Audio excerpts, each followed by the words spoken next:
Welcome, dear friends, to a cozy corner where stories bloom like springtime flowers.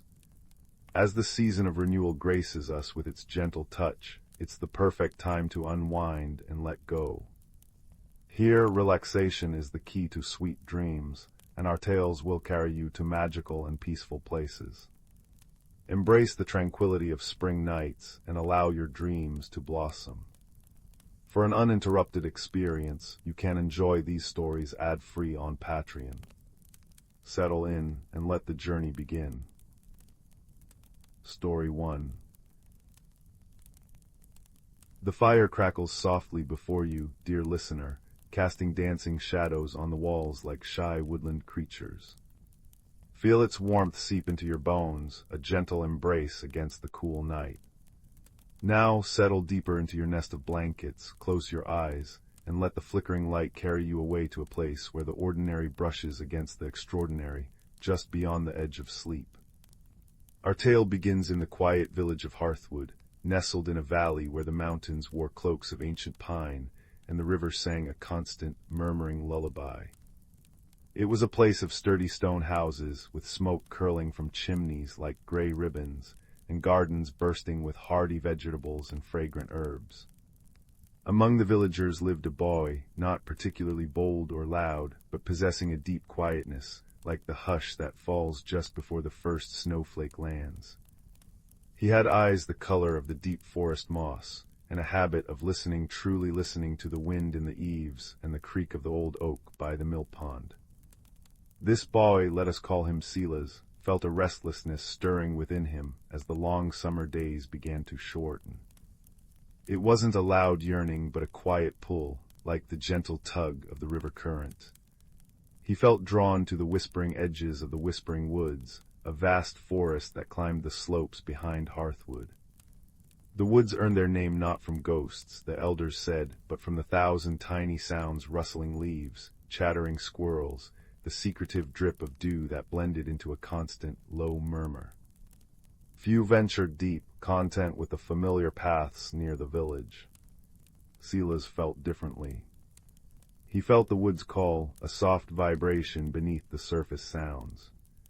And he possessed something unusual, a secret kept close to his heart. Nestled in a small, worn leather pouch tied around his neck, hidden beneath his tunic, was a smooth, palm-sized river stone. But this was no ordinary stone. It held within its dark, polished surface a tiny, pulsing ember of light.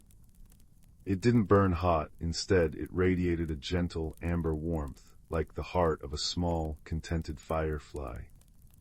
Silas called it his glow keeper. He'd found it years ago, washed up on the pebbly bank after a fierce spring flood, its inner light dim but undeniable. No one else seemed to notice its magic, or perhaps they simply didn't believe. But Silas knew. On cold nights, cupping it in his hands brought comfort. In dark corners, it cast a small, reassuring circle of light. It felt alive in a quiet, steadfast way. One crisp autumn morning, when the air smelled sharply of wood smoke and decaying leaves, and frost painted intricate lace on the window panes, Silas felt the pull stronger than ever. The glowkeeper beneath his tunic pulsed with a slightly quicker rhythm, a warm heartbeat against his chest. Taking his worn satchel, packing a wedge of nutty cheese, a crusty loaf, and a flask of cool, sweet water, he told his mother he was going to gather late-season mushrooms near the forest's edge. She smiled, her eyes crinkling at the corners like well-worn leather, and ruffled his hair. Mind the shadows, Silas, and be home before the evening star winks awake. He walked the familiar path, the crunch of fallen leaves beneath his boots a satisfying rhythm. Sunlight, pale gold and slanting through the thinning canopy, dappled the forest floor.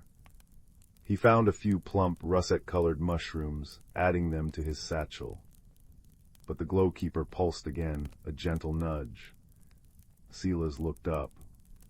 He'd strayed further than intended. The familiar landmarks were gone, replaced by towering sentinels of pine and beech he didn't recognize. The usual forest murmur had deepened, become richer, more layered. He wasn't lost exactly, but he was elsewhere. Taking a deep breath, the scent of damp earth and pine resin filling his lungs, Silas decided to follow the stone's quiet urging. He moved deeper, the light filtering through the trees becoming softer, greener, like sunlight seen through deep water. The air grew stiller, cooler. And then he saw it. Partially hidden behind a curtain of cascading ivy, draped over the gnarled roots of an enormous, ancient oak, was an opening. It wasn't a cave mouth, nor a doorway. It was more like the forest itself had folded inwards, creating an arched entrance woven from living roots and moss. A faint pearlescent light, different from the sun's, seemed to emanate from within. The glowkeeper pulsed warmly against his skin, a silent encouragement. Pushing aside the thick curtain of ivy, Silas stepped through. The air changed instantly. It was warmer, carrying the rich, sweet scent of loam, blooming night-blooming jasmine, and something else, like warm honey and crushed herbs. He stood in a hidden glade, bathed in a soft, perpetual twilight. Giant luminous mushrooms, as big as stools, dotted the mossy floor, casting gentle pools of blue and green light. Bioluminescent vines draped from trees whose bark shimmered with iridescent patterns. Tiny winged creatures, no bigger than his thumb, zipped silently through the air, leaving faint trails of shimmering dust. It was a world nestled within the world, a secret heart held within the whispering woods. Silas stood awestruck, the glowkeeper's light seeming to resonate with the gentle luminescence around him. His wonder was abruptly pierced by a sharp, distressed, chittering sound.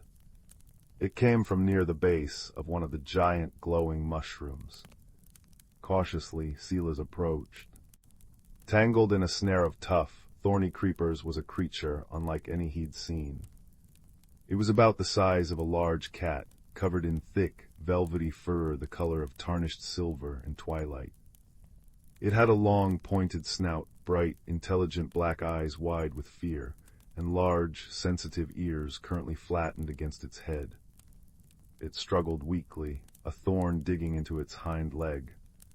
Silas recognized it instantly from the village elders' tales, a moonstone badger, a creature of legend, said to be guardians of deep woods and hidden places. Seeing one was considered an omen, but whether good or ill depended on the story. "SHHH," Silas whispered, his voice sounding unnaturally loud in the hushed glade. "It's all right, I won't hurt you." He knelt slowly, keeping his movements deliberate and non-threatening. The badger stopped struggling, watching him intently, its dark eyes reflecting the soft mushroom light and the gentle amber glow emanating from Silas's chest where the stone lay hidden. Carefully, Silas reached into his satchel, not for a tool, but for the wedge of cheese. He broke off a small piece and held it out on his flat palm, offering it towards the creature. The badger sniffed the air, its nose twitching. The scent of the sharp, nutty cheese seemed to cut through its fear. Very slowly, cautiously, it stretched its neck and gently took the morsel from his hand. "See, friend," Silas murmured. He carefully examined the thorny vine. It was tough, woven tightly. He needed something to cut it. Remembering a sharp flint scraper he used for carving wood sometimes, he fished it out of his satchel. He worked slowly, meticulously, talking softly all the while. "Just hold still now, almost there. Yes, this thorn is deep, but I'll be careful." The badger watched him, its initial fear replaced by a wary curiosity. It flinched only slightly as Silas carefully snapped the thorn off close to its skin, and then began sawing at the tough vine with the flint edge. It took time and patience. Silas's fingers grew cold and stiff, but he persisted, the glowkeeper radiating a comforting warmth against his chest. Finally, with a soft snap, the vine gave way. The badger scrambled free instantly, shaking its fur and limping a few paces away. It turned, regarding Silas not with fear now, but with a deep, thoughtful gaze. It chittered softly, a sound like pebbles tumbling in a stream, then turned and limped towards the heart of the glade, stopping to look back at him expectantly. You want me to follow?" Silas asked, surprised. The badger chittered again, more insistently. Intrigued, Silas shouldered his satchel and followed the limping creature deeper into the hidden world. They passed through groves of singing crystal flowers that chimed softly in a non-existent breeze, crossed a small, perfectly clear stream where fish like living rainbows darted beneath the surface, and skirted a pool where water lilies glowed with their own soft, pink light. The air thrummed with a quiet, harmonious energy. The badger led him to a sheltered hollow beneath the massive, intertwined roots of the oldest tree Silas had ever seen. Its trunk was wider than Hearthwood's meeting hall, and its bark was etched with patterns that seemed to shift and flow like liquid silver in the twilight glow. At the base of the roots was a neat, round burrow entrance, lined with soft moss and dry ferns. The badger gestured with its snout towards the burrow, then settled itself just outside, carefully licking the small wound on its leg. Silas understood. This was the badger's home. He sat down on a smooth, moss-covered root nearby, the scent of earth and ancient wood enveloping him. He shared more cheese and bread with the badger, who accepted it gratefully, its dark eyes watching Silas with an intelligence that felt almost human. Silas found himself talking softly about Hearthwood, about the river's song, about the restless feeling that had brought him here, about the comforting warmth of the glowkeeper hidden beneath his tunic. The badger listened, its ears swiveling, occasionally making a soft, rumbling sound deep in its chest that felt like understanding. As twilight deepened in the hidden glade, the soft lights from the mushrooms and vines grew brighter, painting the air in shifting hues. Silas learned the badger was called Bracken, a name that came not in words, but in a feeling, an image of silver fur moving through ferns. Bracken, in turn, seemed to sense the glowkeeper's presence. He nudged Silas's chest gently with his cool, damp nose, chittering questioningly. Silas hesitated, then carefully drew the leather pouch from beneath his tunic. He opened it, letting the smooth river stone rest in his palm. Its inner ember pulsed steadily, casting a warm, amber glow onto the moss at his feet. Bracken leaned closer, sniffing the stone, his eyes reflecting the light. He made a series of soft clicks and chirrs, a sound that held a note of concern. Recognition.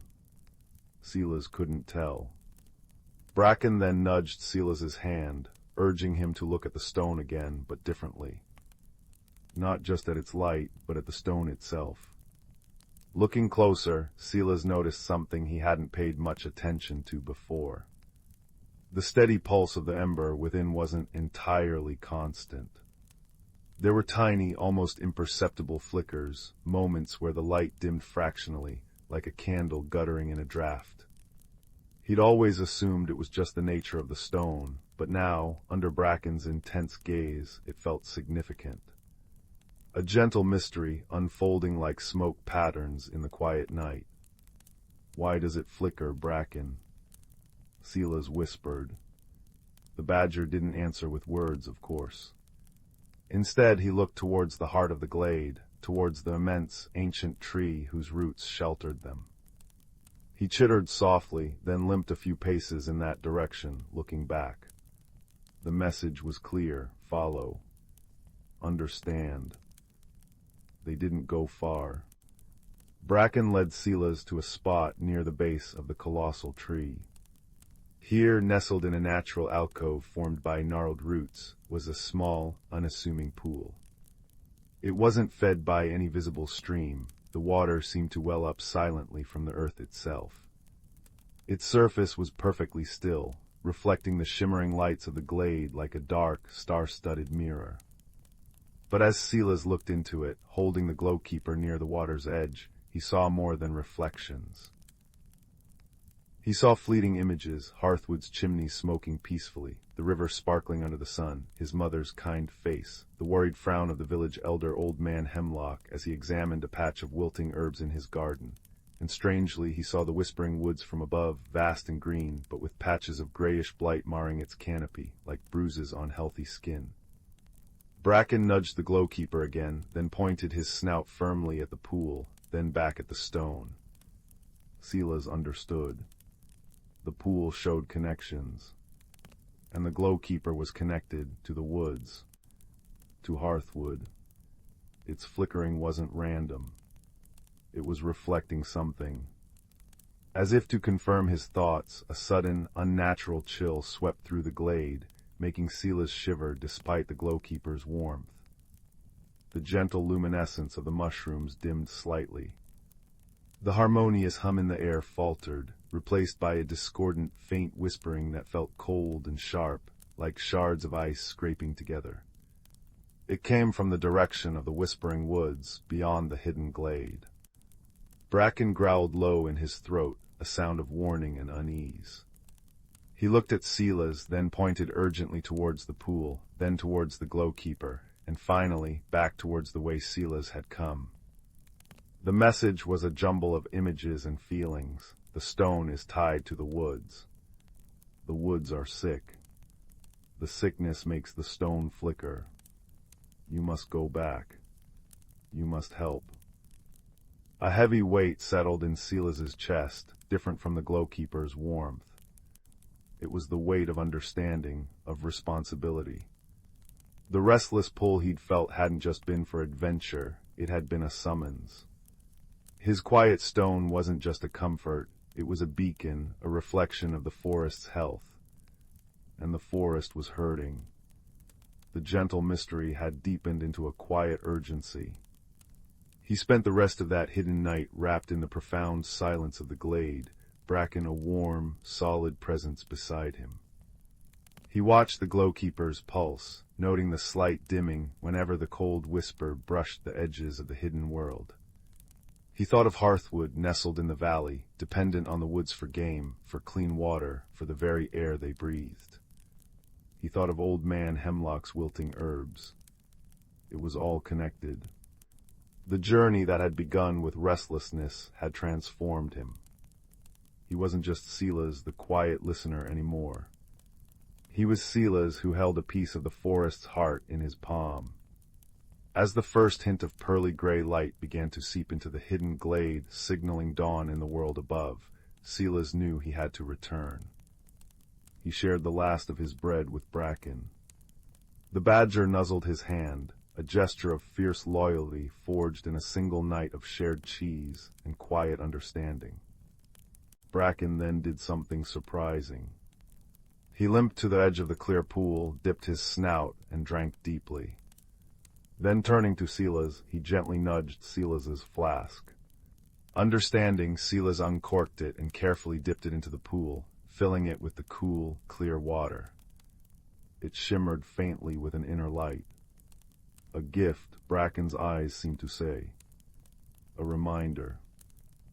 With a final look at the ancient tree, the glowing mushrooms, and his silver-furred friend, Silas turned towards the ivy-draped entrance. Bracken accompanied him to the threshold, chittering softly a farewell and a promise. Silas pushed through the ivy curtain, stepping back into the familiar, cooler air of the whispering woods proper. Dawn was breaking, painting the sky in streaks of rose and gold. He looked back, but the entrance seemed to have vanished, seamlessly woven back into the roots and moss. Only Bracken's quiet presence, felt rather than seen, lingered. The walk back to Hearthwood felt different. He noticed things he hadn't before, patches where the leaves seemed duller, the edges browned, an unusual silence where bird song should have been, a faint, sour tang on the breeze that wasn't just decaying leaves. The glowkeeper pulsed steadily, but the tiny flickers were more frequent now that he knew to look for them. He arrived home just as the village was stirring. His mother greeted him with relief and a warm bowl of porridge. "Find your mushrooms, Silas," she asked, her eyes searching his face. He looked older somehow, quieter still, but with a new depth in his forest moss eyes. "Not many," he answered truthfully, his voice low. "But I found something else." He didn't speak of Bracken or the hidden glade, not yet. Instead, he went to see Old Man Hemlock, the village elder whose knowledge of plants and woods was unmatched. Hemlock was in his walled garden, frowning at a patch of drooping sage. "Blasted thing," he muttered. "Just wilting away and no reason for it. Soil's good, sun's right." He looked up as Silas approached. "Ah, young Silas, back from the woods early." Silas knelt beside the sage. He could feel a faint, wrong energy emanating from the soil, a cold echo of the whispers he'd felt in the glade. "It's not just your sage, is it, Elder Hemlock?" he asked quietly. Hemlock's bushy eyebrows shot up. No, it isn't. The beaches by the north pasture look poorly. Even the trout in the deep pools seem listless. Something's amiss in the woods, lad, something deep, feels cold." He shivered despite the morning sun. Silas hesitated, then carefully drew the glowkeeper from its pouch. He held it near the wilting sage. The stone's inner light pulsed, but flickered sharply, dimming noticeably. Hemlock gasped, his eyes widening. "By the deep roots, what is that, boy? It feels alive, and it feels the sickness." "It does," Silas said simply. I think it's connected to the woods, to all of this." He told Hemlock a carefully edited version of feeling a pull, of finding the stone reacting to the forest's distress, of sensing the cold spots. He didn't mention bracken or the hidden glade, fearing it might sound like fancy. But the evidence was in the stone's flicker and Hemlock's own deep knowledge of the land. Hemlock, far from dismissing him, looked thoughtful, his gnarled fingers stroking his beard. "Connected, aye, that makes a strange kind of sense. Old tales speak of forest hearts, of guardian stones." He looked at Silas with new respect. "What do you feel we should do, lad? You hold a piece of the woods in your hand." Silas looked at the glowkeeper, then at the flask of shimmering water from the hidden pool. He remembered Bracken's fierce loyalty, the ancient tree's quiet strength, the harmony of the glade. The answer didn't come in a grand plan, but in small, quiet steps. "We need to listen," he said. "Truly listen, and we need to remind the woods of warmth." Over the next days, Silas became a quiet bridge. He walked the boundaries of Hearthwood and the Whispering Woods, the glowkeeper his guide.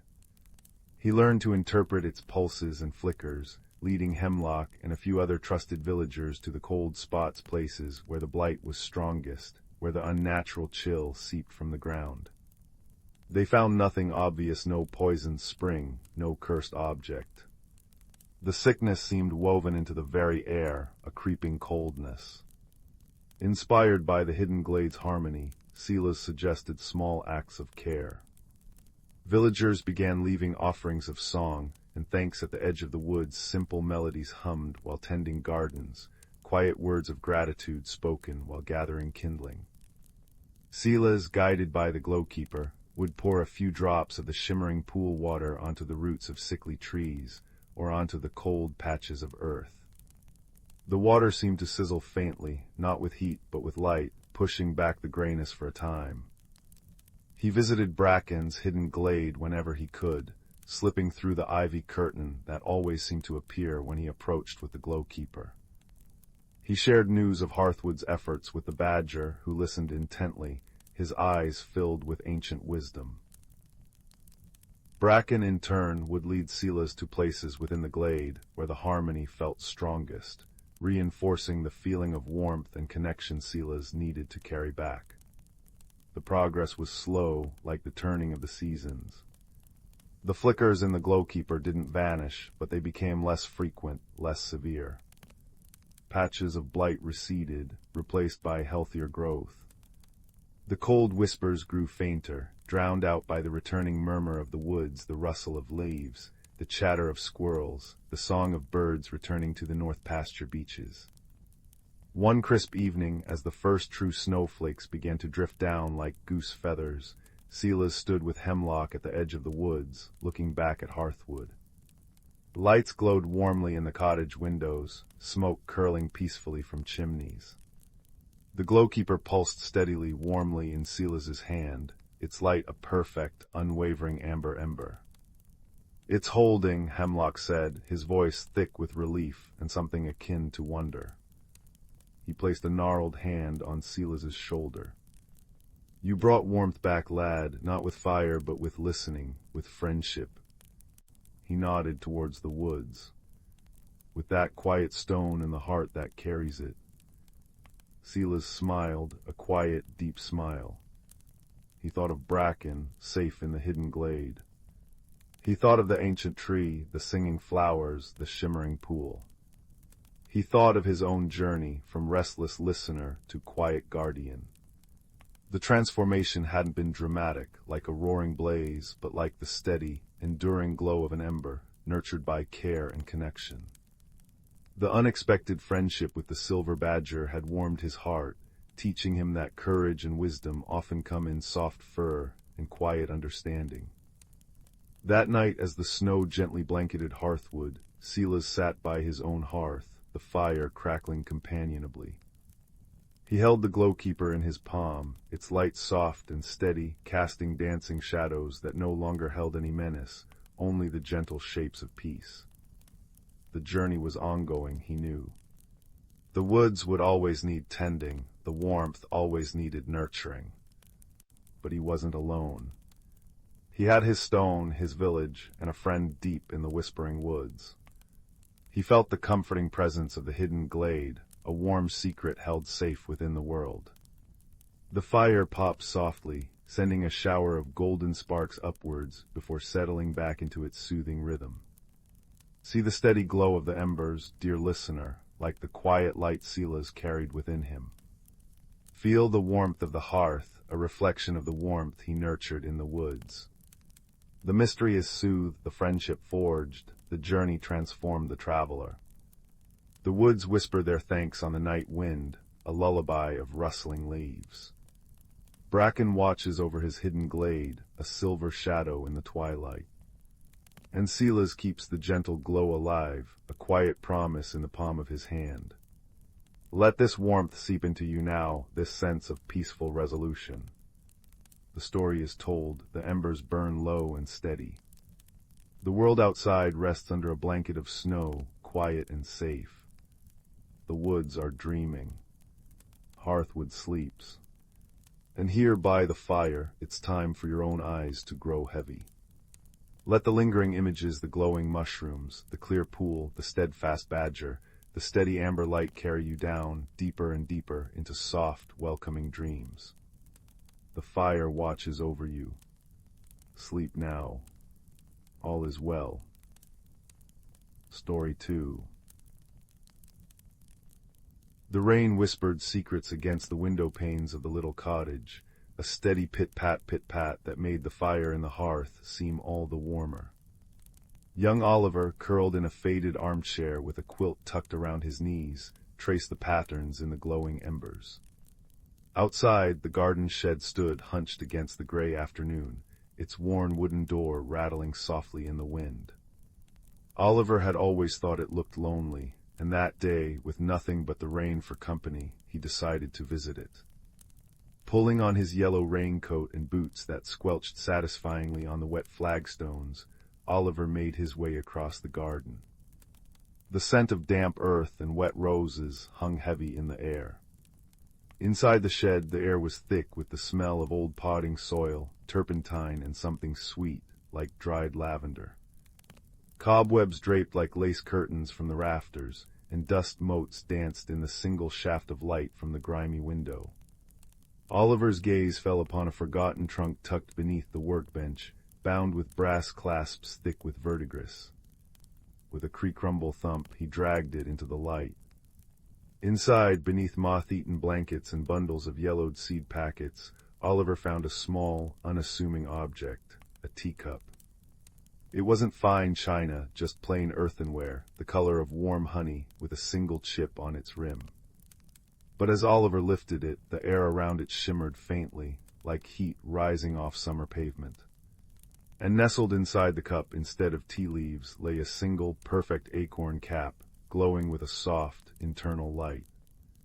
Ting, a sound like a tiny, distant bell, seemed to resonate from the cup itself. That night, as Oliver lay in bed, the teacup sat on his nightstand. The acorn cap's glow pulsed gently, thrum, thrum, thrum, like a tiny heartbeat. And in the quiet, a voice as soft as rustling leaves whispered in his mind, "The roots are thirsty. The guardian sleeps too deep. Wake him before the wellspring fades." Oliver felt a knot of worry tighten in his chest, not for a faraway kingdom, but for the ancient oak tree at the bottom of his own garden, whose leaves had looked unusually dull that summer. His journey began not with steps, but with a quiet resolve. He needed help. The next morning he carried the teacup carefully into the sun-dappled garden. The first to approach was Bartholomew, a hedgehog whose spines were perpetually tangled with dried clematis blossoms. He had one eye that squinted thoughtfully and spoke in a voice like pebbles tumbling in a brook. "HMMPH worried about the old one, are you?" he grumbled, sniffing the teacup. Saw the moss on his north side turning gray. Not good at all, need something persuasive, like honey, but not just any honey. Bartholomew explained that the guardian of the oak's roots was a grumpy, ancient badger named Torben, who loved sleep more than anything, especially wildwood clover honey, which grew only in the bramble thicket beyond the stone wall. Oliver knew the thicket. Its thorns were notorious. He felt a flutter of fear, not of the thorns themselves, but of the dark, tangled space beneath them. Bartholomew, sensing his hesitation, nudged his ankle.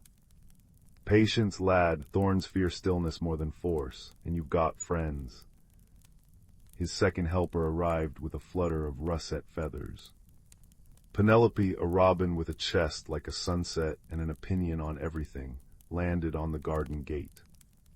"Ooh, shiny cup," she chirped, her voice bright and quick as raindrops on a tin roof. "Going to see Torben, silly old lump, sleeps like a log, but oh, that honey, tricky stuff, grows right down low, see where the spiders weave their lace curtains. Easy to miss." Penelope, being small, could dart into places Oliver couldn't, but her enthusiasm often led to her getting momentarily snagged in brambles, requiring gentle rescue. Armed with a small jar and Bartholomew's advice on stillness, Oliver, followed by the hedgehog's slow, deliberate shuffle and Penelope's cheerful, darting flights, approached the bramble thicket. The air hummed with bees, a low, drowsy zzzzzzzz. The entrance was a dark archway of thorns. Oliver's heart hammered. He remembered Bartholomew's words. He sat cross-legged on the damp grass, the honey-glowing teacup warm in his hands.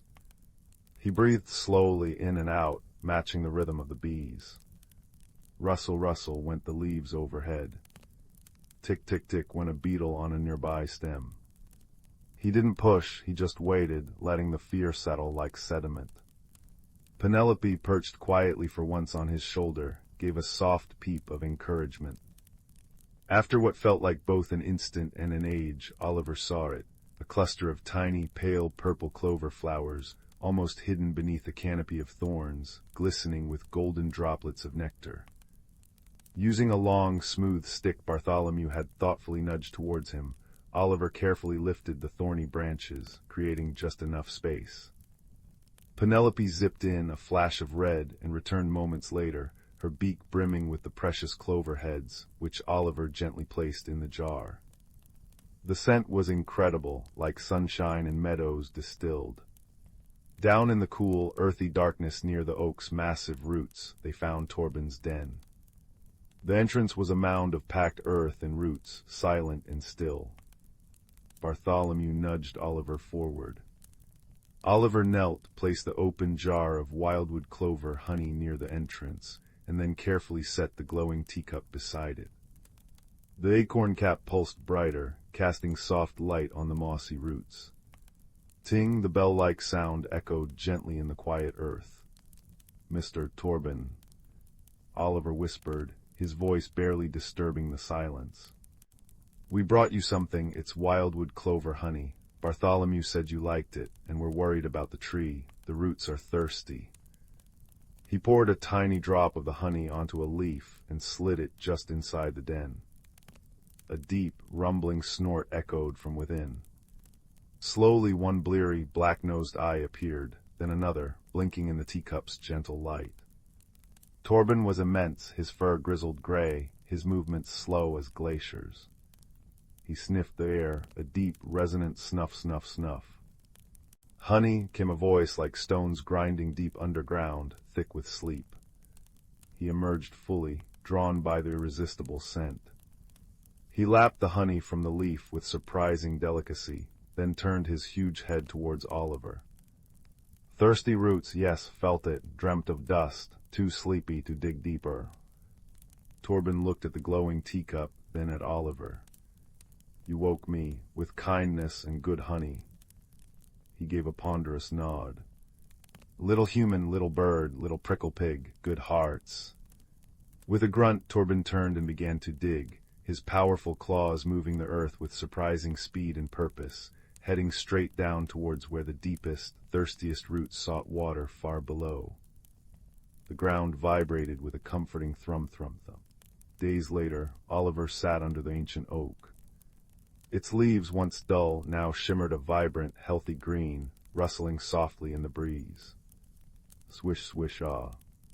Sunlight dappled through the canopy, warm on his face.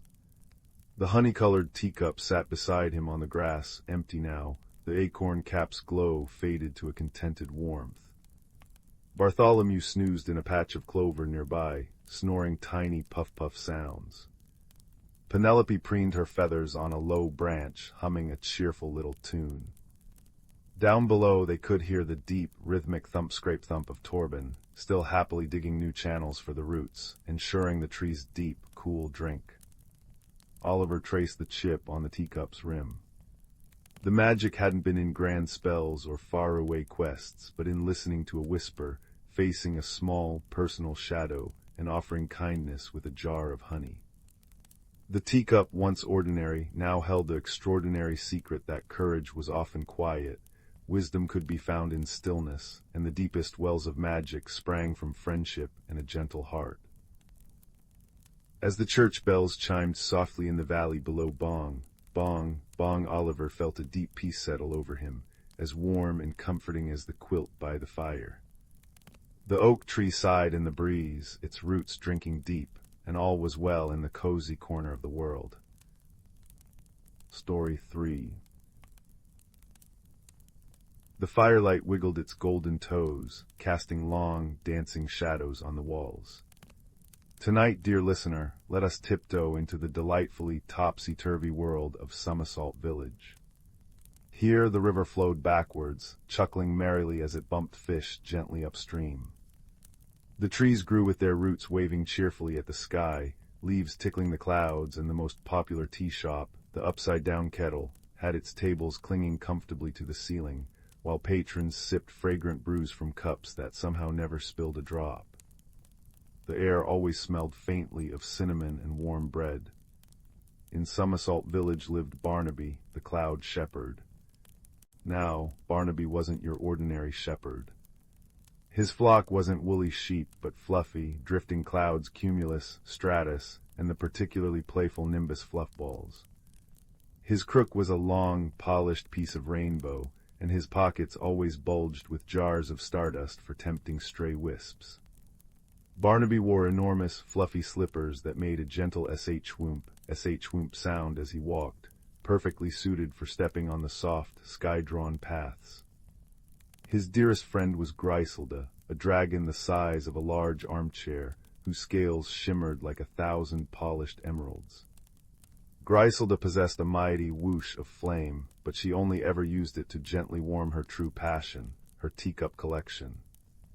Her cave wasn't filled with gold, but with shelves upon shelves of delicate porcelain, chunky earthenware, and whimsical glass cups from every corner of the upside-down world.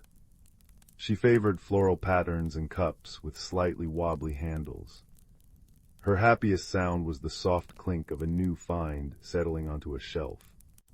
Then there was Pip, the professional dream painter.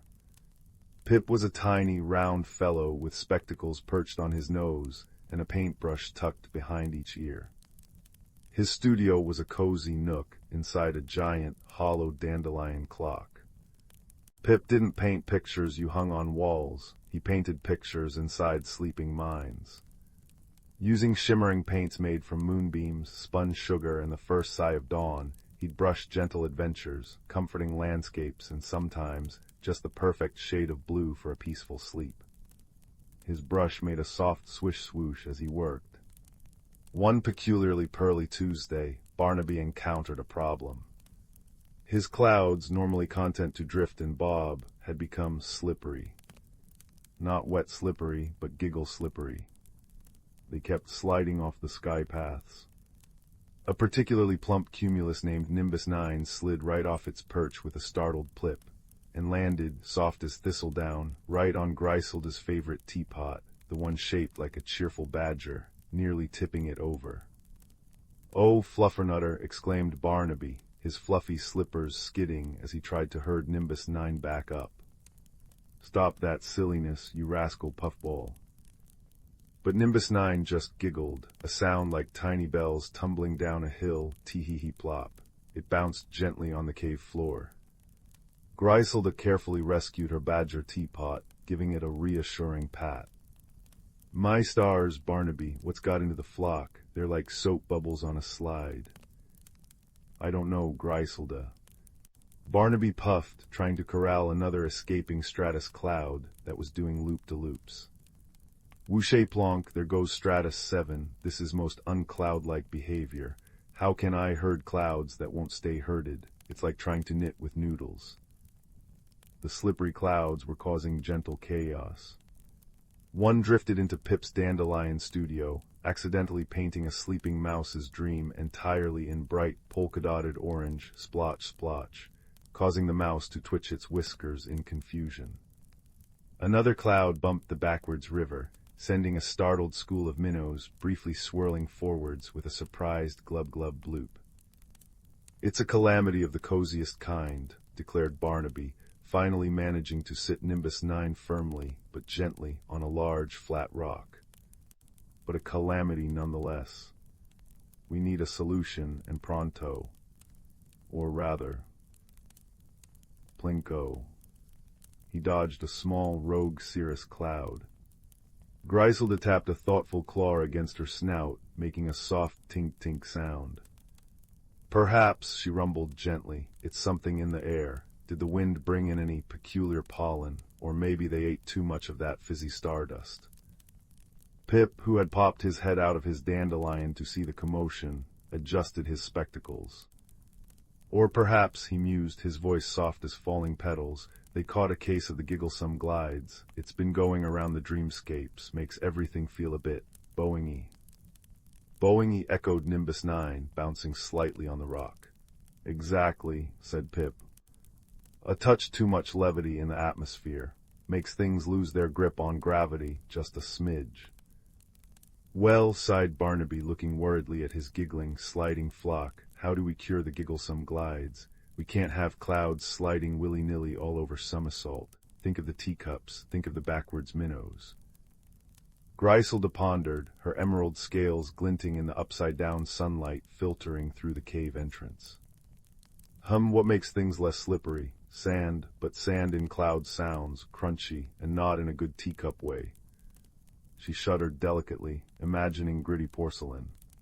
"Rug grips," suggested Barnaby, looking at his fluffy slippers. "But clouds don't have feet." Pip was quiet, swirling a tiny pot of dream paint, a color that looked like contentment mixed with a hint of lavender. He gazed at Barnaby's enormous, shaggy slippers. They looked incredibly grippy. Suddenly, Pip's eyes widened behind his spectacles. "Oh," he exclaimed, a soft pop of inspiration escaping his lips. "Barnaby, your slippers." Barnaby looked down at his feet.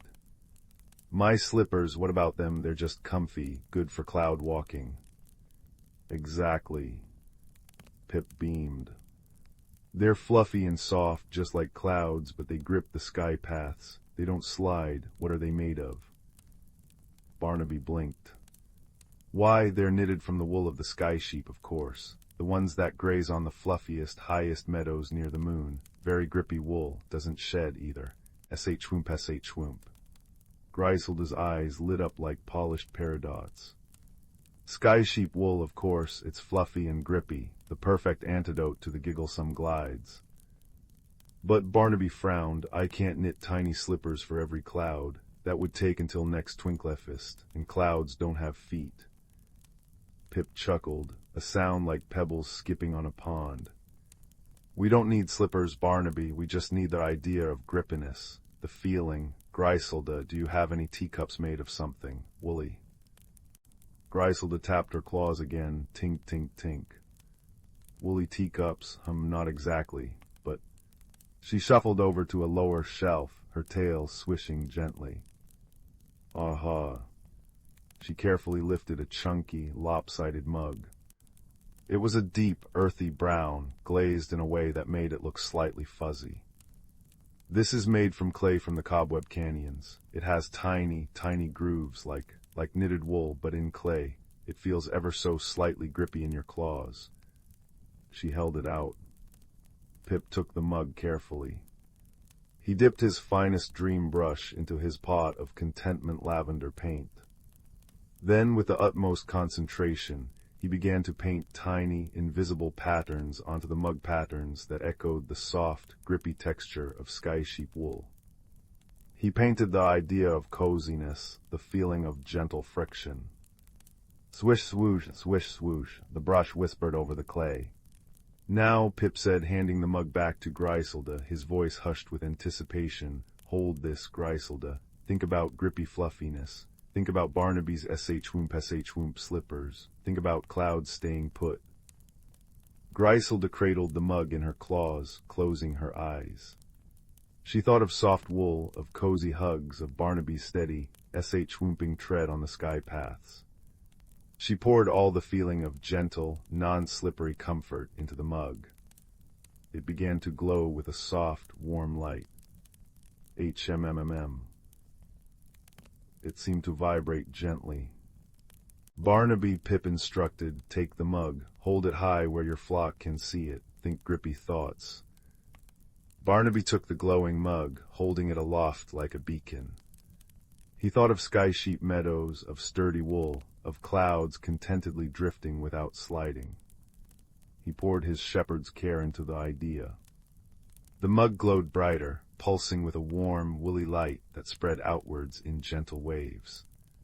Whoompa whoompa whoompa, it pulsed like a cozy heartbeat. The effect was immediate and delightful. Nimbus 9 stopped bouncing. Stratus 7 halted its loop-de-loops midair with a soft boing. The giggling subsided, replaced by soft, contented sighs. The gigglesome glide seemed to just evaporate. The clouds settled back onto the sky paths, nestling down with soft poofs, looking suddenly very comfortable and decidedly unslippery. They emitted gentle sighs of relief, like breezes through willow branches. You did it, breathed Barnaby, lowering the mug, its glow fading to a warm afterglow. It worked, simple as grippy wool. Simple as sharing a feeling, corrected Pip, smiling. Simple as a perfectly textured teacup, added Griselda proudly, carefully taking her special mug back. She gave it an affectionate polish with her elbow. My cobweb canyon mug, who knew it held the cure for cloud sliding? To celebrate, Griselda brewed a pot of her finest lullaby lavender tea in the badger teapot, now safely upright. They sat on the soft moss outside her cave, Barnaby with his flock contentedly snoozing above, Pip sipping tea and admiring the now stable clouds, perfect for painting peaceful dreams upon, and Griselda cradling her grippy mug with deep satisfaction. The backwards river chuckled its usual chuckle, the upside-down trees rustled their root leaves, and a gentle breeze, smelling of cinnamon and contentment, sighed through Somersault Village. The solution hadn't been grand magic or complicated spells. It had been the quiet power of a shared feeling, painted onto a humble mug, amplified by friendship. It was cozy, it was slightly absurd, and it worked perfectly. As the stars began to prick the velvet sky above the upside-down world, Barnaby let out a happy, minty-scented hiccup, hic-puff. Griselda gave a contented rumble like a purring kettle, and Pip smiled, already envisioning the sweet, grippy dreams he would paint that night. All was peacefully, perfectly, delightfully right side up in their own wonderful way, lulling the village into a night filled with gentle, nonsensical comfort. The firelight, dear listener, seems to agree, winking its own quiet good night. Sleep well. Story 4. Deep within the whispering pines, where moonlight dripped like liquid silver through the ancient canopy, lived a small, thoughtful hedgehog named Thistle. His spines held dewdrops that caught the moonbeams, turning him into a creature of soft, shimmering points. Tonight the air hummed with a special energy, the kind that arrives just before the great turning when autumn's sigh deepens into winter's slumber. High above, the hunter's moon, full and luminous, bathed the forest floor in a cool, ethereal glow. Thistle felt a restless curiosity, a pull towards the Hearthwood where the oldest magic slept.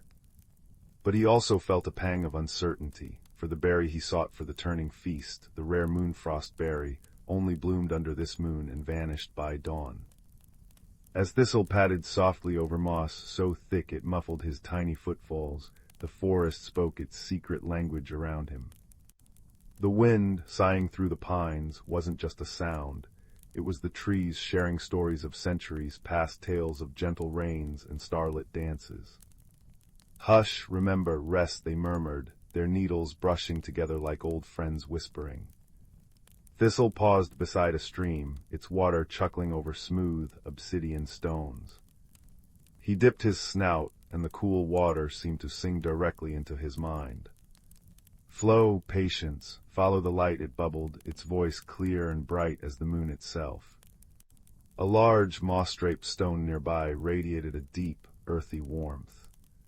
When Thistle placed a paw upon it, a low, resonant hum vibrated up his leg. Ground and endure, roots deep it rumbled, a comforting bass note beneath the forest's symphony. The air itself carried the scent of damp earth, pine resin, and the faint, sweet promise of frost. Suddenly, a soft chime echoed like tiny bells. From beneath a gnarled root emerged a family of glowworms, their bodies casting a gentle, blue-green bioluminescence that painted the undergrowth in shifting constellations. Little Thistle, chimed the eldest glowworm, her light pulsing softly, the hunter's moon rides high. Do you seek the Hearthwood?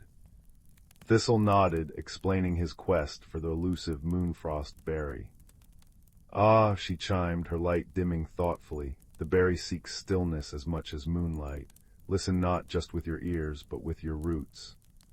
With a final, melodious pulse, the glowworms drifted deeper into the shadows, leaving trails of cool light behind them. Encouraged yet still unsure, Thistle continued. He climbed a small rise and entered a starlit clearing. Here the canopy opened wide, revealing a tapestry of stars so bright they seemed to brush the treetops. The air shimmered with drifting spores from luminous mushrooms, creating a slow, mesmerizing dance of tiny lanterns. In the very center stood Sylvanus, the ancient oak. He wasn't merely tall, he was a pillar of the forest, his bark deeply furrowed like wise wrinkles, adorned with emerald moss and silvery lichen that glowed faintly in the moonlight. His branches stretched wide, cradling the stars. Thistle approached reverently, feeling the deep, slow pulse of Sylvanus's life force humming through the earth. Welcome, young seeker. Sylvanus's voice was not a sound, but a resonance that filled the clearing, as deep and steady as the stone's hum yet as vast as the night sky. It vibrated within Thistle's bones, calming his restless heart.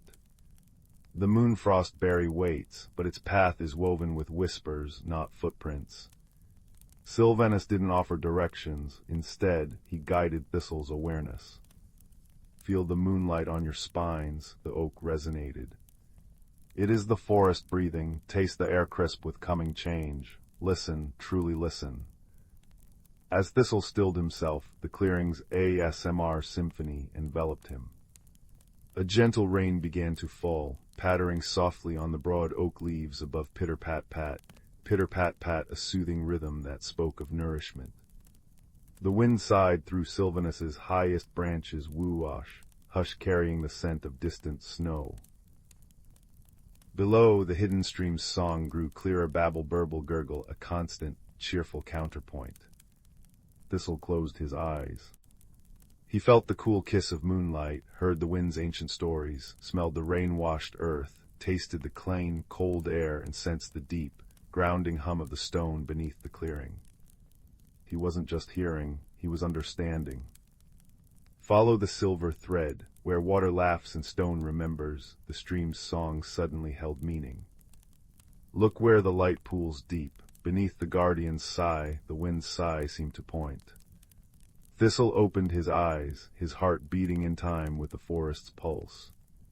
He followed the sound of the chuckling stream, now recognizing its playful guidance. It led him to a tumble of moss-covered boulders near Sylvanus's roots. The wind sighed again, directing his gaze downward. There, in a small hollow, sheltered by an overhanging rock and veiled by a curtain of luminous hanging moss, lay a patch of delicate, crystalline plants. And upon them, glowing with an inner light that mirrored the moon itself, were clusters of perfect, frost-blue berries, the moonfrost berries. They shimmered, reflecting the starlight and the soft green glow of the moss, looking less like fruit and more like captured fragments of the winter sky. Carefully, reverently, Thistle gathered a small cluster, their coolness seeping into his paws. He turned back towards Sylvanus, holding up his prize. A deep, warm resonance flowed from the ancient oak, a feeling of profound approval and peace. Well listened, little root, you heard the turning song. Remember this, rest is not emptiness, but renewal woven deep. The berry sleeps beneath the snow, dreaming of spring sun. As Thistle padded back through the whispering pines, the berry held gently in his mouth, the forest felt different. He understood its language now, not as separate words, but as a flowing, interconnected song. The rustle of leaves spoke of resilience, the stream sang of constant journey, the stone hummed of enduring strength, and the wind sighed of cycles turning. The rain had stopped, leaving the air washed clean and sparkling, with lingering droplets catching the moonlight. The glowworms pulsed their approval from the shadows. He reached the gathering of forest folk near the badger's set just as the first pale hint of dawn touched the eastern sky. As he placed the glowing berries upon the turning feast stone, a collective sigh of contentment rose from the assembled creatures, badgers, foxes, mice, and owls. The ritual of sharing began, a celebration of the abundance gathered and the quiet rest to come. Warm from the shared feast and the gentle wisdom he carried within, Thistle curled up in his cozy nest of dry ferns beneath a holly bush. Outside, the wind sighed through the pines, woo-wash, hush, a lullaby for the sleeping world. The distant stream murmured, babble, burble, gurgle, a promise of life continuing beneath the coming frost. Sylvanus's deep resonance was a steady, comforting presence in the earth. Thistle felt the truth of the turning deep in his tiny bones. Rest was not an end, but a quiet, magical space where roots grew deep and dreams took shape, nurtured by the moon's silver light and the forest's endless, whispering song. As sleep claimed him, wrapped in the peaceful certainty of the cycle renewed, the last thing he heard was the soft, rhythmic pitter-pat of a new, gentle rain beginning to fall, kissing the earth good night. All was well, and all would be well again with the sun's return. Story 5. The firelight dances, casting long, gentle shadows that sway like sleepy giants on the hearthstone. Outside the window pane, a soft, steady rain whispers secrets to the cobblestones of Willowbrook, a village nestled deep within the whispering woods. Listen closely past the rhythmic plink-plonk of raindrops on the old copper gutters and the distant, reassuring bong. Bong, bong of the village clock tower striking 9, and you might hear the true heartbeat of this place, the rustle of ancient, wise willows and the faint chime of wind crystals hung in every doorway. Tonight, however, a different kind of whisper filled the air, one tinged with gentle bewilderment. It began 3 nights ago. Young Finn, the baker's boy with flour perpetually dusting his nose like freckles, noticed it first. He was lying on his back in the dew-kissed meadow beyond the village green, tracing the familiar patterns of the night sky, the great wheelbarrow, the teapot, and especially the shining shepherd, whose brightest star, Arion, always seemed to wink at him. But Arion was gone. Not clouded over, simply absent. As if someone had plucked it right out of the velvet darkness. Then the next night, 2 more stars from the shepherd's crook vanished. And last night a whole cluster known as the meadow flowers simply blinked out of existence. Willowbrook hummed with quiet concern. The stars weren't just lights, they were old friends, part of the village's lullaby. Their absence felt like a missing note in a beloved song. Whispers rustled like dry leaves. The sky fox is stealing them for his den. Perhaps the moon is feeling greedy. Did they get tangled in the tallest branches of the whispering woods? Fear wasn't the feeling, though. It was a deep, prickling curiosity.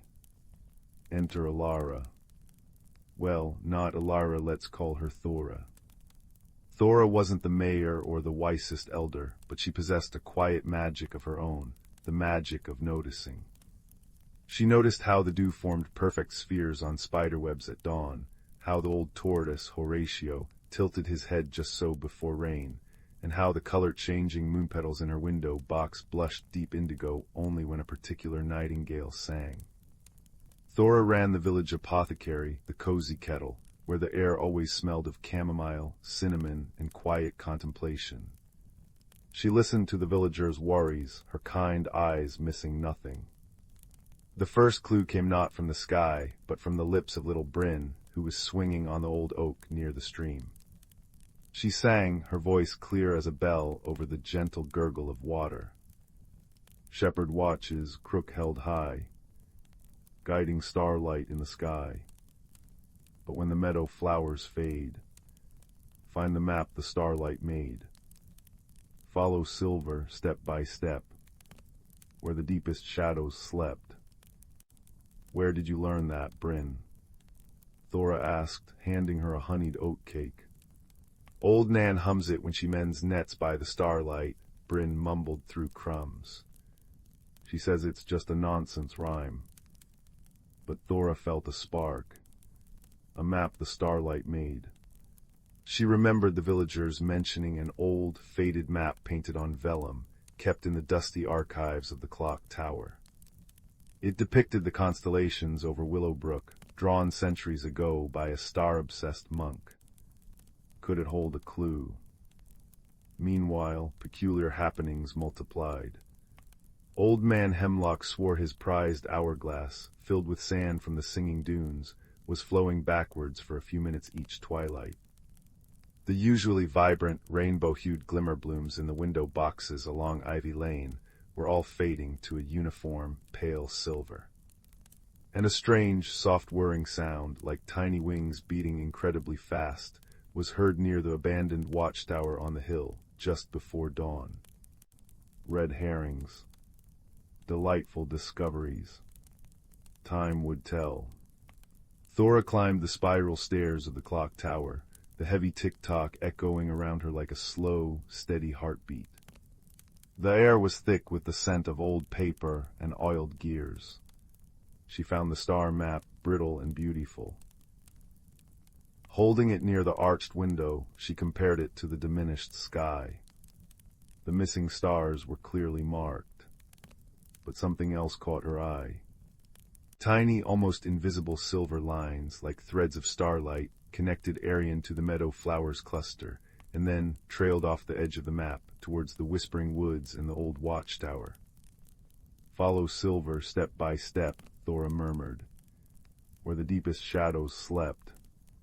The watchtower hill was known for its deep, cool shadows under the ancient yew trees.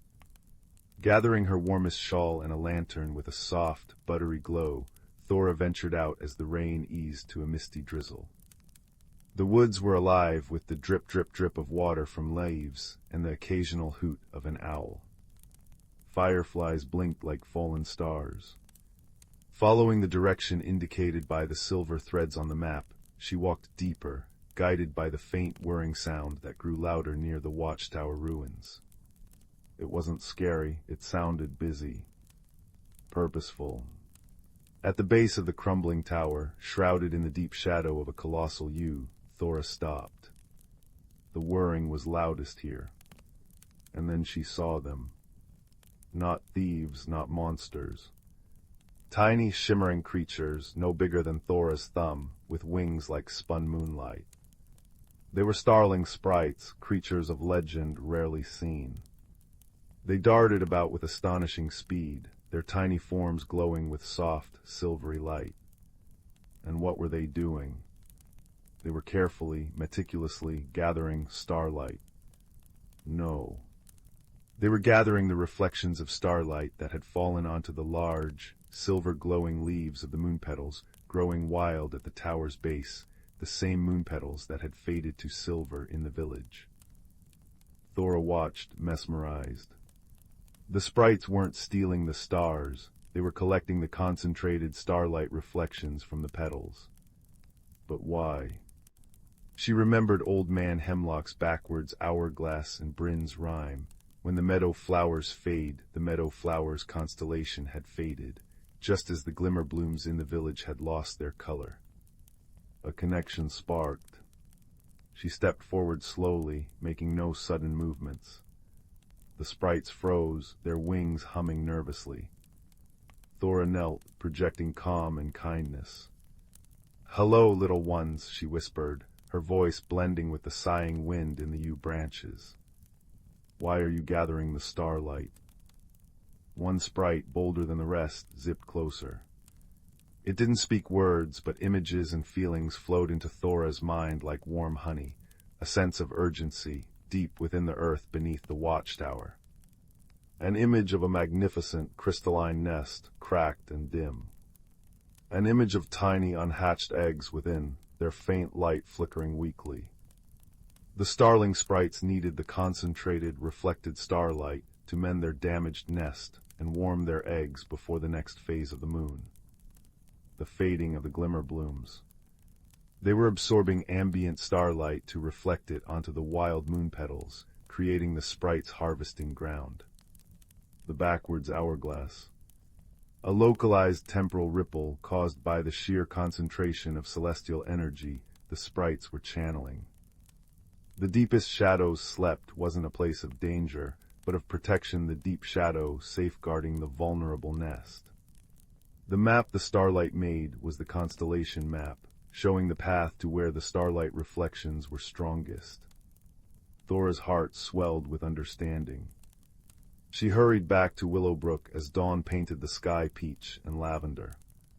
She gathered the villagers not with alarm, but with gentle excitement. She explained about the sprites, their broken nest, their precious eggs, and their need for the concentrated starlight. The villagers listened, their faces shifting from puzzlement to wonder. "So that's why my glimmerblooms went silver," exclaimed Mrs. Gable from Ivy Lane. "They were helping." "In my hourglass," chuckled Old Man Hemlock. "Just a hiccup in the starlight." "We must help them," declared Finn, his eyes wide. And help they did. That very night, under the partially restored sky, the sprites only harvested what they needed each night. The villagers gathered. They brought polished mirrors, crystals that caught the moonlight, and even Finn's best baking sheets, gleaming silver. They arranged them carefully in the meadow, reflecting the starlight towards the wild moon petals near the watchtower, creating a river of liquid silver light for the sprites to gather easily. The whirring became a joyful hum. The faint whisper hiss of the wind crystals and the gentle crunch of dew on grass underfoot accompanied their quiet work.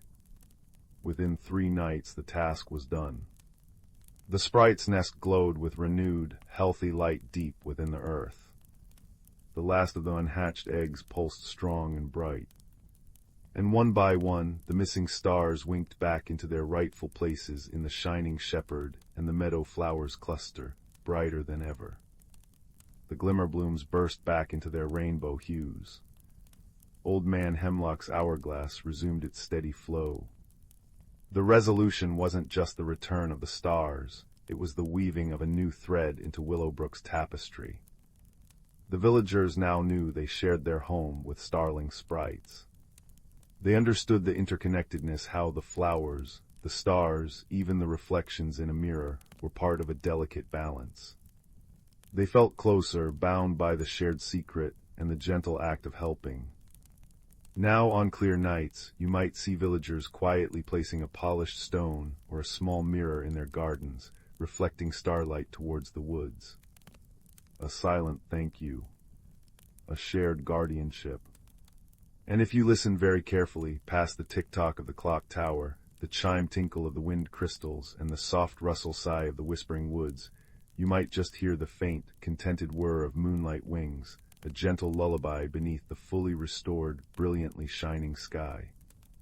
Sleep now, wrapped in the warmth of a village that learned to listen, to see, and to care for even the smallest, most secret lights in their shared world. The fire crackles softly, the shadows sway, and all is peaceful once more. Story 6. The fire crackles softly beside us, its warm light dancing across the walls like golden memories. Settle close now, and let your eyelids grow heavy as the night deepens outside. Tonight's tale begins in a village nestled between ancient hills, where chimney smoke curled like sleepy cats into the twilight, and the air always carried the scent of pine needles and freshly baked bread. In this village lived a quiet boy named Silas, whose heart held more wonder than his voice could ever share. While others laughed and chattered in the bustling square, Silas often wandered the mossy edges of the whisperwood, listening to wind's song in the branches and watching ladybugs traverse blades of grass as if they were mighty forests. Silas felt most himself in these quiet moments, though sometimes a loneliness settled over him like morning mist. His parents, kind but weary from dawn till dusk work at the village bakery, had little time for stories or stargazing. The world turns on busy feet, his father would say, kneading dough with flour-dusted hands. Yet Silas longed for something he couldn't name, a warmth deeper than the hearth's embrace, a light that didn't flicker out when the fire would turn to ash. One frost-kissed evening, as Silas carried an armful of logs toward home, a faint glow caught his eye near the tree line. Not the sharp yellow of lanterns, nor the white shimmer of stars. This light pulsed like a heartbeat, amber and deep, as if someone had captured sunset embers in a jar. Curiosity, that quiet companion, tugged him forward. He followed the glow deep into the whisperwood, where moonlight filtered through pine boughs like liquid silver, and the only sounds were his own breath and the soft crunch of frost beneath his boots. Beneath the gnarled roots of an oak tree, half hidden by ferns, he found the source, a creature no larger than his palm, curled into a trembling ball. It resembled a hedgehog woven from autumn itself, twigs for spines, moss-soft fur, and eyes like molten gold. One delicate paw was trapped beneath a fallen branch, and its breathing came in shallow hitches.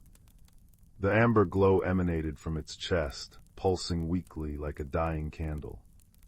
Silas knelt, his mittens scattering frost. "SHHH," he whispered as he'd soothe a startled bird. "I won't hurt you." With gentle hands, he lifted the branch away. The creature uncurled slightly, revealing a tiny nose sniffing the air. Its eyes met Silas's, an intelligence there, ancient and kind. Silas offered a corner of his woolen scarf. To his astonishment, the creature nudged it with its nose, then limped onto the fabric, burrowing into the folds with a sigh like rustling leaves. Its glow warmed Silas's chest through the wool, a comfort deeper than any hearth. He named his new friend Bramble, for the way it tucked itself into cozy spaces. Bramble communicated not in words but in sensations, a hum against Silas's palm when content, a cool tingle when wary. At night, hidden beneath Silas's quilt, Bramble's glow painted the ceiling with dancing shadows, and Silas whispered tales of cloud dragons and rivers that sang. Bramble would press close, its warmth seeping into Silas's bones, and in those moments the boy's loneliness melted like snow in spring. But Bramble's injured leg didn't heal. The glow in its chest dimmed day by day, fading to a pale flicker. One evening, as Silas stroked Bramble's mossy back, an image bloomed in his mind, not with his eyes, but in his heart. A fern-covered cave deep in the whisperwood, where blue moss grew on stones as smooth as eggs. A knowing settled over Silas. This was where Bramble needed to go. So began their journey at dawn's first light, with Bramble nestled in a basket lined with dried lavender. The whisperwood welcomed them, sunlight dappling the path like scattered coins. They followed a brook whose laughter chimed over pebbles, past thickets where spiderwebs glistened with dew. Bramble guided with soft nudges, a warmth against Silas's left hand to turn here, a cool brush to avoid a patch of thorny brambles there.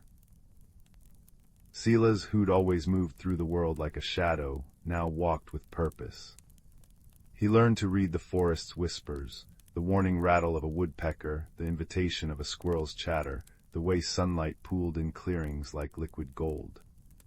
When mist rolled in, thick and bewildering, Bramble's glow cut through it like a lantern, and Silas realized his own heart felt steadier, brighter, as if Bramble's light was kindling something within him. On the third day they reached a waterfall cascading into a pool so clear, the stones below seemed to ripple like dreams. Behind the water's silvery veil, half hidden by ferns, lay the cave from Silas's vision. Inside, the air hummed with warmth, smelling of wet earth and something sweet, like wild honey. The walls shimmered with patches of blue moss, soft as rabbit fur and glowing faintly.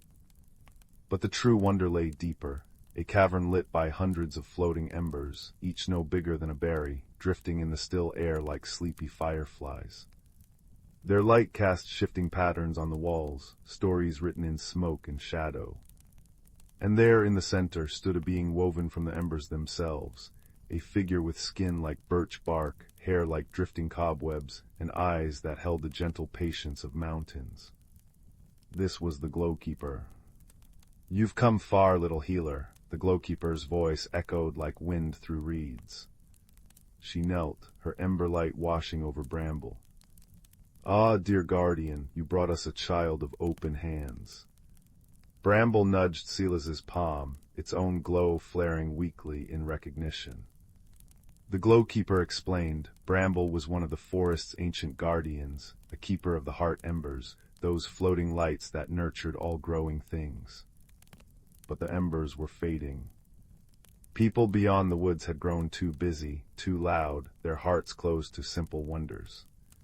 Without shared joy, without quiet kindness, the embers dimmed.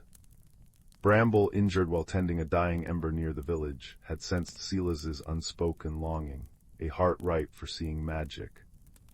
"The moss will heal Bramble's leg," the Glowkeeper said, gathering the glowing blue strands. As she pressed them to Bramble's paw, warmth spread through the cave, and Bramble's amber light swelled, bright and strong once more. "But the greater healing lies with you, Silas." She offered him a single heart ember, cupped in her palms. It pulsed with a soft, rhythmic light, warm as a held breath. "Carry this back, let it remind your village that true warmth lives not just in hearths, but in shared stories, in listening, in small acts of kindness. Tend it, and it will grow." The journey back felt different. Bramble scampered ahead, its glow a cheerful beacon, pausing to nudge a sprouting acorn or cheer up at a curious robin. Silas carried the ember in a hollowed stone, its light a steady pulse against his chest. He noticed things he'd missed before, the way old man Hemlock's eyes crinkled when he smiled, how the baker's daughter sang while sweeping the steps, the quiet pride in his mother's hands as she shaped loaves. The village hadn't changed, yet Silas saw it anew, bathed in the ember's gentle light. That evening, as frost nipped the air, Silas did something brave. He placed the glowing stone on the hearth beside his father's chair. "Papa," he said, his voice barely a whisper, "I found something in the woods." He spoke of Bramble, of the cave, of the Glowkeeper. His words, hesitant at first, grew steadier, painted with the wonder of floating embers and moss that glowed like captured starlight. His parents listened, their flower-dusted faces softening. His mother touched the pulsing ember. It feels like hope, she murmured. Bramble, perched on the hearthstone, hummed a sound like contented bees. Word spread, as village news does. Not with shouts, but with hushed curiosity.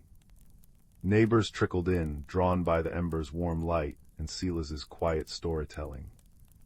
Old man Hemlock brought his fiddle, and the baker's daughter shared honey cakes. As Silas spoke of the heart ember's magic, how it thrived on laughter, on mended quarrels, on the simple act of listening, the ember's glow swelled, painting the room in hues of sunset.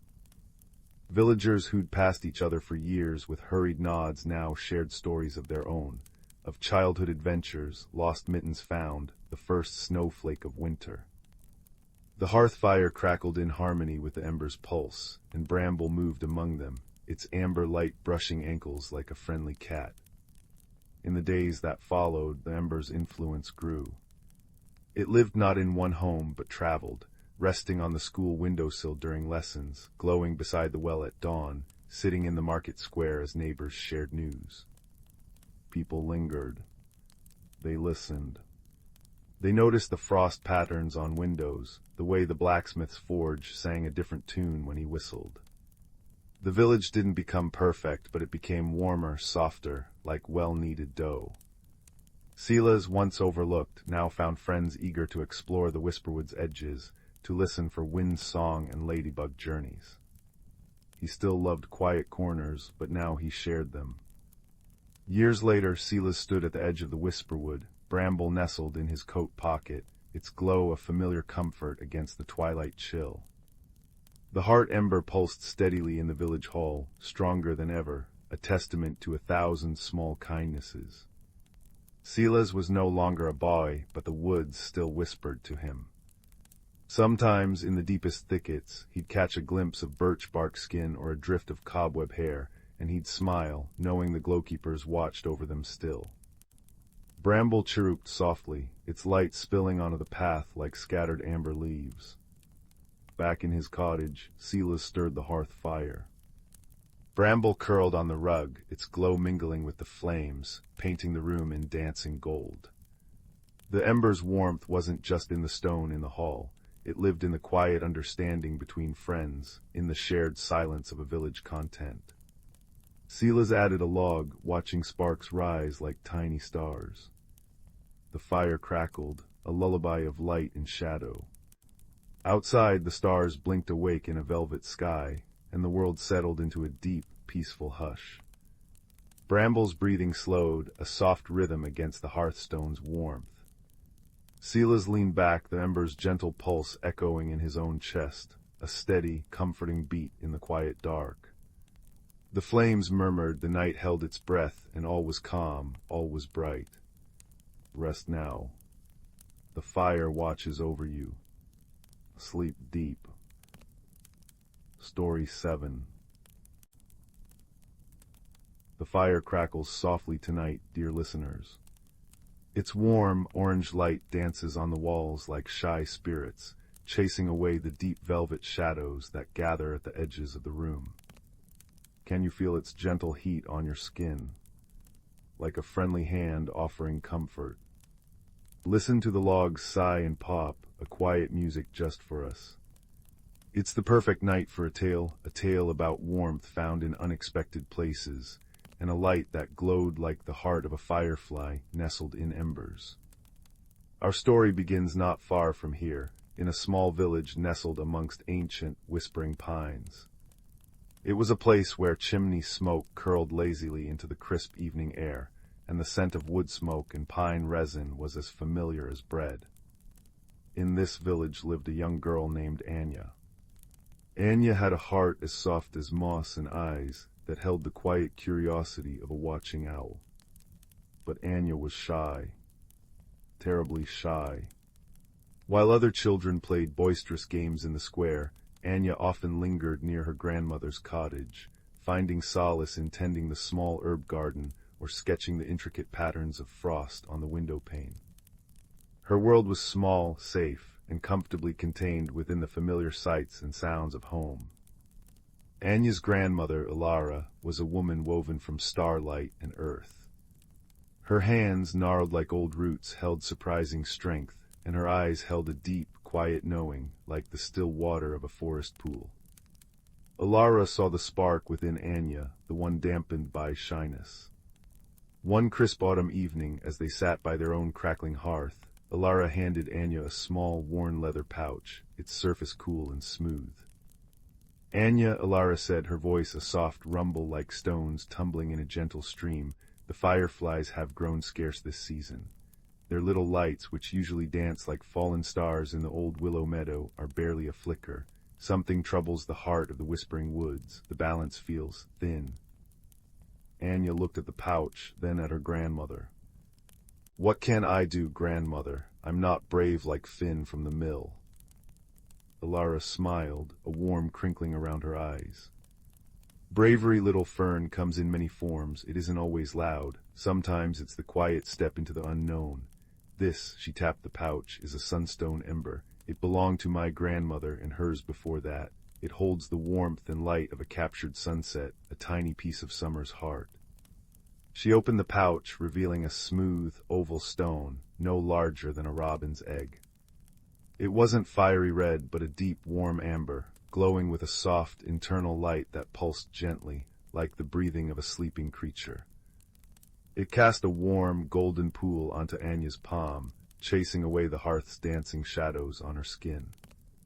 "It senses warmth, Anya, true warmth of spirit, of heart, of places where life gathers, and it glows brighter near it.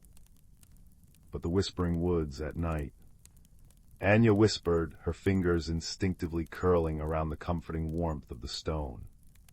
Its gentle pulse seemed to echo the rhythm of her own heart. "The woods know kindness," Alara assured her. "They feel the tremor of a fearful heart, yes, but they also feel the quiet intent of a gentle one. The ember will guide you. Seek the heart of the meadow near the great willow. Listen with more than your ears. Find why the fireflies hide their light. Bring back their warmth, Anya. Our little lights need each other." Alara placed a worn, soft woolen cloak around Anya's shoulders. "Go now while the moon is a silver sliver. It sees more clearly with soft eyes." Anya took a deep breath, the scent of wood smoke and her grandmother's lavender soap filling her senses. The sunstone ember pulsed warmly in her hand, a tiny, reassuring heartbeat against her skin. Stepping out into the cool autumn night was like stepping into a different world. The familiar village sounds faded quickly, replaced by the sighing of the pines overhead, the distant hoot of an owl, and the crunch of dry leaves under her boots. The air was crisp, carrying the scent of damp earth and decaying leaves, a rich, bittersweet perfume. The sliver of moon cast long, delicate shadows, turning the path into a ribbon of faint silver. The entrance to the whispering woods loomed ahead, an archway of gnarled oak branches. Even by day, the woods felt ancient and watchful. By night, they felt alive. The rustling wasn't just wind. It was the sound of unseen creatures shifting in the undergrowth, the creak of old wood settling, the soft drip of dew from high branches. Anya clutched the sunstone ember tighter. Its warm glow, like captured firelight, pushed back the deepest shadows just a few paces around her, creating a small, golden sanctuary. It illuminated the intricate lacework of frost forming on curled ferns and the velvety caps of moss clinging to stones. She walked slowly, her senses stretched wide. The ember's light wasn't constant. It would flare softly when she passed a cluster of glowing mushrooms nestled like tiny lanterns at the base of a tree, or dim slightly near a patch of cold, dark stone. It was responding to the hidden warmth of the woods. Anya focused on that gentle pulse in her hand, letting it guide her steps deeper into the embrace of the ancient trees. The path became less distinct, winding between massive trunks draped in curtains of ivy. The air grew stiller, thicker with the scent of pine and loam. Suddenly a different sound pierced the quiet, a soft, distressed chirping, like a tiny bell cracked. It came from a thicket of brambles off the path. Anya paused, her heart hammering against her ribs. The sunstone ember flared brightly, its warmth intensifying against her palm, urging her towards the sound. Pushing aside thorny branches carefully with a stick she found, the golden light revealed a small, trembling creature. It wasn't a bird nor a mouse. It was about the size of a squirrel, but covered in soft, velvety fur the color of charcoal and twilight. Large, luminous eyes, like polished obsidian, blinked up at her, wide with fear.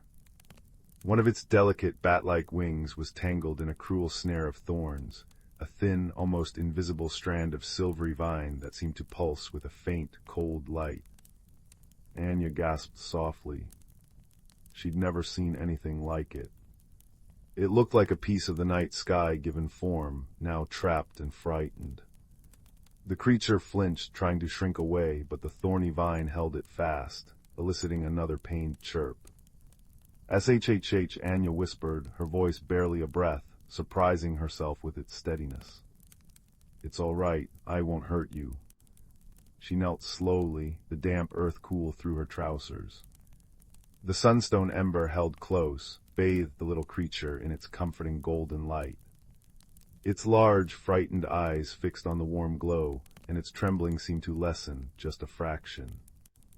"You're tangled," Anya murmured, more to herself than the creature. "That vine looks wrong." It did. It wasn't like the normal brambles. It felt unnaturally cold even from a small distance, and the silvery light it emitted was thin and sickly, not warm like her ember. Moving with painstaking slowness, Anya set the sunstone ember down on a flat, mossy stone nearby, where its light illuminated the trapped wing. She could see the tiny thorns digging into the velvety skin. Her own fingers felt clumsy, but she focused on the creature's large, trusting eyes, reflecting the ember's warm glow. Using a small, smooth pebble, she carefully pressed against the base of the thorny vine where it anchored in the earth, while with her other hand, she gently, so gently, began to ease the tiny wing free.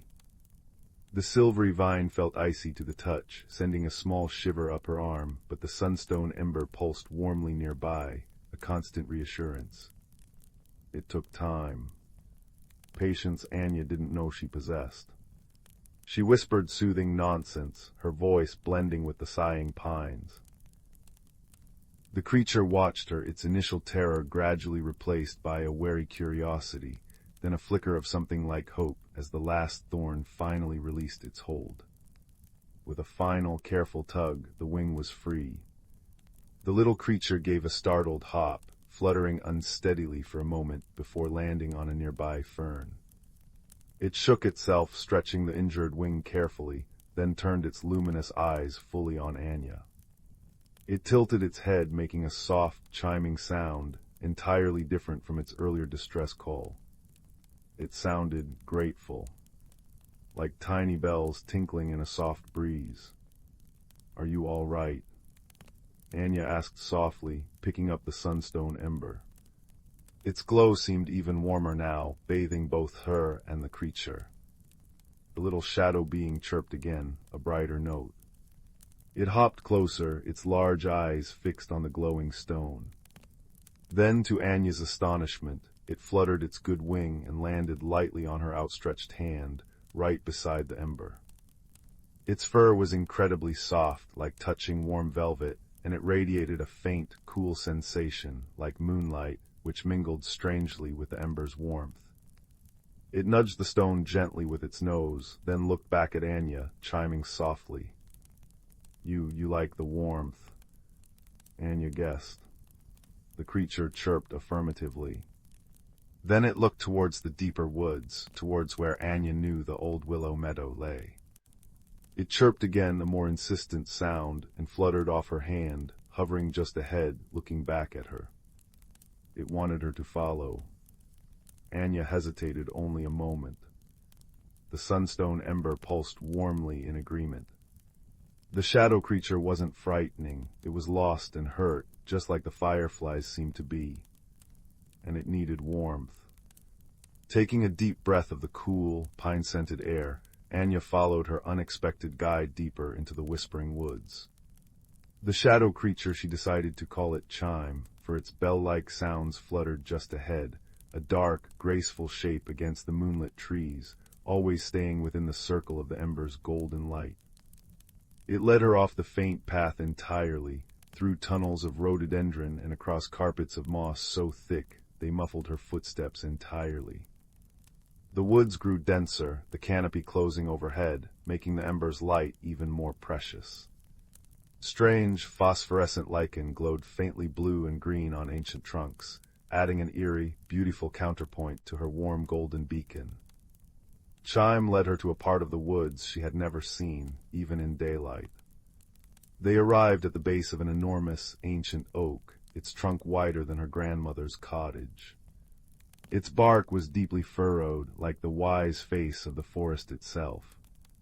Chime fluttered towards a curtain of thick, hanging moss that draped over a crevice in the trunk. With a soft chirp, it vanished behind the mossy veil. Anya pushed the heavy, damp strands aside, the scent of earth and decay strong, and stepped through. She gasped. Beyond the moss curtain wasn't just a hollow tree, it was an entrance. She found herself standing on a narrow, natural stone bridge, overlooking a hidden, moonlit grove nestled deep within the heart of the ancient tree's roots. Below, sheltered by the massive, arching roots that formed a cathedral-like space, lay a small, perfectly circular clearing. Moss, softer and greener than any Anya had ever seen, carpeted the ground, glowing faintly with its own ethereal light. Tiny, luminous blue flowers, like scattered sapphires, dotted the moss. In the center stood a still, dark pool, its surface reflecting the sliver of moon and the faint blue glow of the flowers. It was breathtakingly beautiful, a secret world pulsing with quiet life. The air here was warmer, moist, and filled with the gentle hum of nothing. It was silent, eerily silent.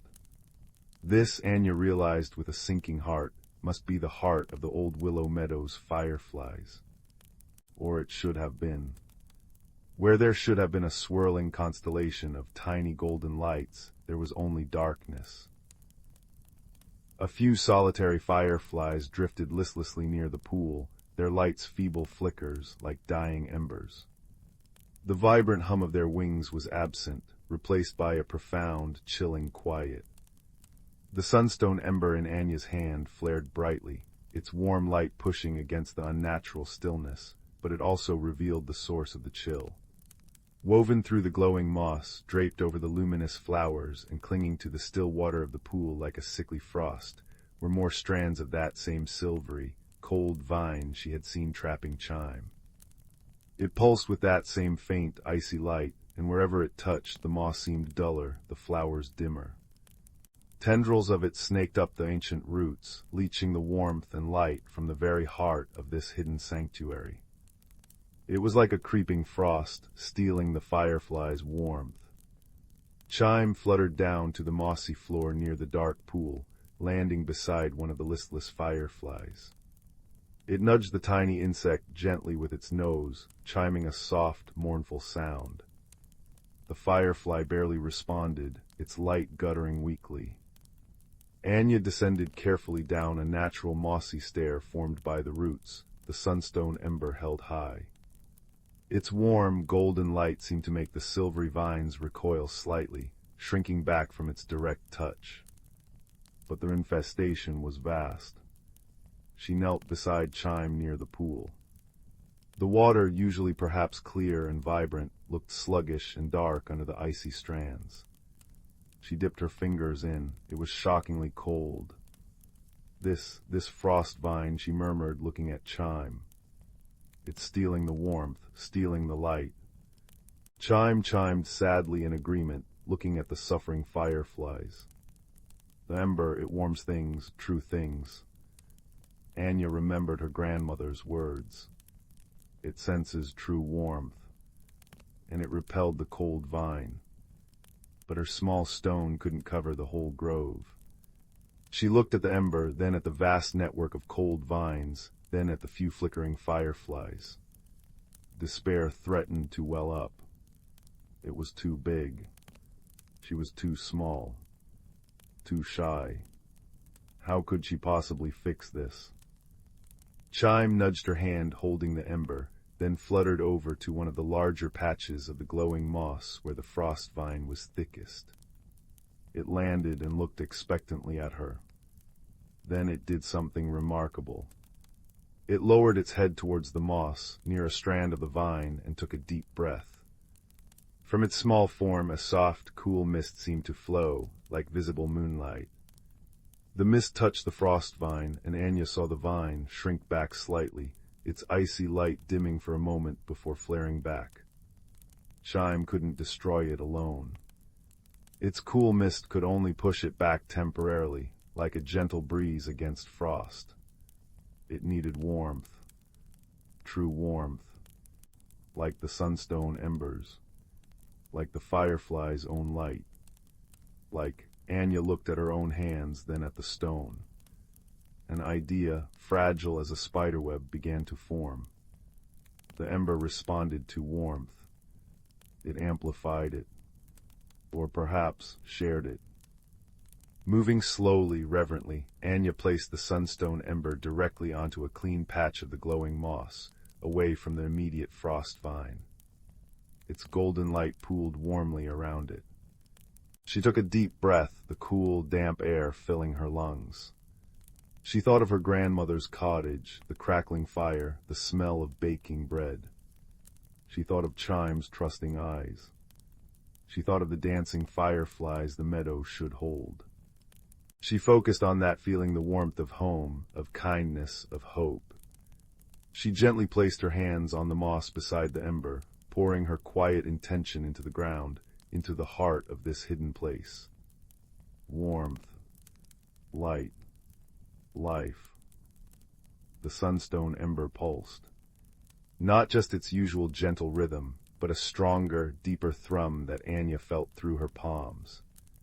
Its golden light intensified, spreading further, pushing the shadows back further. The moss directly beneath it seemed to glow brighter, its green luminescence deepening. Chime, watching intently, fluttered closer. It landed beside Anya's hand and lowered its head again. This time, as its cool mist flowed out, it mingled with the ember's expanding golden light. Something magical happened. Where Chime's moon mist met the ember's sun warmth, a new light blossomed. It was silvery gold, shimmering and ethereal, like sunlight catching on morning dew. This new light washed over the nearby strands of frost vine. Where it touched, the vine didn't just shrink back, it hissed faintly, like steam rising from ice, and dissolved. Tiny motes of cold light drifted upwards and vanished. A small patch of moss and luminous flowers was cleared, glowing healthily once more. Anya's heart leaped. It worked. They could do it together. Chime chimed excitedly, a bright cascade of sound. It fluttered to another patch of frost vine, near a cluster of weak fireflies.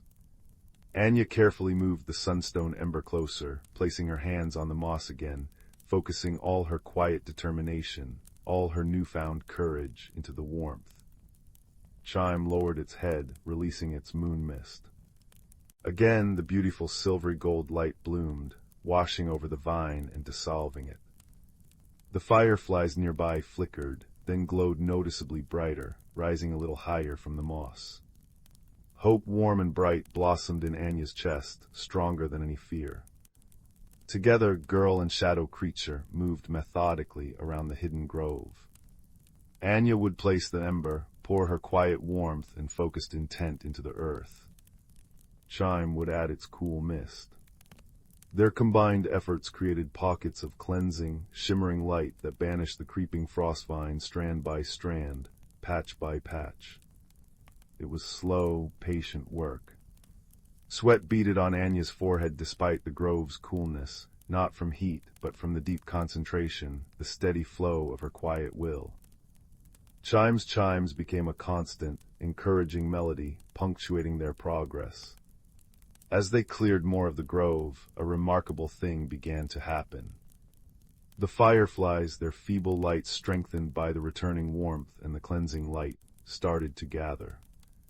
Instead of drifting listlessly, they began to hover near Anya and Chime. As the silvery gold light washed over cleared areas, the fireflies would fly into it, their own tiny golden lights flaring brighter. Soon they weren't just watching, they were helping.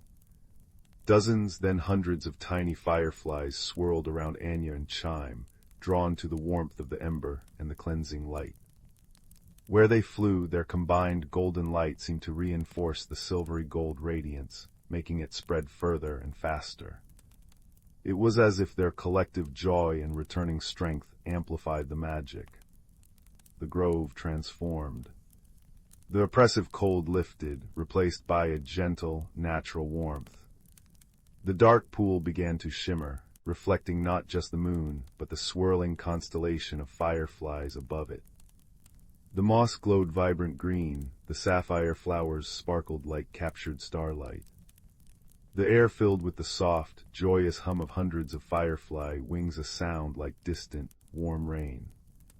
The frostvine retreated, dissolving under the combined assault of friendship, warmth, and light, vanishing from the heart of the sanctuary. Finally, they reached the last stubborn patch near the pool's edge. Anya placed the ember down. She was tired, but her spirit felt lighter than air. She placed her hands on the moss, pouring in the warmth of accomplishment, the warmth of Chime's friendship, the warmth of the fireflies' restored light. Chime released its mist. The fireflies swirled in a dense, glowing cloud. The silvery gold light flared brilliantly, washing over the last icy strands. They hissed, dissolved, and vanished. The grove was free. Chime let out a triumphant chime that echoed off the ancient roots. It fluttered up and circled Anya's head, chiming joyously. The fireflies swirled around her in a dazzling, golden vortex of light, their hum a warm, vibrant song of gratitude. Anya laughed, a soft, clear sound she hadn't heard from herself in a long time. She held out her hand, and Chime landed on it, nuzzling her finger gently. The sunstone ember pulsed steadily, warmly on the moss beside her, its light now a gentle, contented glow. Looking up through the canopy of roots, Anya saw the sliver of moon shining clearly now, its silver light mingling with the golden fireflies and the soft glow of the grove. The hidden world was healed. The balance was restored. The fireflies had their warmth back. And Anya felt a warmth inside her she hadn't known before. It wasn't loud or boastful, it was a quiet, steady glow like the ember itself. She had stepped into the unknown, faced the shadows not with force, but with kindness and quiet courage. She had made a friend in the darkness. She had helped heal a hidden heart. Chime fluttered towards the entrance, then back, chiming softly. It was time to go. Anya picked up the sunstone ember, its warmth a familiar comfort in her palm. She looked back at the restored grove, the swirling fireflies painting golden patterns in the air. "Thank you," she whispered to the hidden world, to the fireflies, to Chime. Following Chime back through the moss curtain and onto the stone bridge, Anya felt different. The whispering woods no longer felt vast and intimidating. They felt alive, friendly. The rustling leaves sounded like whispers of encouragement. The path back seemed clearer, bathed in the gentle light of the moon and the lingering warmth in her heart. Chime accompanied her all the way to the edge of the woods, fluttering beside her like a silent guardian. At the border where the pines met the open meadow, Chime landed on a low branch. It looked at Anya with its luminous eyes, then at the sunstone ember, then back at the deep woods. It chimed a soft, sweet farewell. "You'll be okay now?" Anya asked softly. Chime chirped affirmatively, a sound like tiny bells ringing in clear air. It nudged its head towards the village, then back towards its hidden grove. "Go home. I am home now." Anya smiled. "Thank you, Chime, for everything." She reached out and gently stroked the velvety fur on its head. It felt like cool silk. Chime leaned into the touch for a moment, then with a final bright chime, it fluttered back into the embrace of the whispering woods, a small shadow melting into the greater darkness, now warm and safe. Anya walked back towards the village, the sunstone ember a comforting weight in her pocket now, its glow subdued but warm. The old willow meadow, visible now, was alight. Not just with the sliver of moon, but with thousands upon thousands of fireflies, dancing and swirling in joyous abandon, their tiny golden lights painting the night air like living constellations. Their gentle hum was a lullaby carried on the breeze. The warmth had returned. She slipped quietly into her grandmother's cottage. Ilara sat by the hearth, which had burned low to glowing embers. She didn't turn, but a smile touched her lips as Anya entered the circle of firelight. "The meadow sings again," Ilara murmured, her voice thick with sleep and satisfaction. Anya knelt beside her grandmother's chair, the warmth of the hearth and the warmth within her mingling. She placed the sunstone ember on the small table. "It was cold, grandmother," she whispered, the events tumbling out in a soft rush, the trapped shadow creature, the hidden grove, the frost vine chime, and how their combined warmth and light, joined by the fireflies, had healed the heart of the woods. Ilara listened, her wise eyes reflecting the dancing embers. When Anya finished, Ilara placed a warm, wrinkled hand over hers. "You found your light, little fern," she said softly.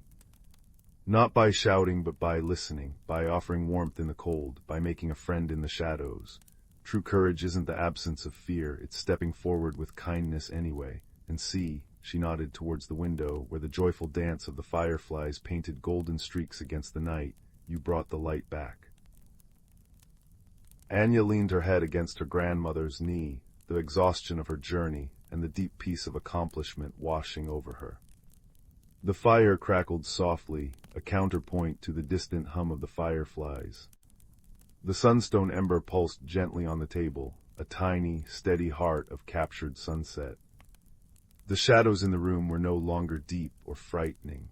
They were soft, warm companions held at bay by the hearth's glow and the light Anya now carried within her. She had journeyed into darkness and returned with warmth, with friendship, with a quiet strength that burned steady and true. The mystery was solved, the hidden world safe, the unexpected friend cherished. All was well. Outside, the fireflies danced their luminous ballet. Inside, the embers sighed contentedly. And Anya, curled beside her grandmother, felt the gentle pull of sleep, as soft and comforting as Chime's velvety fur. Her last waking thought was of golden light in a hidden grove, a silvery chime in the darkness, and the deep, abiding warmth of a heart that had learned to glow its own gentle light. The night held no more shadows, only the promise of peaceful dreams, as deep and quiet as the restored whispering woods themselves. "Sleep well, little one. The light is safe. The warmth remains. All is well." Story 8. The little village of Evenfall Hollow nestled in a cradle of ancient, whispering oaks. Its cobbled streets glistened after a soft summer rain, and the air hummed with the gentle chime of wind crystals hanging from every eave.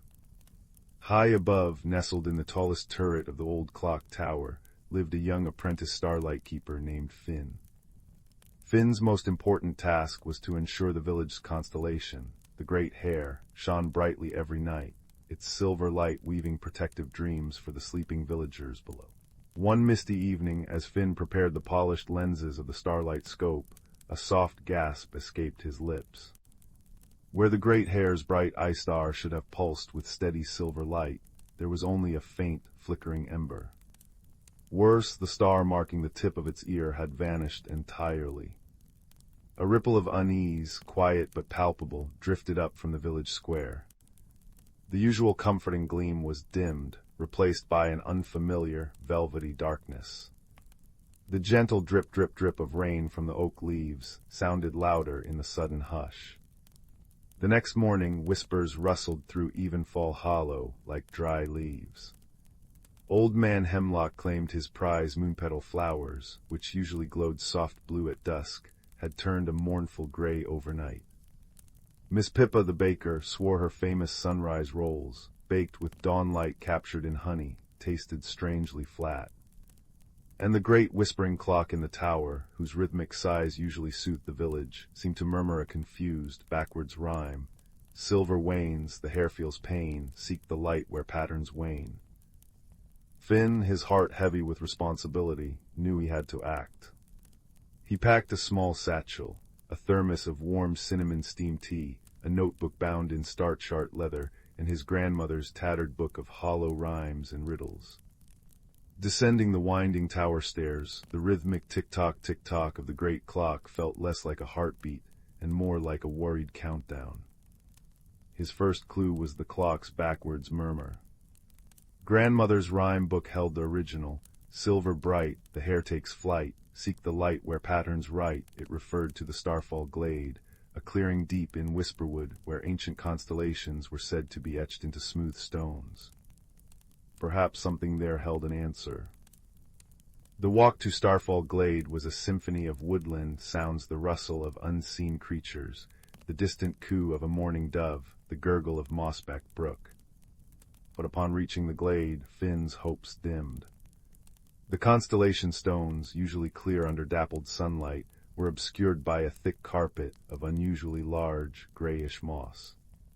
It felt spongy and cool underfoot, muffling even his footsteps.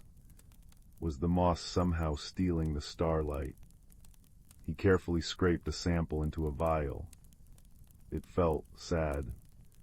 A red herring, perhaps, but a clue nonetheless. The moss wasn't malevolent, just displaced and melancholy. Next, he visited Old Man Hemlock's moonpetal patch. The gray flowers drooped listlessly. Finn sat beside them, not speaking, just listening with his heart. He felt a faint tremor of distress, a sense of being unheard.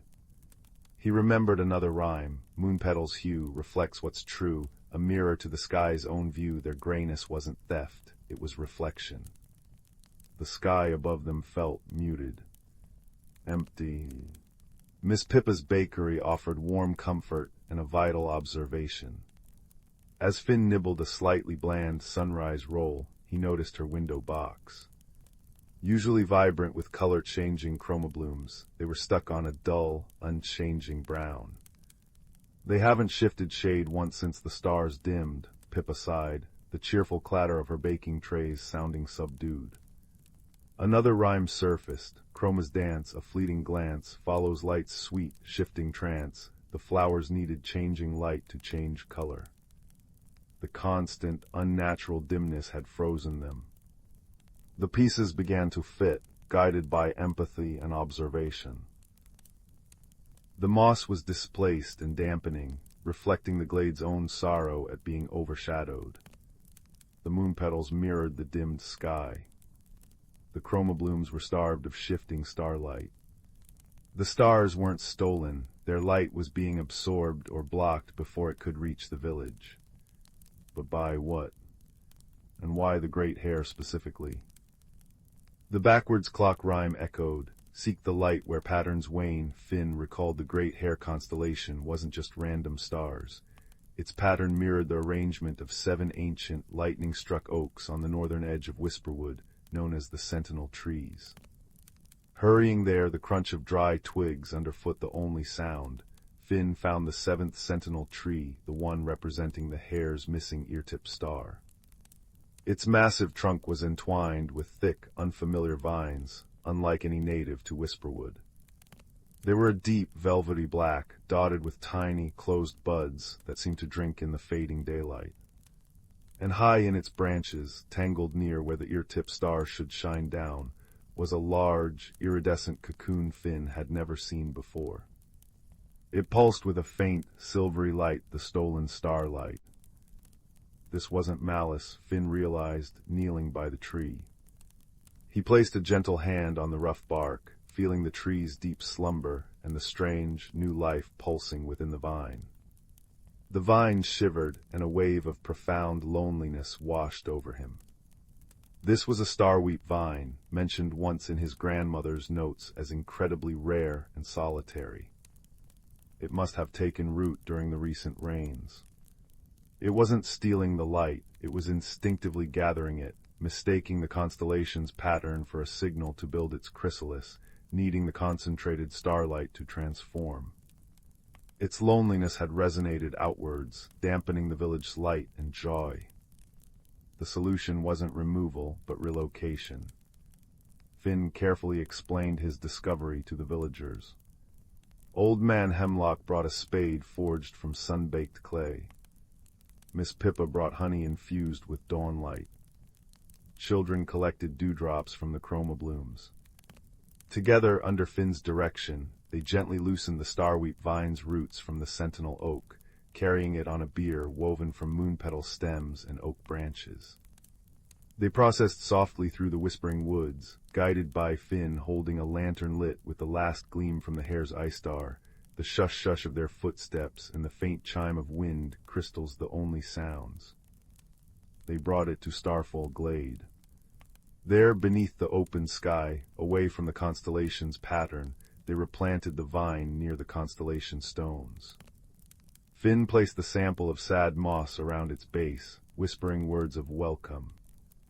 Miss Pippa drizzled the dawn honey on its roots. Children sprinkled the chroma bloom dew. As the first true stars of evening pierced the twilight, the great hare's eye star flaring back to life, its ear-tip star winking into existence, the starweep vine's buds slowly unfurled. Not to steal, but to reflect. Tiny, star-shaped flowers bloomed, each one a miniature mirror casting the constellation's light gently around the glade, blending with the moonlight on the stones. Back in Evenfall Hollow, the moon petals glowed vibrant blue once more. The chroma blooms shimmered through a rainbow of hues. Miss Pippa's sunrise rolls tasted of pure, golden dawn. And the whispering clock in the tower sighed its familiar, comforting rhythm, now murmuring the correct rhyme. Silver bright, the hare takes flight, welcome found in shared starlight. That night, the entire village gathered in the square. Blankets were spread, cups of cinnamon steamed tea passed around. Finn, high in his tower, adjusted the starlight scope. The great hare shone brighter than ever before, its light now carrying faint, dancing motes of color reflected from the starweep's new flowers in the distant glade. The gentle chime of the wind crystals harmonized with the deep, contented tick-tock of the clock and the distant sigh of the sentinel oaks. The mystery hadn't been solved by force, but by listening, understanding, and making space for something new and lonely. As the villagers gazed up, sharing the restored light, Finn knew the truest magic wasn't just in the stars above, but in the warm, quiet connection humming below, a gentle reminder that sometimes the brightest light comes from welcoming the shadows. And under the watchful, benevolent gaze of the great hare, Evenfall Hollow drifted into dreams woven with silver, starlight, and the soft, comforting glow of shared belonging. Story 9. The crackling fire paints dancing shadows on the walls as the chill wind whispers against the window pane. Tonight, little one, let me tell you of Finn, a boy whose heart held a quiet ache, and the journey sparked by a single, impossible ember.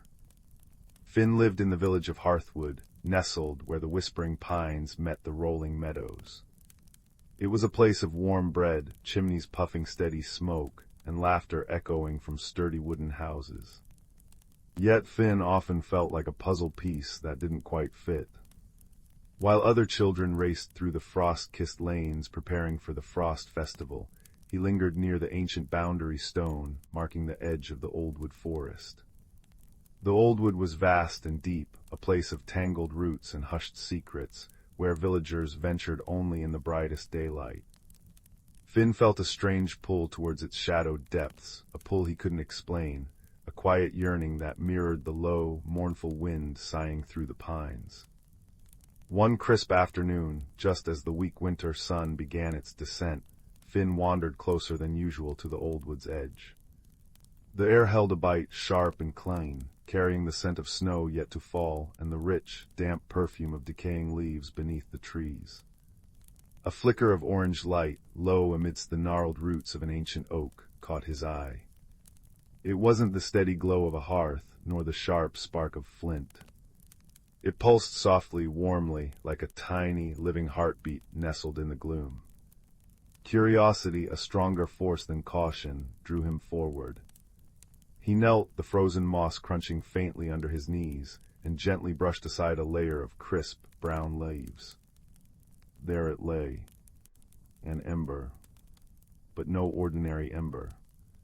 It was the size of a robin's egg, perfectly round, and glowing with a deep, internal warmth that seemed to breathe.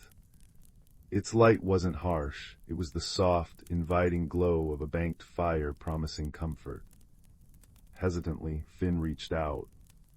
Instead of searing heat, a gentle, profound warmth radiated from it, seeping into his chilled fingers, spreading up his arm like a comforting embrace. It felt alive. As his fingers closed around it, the ember pulsed brighter, bathing his face in its soft, amber light. A faint melodic hum, like the lowest note of a wind chime kissed by a breeze, vibrated against his palm. And then the ember rolled. It rolled purposefully away from his hand, deeper into the shadowed embrace of the old wood. Finn's breath hitched. He knew the stories. The old wood was wild, untamed, home to things best left undisturbed. But the ember's warmth lingered on his skin, and its gentle hum resonated in his chest, quieting the lonely ache he carried. It felt like an invitation, a thread of light in the gathering dusk. With a final glance back at the safe, familiar glow of Hearthwood's chimneys, Finn took a deep breath, the scent of pine resin and cold earth filling his lungs, and stepped beneath the canopy of the old wood, following the pulsing glow of the little ember. The forest swallowed the fading daylight whole. Beneath the dense evergreen boughs, twilight reigned. Sounds shifted, the wind became a sighing chorus high above, the crunch underfoot was muffled by thick layers of needles and moss. The air grew stiller, colder, except for the sphere of warmth radiating from the ember Finn, now carried cupped in his hands. Its light painted the gnarled bark of trees in shifting patterns of gold and amber, revealing intricate carvings of frost on leaves and the watchful eyes of hidden creatures. He saw a badger pause at the entrance to its set, its dark eyes reflecting the ember's glow with intelligent curiosity before it vanished. A family of deer, ghostly shapes in the gloom, watched him pass with liquid dark eyes before melting silently into the undergrowth. The ember led him deeper, along paths only it seemed to know, paths that twisted around moss-covered boulders, crossed whispering streams on stepping stones slick with ice, and wound through thickets where bare branches reached like skeletal fingers. The silence wasn't empty. It was filled with the soft rustle of unseen life, the drip of melting frost from high branches landing with a soft plink in pools below, and the constant, reassuring hum of the ember itself. Finn felt a strange sense of peace settle over him, deeper than any he'd known in the village. The loneliness receded, replaced by a quiet wonder at the ancient, sleeping world around him. After what felt like hours, the ember's glow intensified, pulsing faster. It rolled forward with renewed purpose, leading Finn into a small, hidden clearing he never would have found alone. The air here was noticeably warmer, smelling of damp earth and something sweet, like crushed juniper berries. In the center of the clearing stood the stump of a colossal, long-fallen tree, wider than Finn's cottage back home. It was hollowed out by time, forming a natural bowl. And nestled within that bowl, radiating a soft, steady light that illuminated the entire clearing, was the source of the ember's pull. It was a creature woven from living flame. No taller than Finn's forearm, its form was fluid and graceful, like a dancer glimpsed through heat haze. Its body shimmered with shades of gold, soft orange, and deep crimson, constantly shifting and flowing. 2 points of brilliant white light, warm and intelligent, shone where eyes might be. It pulsed gently, radiating a profound, comforting heat that banished the forest chill. As Finn approached, holding the small ember out, the creature stirred. A soft crackling sound, like dry leaves gently burning, filled the air. The little ember in Finn's hand vibrated, then leaped, not falling, but floating through the air like a soap bubble, merging seamlessly into the creature's chest. The creature glowed brighter for a moment, its form solidifying slightly, and a wave of pure, gentle warmth washed over Finn. "Thank you, Walker of the Edge," a voice resonated, not in Finn's ears, but directly within his mind. It was the sound of logs settling in a hearth, of sparks dancing upwards, warm and ancient. "You have returned a piece of me that was lost to the cold winds. I am Emberkin." Finn stood frozen, awestruck. You speak, inside my head." Then Birkin's light pulsed, a gentle ripple of amusement. "Thought and warmth are kin, little one. Words are simply sparks given shape. You felt the call of my lost ember. Few beyond the roots of the world can hear such whispers." It shifted, flowing closer to the edge of the great stump. "You carry a quietness within you, Walker, a space where the forest's sigh can be heard." Finn found his voice, small in the vast quiet.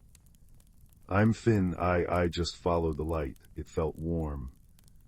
He hesitated. "Why was it lost? Why are you here?" Then Birkin's light dimmed slightly, the comforting warmth ebbing just a fraction. "I am guardian of this hearthstone." It gestured with a flickering limb towards the massive stump.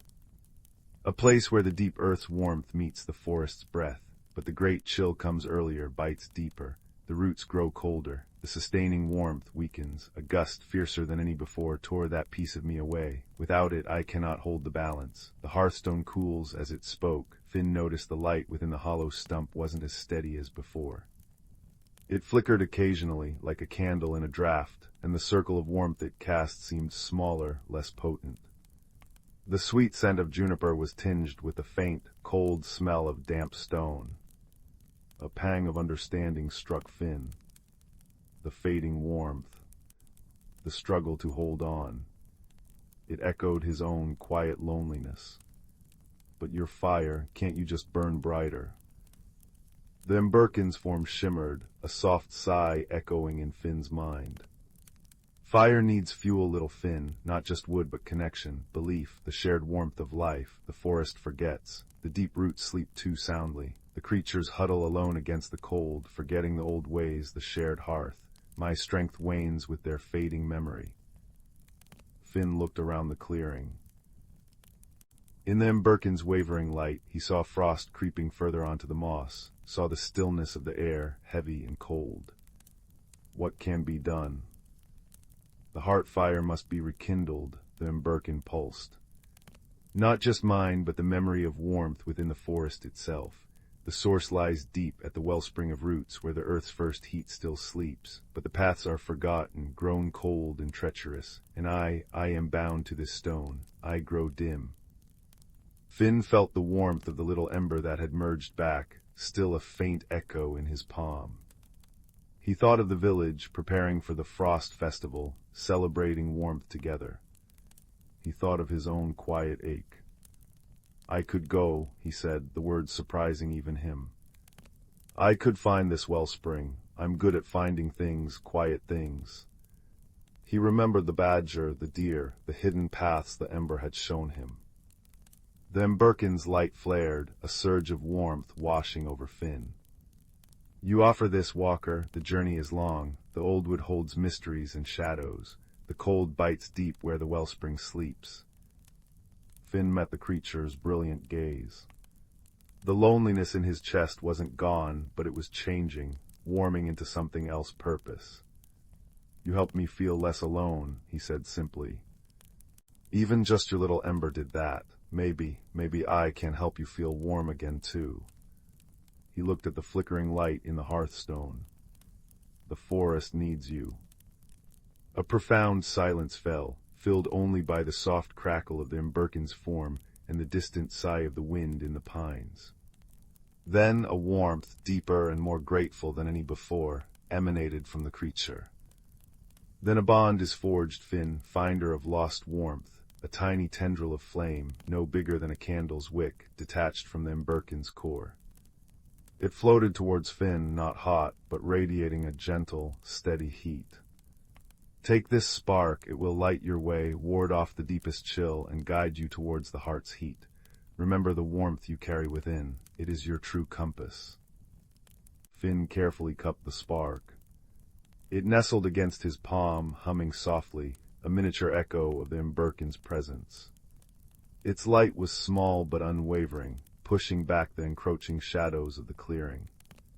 He felt a connection, thin but strong, stretching back to the guardian at the hearthstone. He took a deep breath, the scent of pine and cold earth now mixed with the faint, comforting smell of wood smoke from the spark. Which way? The emberkin's form flowed, pointing a shimmering limb deeper into the forest, towards where the land began to slope downwards into even deeper shadow. Follow the sigh of the stones, listen for the water that runs warm beneath the frost, trust the spark and trust the quiet knowing that led you here. With a final look at the emberkin, its light flickering bravely in the cooling hearthstone, Finn turned. Holding the spark aloft like a tiny lantern, he stepped beyond the clearing, leaving the circle of fading warmth and venturing into the deeper, colder embrace of the old wood. The spark's light painted a small, golden path before him, illuminating frost ferns on fallen logs and the watchful eyes of owls high above. The journey had truly begun. The descent was slow and careful. The path the emberkin had indicated wasn't a path at all, but a way through thickets of holly that scraped against his coat with a sound like dry whispers, across ravines spanned by fallen giants of trees, their bark rough and icy under his hands, and down slopes where frost-slicked roots threatened to send him tumbling. The spark's warmth was a constant comfort against the deepening cold that seeped through his clothes, a cold that felt ancient and heavy, pressing in from the shadowed earth. The air grew stiller, damper, smelling less of pine and more of deep, cold stone and undisturbed loam. The usual forest sounds faded, replaced by an immense, watchful silence broken only by the drip of icy water somewhere in the dark and the soft, steady hum of the spark in his hand. He walked for hours, guided by the spark's unwavering glow and the subtle pull in his chest, that quiet knowing the emberkin had spoken of. He learned to read the forest in the spark's light, the way frost patterns thickened where the cold was deepest, the faint mist that curled from cracks in the earth where hidden warmth might linger. He paused by a cluster of frozen berries, their red stark against the white, and the spark pulsed gently, its light reflecting off the ice like tiny scattered rubies. His first true test came as dusk began to settle permanently beneath the ancient trees. He reached a wide, fast-flowing stream, black water churning over smooth, dark stones, its surface crusted with brittle ice at the edges. Mist rose from its surface, cold and clinging. The spark's light reflected on the rushing water, showing no easy crossing. The opposite bank was steep and slick. Finn shivered, the cold gnawing at him despite the spark's warmth. Panic fluttered in his chest. How could he cross this? As he stood pondering, a soft, chittering sound came from the bank beside him. He lowered the spark, its light revealing a small, sleek creature with dark, intelligent eyes and fur the color of wet slate. An otter. It regarded him curiously, tilting its head, then slipped silently into the icy water, vanishing beneath the dark surface. Finn watched, feeling a pang of despair. Then a moment later the otter resurfaced further upstream, near a tangle of half-submerged roots that formed a natural, if precarious, bridge across the narrowest point of the stream. It chittered again, looking directly at Finn, then dove once more. Finn understood. Holding the spark carefully, he scrambled over the slippery rocks towards the roots. They were slick and uneven, but strong. Taking a deep breath, he began to cross, using his free hand to grip the cold, wet wood. The water roared below, sending sprays of icy mist onto his face. Halfway across, his foot slipped. He cried out, scrabbling for purchase, the spark held high. Just as he felt himself falling, something nudged his leg firmly from beneath the water. The otter. It braced him, giving him the precious second he needed to regain his balance. Heart pounding, Finn scrambled the rest of the way to the far bank. He turned, breathing heavily, steam puffing from his mouth in the cold air. The otter popped its head up, gave one final, soft chitter, and vanished downstream. "Thank you," Finn whispered into the gloom, his voice small but sincere. The spark pulsed warmly in his hand, as if acknowledging the otter's help. He felt a flicker of something new, not just gratitude, but a sense of belonging within the forest's intricate web. He wasn't entirely alone. The land sloped ever downwards. The trees grew taller, their trunks massive and twisted, draped in curtains of gray-green lichen that glowed faintly in the spark's light like ghostly lace. The air grew thick with the smell of minerals and deep earth. The cold intensified, a dry, penetrating cold that seeped into his bones despite the spark's valiant efforts. Frost coated everything in thick, feathery crystals that sparkled like diamonds in the tiny lantern's glow. Finn's breath plumed white, and his steps became slower, heavier. Doubt began to creep in, cold and insidious. What was he doing? A boy lost in the deepest woods, chasing a fire sprite's dream. The wellspring seemed like a myth. The quiet ache of loneliness threatened to return, colder than the air around him. He stumbled into a small, icy hollow, ringed by sheer walls of frozen rock. Exhaustion washed over him. He sank down onto a frost-covered boulder, pulling his knees to his chest, holding the spark close. Its light seemed dimmer now, struggling against the oppressive, ancient cold of this deep place. The silence was absolute, heavy, suffocating. He felt very small, very lost. A tear, hot against his frozen cheek, traced a path downwards. Was the emberkin fading away even now, alone at the hearthstone? Had he failed before he'd even truly begun? Remember the warmth you carry within. The emberkin's words echoed softly in his memory. Finn closed his eyes, shutting out the oppressive gloom.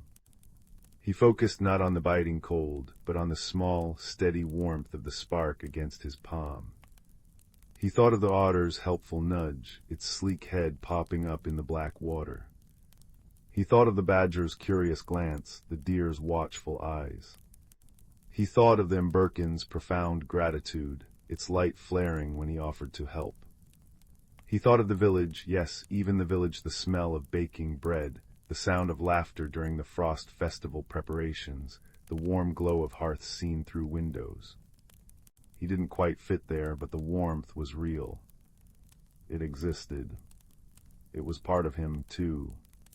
He focused on that feeling, not the absence of belonging, but the presence of connection, however small. The warmth of kindness offered, of purpose accepted. He poured that feeling, that memory of warmth, into the spark cupped in his hands. He imagined it feeding the tiny flame, strengthening it with his own quiet courage. A soft gasp escaped him. The spark flared. Not violently, but significantly. Its light, which had been dwindling to a faint amber glimmer, suddenly brightened, pushing back the shadows of the hollow. Its warmth intensified, a wave of comforting heat washing over him, banishing the chill that had settled in his core. The hum grew stronger, clearer, a resonant chime in the silence. And as the light grew, it illuminated something on the far wall of the hollow he hadn't seen before, a narrow fissure in the rock, barely wider than his shoulders. From within that fissure drifted the faintest whisper of air, warm air. And beneath the roar of his own pulse in his ears, he heard it, the sigh of stones the emberkin had spoken of, a low, deep, resonant hum coming from the earth itself, and the faint, musical trickle of flowing water. Not icy water, but water carrying the promise of warmth. Hope, warm and bright, surged through Finn, stronger than the spark's renewed glow. He scrambled to his feet, renewed energy coursing through him. The path wasn't gone, it was hidden. He had found it not just with his eyes, but with the warmth inside him. He approached the fissure. The warm air flowing from it smelled different, like wet stone, yes, but also like minerals and something ancient and comforting, like sun-warmed rock from a deep place. The spark pulsed eagerly in his hand, its light streaming into the dark crack. Taking a deep breath of the surprisingly warm air, Finn squeezed into the fissure. The rock was cold and smooth against his back and chest, but the air flowing past him was blessedly warm. He edged forward, the spark held before him, illuminating damp, glistening walls that narrowed and then widened. The sigh of the stones grew louder, a deep, resonant vibration he could feel in his bones, mingling with the growing sound of trickling water. The air grew warmer, damper, smelling strongly now of minerals and heat. After a tense, cramped journey, the fissure opened abruptly. Finn stepped out into a cavern. His breath caught. The wellspring of roots was not a roaring fire, but a place of profound, deep earth warmth. The cavern was vast, its ceiling lost in darkness beyond the reach of the spark's light. The walls and floor were smooth, dark stone, glistening with moisture. In the center bubbled a pool, not of water, but of thick, viscous liquid that glowed with a soft, internal light, molten earth, perhaps, or some primordial spring. It shimmered with hues of deep gold, burnt orange, and rich crimson, casting shifting, warm reflections on the cavern walls. Steam rose gently from its surface, curling in the still air, carrying the scent of hot stone and ancient minerals. This was the source, the deep heart fire the Emberkin needed. But the warmth here felt dormant, sleeping, like a banked fire waiting for a breath. The pool bubbled sluggishly. The light it cast was gentle, but not vibrant. The cavern, while warm compared to the frozen hollow outside, held a stillness, a sense of waiting. Finn approached the edge of the pool cautiously. The heat radiating from it was intense but not scorching. It was the deep, penetrating warmth of a healing stone. He looked at the spark in his hand. The Emberkin's instructions echoed, rekindle the heart fire. Rekindle the memory of warmth. He understood. It wasn't just about bringing the spark here. It was about awakening the connection. He needed to share the warmth. He carried the warmth of the Emberkin's hope, the otter's kindness, his own quiet courage, and the memory of all warmth he had ever known. He knelt by the glowing pool, the heat warming his face. He cupped the spark carefully, feeling its eager pulse against his skin. Closing his eyes, he didn't just think of warmth, he felt it. He felt the comforting heat of the spark. He felt the profound gratitude of the Emberkin. He felt the sturdy helpfulness of the otter. He felt the watchful presence of the forest creatures. He felt the cozy glow of Hearthwood's hearths, the laughter of children, the smell of baking bread. He felt his own determination, the quiet strength that had brought him here. He gathered all these feelings, all these sparks of connection and kindness, into his heart, a glowing constellation of warmth. Then, gently, reverently, he lowered his hands towards the shimmering surface of the wellspring. He didn't plunge the spark in, he let it hover just above the glowing pool. He poured all that gathered warmth, all that feeling, down through his arms, through his hands, and into the spark. He offered it not as a demand, but as a gift, a reminder. The spark flared brilliantly, its light dazzling in the cavern, painting the steam gold. Its hum rose to a clear, resonant chime that echoed off the stone walls. Then it detached from Finn's hands. It floated down, a tiny, brilliant star, and touched the surface of the wellspring. For a heartbeat, nothing happened. Then a ripple spread out from where the spark touched, a circle of brighter, more vibrant gold. The sluggish bubbles in the pool became more vigorous. The molten light within surged, glowing brighter, hotter. The deep, resonant sigh of the stones intensified, becoming a powerful, welcoming hum that vibrated through the entire cavern, shaking loose tiny crystals of mineral that sparkled like falling stars in the renewed light. Steam billowed more thickly, carrying the intensified scent of hot stone and life. The warmth radiating from the pool deepened, becoming a palpable, enveloping embrace that chased away the last vestiges of cold from Finn's body. The wellspring wasn't just awake, it was alive, pulsing with renewed, vibrant energy. Finn watched, awestruck, tears of relief and wonder warming his cheeks. He had done it. He had rekindled the heart fire. The connection was restored. The journey back felt lighter, guided by the now unwavering warmth resonating from the earth itself. The spark, its task complete, remained a warm, comforting presence in his hand, its light steady and strong. The path seemed clearer, the cold less biting. He emerged from the deep fissure into the frozen hollow to find the frost receding, the air already less frigid. As he retraced his steps upwards through the old wood, he saw subtle changes. Frost melting faster from leaves, small creatures venturing out more boldly, their eyes reflecting the spark's light with less wariness. The sigh of the stones, the deep hum, followed him, a constant, warm vibration underfoot. He reached the hidden clearing just as the first true stars began to pierce the twilight sky above the thinning canopy. The hearthstone pulsed with light.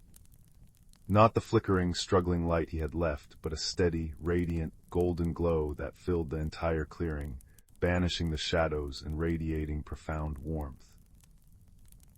The emberkin stood tall and bright within the hollow stump, its form vibrant, shimmering with powerful, joyful energy. Its light spilled out, painting the surrounding trees in hues of gold and amber, making the frost on their branches glitter like scattered jewels. Finn, the voice resonated in his mind, rich with warmth and overwhelming gratitude. You found the heart fire, you rekindled the memory, the warmth flows strong again. The emberkin flowed towards the edge of the stump as Finn approached, its light bathing him in pure, comforting heat. The forest remembers, the roots drink deep, the great chill will not claim us. Finn held up the spark. It showed me the way, and I remembered. He smiled, a true warm smile that chased away the last shadows of loneliness. I remembered the warmth. You carried it within you, little guardian, the emberkin pulsed. You shared it, that is the truest fire, it extended a shimmering limb. The spark has served its purpose. Let it return to the whole, carrying the echo of your journey. Finn nodded. He opened his hand. The spark floated up, glowing brilliantly, and merged back into the emberkin's radiant core.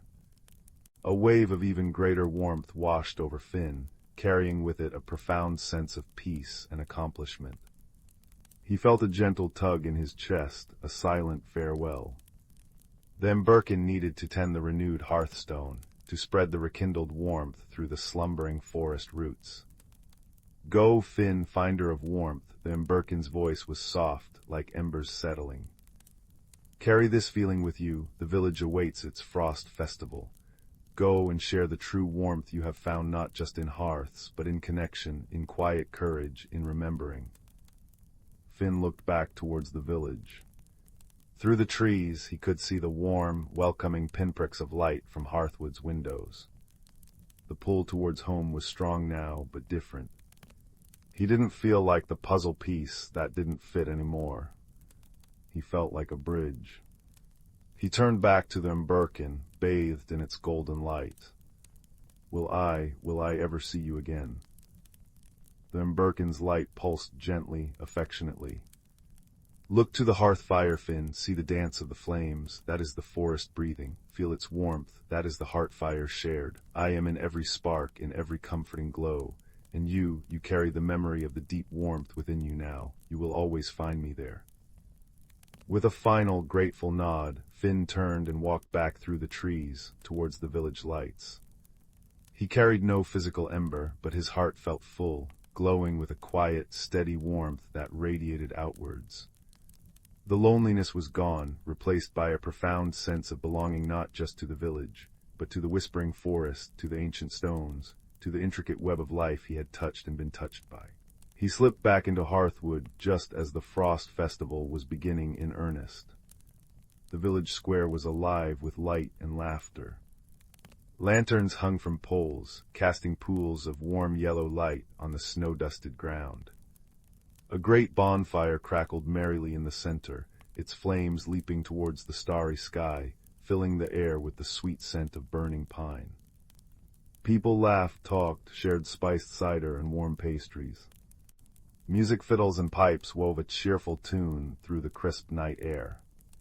Finn stood at the edge of the square for a moment, watching. He saw the baker laughing with the woodcarver, children chasing each other with sparklers painting trails of light, elders smiling by the fire. He saw the warmth not just from the flames, but in the connections, the shared joy, the simple act of being together against the winter's chill. It was the same warmth he had carried to the wellspring, the same warmth the forest now remembered. He walked towards the bonfire. As he drew near, a girl he sometimes sat beside in lessons, usually quiet like him, turned and saw him. Her eyes widened slightly, then she smiled, a warm, genuine smile. "Finn, you're back. We wondered where you'd gone. Come have some cider, it's hot." He held out a steaming mug. Finn took it, the warmth of the ceramic seeping into his hands. He looked into the mug, seeing the firelight reflected in the dark liquid.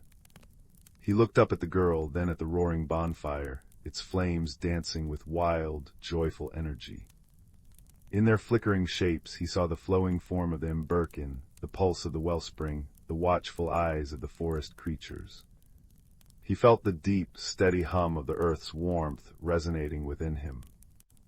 He smiled back, a smile that held the quiet wisdom of the deep woods and the simple joy of coming home. "Thank you," he said, his voice clear and warm. He raised the mug slightly towards the fire. "It feels just right." He took a sip, the hot, spiced cider warming him from the inside out, mingling with the profound, peaceful warmth glowing steadily in his heart. He settled onto a log near the fire, the crackling flames painting patterns on his face, the laughter and music wrapping around him like a cozy blanket. The Frost Festival wasn't just about the cold outside. It was a celebration of the warmth within and between them all. Finn closed his eyes for a moment, feeling the heat of the bonfire on his skin, listening to its cheerful crackle, the murmur of voices, the distant sigh of the wind through the pines, the forest breathing. He felt the deep, quiet hum of the earth beneath his feet, the echo of the wellspring's song. He was home. He was warm.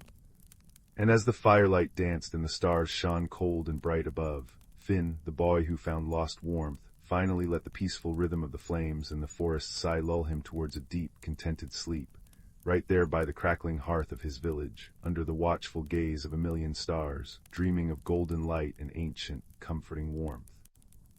The journey was done. The warmth was found.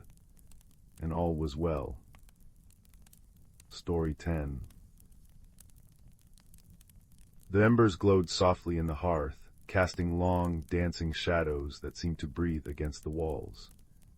Outside, a gentle wind sighed through the ancient oak tree, its leaves whispering secrets to the moon. Tonight, dear listener, we travel not to distant mountains or stormy seas, but to a quiet corner of an old house, where magic hummed beneath the dust. Young Leo, a boy with eyes wide as saucers and a heart that beat a little too fast for crowds, often sought refuge in his grandmother's rambling attic. It was a kingdom of forgotten things, trunks smelling of cedar and mothballs, hat boxes stacked like crooked towers, and furniture draped in ghostly sheets. Sunlight streamed through a single cobweb-fringed window during the day, but tonight Leo held a flickering lantern, its warm light carving a small circle of gold in the vast, quiet dimness. Creak went the floorboards under his careful steps, a familiar, comforting sound. Whoosh rustle went the unseen inhabitants, perhaps mice, perhaps just shifting memories. He was searching for a particular box of old buttons, promised to him for a project. Pushing aside a rolled-up rug heavy with dust, his fingers brushed against something cold and smooth tucked behind a battered traveling chest. It wasn't a box. It was a teapot. Not grand porcelain, but sturdy, everyday stoneware, glazed a deep, comforting blue like a twilight sky. It felt strangely warm beneath the dust. Curious, Leo wiped it clean with his sleeve. Tiny hand-painted stars, almost invisible, spiraled around its belly. And nestled snugly inside its round belly, instead of tea leaves, lay a single, perfect, impossibly smooth river stone, the color of moonlight on water. As Leo lifted the stone, the teapot gave a soft, resonant huyumum, like a contented cat purring deep within its chest. A faint, sweet scent, like lavender and warm honey, filled the air. Suddenly a tiny voice, sharp but not unkind, piped up from near his elbow. "Took you long enough, young sprout. Been gathering dust longer than that old umbrella stand." Leo jumped, nearly dropping the stone. Perched precariously on the edge of a discarded picture frame was a small garden mouse, her fur gray as storm clouds, whiskers twitching with impatience. She wore a minuscule acorn cap tipped jauntily to one side. Who are you?" Leo whispered, his voice barely louder than the settling dust. "Call me Pip," the mouse declared, puffing out her chest. "Keeper of lost seeds and finder of forgotten crumbs, and that," she pointed a tiny paw at the teapot, "is the Starlight Steeper. Been waiting for someone with quiet eyes to find it, mostly just spiders chatting with it lately. Dreadful conversationalists, spiders, all webs and no substance."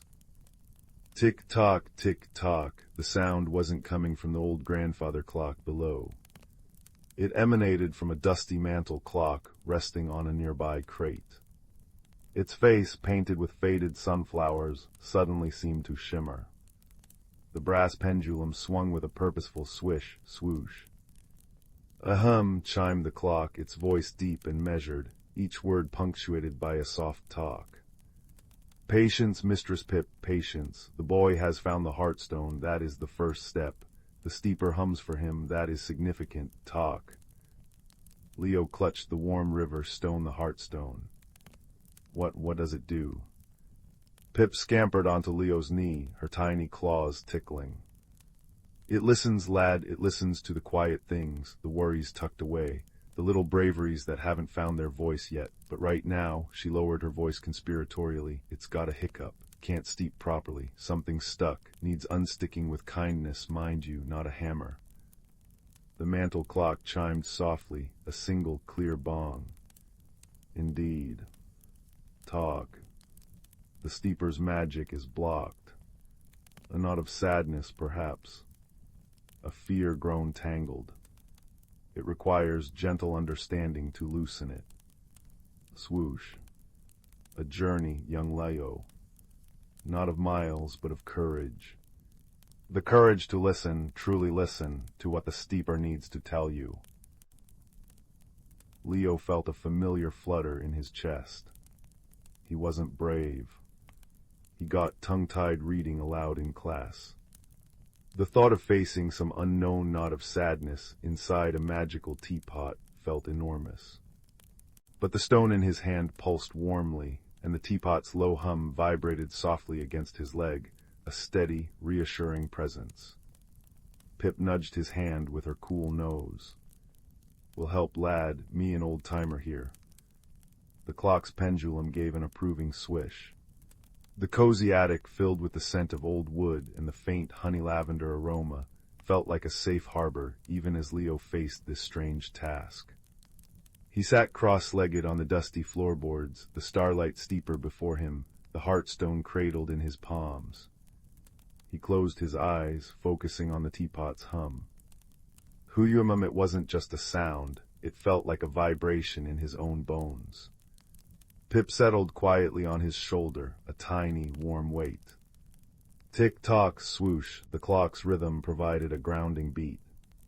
At first, there was only the hum and the rhythmic sounds of his companions.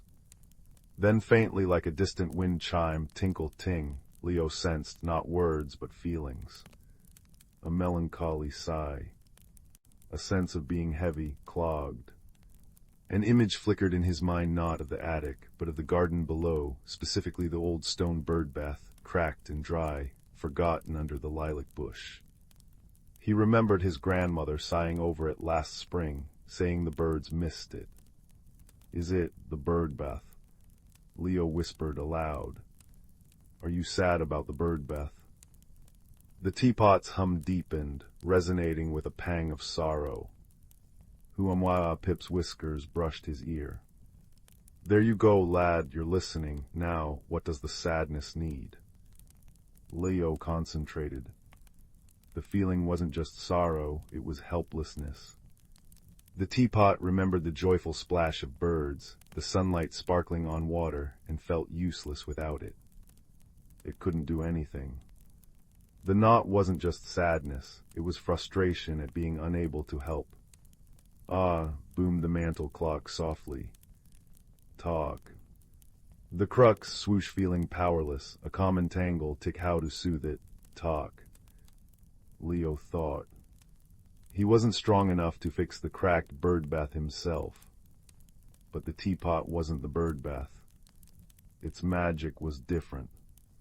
He remembered the warm pulse of the hearthstone, the soothing hum. "Maybe," Leo said slowly, the idea forming like a shy bud, "maybe you don't need to be the bird bath. Maybe you can remember the joy it brought, share that warmth instead." He gently placed the hearthstone back into the teapot. "Can you hold the happiness like you held the stone?" He poured a little water from his canteen into the starlight steeper, just covering the hearthstone. Instantly the water began to glow with a soft, silvery light, like captured moonlight. The teapot's hum shifted, losing its mournful waver, becoming brighter, purring louder, pr-rar-rar-rar-rar-rar hummum. The scent of lavender and honey grew stronger, mixed now with the fresh, clean smell of rain on stone. Tiny motes of light, like miniature stars, swirled within the glowing water. Tinkling. The sound was pure and bright, like tiny bells of joy. Pip squeaked with delight. "You did it, lad. You unraveled the knot with kindness." The clock chimed a sequence of soft, merry bong-bing-bongs. "Wisely done, young Leo," swoosh, understanding the need, not just the sorrow. Talk, offering comfort where direct action was impossible. Take a profound courage that, talk. Leo felt a warmth spread through him that had nothing to do with the lantern. It was the warmth of accomplishment, quiet but deep. He hadn't fought a dragon or crossed a desert. He had listened with his heart and offered a gentle thought. The starlight steeper, now glowing contentedly, seemed to radiate peaceful energy, filling the dusty attic with a sense of serene well-being. The image of the bird bath faded, replaced by a feeling of gentle acceptance and the remembered song of sparrows. He carefully poured the glowing water into a small, chipped cup he found nearby. It didn't steam, but it shimmered, holding the captured light and the sweet, calming scent. He took a tiny sip. It tasted like cool water, yet carried the warmth of sunshine and the peace of a quiet garden. The flutter in his chest settled into a calm, steady rhythm. Later, Leo carried the starlight steeper down from the attic, its soft hum a comforting companion. Pip rode perched on the rim, directing him, "Left a bit, lad, mind the loose board." The clock remained behind, its rhythmic tick-tock swoosh a promise of its steady presence. Leo placed the teapot on his windowsill. Outside, the wind sighed through the oak leaves, shhhhh, and a distant owl called softly, hoo, hoo. The moon cast a silver path across his floor. He knew the teapot wasn't fixed forever. Life held other knots, other sorrows. But he also knew something profound. Courage wasn't always loud. Sometimes it was the quiet act of listening deeply. Kindness could loosen the tightest tangles. And help often came in small, unexpected packages: a bossy garden mouse, a wise old clock, a warm stone humming in a blue teapot.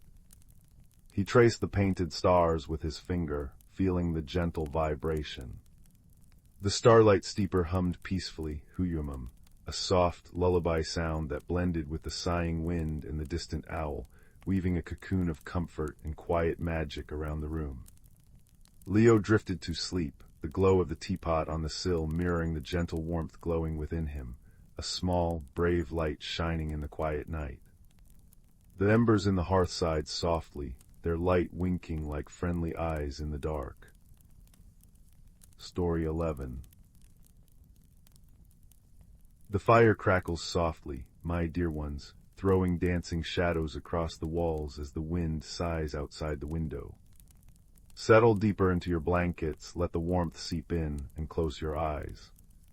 Tonight we journey to a place where the ordinary meets the magical, where a spark of courage can light up the deepest dark. Listen to the rhythm of the flames and let the story begin. In the quiet village of Oakhaven, nestled amongst ancient, whispering trees, lived a boy named Leo. Leo loved the familiar, the scent of his grandmother's cinnamon bread baking, the rhythmic clink-clink of the blacksmith's hammer, the soft glow of lamplight spilling onto cobbled streets at dusk. But Leo also harbored a secret yearning. He felt the woods that encircled Oakhaven held more than just squirrels and birdsong. He sensed a deep, quiet magic, like a held breath, just beyond the edge of sight.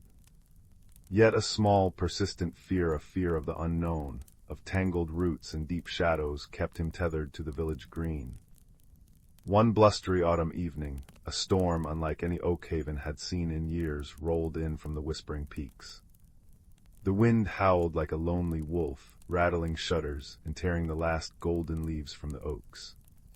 Rain lashed the windows, sounding like 1,000 tiny drummers.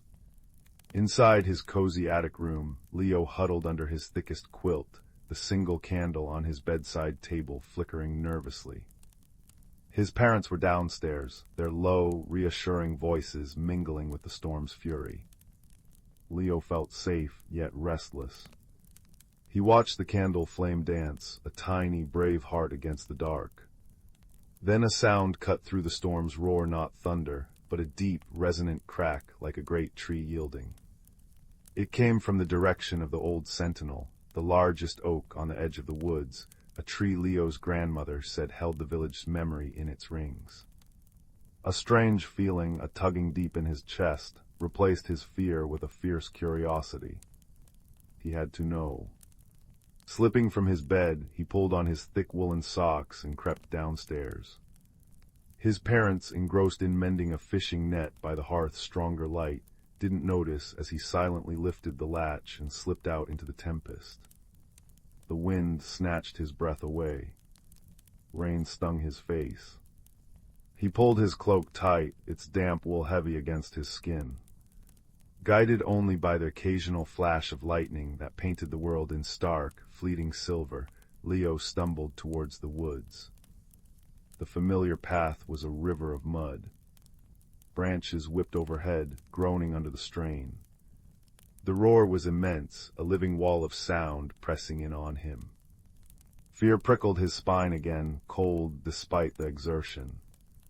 Turn back, it whispered. But the memory of that mighty crack and the insistent pull in his chest pushed him forward. Finally, he reached the clearing where the old sentinel stood. Or rather, where it had stood. Lightning had struck true. The great oak lay split, its heartwood exposed like an ancient wound. Leo's heart ached for the fallen giant. He stepped closer, his boots sinking into the rain-slicked earth. And there, nestled amongst the splintered wood and scattered acorns, where the tree's heart had been, something glowed. It was a stone, smooth and oval, about the size of Leo's palm. But it wasn't just any stone.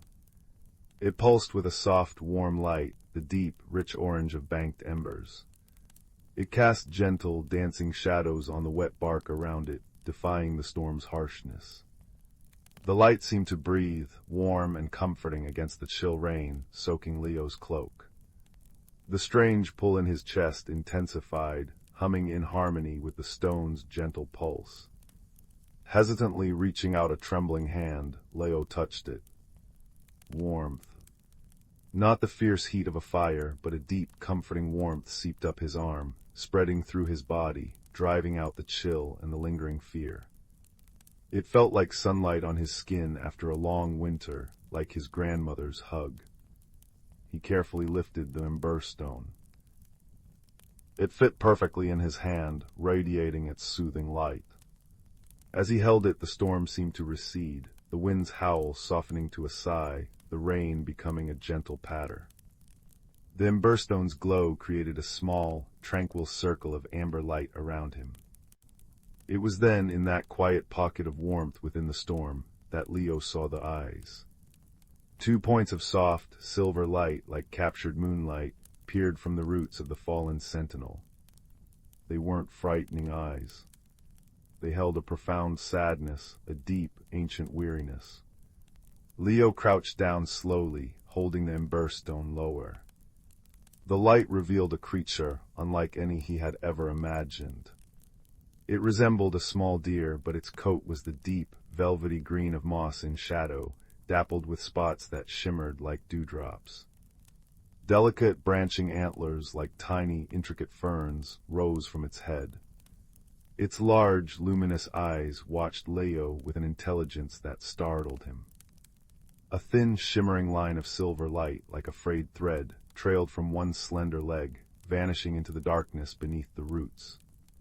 The creature made no sound, but Leo felt its distress as clearly as he felt the warmth of the stone. It was bound not by rope, but by some fading magic, its silver thread snagged and tangled deep within the earth where the tree's roots had been torn asunder. The great oak's fall had trapped it. "Hello," Leo whispered, his voice barely audible over the rain. "Are you hurt?" The creature tilted its head, its large eyes reflecting the emberstone's warm glow. It nudged its muzzle towards the tangled silver thread leading into the dark earth beneath the roots. Leo understood.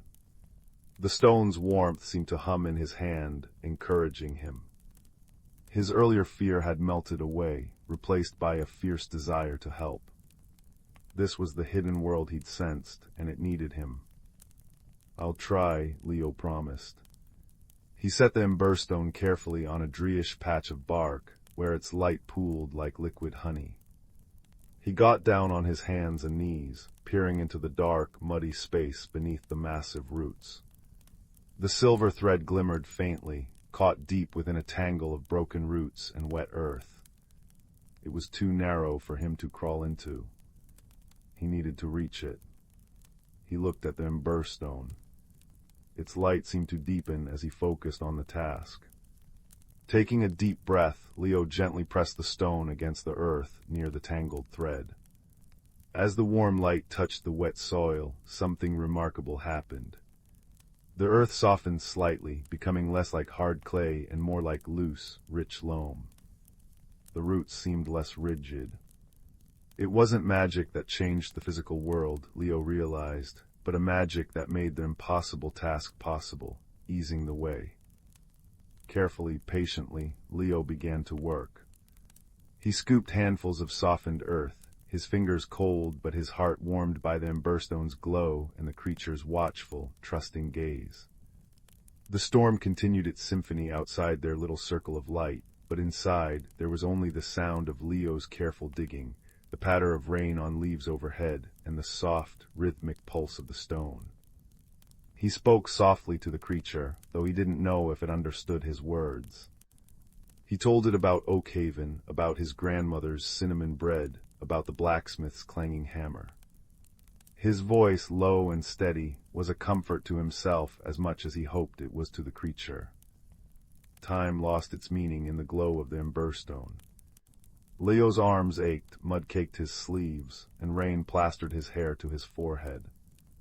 But he kept working, driven by the warmth in his hand and the silent plea in those silver eyes. Finally, his fingers brushed against something cool and smooth, not like root or earth. He gently traced the shimmering silver thread, following it down to where it was hopelessly knotted around a thick, gnarled root deep in the cavity.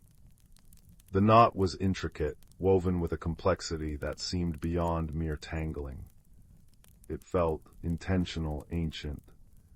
The creature let out a soft sigh, a sound like wind through reeds. Leo studied the knot in the emberstone's light. He wasn't strong enough to break the root, and pulling hard might hurt the creature or snap the delicate thread. He needed wisdom, not force. He remembered watching his grandmother untangle a hopelessly knotted ball of yarn. "Patience, Leo," she'd said, her fingers moving with gentle certainty. "Don't fight the knot. Understand it. Find where it gives." Holding the emberstone closer, its light illuminating every twist and loop of the shimmering silver, Leo began. He didn't pull. He nudged. He gently loosened a loop here, eased a twist there, following the thread's path with infinite care. The stone's warmth seemed to flow into his fingers, steadying them, guiding his touch with an instinct he didn't know he possessed. The knot began to yield, slowly, reluctantly. It was like coaxing a shy creature from its den. After what felt like an age, the final loop slipped free. The silver thread shimmered brightly for a moment, then flowed smoothly, untethered, back towards the creature. It retracted, coiling gently around the creature's leg, like a bracelet of moonlight. The creature stepped forward, free. It nuzzled Leo's muddy hand with a soft, velvety nose. A wave of profound gratitude, warm and pure like sunshine, washed over Leo. No words were spoken, but the feeling filled his heart to overflowing. The creature then looked towards the deepest part of the woods, where the trees grew thickest and oldest, a place Leo had never dared to venture. It looked back at Leo, then at the emberstone, and finally towards the hidden path again. An unspoken invitation hung in the air. The storm had gentled to a steady rain, and the wind now whispered rather than roared. Holding the emberstone high, its ember glow cutting through the lingering gloom, Leo followed. The creature moved with silent grace, its moss-green coat blending with the shadows, only the faint shimmer of its spots and the gleam of its eyes visible. The path they took wasn't one Leo had ever seen. It wound between ancient, moss-covered boulders, beneath arches formed by intertwined branches, and alongside a stream that chuckled softly over smooth stones, its water reflecting the emberstone's warm light. The air grew sweeter, filled with the scent of damp earth, decaying leaves, and something else, something clean and wild, like starlight on snow. They emerged into a hidden glen. Moonlight, now breaking through the thinning clouds, spilled onto a carpet of impossibly soft moss. Giant fireflies, their light a cool, gentle blue, drifted lazily through the air like living stars. Glowing mushrooms in shades of soft violet and pale gold clustered at the bases of trees whose bark seemed etched with silver. In the center of the glen stood a grove of slender, silver-barked trees, their leaves shimmering with a soft, internal light. It was a place of profound peace, untouched by the storm's fury. The creature led Leo to the heart of the silver grove. There, nestled amongst the roots of the largest tree, was a small, clear pool. Its surface was perfectly still, reflecting the moon, the glowing trees, and the drifting blue fireflies like a mirror of the hidden world. The creature gestured towards the pool with its muzzle, then looked meaningfully at the emberstone in Leo's hand. Leo understood. This was where the stone belonged. This hidden heart needed its warmth. Kneeling by the pool, Leo saw his reflection, mud-streaked but holding the glowing stone. He also saw the reflection of the creature standing beside him, and the reflection of the silver grove, glowing even brighter. He felt the stone pulse warmly, almost eagerly, in his grasp. It wasn't just a light, it was a piece of this place. Gently, reverently, Leo placed the emberstone into the still water. It sank slowly, its warm orange glow deepening, spreading through the clear water like liquid fire meeting moonlight. Where the glow touched the roots of the silver trees, tiny sparks of golden light flickered and danced. A deep, resonant hum filled the glen, not a sound heard with ears but felt in the bones, a vibration of pure, harmonious energy. The glowing leaves overhead shimmered more brightly. The blue fireflies pulsed in time. The creature closed its eyes, a ripple of pure contentment passing through its form. The silver thread around its leg glowed softly, whole and strong once more. Leo watched, awestruck. He had brought the warmth back. He had helped mend something vital.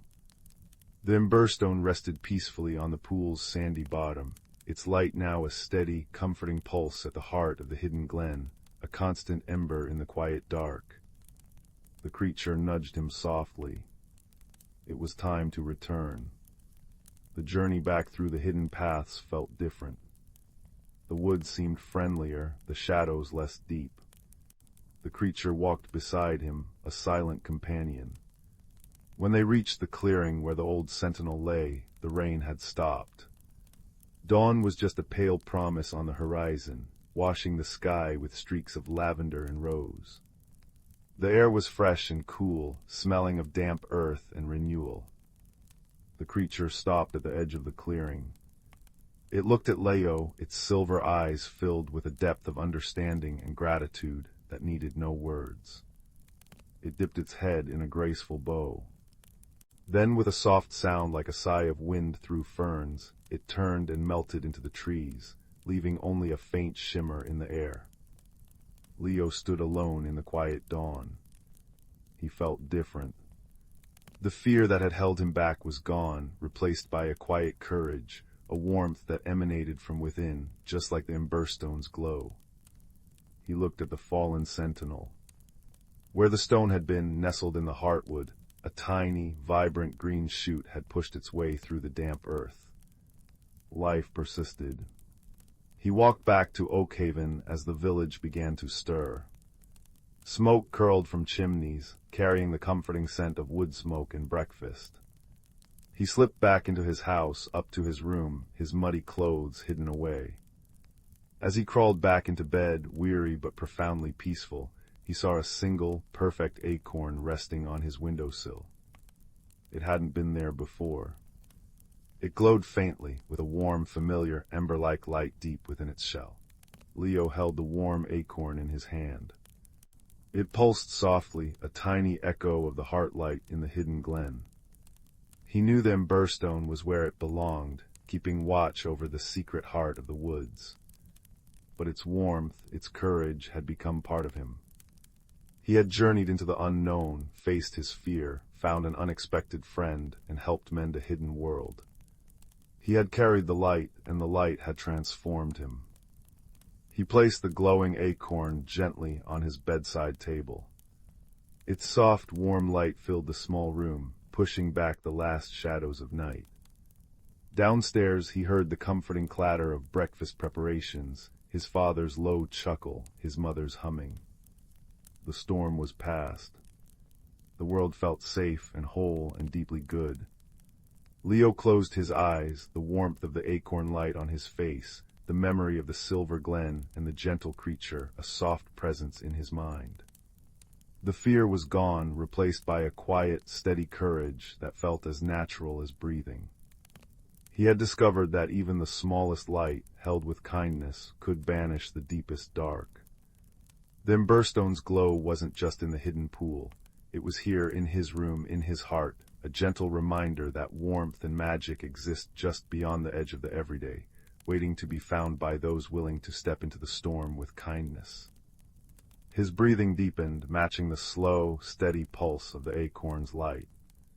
The sounds of the waking village, the distant crow of a rooster, the friendly shout from the street below blended with the lingering memory of the hidden glen's peaceful hum. The wind rustled the last dry leaves outside his window, a soft lullaby. He felt the comforting weight of his quilt, the warmth of his own courage radiating from within, mingling with the gentle ember glow on his table. The journey was over. The mystery was solved not with a shout, but with a sigh of contentment. He had ventured out, faced the storm, and returned not just safely, but changed.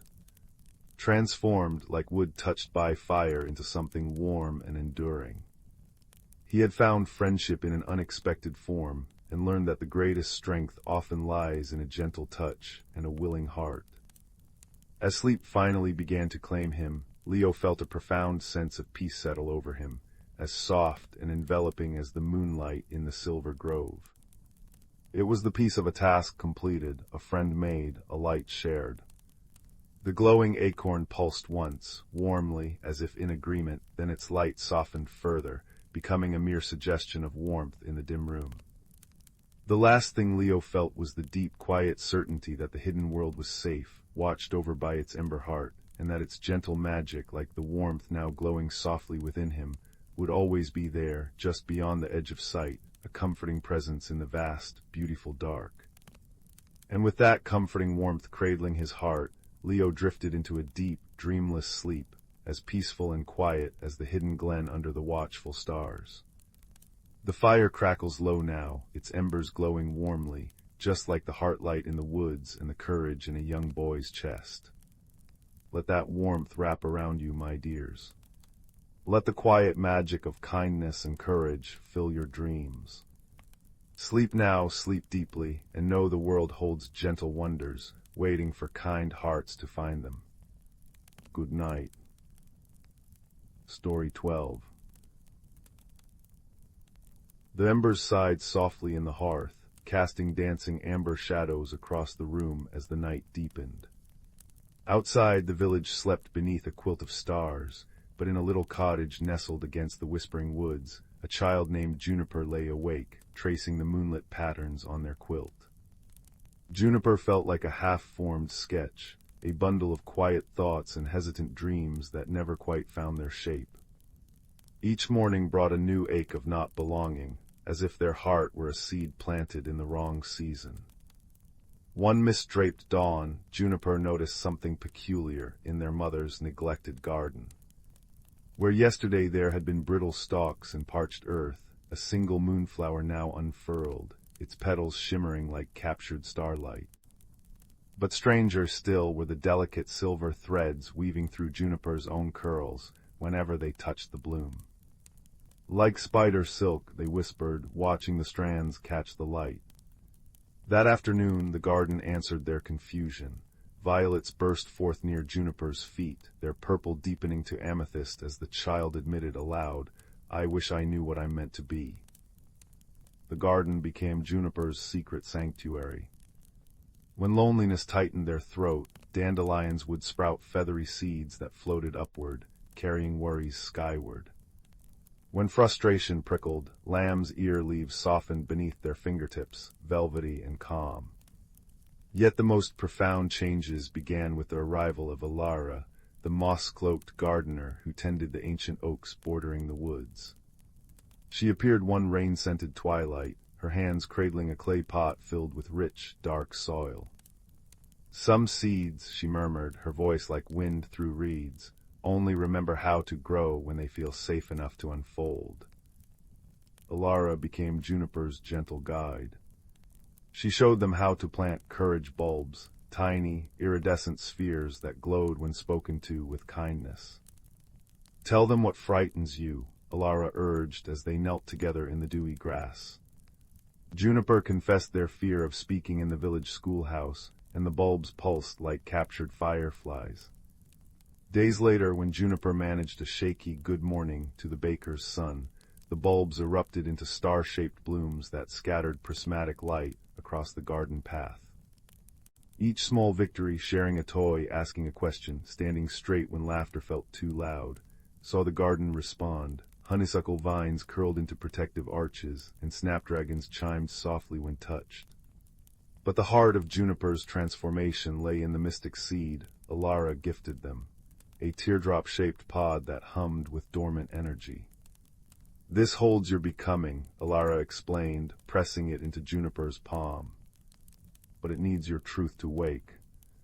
Juniper nurtured it daily, whispering stories of secret hopes, wanting to paint the sunrise, to understand bird song, to feel as rooted as the old willow by the stream. With each confession, the seed absorbed their words, its surface swirling with colors no artist could name, indigo for curiosity, gold for compassion, russet for resilience. Weeks turned, and Juniper's hair now rippled with living silver, cascading like a waterfall of starlight that shifted hues with their moods. When sadness came, it deepened to twilight blue. When joy sparked, it shimmered like dawn. One autumn evening, as the first frost painted the grass, the mystic seed split open. Instead of roots, luminous threads spiraled out, weaving around Juniper like a cradle of light. They gasped as the threads cocooned them, not tightly but tenderly, as if the garden itself were holding its breath. Inside that soft chrysalis, Juniper felt the final fragments of uncertainty dissolve. Memories flowed not as sharp recollections, but as warmth, their mother's lullabies, Alara's patient silences, the baker's boy's shy smile when Juniper offered him a courage bloom. Understanding bloomed within them, bright and clear. They weren't meant to be one thing, but many, a changeling soul meant to grow in all directions. At dawn, the cocoon softened into mist, revealing Juniper transformed. Where once stood a hesitant child, now stood a being woven of earth and sky, skin patterned with bark-like whorls that gleamed when moved, eyes holding the deep green of forest shadows and the bright gold of dandelion suns. The garden erupted in celebration. Roses unfurled in spiral galaxies, pumpkins swelled with inner light, and the very air thrummed with the scent of rain and possibility. Alara stood at the gate, her smile a crescent moon in the morning light. She placed a worn journal in Juniper's hands, its pages blank, its cover etched with a single seedling. "Every ending is a seed," she whispered. "Yours has just begun to root." Then, like mist under sunlight, she faded into the woods, leaving only the imprint of her wisdom in the turned soil. Juniper opened the journal. On the first page, their own hand, now steady and sure, drew a single line that bloomed into a vine, then a flower, then a flock of birds taking flight. Around them, the garden breathed in rhythm with their heart. The moonflowers nodded, their petals now mirroring the silver in Juniper's hair. Somewhere beyond the fence, the village stirred awake, unknowing that quiet metamorphosis had taken root in their midst. And Juniper knew, deep in their newly settled bones, that tomorrow they would plant seeds along the riverbank. They would teach the children how to grow courage bulbs, show the weaver how threads of light could be spun into cloth, and perhaps, when the time felt right, paint the sunrise on their cottage wall. The cocoon had fallen away, but the becoming, that would never end. As the first true smile spread across their face, warm as the embers still glowing indoors, a shower of luminous pollen rose from the snapdragons, catching the wind like a promise. Story 13. The firelight flickers, casting dancing shadows on the wall as the gentle tick-tock of the grandfather clock blends with the soft patter-patter of rain against the window pane. Outside, in the heart of the whispering woods, nestled beside a babbling brook that chuckled over smooth stones, lay the village of Willowbrook. And in Willowbrook, something quite peculiar had begun. It started subtly, noticed only by the most observant souls. Old Man Hemlock, who charted the constellations from his moss-covered porch every night, frowned into his starred journal. "The teapot," he muttered, tapping the page, "it's missing its spout. 3 little stars gone." Then young Lily, tending her moon petals flowers that normally shimmered silver under moonlight, found them glowing a bewildering shade of lavender one dawn. "Like spilled ink mixed with twilight," she whispered to her cat, Marmalade. And worst of all, the village sundial, a proud stone monument in the square, seemed confused. Shadows stretched backwards for a few baffling minutes each afternoon, making noon look suspiciously like late morning all over again. A murmur rustled through Willowbrook, not of fear, but of deep, hushed curiosity. What gentle mischief was afoot? In a cottage smelling warmly of cinnamon and yeast, the village baker paused her kneading. She was a quiet woman, known more for her listening ear than loud words, her eyes as kind as they were keen. Peering out her flower-dusted window, she saw Lily fretting over her lavender moon petals and noticed Old Man Hemlock squinting skyward with unusual intensity. the backward-stretching sundial shadow. She'd glimpsed that yesterday, a fleeting oddity that had tickled her thoughts. This wasn't chaos, it felt like a puzzle, waiting patiently to be understood. Setting aside her dough to rise under a cozy cloth, the baker pulled on her soft woolen shawl. The rain had softened to a mist, and the air hummed with the scent of damp earth and pine.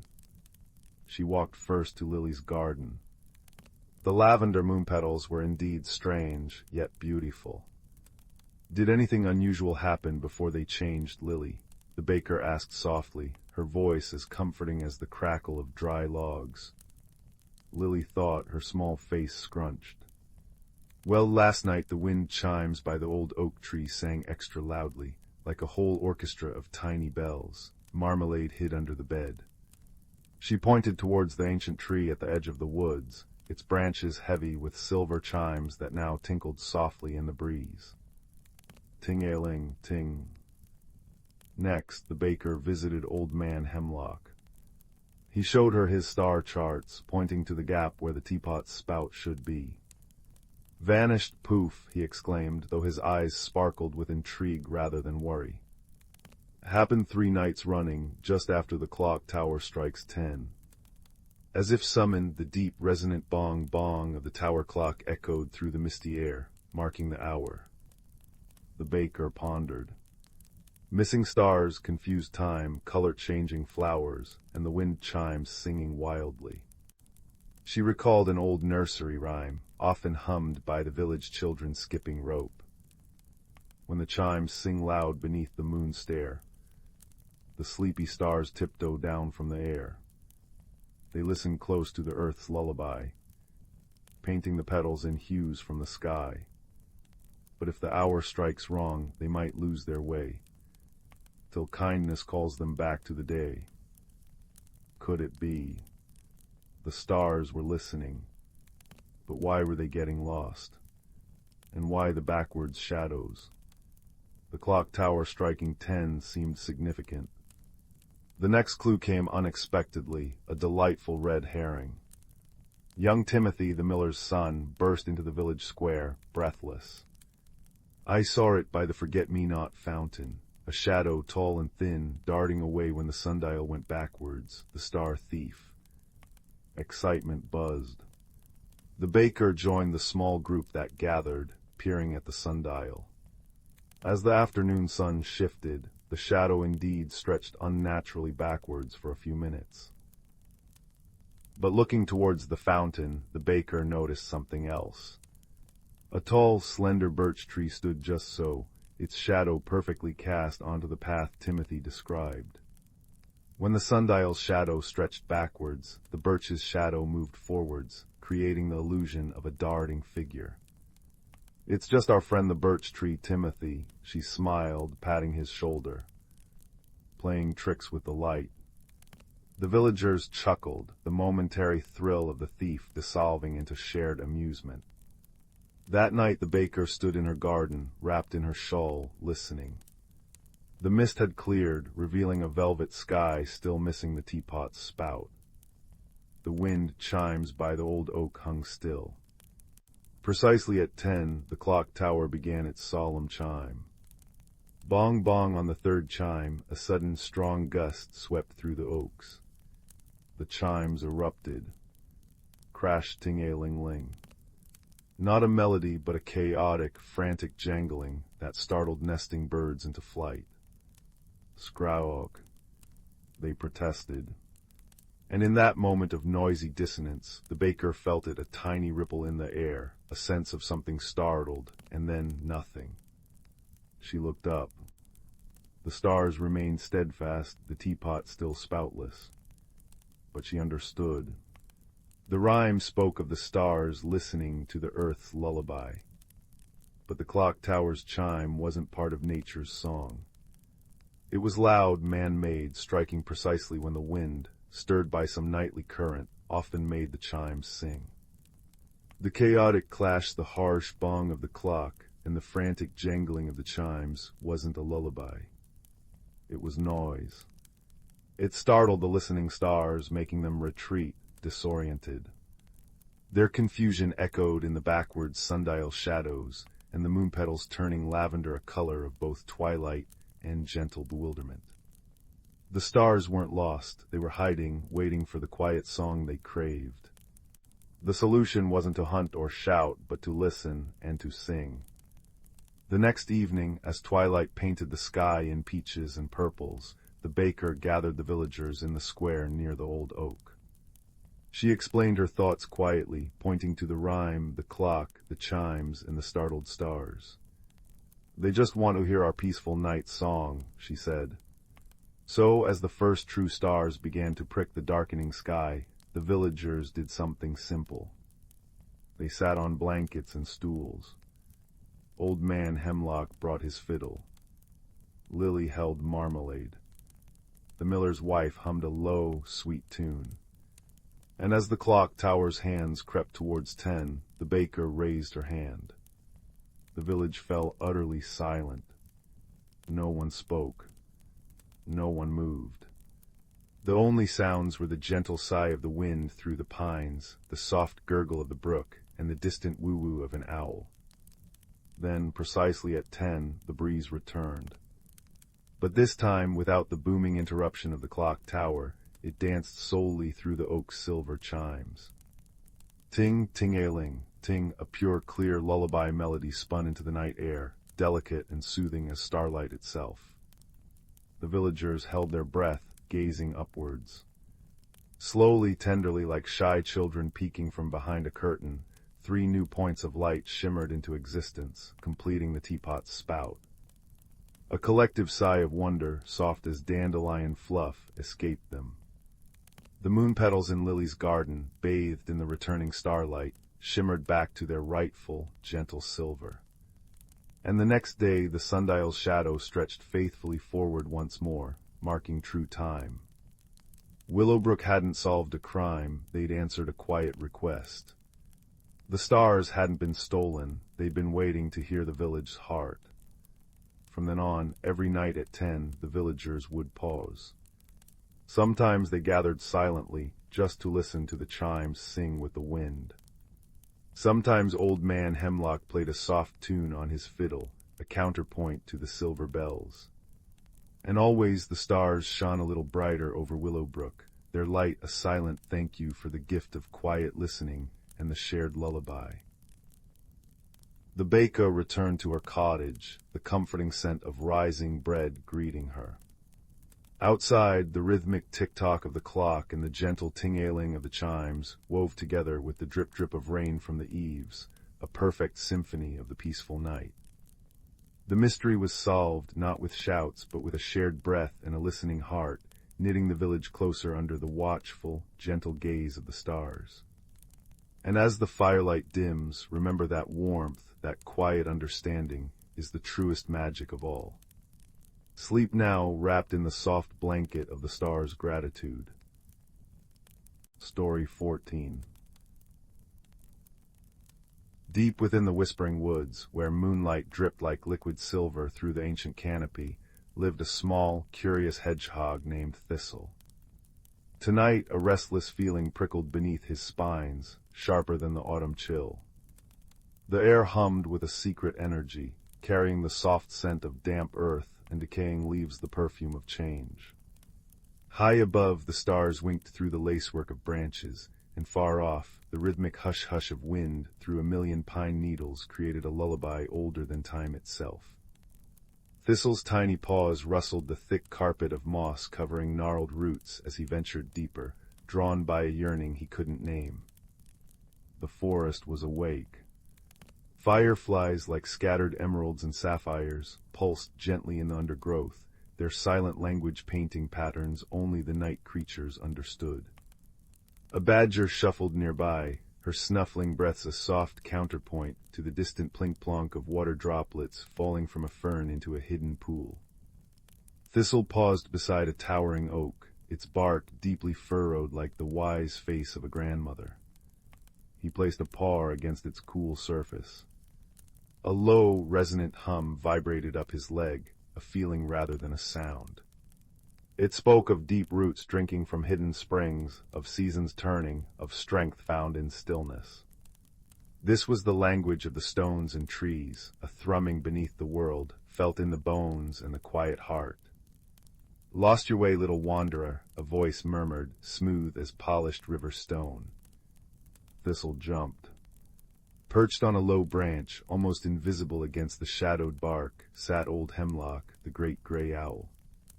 His feathers were the color of storm clouds and moonlight, and his enormous eyes held galaxies of ancient knowing. They reflected the soft glow of nearby foxfire mushrooms, their caps emitting an eerie, beautiful blue light that illuminated the mossy ground beneath them. Not lost, Elder Hemlock, Thistle squeaked, trying to sound brave. Just seeking, the air feels different tonight, thicker, like it holds a secret. Hemlock swiveled his head slowly, the movement silent as falling snow. Ah, the season turner's breath, autumn deepens, little one. The forest prepares for the great slumber. His voice was a low rumble, comforting as the distant thunder of a summer storm remembered. Secrets, the woods whisper them constantly. Listen beyond the shh of the wind. He gestured with a wingtip towards a nearby brook, its surface shimmering under the moon. Hear the stream, that constant babble gurgle splash, its singing of its journey from the high mountains, of polishing stones smooth, of carrying stories to the sleeping sea. It sings of renewal, even as it flows towards winter's quiet. Thistle tilted his head, concentrating. The brook's sound shifted. It wasn't just noise, it was a melody of journey and purpose, a liquid promise that even when frozen, the water's song would return. It sounds hopeful, he whispered. Hope is the stream's secret tongue, Hemlock agreed softly. Just as patience is the language of the stones. He nodded towards a cluster of large, moss-draped boulders nearby. They seemed inert, yet Thistle felt their immense, silent presence, a deep, grounding hum beneath the stream's lighter song. They remember glaciers and volcanoes, little one. They know stillness is not emptiness, but gathering strength. Winter is their time of deepest listening. As they spoke, a gentle rain began, pattering softly on the broad leaves above, pitter-patter tap-tap, a few cool drops finding their way down to Thistle's snout. The scent of petrichor, that magical smell of rain on dry earth, filled the air, rich and comforting. The fireflies dimmed slightly, their glow reflecting in the raindrops like scattered diamonds on velvet. But what about me? Thistle asked, a small tremor in his voice. The cozy den he shared with his mother felt very far away. The cold bites sharper, the berries are scarce, everything seems fading. Hemlock's gaze softened. Come. He glided silently down to a nearby stump covered in velvety moss the color of deep jade. Thistle scrambled up beside him. Below them, a small starlit clearing opened up, bathed in the ethereal blue light of the foxfire and the silver moonbeams. Look around, Thistle. See the magic woven into the seeming sleep. Thistle looked. He saw the luminous threads spun by tiny glowworms, decorating the ferns like fairy lanterns. He saw the intricate patterns frost was beginning to trace on the edges of leaves nature's delicate lacework. He heard the soft crunch-scratch of a beetle burrowing deeper into the warm, damp earth, preparing its own small hibernation. Rest is not an end, Hemlock murmured, his voice blending with the rain's gentle rhythm and the brook's constant song. It is the quiet space where roots grow deepest, where seeds dream of spring sun, where the stones gather the stories whispered by the wind. He gestured towards a cluster of acorns nestled in the moss. See these hard shells holding tiny forests asleep. The cold months are their cocoon. They don't fear the dark, they trust the cycle. Just as the stream trusts it will flow again, and the stones trust they will feel the sun's warmth on their mossy backs once more. Thistle felt the restless prickling ease. He watched a single luminous raindrop slide slowly down a blade of frost-tipped grass, catching the moonlight and the foxfire's glow, becoming a tiny, transient jewel. So the fading, the cold, it's not vanishing, it's gathering. Exactly, little seeker, Hemlock said, a warmth in his tone despite the chill air. The forest breathes in and out, growth and rest, song and silence. The vibrant rush of summer needs the deep, quiet breath of winter. One cannot exist without the other. The magic isn't just in the blooming flower, but in the patient seed. Not just in the chattering stream, but in the silent, listening stone. He fluffed his feathers slightly against a cool gust of wind that sighed through the clearing, carrying the scent of wet pine and distant wood smoke. Whoosh, sigh. Thistle thought of the deep hum of the oak, the singing brook, the patient stones. He thought of his own cozy den lined with dry leaves, the warmth of his mother beside him. The yearning he felt wasn't for something missing, but perhaps for understanding the rhythm he was part of. It's like the forest is tucking itself in, he said slowly, a sense of wonder replacing his unease. Getting ready for a long, quiet dream. Old Hemlock dipped his great head. A dream where wonders are woven in the dark, where roots stretch unseen, where frost paints secret art, where the stones whisper older stories to the sleeping seeds.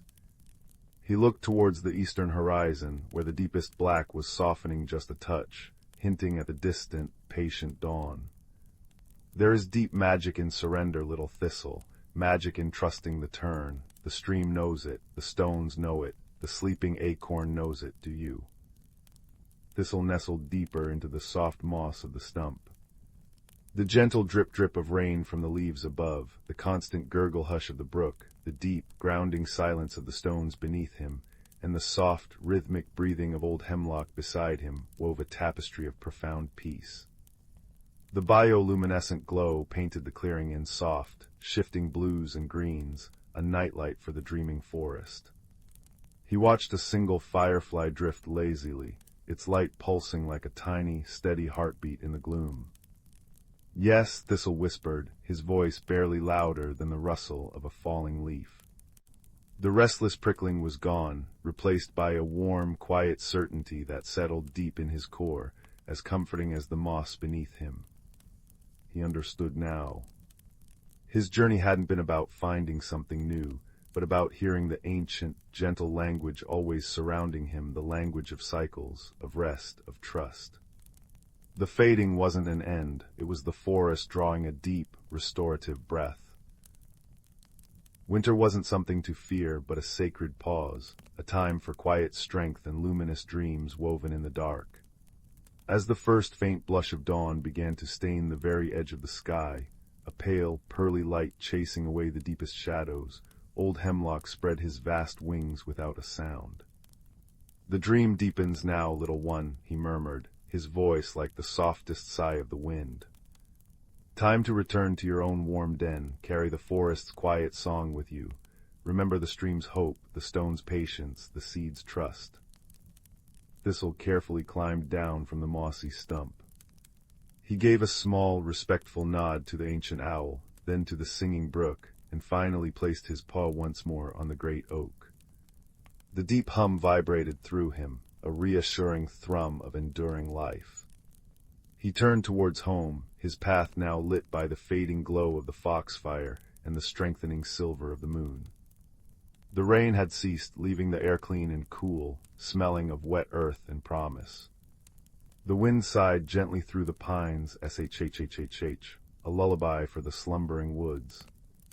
He moved slowly, no longer restless but peaceful.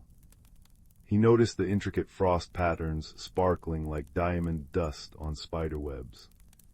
He heard the soft snuffle snore of a dormouse, already deep in its winter sleep within a hollow log. The world wasn't fading, it was transforming, gathering its magic inward. As he reached the familiar entrance to his den, nestled between warm roots thick with velvety moss, he paused. He looked back at the whispering woods. Moonlight still silvered the highest branches, the brook still sang its hopeful song, and the stones held their ancient silence. Old Hemlock was a shadow among shadows, watching, guarding the dreaming forest. Thistle slipped inside his den, the dry leaves rustling softly, crinkle rustle, as he curled up beside his sleeping mother. The cozy darkness embraced him, filled with the familiar, comforting scent of home. Outside, the forest breathed its deep, slow breath of rest. The stream murmured its lullaby. The stones held their patient vigil. And Thistle, the small hedgehog, closed his eyes, carrying the gentle wisdom of the night within him, the understanding that endings are beginnings sleeping, that darkness holds its own luminous wonders, and that trust in the quiet turn of seasons is the deepest magic of all. He drifted into sleep, the forest's peaceful symphony, the sighing wind, the distant brook, the heartbeat of the earth itself weaving dreams of starlit clearings and the promise of spring, warm and safe in the heart of the ancient, dreaming woods. Story 15. The fire crackles softly, painting dancing shadows on the walls. Outside, the wind sighs through the ancient pines, a lullaby for the sleeping world. Lean in closer, little listeners, and let the warmth seep into your bones. Tonight our tale unfolds in the quiet village of Bramblewood, nestled deep within the whispering woods, where secrets breathe in the mossy hollows and magic hums just beneath the surface of ordinary things. Our story begins with a boy named Kale. Kale wasn't the loudest voice in Bramblewood, nor the swiftest runner, nor the one who climbed the tallest trees. He was quiet, thoughtful, with eyes the color of storm clouds, and a way of noticing things others often miss: the intricate pattern of frost on a leaf, the shy blink of a badger at dusk, the subtle shift in the wind that promised rain. He felt most at home in the woods, listening to the rustle of squirrels, the chuckle of the brook, the deep, patient sigh of the earth itself. Yet sometimes a quiet loneliness settled upon him, a feeling that his noticing wasn't quite enough. One crisp autumn evening, as the scent of wood smoke and damp earth hung heavy in the air, Kale helped his grandfather, Silas, sort through dusty chests in the attic of their ivy-covered cottage. Silas was a man of few words but deep kindness, his hands gnarled like old roots, his eyes holding the wisdom of countless seasons. Amongst faded maps and worn tools, Kale's fingers brushed something cool and smooth beneath a layer of burlap. He pulled it free. It was a lantern. Not an ordinary tin one, but crafted from what seemed like dark, polished river stone, etched with swirling patterns that reminded him of flowing water or unfurling ferns. It felt surprisingly heavy and cool in his hands. But the most remarkable thing was the glass pane set within it. It wasn't clear but held a faint, milky opalescence, like a captured moonbeam. And nestled inside, instead of a candle stub, lay a smooth, dark stone, almost obsidian, but with veins of deep amber running through it like trapped embers. "Grandfather," Kale whispered, holding it up. The weak attic light seemed to shy away from its surface. Silas paused, wiping dust from his spectacles. A slow smile spread across his weathered face. "Ah, the ember stone lantern. Been many a year since that saw the light of day." "What is it?" Kale asked, tracing the cool stone patterns. "How does it work? There's no candle." "It doesn't need one, lad," Silas said, his voice dropping to a low, storytelling rumble. "That stone inside, it's special. They say it comes from the heart of the whispering woods themselves, from a place where the old magic still pools deep. It doesn't burn with fire, but with light, your light, the light you carry inside." Kale frowned, puzzled. "My light." "Aye," Silas nodded, settling onto a creaky trunk. "It's not a lantern for chasing away the dark like a roaring bonfire. It's a lantern for seeing through the dark, for finding what's hidden, for showing the path only you might need to walk. They say it glows for those who carry a quiet courage, a kindness that runs deep, and eyes that truly see. It hasn't glowed in my lifetime, nor my father's before me." He patted Kale's shoulder, his touch warm and reassuring. "Perhaps it was waiting for you." That night, Kale placed the lantern on his windowsill. The village slept under a blanket of stars, though only sounds the chirping of crickets and the distant hoot of an owl. He stared at the dark stone within the lantern, willing it to glow. Nothing happened. Disappointment, like a cool draft, touched him. Maybe grandfather's story was just that, a story. But then, just as he was about to turn away, a flicker. Deep within the obsidian core, one of the amber veins pulsed. Once. Softly. Like a heartbeat glimpsed through deep water. Then another pulse. And another. Slowly, gently, the amber veins began to glow, not with fierce flame, but with a warm, soft, golden light. It filled the milky glass pane, casting a gentle, honey-colored radiance across Kale's small room. It wasn't bright enough to read by, but it was warm, comforting, alive. It felt like the quiet joy of finding a perfect pine cone, or the gentle pressure of a friendly hand on your shoulder. It felt like his light. Kale fell asleep bathed in that soft, ember-like glow, a sense of wonder warming him from within. The lantern glowed steadily on the sill, a small, silent companion. In the days that followed, Kale noticed something else. The lantern's light changed. Sometimes it burned steady and warm. Sometimes it pulsed gently, like breathing. When he felt particularly happy watching a family of ducks on the pond, the light seemed to shimmer with gold flecks.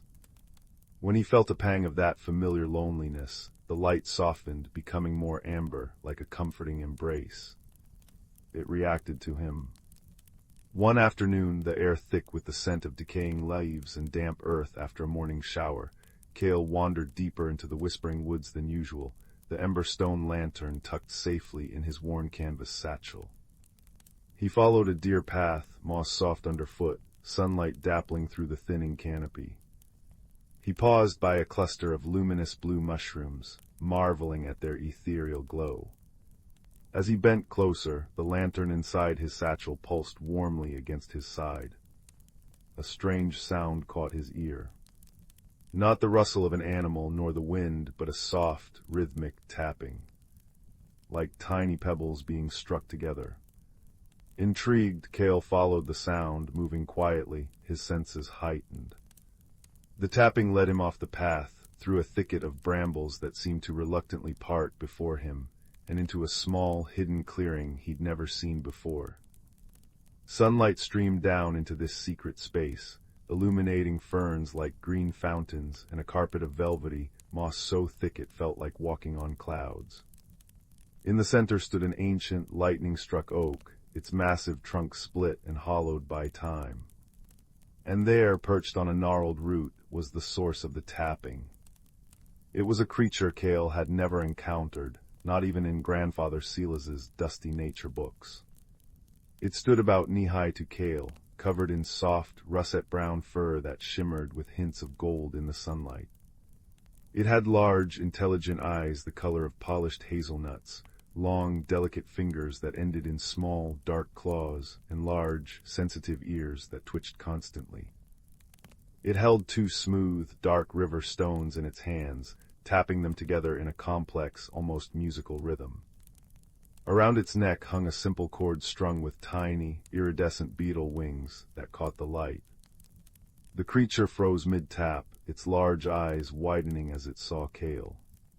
It let out a soft, startled chirp like a bird caught off guard and scrambled backwards, disappearing into the hollow of the ancient oak with surprising speed, leaving only the faint scent of crushed pine needles and wild thyme behind. Kale stood still, heart pounding gently. He hadn't meant to frighten it. Slowly, carefully, he approached the oak hollow. It was dark inside, smelling of damp wood and earth. He couldn't see the creature. Then he remembered the lantern. He pulled it from his satchel. The ember stone within pulsed warmly, casting its soft, amber glow into the hollow. It wasn't a harsh light, but a gentle invitation. Kale placed the lantern carefully on the mossy ground just outside the hollow entrance, its light spilling softly inward. He then sat down himself, leaning his back against the cool bark of the oak, and took out the slightly squashed apple turnover his mother had packed for him. He broke it in half, placing one piece near the lantern's light, and began quietly eating the other. Minutes passed, filled only with the sigh of the wind, and the distant call of a jay. Cale ate slowly, not looking directly at the hollow, but keeping the lantern and the offered pastry in his peripheral vision. He hummed a soft, tuneless melody his grandmother used to sing. A small, dark nose appeared at the edge of the hollow, twitching. Then one large, hazelnut eye. It studied Cale, then the glowing lantern, then the pastry. Slowly, cautiously, the creature emerged. It moved with a liquid grace, its fur rippling. It paused by the lantern, tilting its head, its large ears swiveling. It reached out a delicate finger and gently touched the cool stone of the lantern base. The ember stone pulsed brighter for a second, bathing the creature in warm light. It chirped softly, a different sound this time, curious, perhaps even pleased. Then it darted forward, snatched the piece of turnover, and retreated a few steps. It nibbled cautiously, then with growing enthusiasm, its eyes closing in apparent bliss. Cale smiled, a warm feeling spreading through him, mirrored by a gentle pulse of golden light from the lantern. He didn't try to touch the creature or crowd it. He simply sat, finished his own pastry, and watched the sunlight shift through the leaves. The creature finished its treat, licked its fingers meticulously, and then, emboldened, approached the lantern again. It sat down beside it, its fur almost touching the warm stone. It looked at Cale, then made a soft, chattering sound, pointing one clawed finger towards the tapping stones it had left near the root. "Did you make that sound?" Cale asked softly. It was beautiful, like rain on leaves or pebbles in a stream. The creature blinked, then chattered again, a series of soft clicks and whistles. It picked up its tapping stones and very softly began the rhythm again. Tap, tap, tap, pause, tap, tap, tap, tap. Cale listened, entranced. The creature watched him, its eyes bright. When Cale smiled and nodded, it seemed to puff up slightly with pride. This became their ritual. Over the next few weeks, as autumn deepened and the air grew crisper, Cale would visit the hidden clearing, always bringing the ember stone lantern and a small offering, a wild berry, a piece of bread, a particularly shiny acorn. The creature, whom Cale started to think of as Linden for the trees it seemed to love, grew less shy. Linden would greet him with excited chitters, showing him treasures, a perfectly round pebble, a feather of impossible blue, a shell fossil older than the village. Linden taught Cale intricate tapping rhythms, and Cale in turn shared simple melodies hummed softly or whistled through a blade of grass. The lantern was always with them. Its light seemed to create a bubble of quiet understanding in the clearing. When Cale felt uncertain, the light steadied. When Linden chattered excitedly about a new discovery, the light shimmered with gold flecks. It was their shared hearth in the heart of the woods. Cale learned Linden was a rootkin, a shy, woodland people who lived deep within the whispering woods, guardians of the old places and the quiet rhythms of the earth. They were rarely seen by humans, preferring solitude and the company of trees. Linden was young and perhaps a little lonely too, drawn to Cale's quiet presence and the lantern's gentle light. One afternoon, the air bitingly cold with the promise of snow, Linden seemed agitated. Instead of its usual cheerful chittering, it paced the moss, wringing its delicate hands, its large ears flattened against its head. It kept pointing deeper into the woods, towards a place Cale knew was called the Murmuring Depths, a steep, rocky ravine choked with ancient ferns and perpetually shrouded in mist, rumored to be treacherous. "What's wrong, Linden?" Cale asked, concern nodding his stomach. The ember stone lantern, resting beside him, pulsed with a low, anxious amber light. Linden let out a series of sharp, distressed whistles. It pointed emphatically towards the murmuring depths, then mimed something small, huddling, shivering. It tapped its chest rapidly. "Someone's lost, someone like you," Cale guessed. Linden nodded vigorously, its eyes wide with worry. It mimed falling, then pointed again towards the ravine. "A rootkin is lost down there, hurt. another frantic nod. Lyndon tugged at Cale's sleeve, a pleading look in its eyes. Cale looked towards the murmuring depths. The shadows were lengthening, and the mist already clung thickly to the lower slopes. It was a place even the bravest villagers avoided. Fear, cold and sharp, pricked at him. He was just Cale. Quiet, noticing Cale. Not a hero. He looked down at the emberstone lantern. Its light had dimmed, mirroring his fear. But as he watched, thinking of Lyndon's distress, thinking of another small creature alone and frightened in that cold, misty place, a spark flared deep within the obsidian core. The amber veins glowed brighter, pushing back the dimness, filling the lantern with a steady, determined warmth. It wasn't the fierce light of defiance, but the unwavering light of compassion. It reminded him of what the light was: his own quiet courage, his kindness, his ability to see what others might miss. He could see paths. He could notice things. He took a deep breath, the scent of pine and cold earth filling his lungs. He looked at Lyndon. "Show me," he said, his voice quiet but firm. The journey into the murmuring depths was unlike any walk Cale had taken in the woods. The light faded quickly under the dense canopy and swirling mist. The air grew damp and cold, clinging to his skin. Strange, distorted sounds echoed, drips of water magnified, the groan of shifting rocks, whispers that might have been wind or something else. The path, barely there, was slick with moss and hidden roots. Lyndon moved ahead with nervous agility, constantly looking back to ensure Cale followed, its own eyes wide with apprehension. The emberstone lantern became their lifeline. Cale held it aloft, its warm amber glow cutting through the oppressive gray mist, revealing the treacherous ground just enough to place his feet carefully. It didn't banish the darkness, but it made it navigable. When the mist thickened into an impenetrable wall, the lantern's light would pulse gently, guiding Cale's eyes towards a hidden handhold on the slick rock face, or a slightly firmer patch of ground to the left. It was as if the light resonated with the hidden paths of the land itself, showing him the way through, not around, the challenge. They descended deeper. The air grew colder. Lyndon stopped, trembling, pointing downwards into a particularly thick swirl of mist, filling a narrow crevice below them. A faint, plaintive sound drifted up, a soft, rhythmic tapping, but weak and irregular. Tap, pause, tap, tap. Long pause. "Down there," Cale whispered. The crevice looked impossibly narrow and dark. Lyndon nodded, whimpering softly.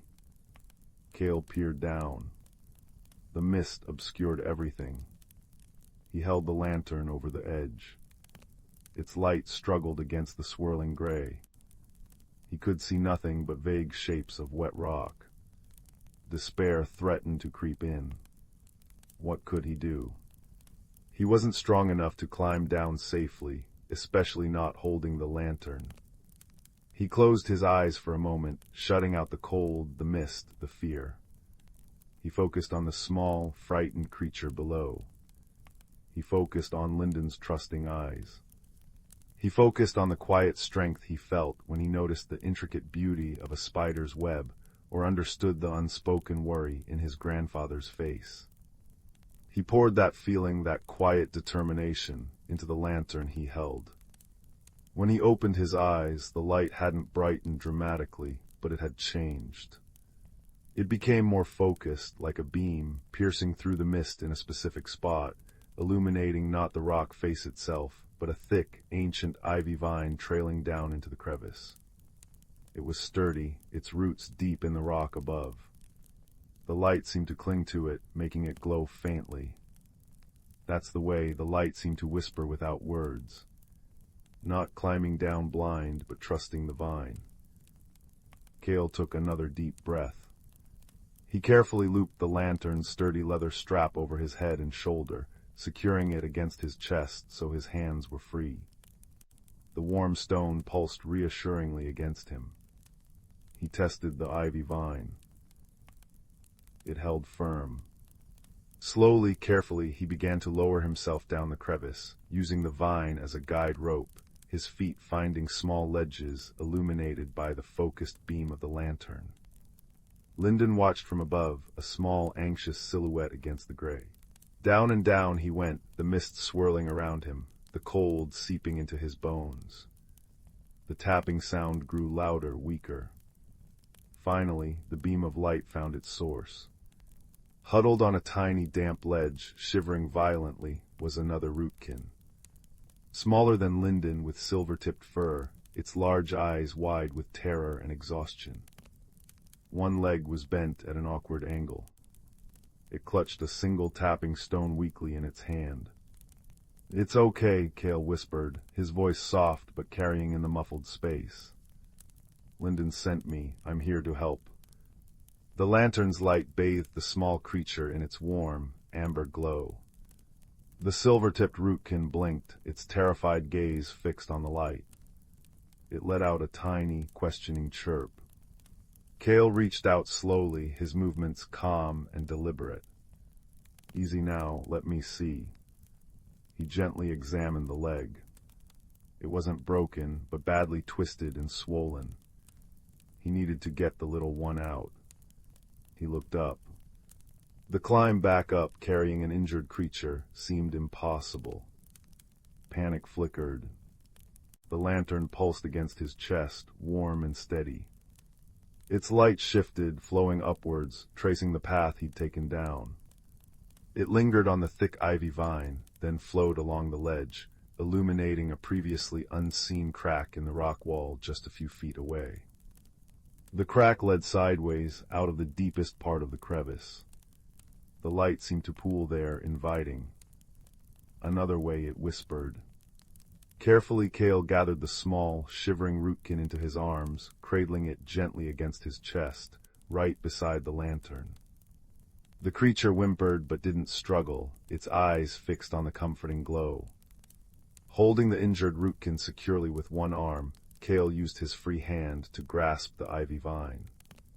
He edged sideways along the narrow ledge, following the path illuminated by the lantern's guiding beam. The mist seemed thinner here. The crack widened into a narrow tunnel, sloping gently upwards. The air felt slightly less frigid. Step by careful step, guided by the unwavering amber light, Cale navigated the tunnel. It twisted and turned, but the light always found the way, revealing footholds, warning of loose stones, illuminating the path ahead. Lyndon's anxious chitters sounded from above, growing closer. Finally, after what felt like an eternity, Cale saw daylight filtering down. He emerged from the tunnel onto a mossy slope higher up the ravine wall, out of the deepest mist.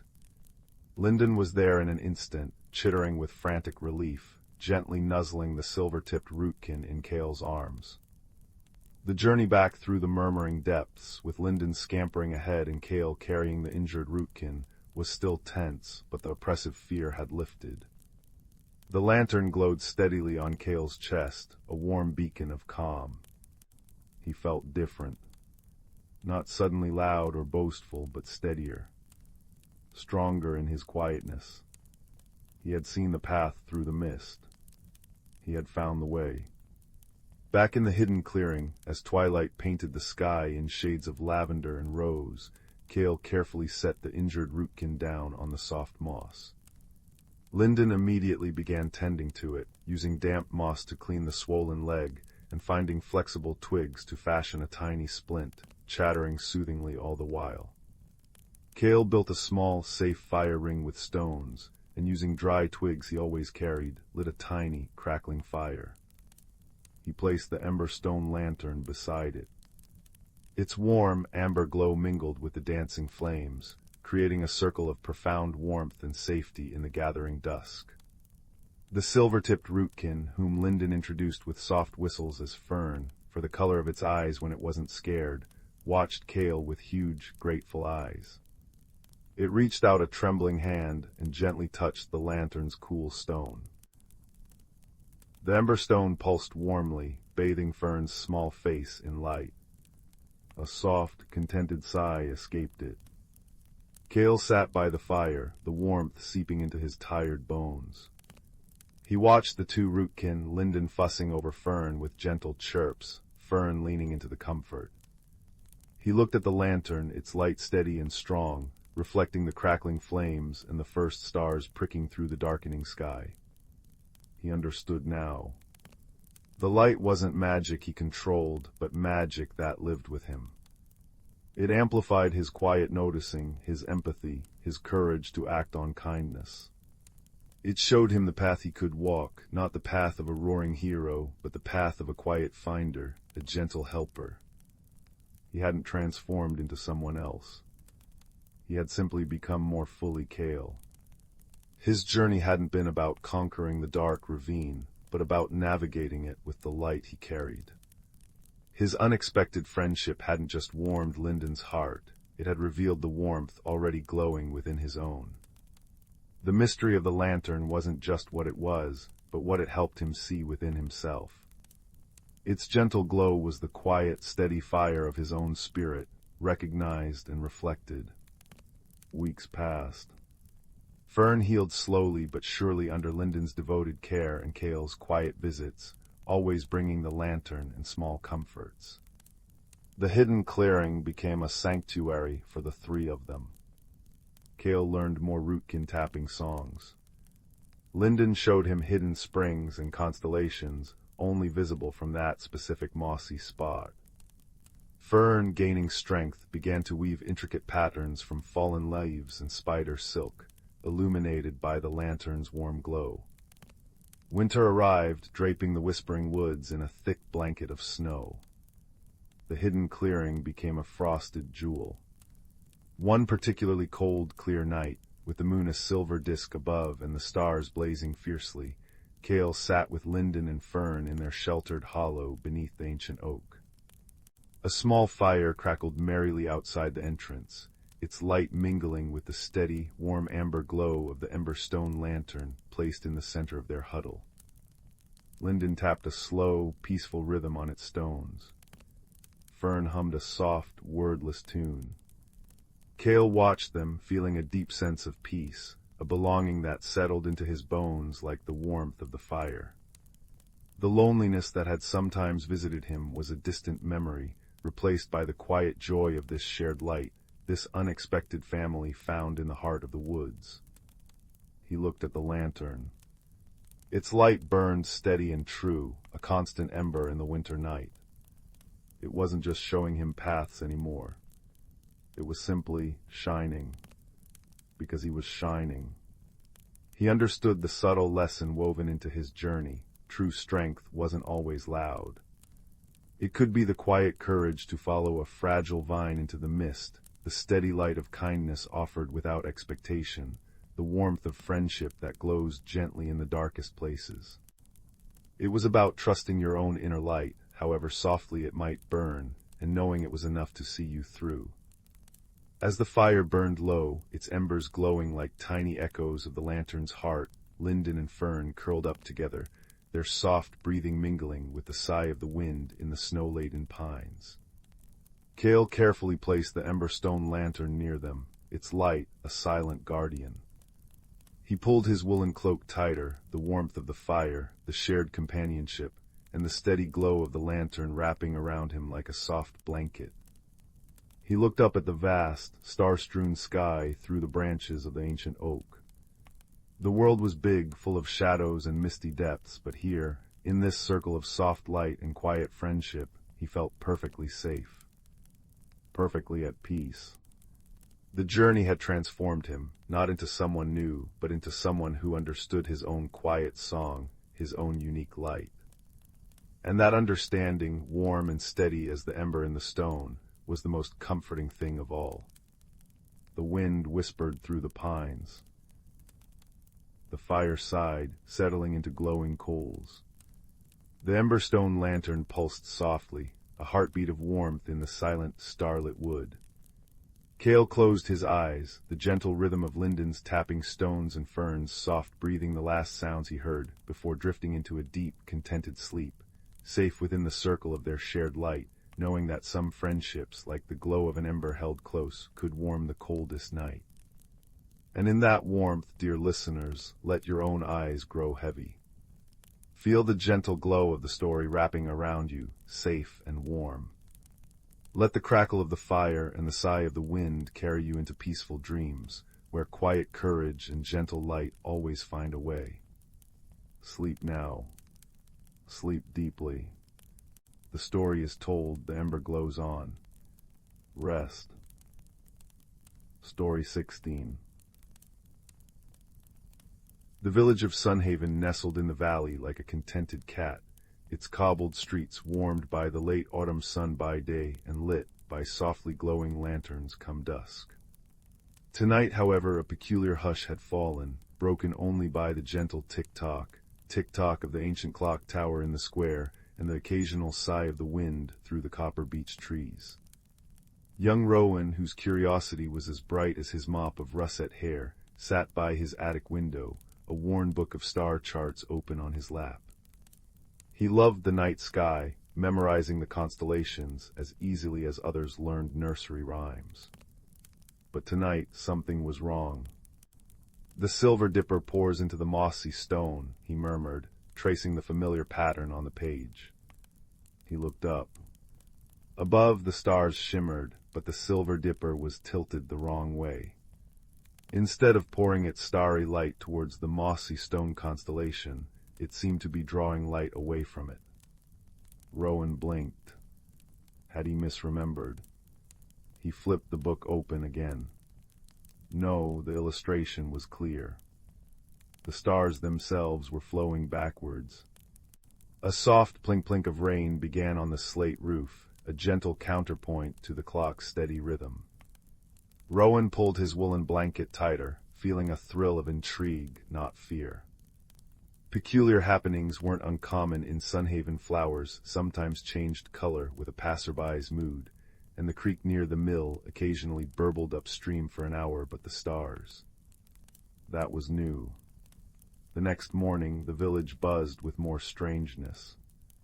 Old Man Hemlock grumbled that his prize-winning roses had bloomed a deep midnight blue overnight, then faded back to pink by breakfast. Mistress Bramble, the baker, found her loaves of sunflower seed bread inexplicably denser and slower to rise, as if time itself had thickened the dough. "Like molasses in January," she sighed, wiping flour from her brow, the comforting scent of yeast filling her cozy shop. Rowan, listening intently while buying a warm roll, felt a connection. Backward stars, slow bread, color-shifting blooms. It felt like time was stuttering, flowing unevenly.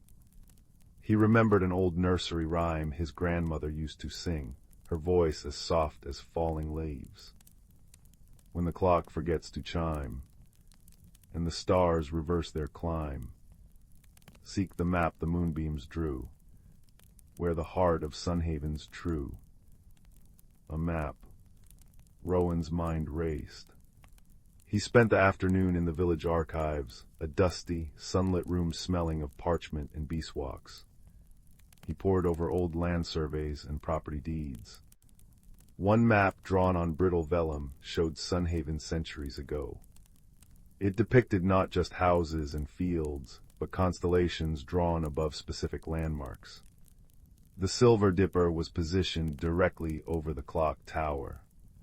The mossy stone constellation hovered above the ancient standing stone in the Whispering Wood. And between them, marked by a tiny, intricate compass rose, was the old village well in the square, now mostly ornamental, covered by a heavy wooden lid. This was the map the moonbeams drew. Rowan's heart thumped. The rhyme mentioned the clock forgetting to chime.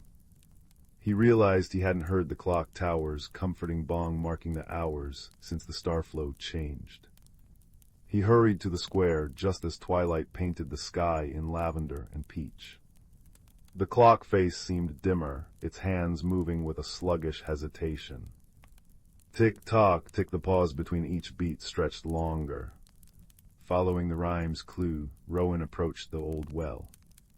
Its stone rim was cool beneath his fingers. He peered down but saw only darkness. Remembering the heart of Sunhaven, he thought not of geography, but of community. The well was where villagers had gathered for centuries. He pressed his ear to the wooden lid. Instead of silence, he heard a faint, discordant humming, like gears grinding without oil, punctuated by tiny, musical pings like miniature wind chimes tangled and out of tune. Suddenly, a flurry of blue petals drifted down, landing on the well lid. Rowan looked up to see Old Man Hemlock's roses, perched on his windowsill above the square, flickering rapidly between blue and pink. Plink, plink, plink. The rain returned, gentle and insistent. A red herring presented itself. Near the well, the usually placid village duck pond had developed a small, lazy whirlpool, swirling counterclockwise. Some villagers gathered, pointing excitedly. "See, the water flows backwards just like the stars," cried the blacksmith's apprentice. "It must be connected to the creek near the mill." The group hurried off towards the mill, convinced the answer lay in the waterways. Rowan watched them go, then looked back at the flickering roses, the sluggish clock, the humming well, and the swirling duck pond. The pond's whirlpool was new, but the creek near the mill had always had its quirky reversals. This felt different. The clues weren't in the water, but in the time woven into the village's heart. The backward stars pointed to the clock tower. The nursery rhyme pointed to the well. The discordant humming under the well, what was down there. He needed help. He found Alara, the gentle weaver whose fingers could mend anything, and Finn, the stargazing shepherd boy who knew every inch of the whispering wood. He told them of the rhyme, the map, the humming well, and the clock. "It's like the village's own rhythm is off," Rowan explained, the rain making a soft shushing sound on the cobbles. "The clock isn't chiming, time feels thick, and the stars, they're flowing away from where they should be pouring." Alara nodded thoughtfully, the rhythmic clack of her loom from her open doorway momentarily pausing. "The well, my great-grandmother spoke of a mechanism beneath it, tied to the clock tower. A harmony keeper, she called it, powered by starlight and shared moments." Finn's eyes widened. "The standing stone in the mossy stone constellation. It's always warm to the touch on Midsummer's Eve. Maybe it gathers something." They had a plan. As true night fell, the reversed stars gleaming coldly above, the trio gathered at the well. Finn brought a coil of strong rope. Alara brought her finest, strongest thread spun with a hint of moon-touched silver, she said. Rowan brought courage and his grandmother's rhyme echoing in his mind. Finn secured the rope and carefully lowered Rowan into the well. The air grew cool and damp, smelling of wet stone and ancient earth. The pinging and discordant humming grew louder. Below, illuminated faintly by Rowan's lantern, was not water, but a complex, beautiful device. Gears of polished brass and silver, intricate as a pocket watch but large as a cartwheel, were interwoven with crystal prisms and filaments that looked like solidified moonlight. But dust and cobwebs choked the mechanism. Several of the delicate crystalline filaments were cracked, and one crucial-looking gear, shaped like a tiny star, was completely jammed with grit and a tangle of silvery threads that had snapped, causing the discordant pings. This was the heart, Rowan realized. The harmony keeper. It channeled the village's natural rhythms, the turning stars, the flowing water explaining the creek's quirks, the growth of plants, and synchronized the clock tower, which in turn resonated through Sunhaven, keeping everything flowing smoothly. The cracked filaments explained the unstable colors in the flowers. The jammed star gear explained the reversed starlight flow. The snapped threads. Those were the broken connections to the village's shared spirit, the heart the rhyme mentioned. Without the community's subtle energy, the mechanism was failing, time was stuttering. Alara, Finn, it's jammed and broken. Rowan called up, his voice echoing. Needs cleaning, oil, and mending. Carefully, Alara lowered her basket with fine brushes, a small vial of clockwork oil, and her spool of moonsilver thread. Finn lowered a bucket of clean water. Working by lantern light, the gentle plink of rain echoing down the shaft, Rowan meticulously brushed away years of accumulated dust and grime. He carefully oiled the stiffened pivots. The discordant humming lessened slightly. Then, with painstaking care, he used Alara's remarkable thread to bind the snapped silvery filaments within the mechanism, weaving tiny, strong knots. Finally, he gently pried the grit from the star-shaped gear. With a soft, musical snick, it clicked back into place. As he finished the last knot, a warm, golden light pulsed once from the heart of the device. The discordant humming ceased, replaced by a low, resonant, harmonious thrum, like the deepest note of a giant wind chime. The pinging became a soft, melodic chime in perfect time with the tick-tock from above, which suddenly sounded stronger, steadier. Rowan was hauled back up into the cool night air. They looked up. Above, the silver dipper shimmered, tilted perfectly, pouring its starlight directly onto the mossy stone constellation. The reversed flow had corrected itself. A collective sigh seemed to ripple through Sunhaven. The clock tower, catching the restored starlight, glowed warmly. Then, clear and resonant, cutting through the gentle rain, it chimed the hour 9 deep, comforting bongs that echoed through the valley.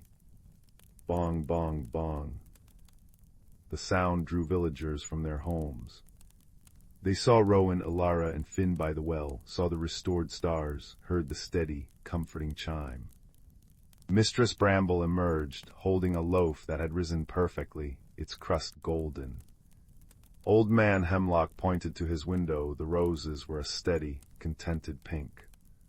The whirlpool in the duck pond had vanished, leaving the water smooth as glass, reflecting the now corrected stars.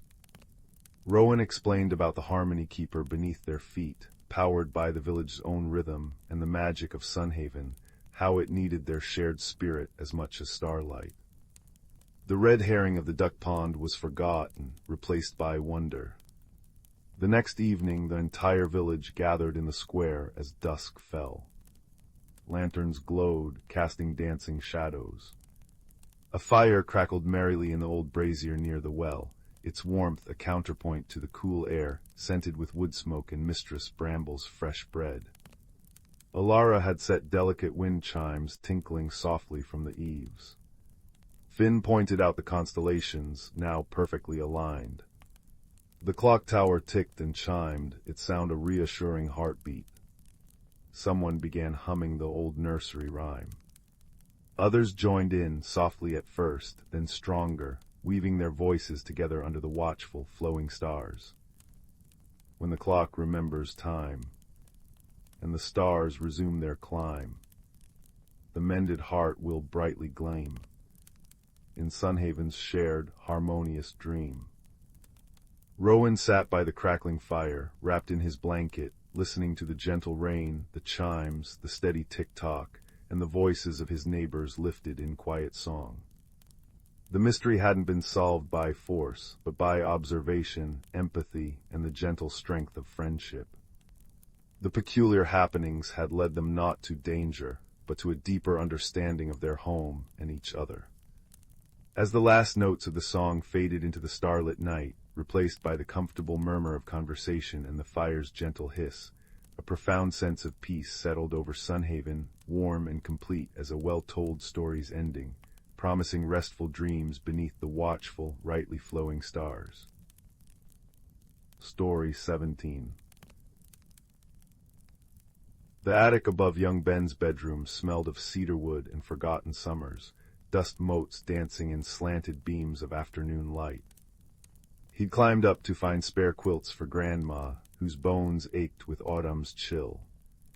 Behind a tower of hat boxes, something glimmered. Not with gold or jewels, but with the soft, pearly sheen of moonlight on water. It was a teacup, delicate as a bird's egg, resting on a chipped saucer. Curious, Ben lifted it. HMMMM, a low, warm vibration hummed through his palms, like a cat's purr given sound. And etched inside the rim, in letters finer than spider silk, were the words, "Seek the quiet heart." That night, as wind sighed through the maple outside, the cup glowed. A tiny figure no taller than Ben's thumb spiraled out of its steam, a creature woven from dandelion fluff and starlight, with moth-wing ears twitching. "I'm Wisp," she chimed, her voice like crystal bells heard underwater. The harmony cup wakes when courage flickers. Shadows are thickening in the weeping woods. Will you mend what's fraying? Ben's stomach nodded. He'd never ventured past the old stone wall at the garden's end. But the cup's hum steadied him. "How?" he whispered. "Patience," Wisp trilled, and listening deeper than fear. "C-R-R-R-R-Ike. C-R-R-R-R-Ike." Grandma's rocking chair murmured below as Ben tucked the cup into his pocket. Its warmth pulsed against his side like a second heartbeat. At dawn, mist clung to the garden. Ben slipped through the ivy-choked gate into the weeping woods. Moss swallowed his footsteps, the air tasted of damp earth and pine. Almost at once gloom pressed in, a gray, sticky silence. Fallen leaves, usually crisp and bright, hung limp and colorless. As I chach, the very trees seemed to sigh. "Lost your sparkle, haven't they?" rasped a voice. Beneath a gnarled willow root crouched Bramble, a hedgehog whose spines drooped like wilted flowers. He nudged a pair of cracked spectacles up his snout. "Used to polish these woods with my laughter. Now, can't remember the last chuckle." He sighed, a sound like dry leaves skittering. Fears crept in, lad, gnawing at roots, dimming joy. Even my jokes turned sour. He attempted a grin, revealing a chipped front tooth. Ben knelt. "How do we fix it?" "Kindness," Bramble wheezed. "But it's buried deep as truffles here now." He pointed a quivering claw toward a clearing where shadows writhed like smoke. "There's the heart of it, but the path's guarded by thistle, all bristles and bluster since the gloom came."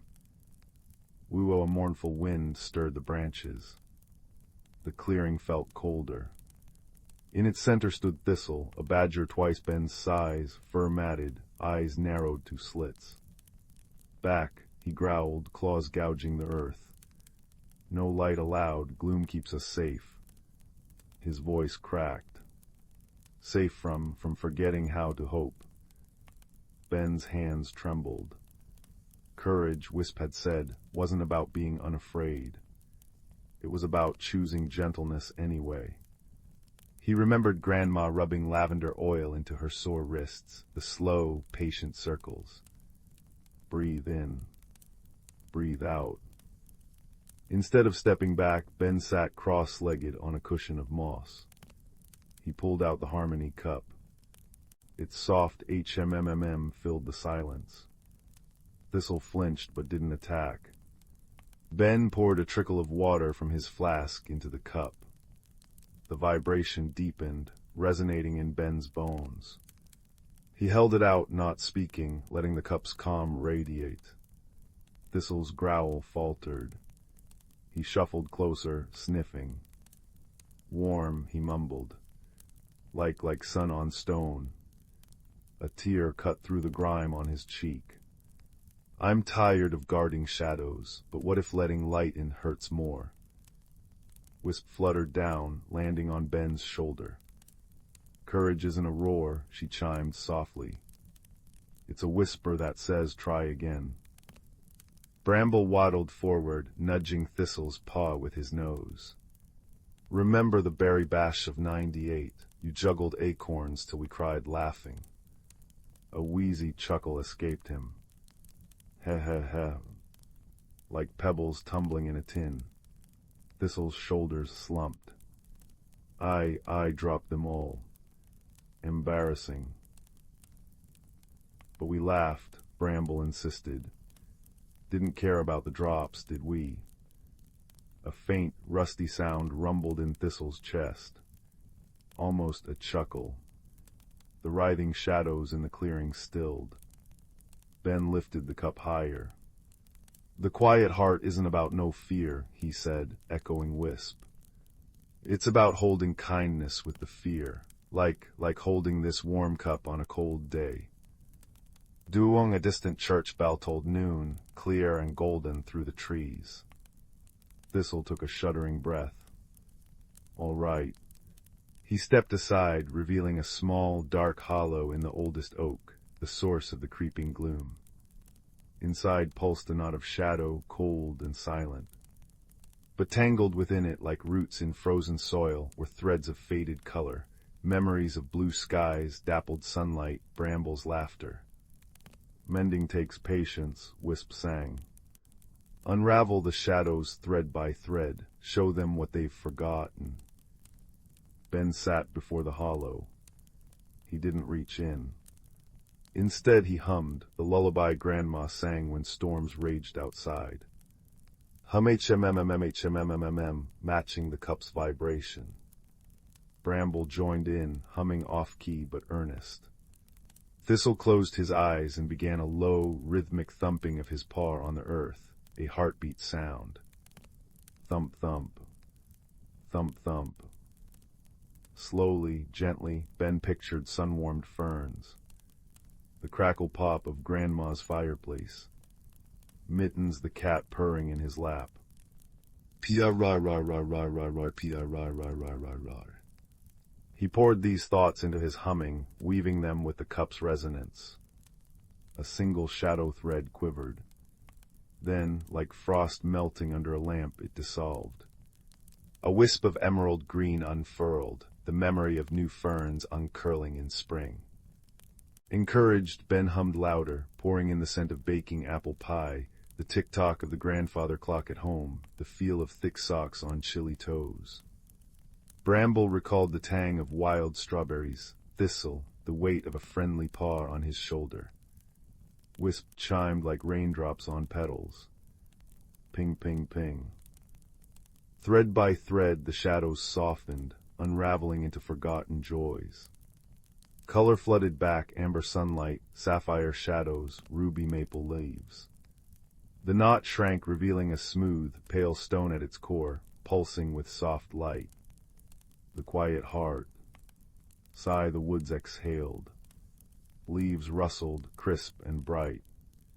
Branches creaked, not in sorrow, but like old friends stretching awake. Color seeped back into the world, golden moss, violet asters, Thistle's fur gleaming russet and cream. Bramble did a wobbly jig. My spectacles, the fog's gone. He peered at Ben, eyes magnified and sparkling. Why, lad, you're practically glowing. Thistle nuzzled Ben's hand, his touch warm and solid. Thank you, he rumbled, the bluster gone. You held kindness like a lantern. Wisp spiraled joyfully around them. The harmony cup chose well. Courage sung in whispers mends the loudest fears. Ben placed the cup gently against the quiet heart stone. They chimed together, a deep, resonant HMMMMM that vibrated through roots and branches, up into the sky. High above, unseen birds began to sing. Walking home, the woods felt like a cozy room, dappled sunlight warm as a quilt, the drip-drip of dew from ferns a soothing rhythm. Bramble snuffled happily at Ben's heels, Thistle ambled beside him, and Wisp drowsed in his pocket, her light a soft pulse against the harmony cup. Grandma was waiting by the garden gate, her shawl tight against the evening chill. Ben pressed the warm cup into her hands. For your tea, he said. It helps. She took a sip, her eyes widening as the cup's hum settled into her bones. A smile eased the lines on her face. Why it tastes like courage and quiet, she murmured, pulling Ben close. The cup glowed softly between them. Inside, the inscription now read, Courage sung in whispers mends the loudest fears. That night as Ben lay in bed, the woods sighed contentedly beyond his window, a rustling lullaby.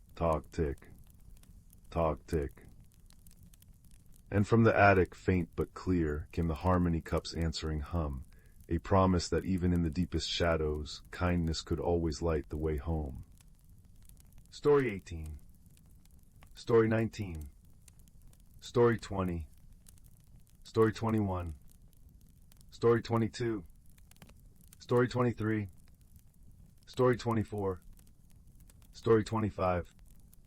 26. Story 27. Story 28. Story 29. Story 30. Story 31. Story 32. Story 33. Story 34. Story 35. Story 36. The fire crackled softly, its warm light dancing on the walls like shy sprites. Outside, the wind whispered secrets to the sleeping world. Tonight, dear listener, we journey to the heart of Greenwood Hollow, a village nestled in a valley where the air smelled perpetually of damp earth and wild thyme, and where the gardens held whispers of magic. In this village lived a young gardener named Silas. Silas had hands that knew the language of the soil, fingers that could coax the shyest seedling from the earth with infinite patience. His garden, tucked behind a cottage with a mossy roof, was a tapestry of vibrant blooms and lush greenery, each plant thriving under his gentle, predictable care. Silas loved the rhythm of his days, the cool dawn mist settling on petals, the warm afternoon sun coaxing fragrance into the air, the quiet evenings spent listening to the rustle of leaves. Change, however, even the gentle shift of seasons, filled his heart with a quiet unease. He preferred the familiar hum of bees to the unpredictable flutter of a new butterfly. One crisp autumn morning, Silas discovered a peculiar sight. Nestled amongst his prize-winning moon petals, known for their cool, silver luminescence at dusk, was a plant he had never sown. It was a fern, but unlike any ordinary fern.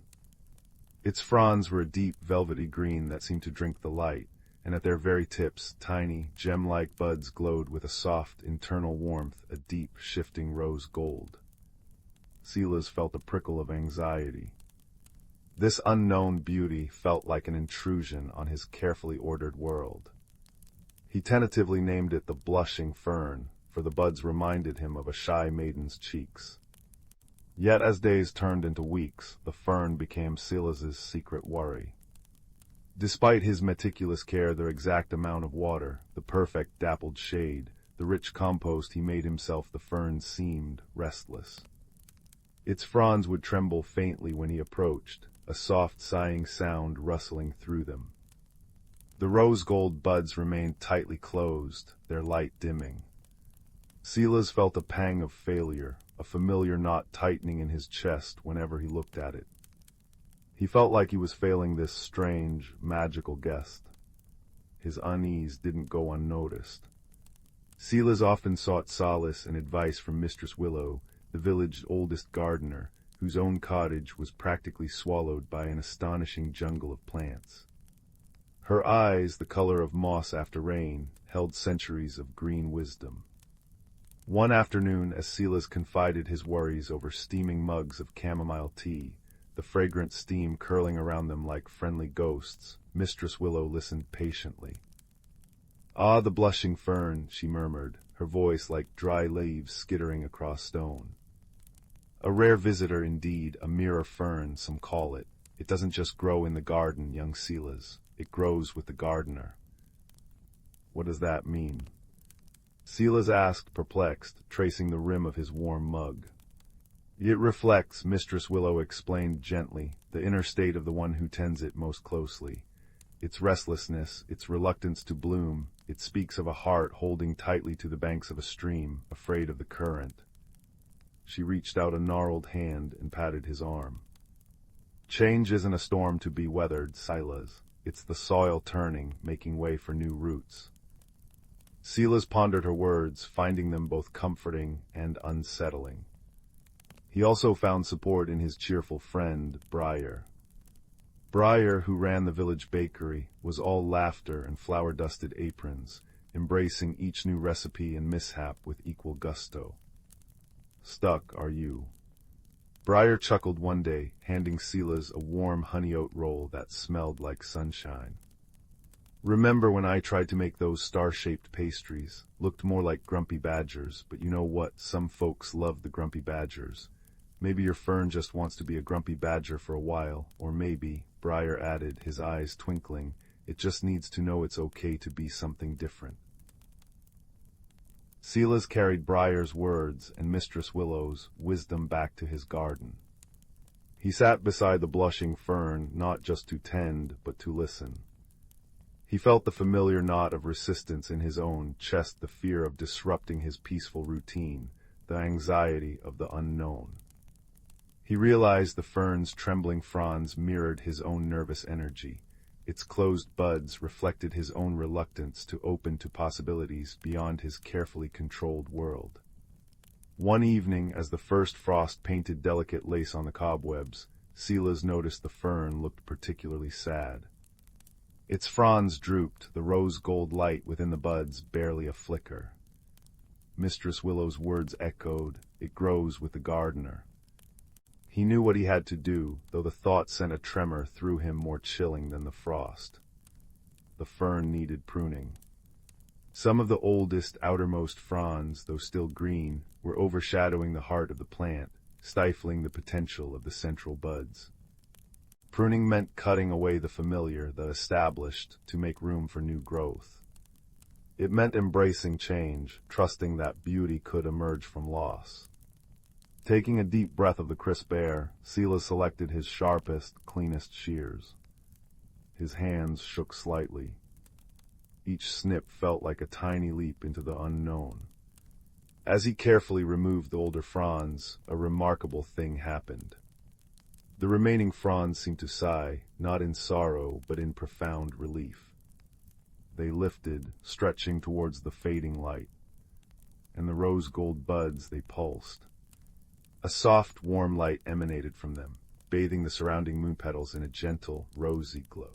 Silas felt a corresponding shift within himself.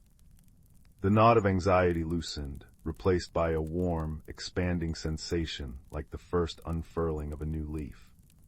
It wasn't reckless abandon, but a quiet courage, a trust in the natural cycle of growth and release. He hadn't destroyed his garden, he had helped it breathe. Winter settled over Greenwood Hollow, a blanket of quiet transformation. Silas continued his routines, but with a new awareness. He noticed the subtle shifts in light, the way the snow insulated the sleeping earth, protecting the promise beneath. He found himself experimenting, slightly planting a few early snowdrop bulbs in a sunnier spot, trying a new blend of compost. The blushing fern thrived. Its remaining fronds grew stronger, a deeper, richer green. The rose-gold buds swelled, their internal light growing steadier, warmer, casting a cozy aura in the winter-dim greenhouse Silas had built. One late winter afternoon, when the sun hung low and golden, Silas was tidying the greenhouse. Mistress Willow and Briar had come to share spiced cider. As they admired the fern, bathed in the golden sunlight streaming through the glass, it happened. With a soft, almost musical chime, the largest rose-gold bud began to unfurl. Layer after delicate layer peeled back, not to reveal a flower, but a cascade of pure, shimmering light. It wasn't harsh or blinding, but a warm, liquid radiance that flowed downwards, touching the soil around the fern's base. Where the light touched the earth, impossible things happened. Tiny, crystalline frost flowers bloomed instantly, sparkling like captured starlight. A patch of dormant moss turned a vibrant, glowing emerald green. Even the moon petals nearby, usually dormant in winter, perked up, their silver edges catching the rosy light and reflecting it in soft rainbows on the greenhouse walls. Silas gasped, tears pricking his eyes, not tears of sadness, but of awe and profound understanding. Mistress Willow smiled, a knowing glint in her mossy eyes. Briar clapped his hands softly. Well, would you look at that, told you grumpy badgers have their charm. The magical light pulsed gently, a visible manifestation of the transformation both Silas and the fern had undergone. It wasn't about becoming something entirely different, but about embracing the fullness of potential within. The fern hadn't changed its nature, it had simply been allowed to express its true, radiant self. Silas hadn't abandoned his love for peace and care. He had deepened it by learning that true growth sometimes requires the courage to let go, to trust the unseen roots, and to welcome the light that comes after the pruning. As the last embers in the fireplace settled into a bed of warm ash, the tale of Silas and the blushing fern comes to a close.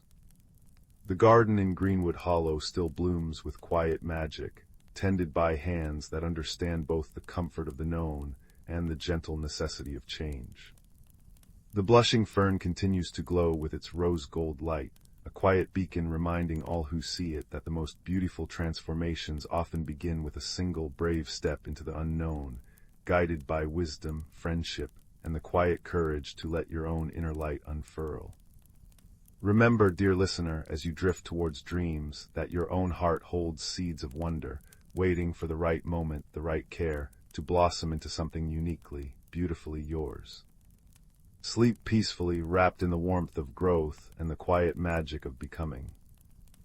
37. Story 38. Story 39. Story 40. Story 41. Story 42. Story 43. Story 44. Story 45.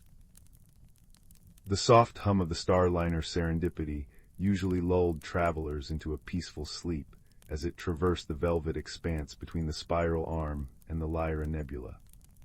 Tonight, however, the gentle thrum was shattered by a bone-jarring crunch and the shriek of tearing metal. Alarm klaxons blared, casting the corridors in pulsing crimson light. In Cargo Bay 3, 2 crates slammed against the bulkhead, their seals hissing open. From one spilled Kalen, a being from the ocean world of Aquaria. His skin shimmered like mother of pearl, smooth and cool to the touch, his large, luminous eyes wide with terror as he gasped for the humid air his filtration suit struggled to maintain. Opposite him, tumbling out in a flurry of coarse, rust-colored fur and clanking tools, was Grum. A native of the arid dust plains of Xerxes 7, his sturdy frame was built for scorching heat and biting sandstorms, his snout twitching as he inhaled the ship's unnervingly damp atmosphere. By the shifting sands. Grum rasped, his voice like stones grating together. He scrambled to his feet, blinking rapidly in the harsh light. What infernal contraption is this? He eyed Kalen's shimmering form and the faint scent of brine with deep suspicion. Water breather, did your kind sabotage the ship? Kalen recoiled, pressing his back against the cold metal wall. Sabotage, never. His voice was a soft, melodic burble. My people seek only knowledge. We were transporting rare Aquarian coral samples for the Galactic Archive. He gestured weakly towards the shattered crate nearby, revealing fragments of iridescent blue coral. You are a Xerxian. Your people are known for resourcefulness. The unspoken implication and occasional piracy hung heavy in the acrid air, filled with the smell of burnt wiring and ozone. A violent tremor rocked the bay. Sparks showered from a ruptured conduit above them. With a gurgle of dismay, Kalen's suit monitor flashed an urgent amber warning: humidity critical. The ship's artificial atmosphere was too dry. Grum, meanwhile, wiped sweat from his brow with a thick forearm. Too wet in here, he grumbled, eyeing a leaking pipe with distaste. Like breathing soup. The ship lurched again, throwing them both to the floor. A synthesized voice, calm but urgent, echoed through the intercom. Emergency protocols initiated. Life support compromised in sections Gamma through Epsilon. Abandoned ship procedure activated. Escape pods launching sequentially. Estimated structural integrity failure, 15 minutes. Panic surged through them both, momentarily overriding their mutual distrust. Escape pods. Kalen gasped, struggling to rise, his breathing becoming labored as his suit's internal humidity plummeted. We must reach them. Grum pointed a thick, clawed finger towards a flashing schematic on a wall panel.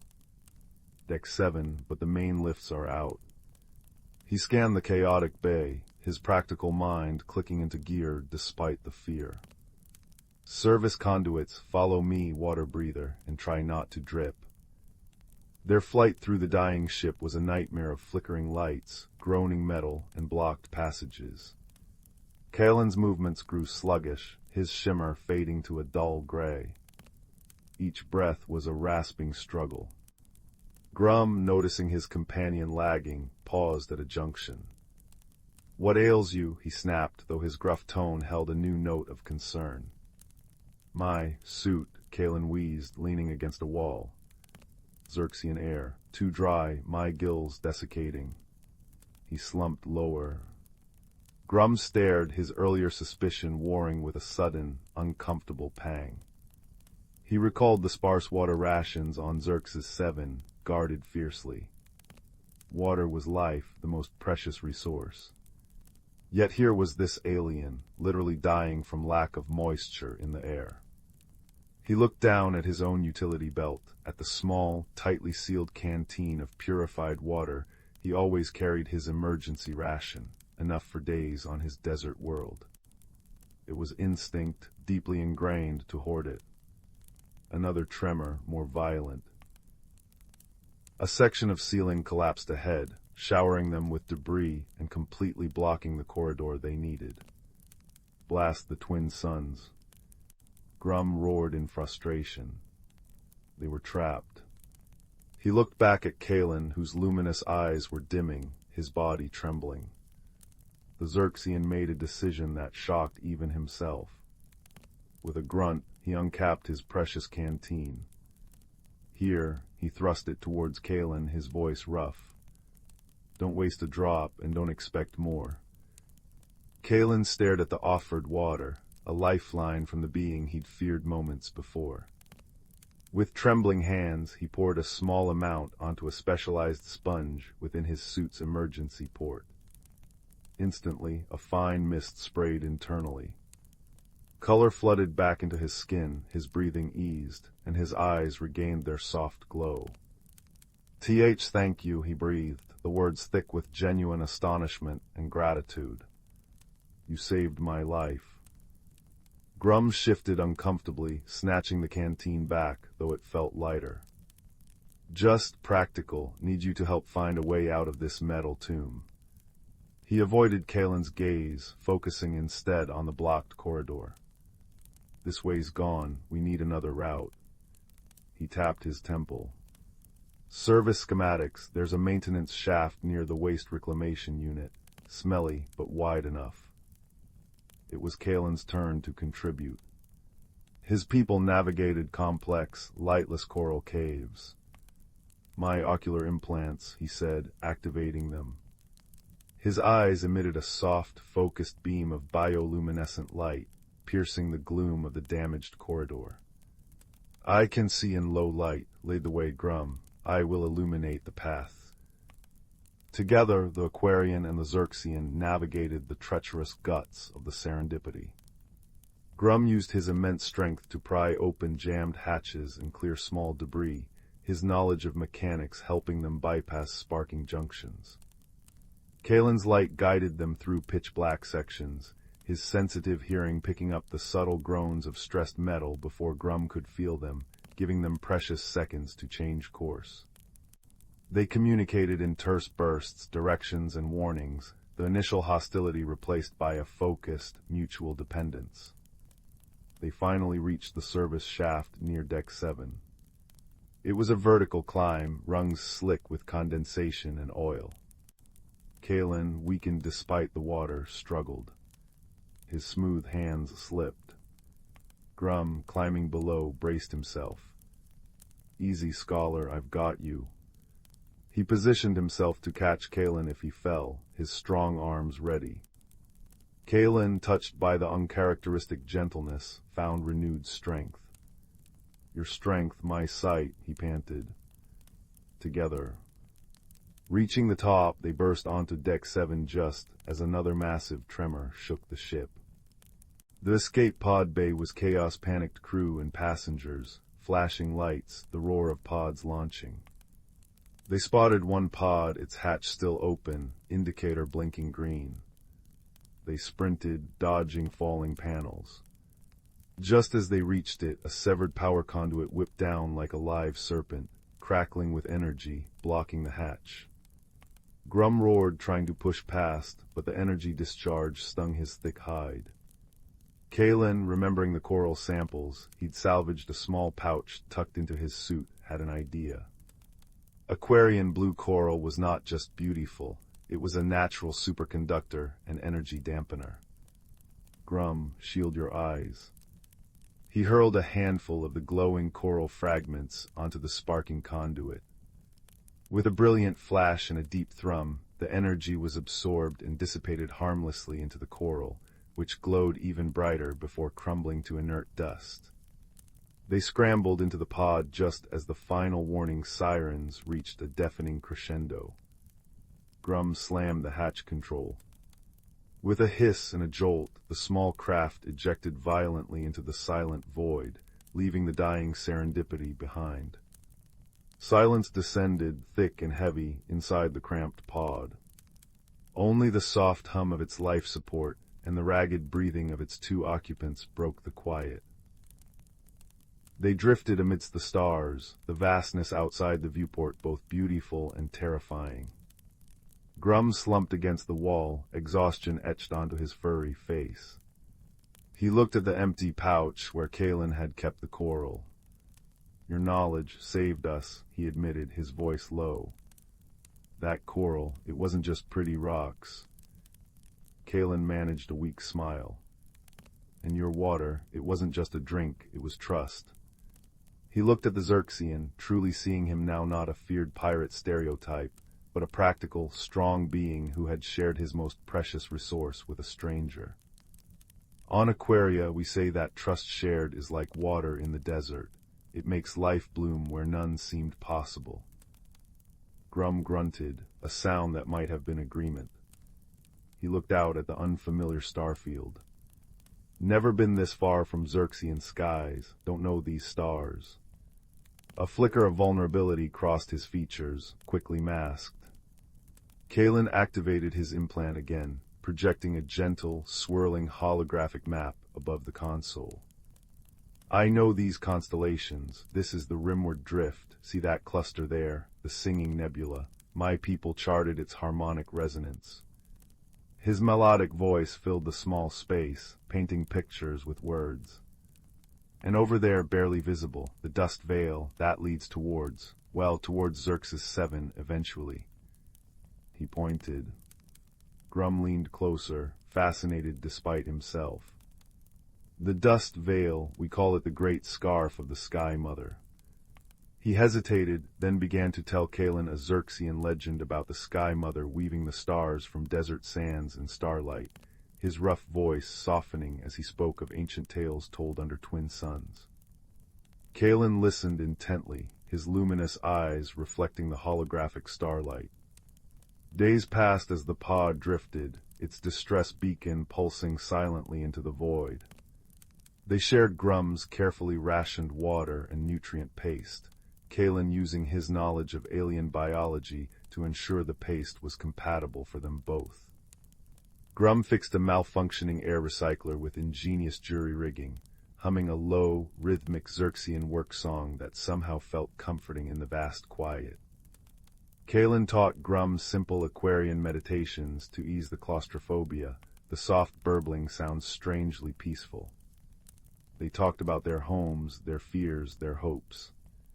Kaelin spoke of the silent, crushing pressure of the ocean deeps and the comforting glow of bioluminescent forests. Grum described the fierce, cleansing heat of the desert sun and the intricate beauty of sand patterns sculpted by the wind. The misunderstandings that had once seemed like impassable chasms now became bridges. Kalen understood that Grum's initial gruffness wasn't hostility, but caution born from a harsh world where resources were scarce. Grum realized Kalen's apparent fragility masked resilience and a deep well of quiet courage. Their differences, the need for water versus the tolerance for aridity, strength versus agility, practicality versus scholarly insight, were no longer weaknesses, but complementary strengths. They had saved each other, physically and emotionally, in the cold vacuum of space. On the fifth day, a powerful tractor beam locked onto the pod. A galactic patrol cruiser, responding to the Serendipity's distress call, had found them. As they were welcomed aboard the clean, brightly lit cruiser, surrounded by efficient medics and officers, Kalen and Grum stood side by side. The patrol captain, a stern-faced human, looked them over. "You two seem remarkably composed after such an ordeal. Different species, too. Didn't expect to find survivors together." Grum glanced at Kalen, then back at the captain. He placed a heavy, furred hand gently on Kalen's shimmering shoulder. "We weren't just survivors, Captain," he rumbled, a warmth in his voice that hadn't been there before. "We were crew." Kalen nodded, his luminous eyes meeting Grum's. "Indeed. The smallest crew, perhaps, but one that learned that friendship isn't about coming from the same world." He looked out a viewport at the swirling colors of the nebula they were passing. "It's about finding shared warmth in the coldest void, sharing water in the driest desert of loneliness. It's about seeing the stars not just as points of light, but as stories waiting to be shared." As the cruiser whisked them towards safety, Grum and Kalen found a quiet observation lounge. They sat, not needing to speak much, simply watching the stars stream by. Grum pulled out his now empty canteen. Kalen produced a small, preserved fragment of the blue coral he'd saved. Without a word, Grum placed the coral fragment carefully inside the canteen. It glowed softly in the dim light. To remember, Grum stated simply. The water given, the spark absorbed. Kalen placed a cool, smooth hand over Grum's rough, furred one where it rested on the canteen. "To remember," he echoed softly, "that the universe feels less vast when you have a friend to share the view." Outside, the infinite tapestry of stars glittered, cold and magnificent. Inside the warm observation lounge, beside the gentle hum of the ship, two beings from worlds unimaginably different sat in comfortable silence, the shared canteen resting between them, a simple vessel now holding the immeasurable warmth of a friendship forged in darkness, a tiny, glowing beacon of understanding in the endless night. And in that quiet companionship, under the watchful gaze of a million distant suns, they found a peace deeper than any ocean trench and warmer than any desert sun, knowing that no matter where their paths led next, they would never truly be adrift again. The true meaning of home, they had discovered, wasn't a planet or a star system. It was the quiet understanding resonating between two hearts that had learned to speak the same language of kindness. Story 46. Story 47. Story 48. Story 49. Story 50. Story 51. Story 52. Story 53. Story 54. Story 55. Story 56. Story 50. Story 58. Story 59. Story 60. 61. Story 62. Story 63. Story 64. Story 65. Story 66. Story 67. Story 68. Story 69. Story 70. Story 71. Story 72. Story 73. Story 74. The village of Willowwood nestled in a valley where the mist lingered like sleepy thoughts each morning. Its cobbled streets wound past cottages with thatched roofs, smoke curling from chimneys, carrying the scent of pine logs and baking bread. And in the quietest corner, beneath the protective boughs of an ancient oak, lived Silas. Silas loved routine. He knew the exact creak of his garden gate, the precise angle of sunlight that warmed his favorite stone bench at noon, and the dependable cycle of the seasons that governed his beloved moonpetal flowers. Each year he nurtured the same silvery blooms in innate, unwavering rows. Change, Silas felt, was like a sudden gust of wind, unsettling, unnecessary, and best avoided. He watched the world from his tranquil garden, a comfortable island in a stream that flowed ever onward. But this spring felt different. A subtle shift hung in the air, a whisper carried on the breeze that rustled the oak leaves with a new urgency. Silas felt it in his bones, a restlessness he couldn't name. His trusted moonpetals, usually bursting forth with predictable vigor, seemed hesitant, their buds tightly furled long past their usual time. He knelt in the soft earth, tracing a cool, unopened bud with a calloused finger. "What troubles you, old friends?" he murmured, a knot of worry tightening in his chest. Was it him? Had he changed somehow? One mist-drenched morning, Silas found a small parcel tied with twine resting on his garden bench. It bore no name, only a pressed oak leaf. Inside, nestled in moss, lay a single seed unlike any he'd ever seen. It was the color of twilight, shimmering faintly with an inner light, cool and smooth as river stone. Curiosity warred with his ingrained caution. A new seed meant change, the unknown. He almost tucked it away in a drawer. But the shimmer seemed to pulse, a soft, gentle rhythm that echoed the disquiet in his own heart. With a sigh that felt like letting go of a long-held breath, Silas carefully planted it in a small terracotta pot near his kitchen window. The seed did nothing. Weeks passed. Silas tended his moonpetals, coaxing them with familiar routines, but they remained stubbornly closed. His restlessness grew, mirroring the stillness of the mysterious seed. He felt adrift, the comfortable anchor of his routine seeming less substantial. One afternoon his neighbor Eris stopped by. Eris, whose laugh was like wind chimes and whose hands were always stained with paint or ink, embodied the very change Silas shunned. She noticed the pot on the sill. "Ooh, what's this, Silas?" Eris leaned in, her bright eyes catching the seed's faint shimmer. "It feels alive, like it's waiting." "Waiting for what?" Silas grumbled, wiping soil from his hands. "It refuses to grow, just like the moon petals. Perhaps the garden knows something I don't." He hadn't meant to voice the fear aloud. Eris touched his arm gently. "Maybe it's not refusing, Silas. Maybe it's waiting for you, for a different kind of tending." She didn't press, leaving him with a warm loaf of honey bread and the echo of her words. That night Silas sat by his small hearth, the fire crackling companionably. He stared at the dormant seed in its pot. Waiting for me. He thought of the moon petals, his own unease. The fear wasn't just about the plants, it was about himself. He felt stuck like the seed, trapped in a shell of his own making. What if he wasn't meant to tend only moon petals forever? What if there was more?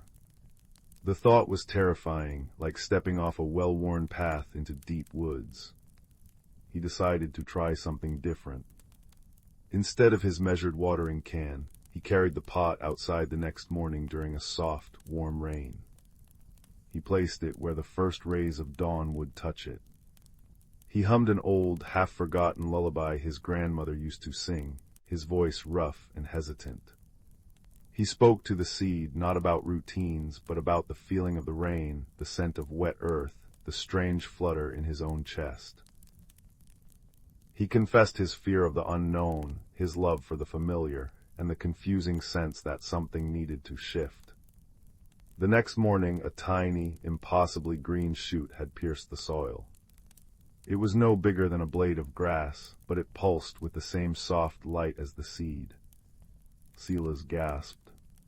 It felt like a direct response, a mirror to his tentative opening. Encouraged, he continued. He experimented, placing the seedling where afternoon sun dappled through the oak leaves. He brought it inside when the nights grew too chill. He watered it not on a schedule, but when the soil felt dry. He shared his thoughts, his worries about the moon petals, his memories, his small hopes.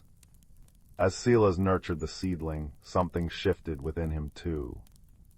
The rigid knot of resistance began to loosen.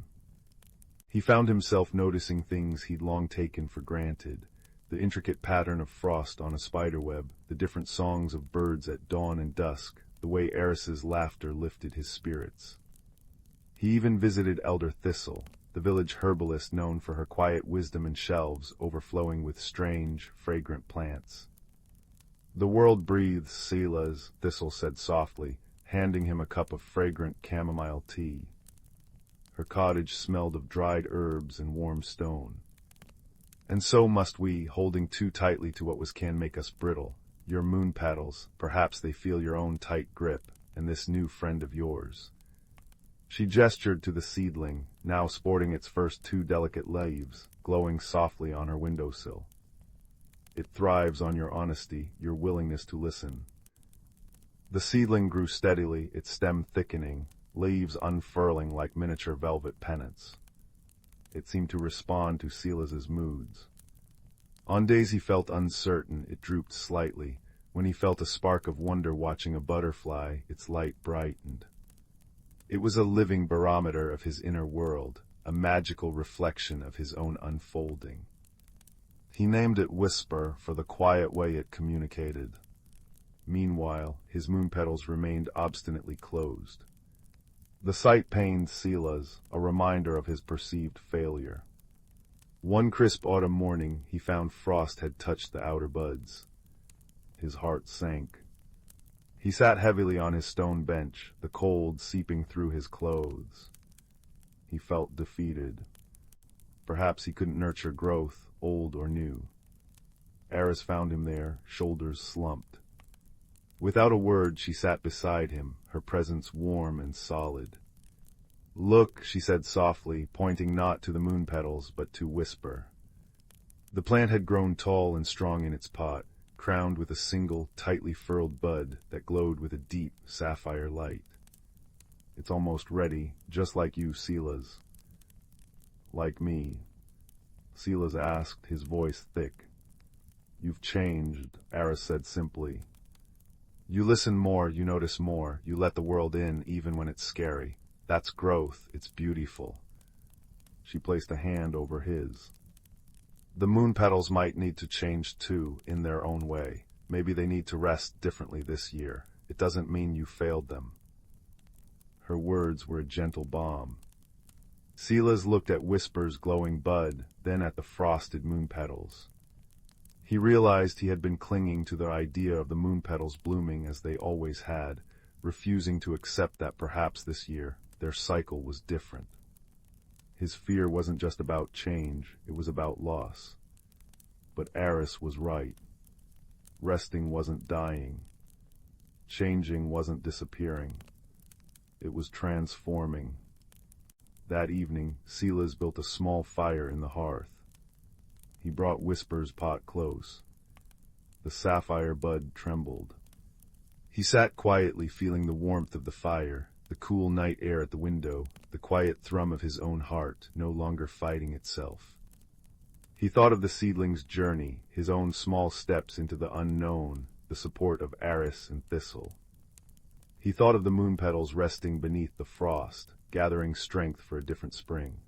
As the village clock struck midnight, a soft chime filled the room.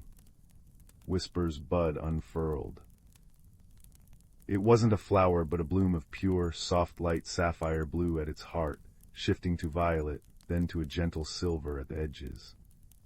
The light pulsed gently, filling the cottage with a cool, soothing radiance that held the peace of deep night and the promise of dawn. It didn't dazzle, it illuminated. It shone on Silas's face, reflecting the quiet wonder in his eyes, and spilled out the window, touching the frosted moon petals in the garden. Under that gentle, magical light, something miraculous happened. The frosted moonpetal buds, so tightly closed for months, began to soften. Slowly, hesitantly, then with growing confidence, their silvery petals unfurled. They didn't bloom with their usual vigor, but with a deep, serene beauty, their fragrance mingling with the cool night air a scent of acceptance and quiet strength. Silas watched, tears warm on his cheeks. The magical light from Whisper hadn't forced the moon petals. It had simply created a space of peace, a gentle reminder that growth takes many forms. His rigid fear had been the frost, and his own unfolding, mirrored by Whisper's journey, had been the gentle warmth that allowed both the new light and the old flowers to find their way. Whisper's light bloomed for one perfect hour, bathing everything in its serene glow, then slowly dimmed, leaving the fully opened moon petals shimmering under the real moonlight. The plant itself didn't wither. It settled, its leaves a deep, contented green, the spent light bloom leaving behind a single, perfect seed nestled within its center. The next morning, Willowwood awoke to the unexpected sight of Silas's moon petals blooming gloriously, albeit later than ever before, their silver petals dewed and radiant. And Silas himself seemed different. There was a stillness about him, not the stillness of resistance, but the calm of deep-rooted peace. He moved through his garden with the same care, but his eyes held a new light, reflecting the world around him with quiet joy. He tended the moon petals, appreciating their enduring beauty, and he tended Whisper, now a sturdy, glowing plant holding the promise of new beginnings in its seed. He shared the seed with Eris, who planted it in her sunniest window, and with Elder Thistle, who nodded with wise approval. He even gave one to young Finn, who had always been too shy to speak to him, and watched the boy's eyes light up with the same wonder Silas now felt. Silas learned that personal growth wasn't about becoming someone entirely new, but about unfolding into the fullness of who you already were, layer by layer, like Whisper's luminous bloom. It required listening to the whispers of your own heart, to the wisdom of friends, to the subtle rhythms of the world. Change wasn't a storm to be weathered, but a season to be lived, with its own unique beauty and necessary rests. The magic, he realized, hadn't been just in Whisper's light, but in the courage to plant the seed, to nurture it differently, and to accept the transformation within and without. Now, as the fire crackled low in his hearth, and the scent of moon petals drifted through the open window, Silas felt a profound sense of comfort. He was still the keeper of the garden, the lover of quiet routines. But his world had grown larger, softer, illuminated from within. He touched the cool, smooth seed nestled in his palm, Whisper's legacy, ready to plant it when the time felt right, knowing that every ending held a beginning, every change held a quiet magic, and the most beautiful growth often bloomed from the gentle courage to embrace the unknown. The village slept under the watchful stars, and in the cottage beneath the ancient oak, peace reigned deep and complete. Story 75. Story 76. Story 77. Story 78. Story 79. Story 80. Story 81. Story 82. Story 83. Story 84. Story 85. Story 86. Story 87. Story 88. Story 89. Story 90. Story 91. Story 92. Story 93. Story 94. Story 95. Story 96. Story 97. Story 98. Story 99. The nebula outside the observation dome shimmered like spilled watercolors, amethyst, cerulean, and the faintest blush of rose. Within the dome, nestled amidst hydroponic ferns that sighed with contentment and luminous moss that pulsed a soft, steady green, two beings shared the quiet hum of the harmony's rest, a small way station drifting at the edge of known space. One was Kalen, hailing from the crystalline forests of Lyra 7. His form resembled smooth, polished obsidian, shifting subtly like liquid shadow. Where emotions bloomed, intricate patterns of light ignited beneath his surface, starbursts of gold for joy, soft ripples of blue for calm, flickers of deep violet for contemplation. He communicated not with words, but with these radiant symphonies of color. The other was Pip, a small, spindly being from the methane seas of Glaza. Covered in iridescent, feathery filaments that constantly shifted hues, Pip perceived the universe through intricate harmonies. Every movement, every thought, every shift in light produced a unique resonance only Pip could fully appreciate. Pip expressed feelings through delicate vibrations that shimmered in the air, like the sound of wind chimes dipped in honey. Their meeting had been accidental. Kalen's scout pod, damaged in a micrometeoroid shower, had limped into the Harmony's rest for repairs. Pip, a solitary gardener tending the station's forgotten botanical dome, had found the injured traveler. Fear initially painted Kalen in jagged streaks of crimson. Pip, startled, emitted a discordant, high-pitched trill that made the ferns shiver. But Pip saw the distress in Kalen's flickering core light and offered a single, perfectly spherical, bioluminescent berry grown in the hydroponics. The gesture, a universal offering of peace, calmed the crimson streaks into softer pinks. The dome became their shared sanctuary. Kalen, fascinated by the living green, helped tend the plants. His cool touch seemed to soothe the more temperamental ferns, and his presence encouraged the moss to glow brighter. Pip, in turn, showed Kalen the hidden music of the station, the rhythmic thrum of the life support systems, the melodic drip of nutrient solution into the tanks, the complex symphony of the plants themselves breathing and growing.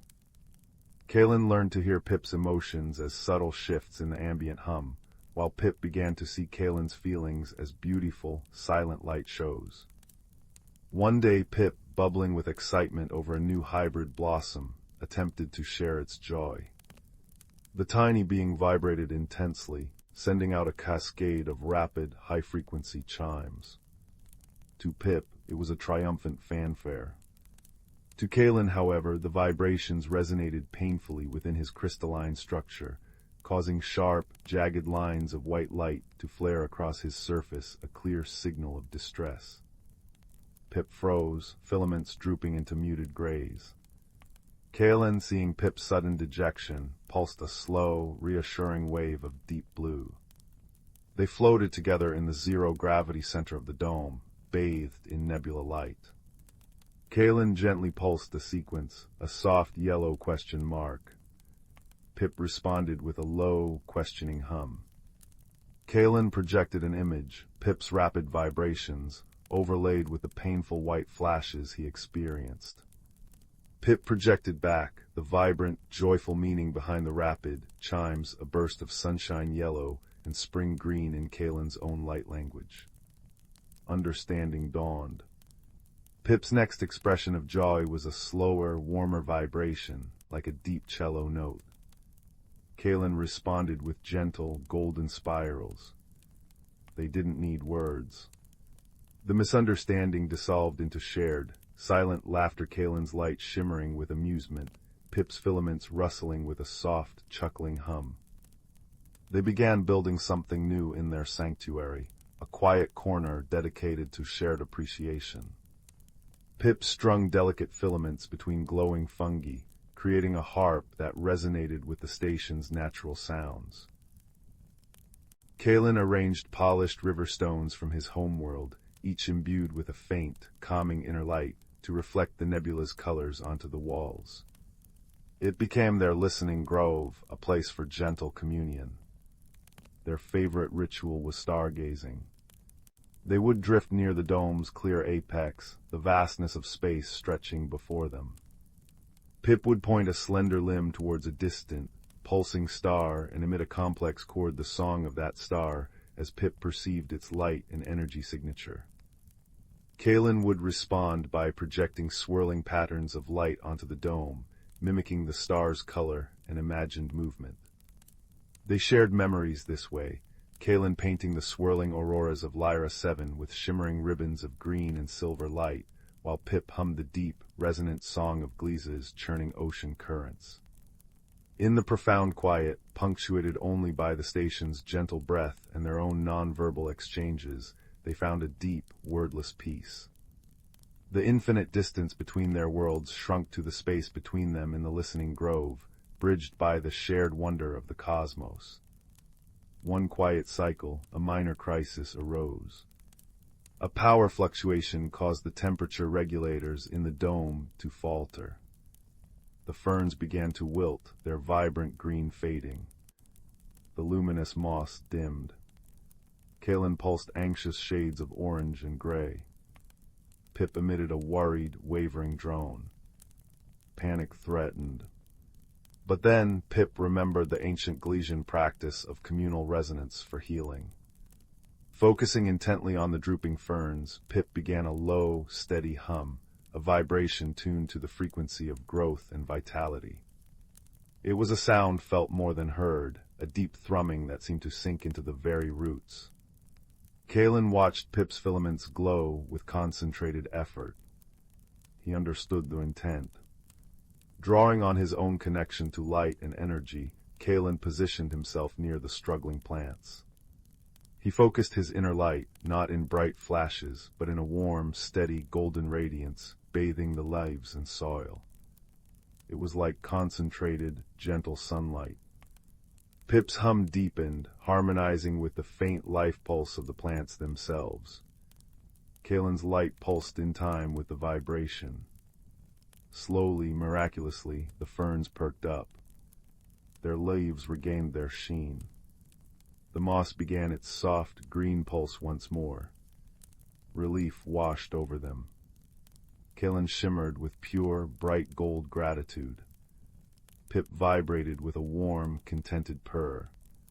They hadn't fixed the regulator yet, that required a maintenance bot, but together, through their unique forms of care sound and light, they had nurtured their sanctuary back to health. The shared effort, the combination of their alien gifts, created a bond stronger than any translation matrix. The nebula outside shifted, the rose hue deepening as a nearby star ignited its evening glow. Kalen drifted towards the listening grove, projecting a soft invitation, an image of the two of them beneath the star-painted dome. Pip followed, settling onto a cushion of soft moss. Kalen began to project slow, swirling patterns onto the stones, not depicting a specific memory, but an abstract feeling, deep contentment, profound friendship, the quiet awe of the universe. It was a tapestry of deep blues, gentle golds, and shimmering silvers. Pip responded not with a complex chord, but with the simplest, purest sound, a single, sustained, clear note. It was the note of peace, the note of home found. It resonated softly through the grove, mingling with Kalen's light dance, filling the space with a palpable warmth. As the harmony's rest drifted silently through the painted cosmos, its small botanical dome glowed like a beacon. Within it, two beings from unimaginably different worlds, speaking no common tongue, shared a universe of understanding. They had built a shelter not just of glass and steel, but of kindness, patience, and the shared language of a starlit heart.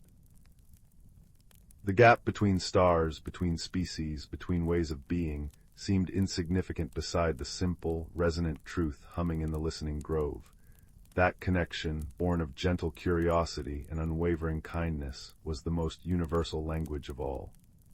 And in that shared silence, bathed in nebula light and the soft pulse of their sanctuary, they watched the distant stars bloom together.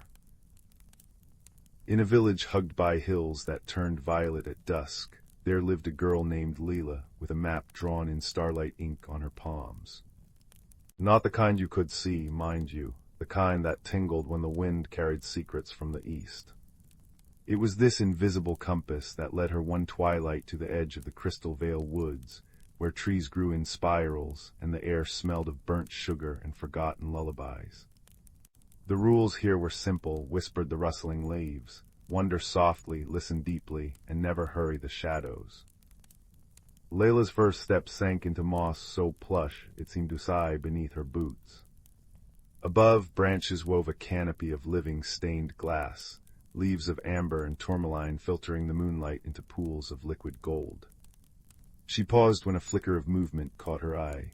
A fox with fur the color of autumn's last flame sat primly on a root, tail curled around a tiny lantern made of dandelion fluff. "Lost little wanderer?" it asked, its voice like the creak of a rocking chair. When Leela shook her head, the fox chuckled, a sound like falling acorns. "Ah, found then, follow the lichens' laughter. It's having a particularly giggly night." The lichen, it turned out, did indeed giggle, a sound like chimes submerged in honey. It glowed faintly along a path strewn with petals that dissolved into mist when touched. Deeper into the woods, Leela encountered a brook where the water flowed upward, defying gravity with the enthusiasm of a child's soap bubble. Its surface rippled with half-formed shapes, a crown of feathers here, a dancing teapot there. Kneeling to drink, she found the water tasted of questions she'd never thought to ask. "What's north of north?" it burbled. Before she could answer, a hedgehog made of moss and twigs trundled up, balancing 3 starberries on its spiky back.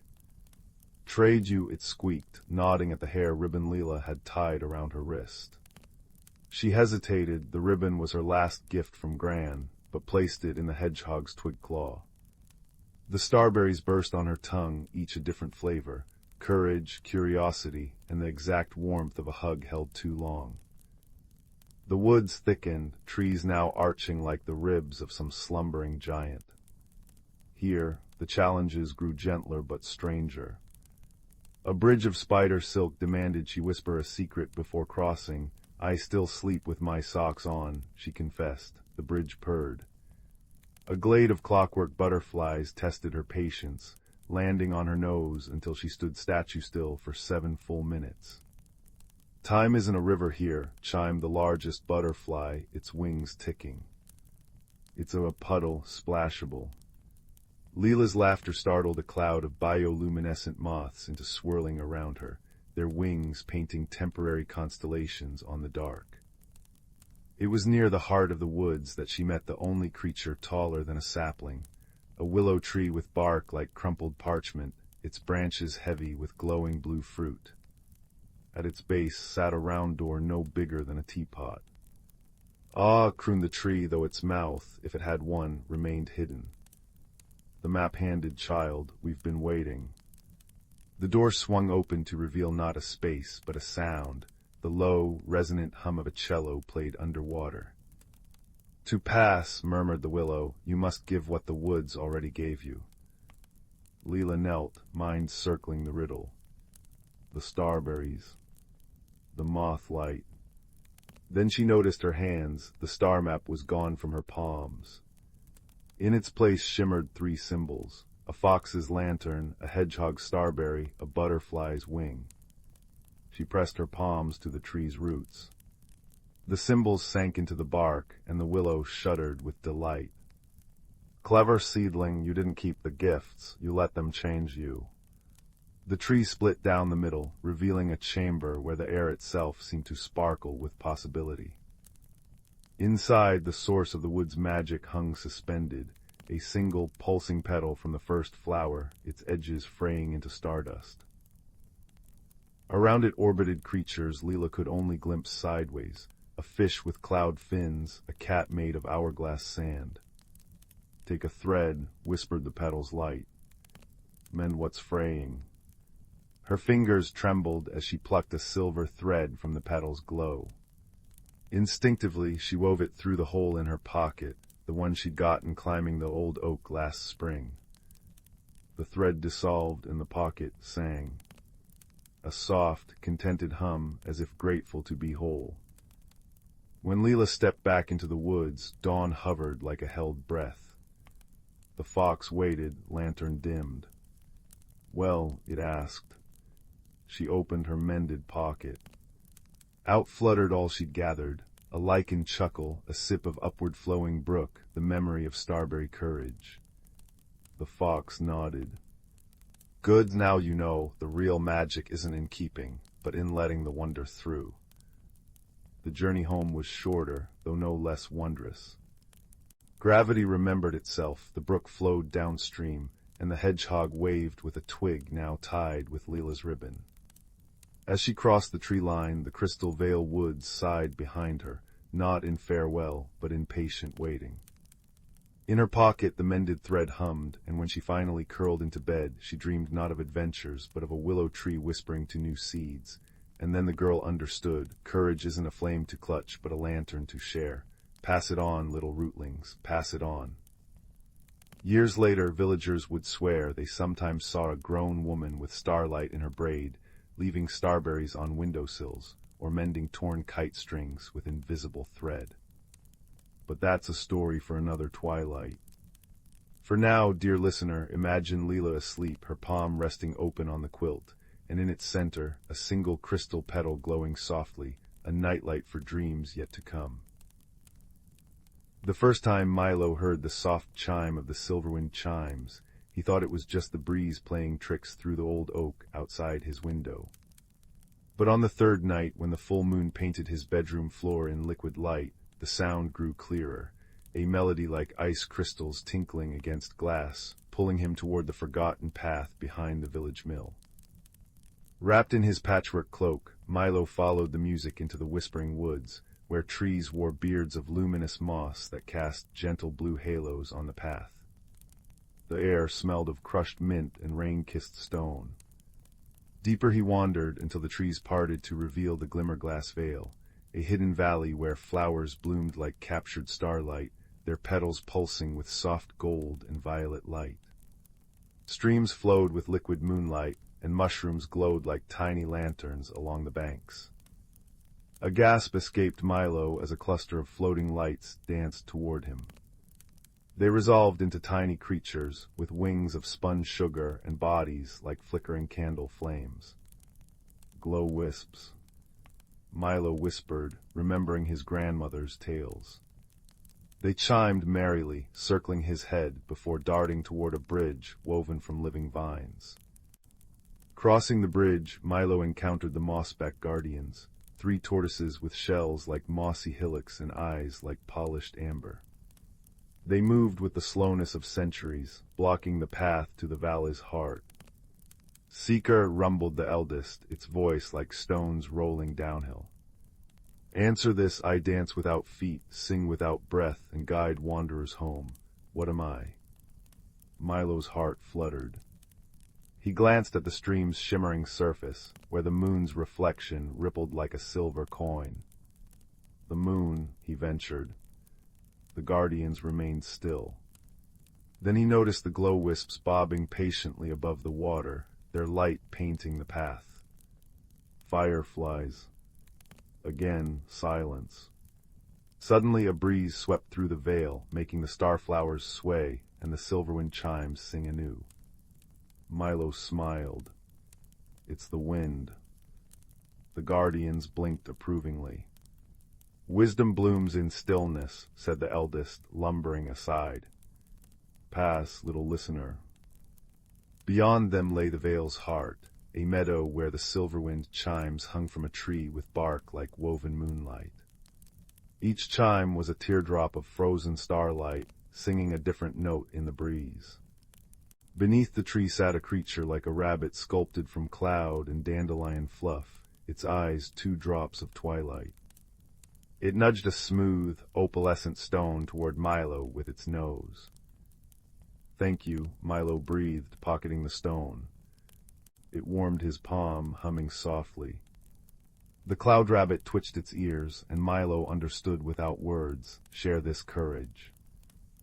As dawn tinged the sky peach, the veil began to fade. The glow-wisps escorted Milo back to the vine bridge, chiming a farewell tune. He crossed just as the first sunbeam struck the valley, turning the starflowers to dew and the luminous streams to ordinary water. Back in his room, Milo placed the humming stone on his windowsill. It glowed softly, mirroring the moon's rhythm. That night and every night after, he'd touch its warmth and remember, the world brims with enchanted corners for those who listen to the wind's song. And though his feet stayed in his cozy bed, his heart would wander back to the glimmerglass vale, where kindness was the compass, and wonders bloomed just beyond the edge of fear.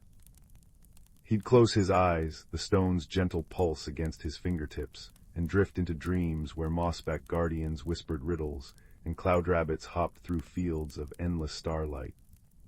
And somewhere in the whispering woods, the silverwind chimes sang him a lullaby of brave beginnings and quiet returns. Leo had always been curious about the old oak tree at the very edge of his grandmother's garden. Its gnarled branches seemed to reach out like welcoming arms, and its leaves whispered secrets on even the stillest days. His grandmother called it the listening tree, but she always cautioned him against venturing too close to the hollow nestled within its massive trunk.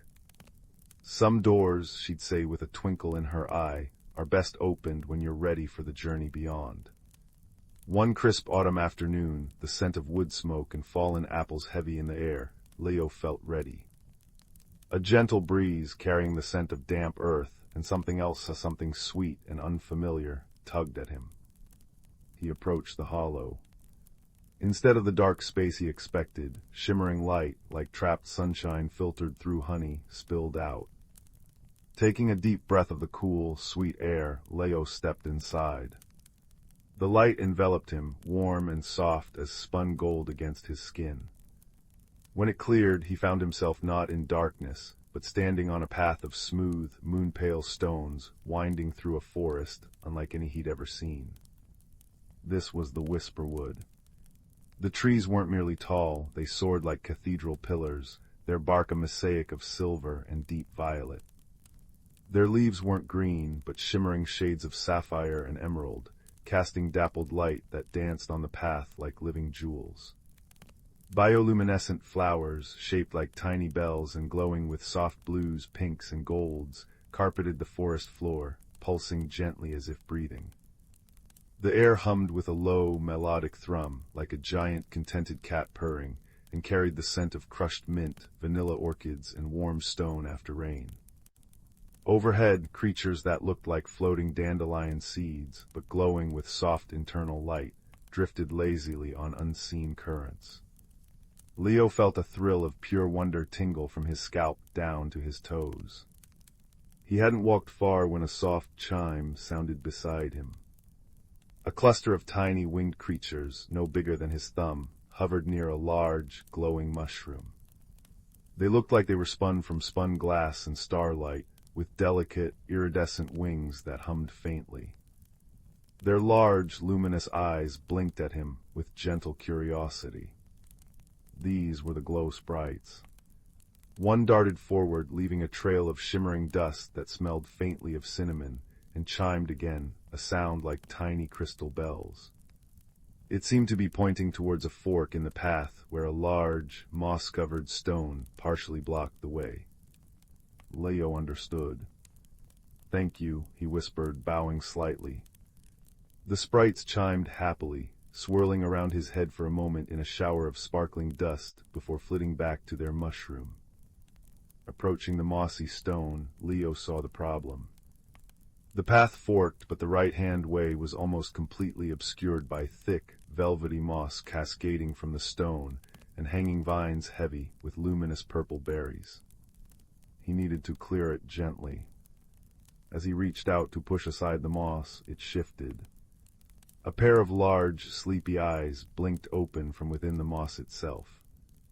A creature resembling a small, incredibly fluffy bear entirely covered in the softest, deepest green moss, yawned, revealing a tiny pink tongue.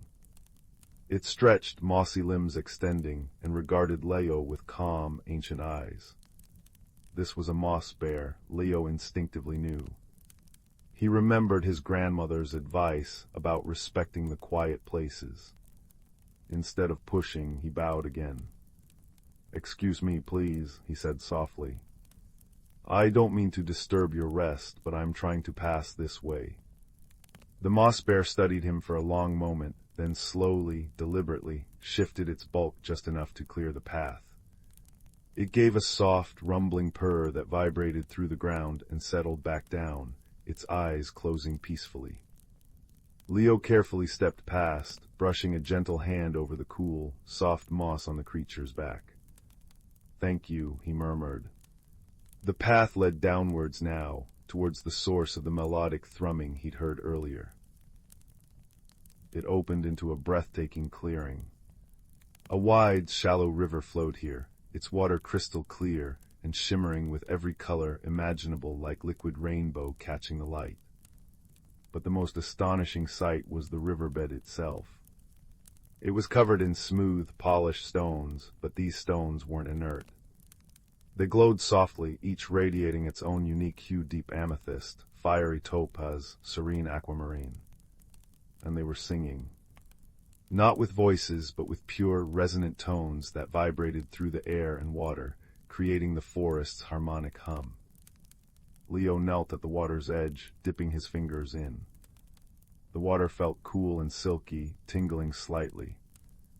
The stones beneath shimmered brighter at his touch. He saw that the stones closest to the bank seemed dimmer, their songs fainter, almost sad.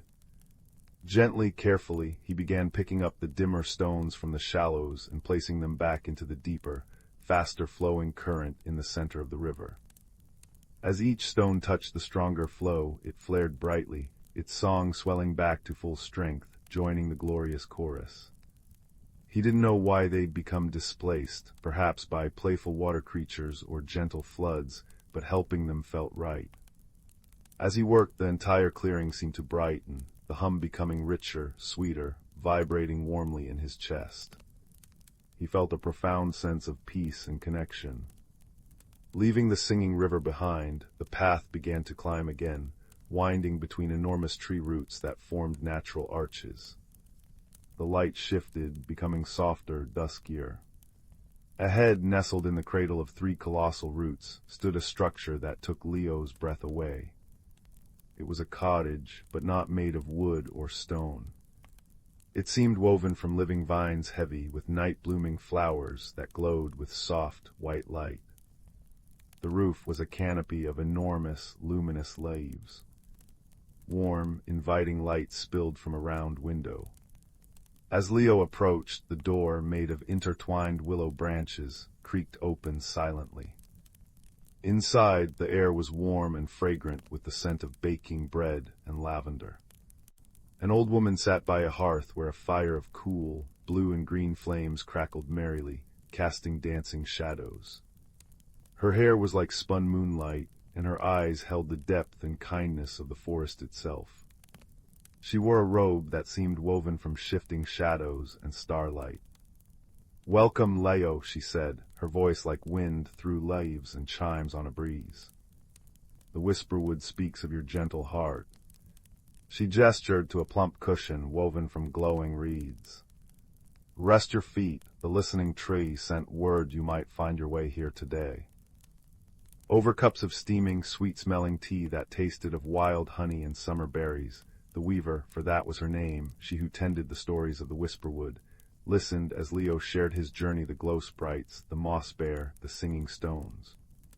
She smiled, the wrinkles around her eyes deepening like the rings of an ancient tree.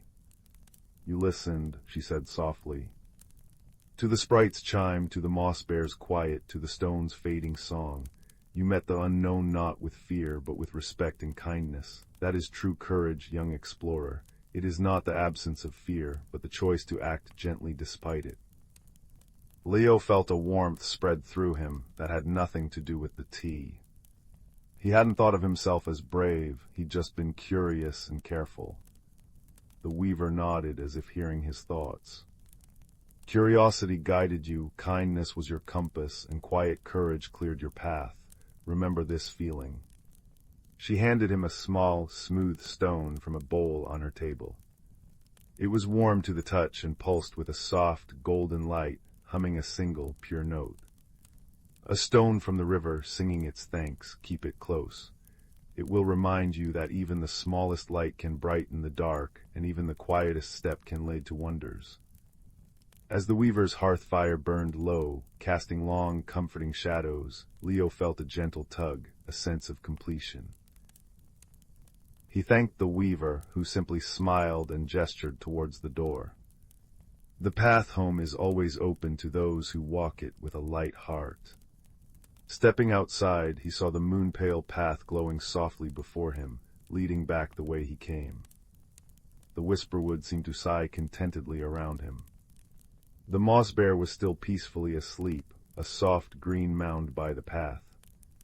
The glow sprites chimed a gentle farewell as he passed.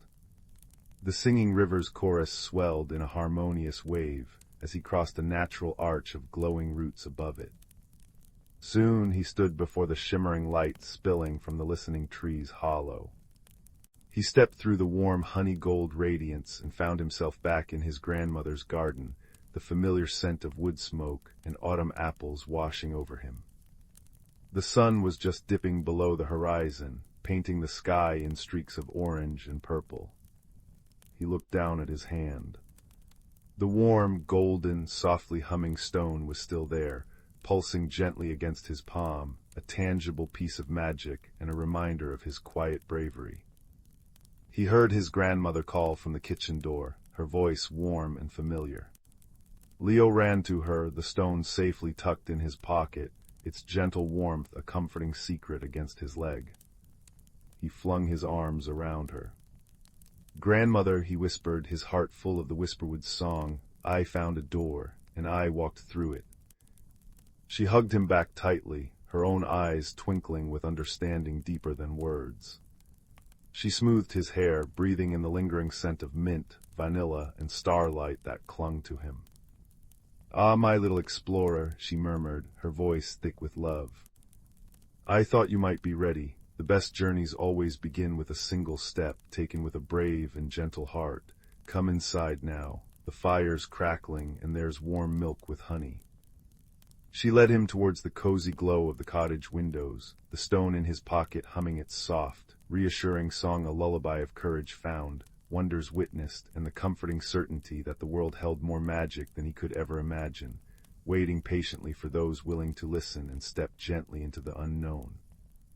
The scent of baking bread mingled with the wood smoke, wrapping around him like a warm blanket, and the gentle purr of the cat by the hearth seemed to echo the whisperwood's own contented thrum, lulling him into a deep, peaceful sense of belonging, both here and in the memory of that enchanted place.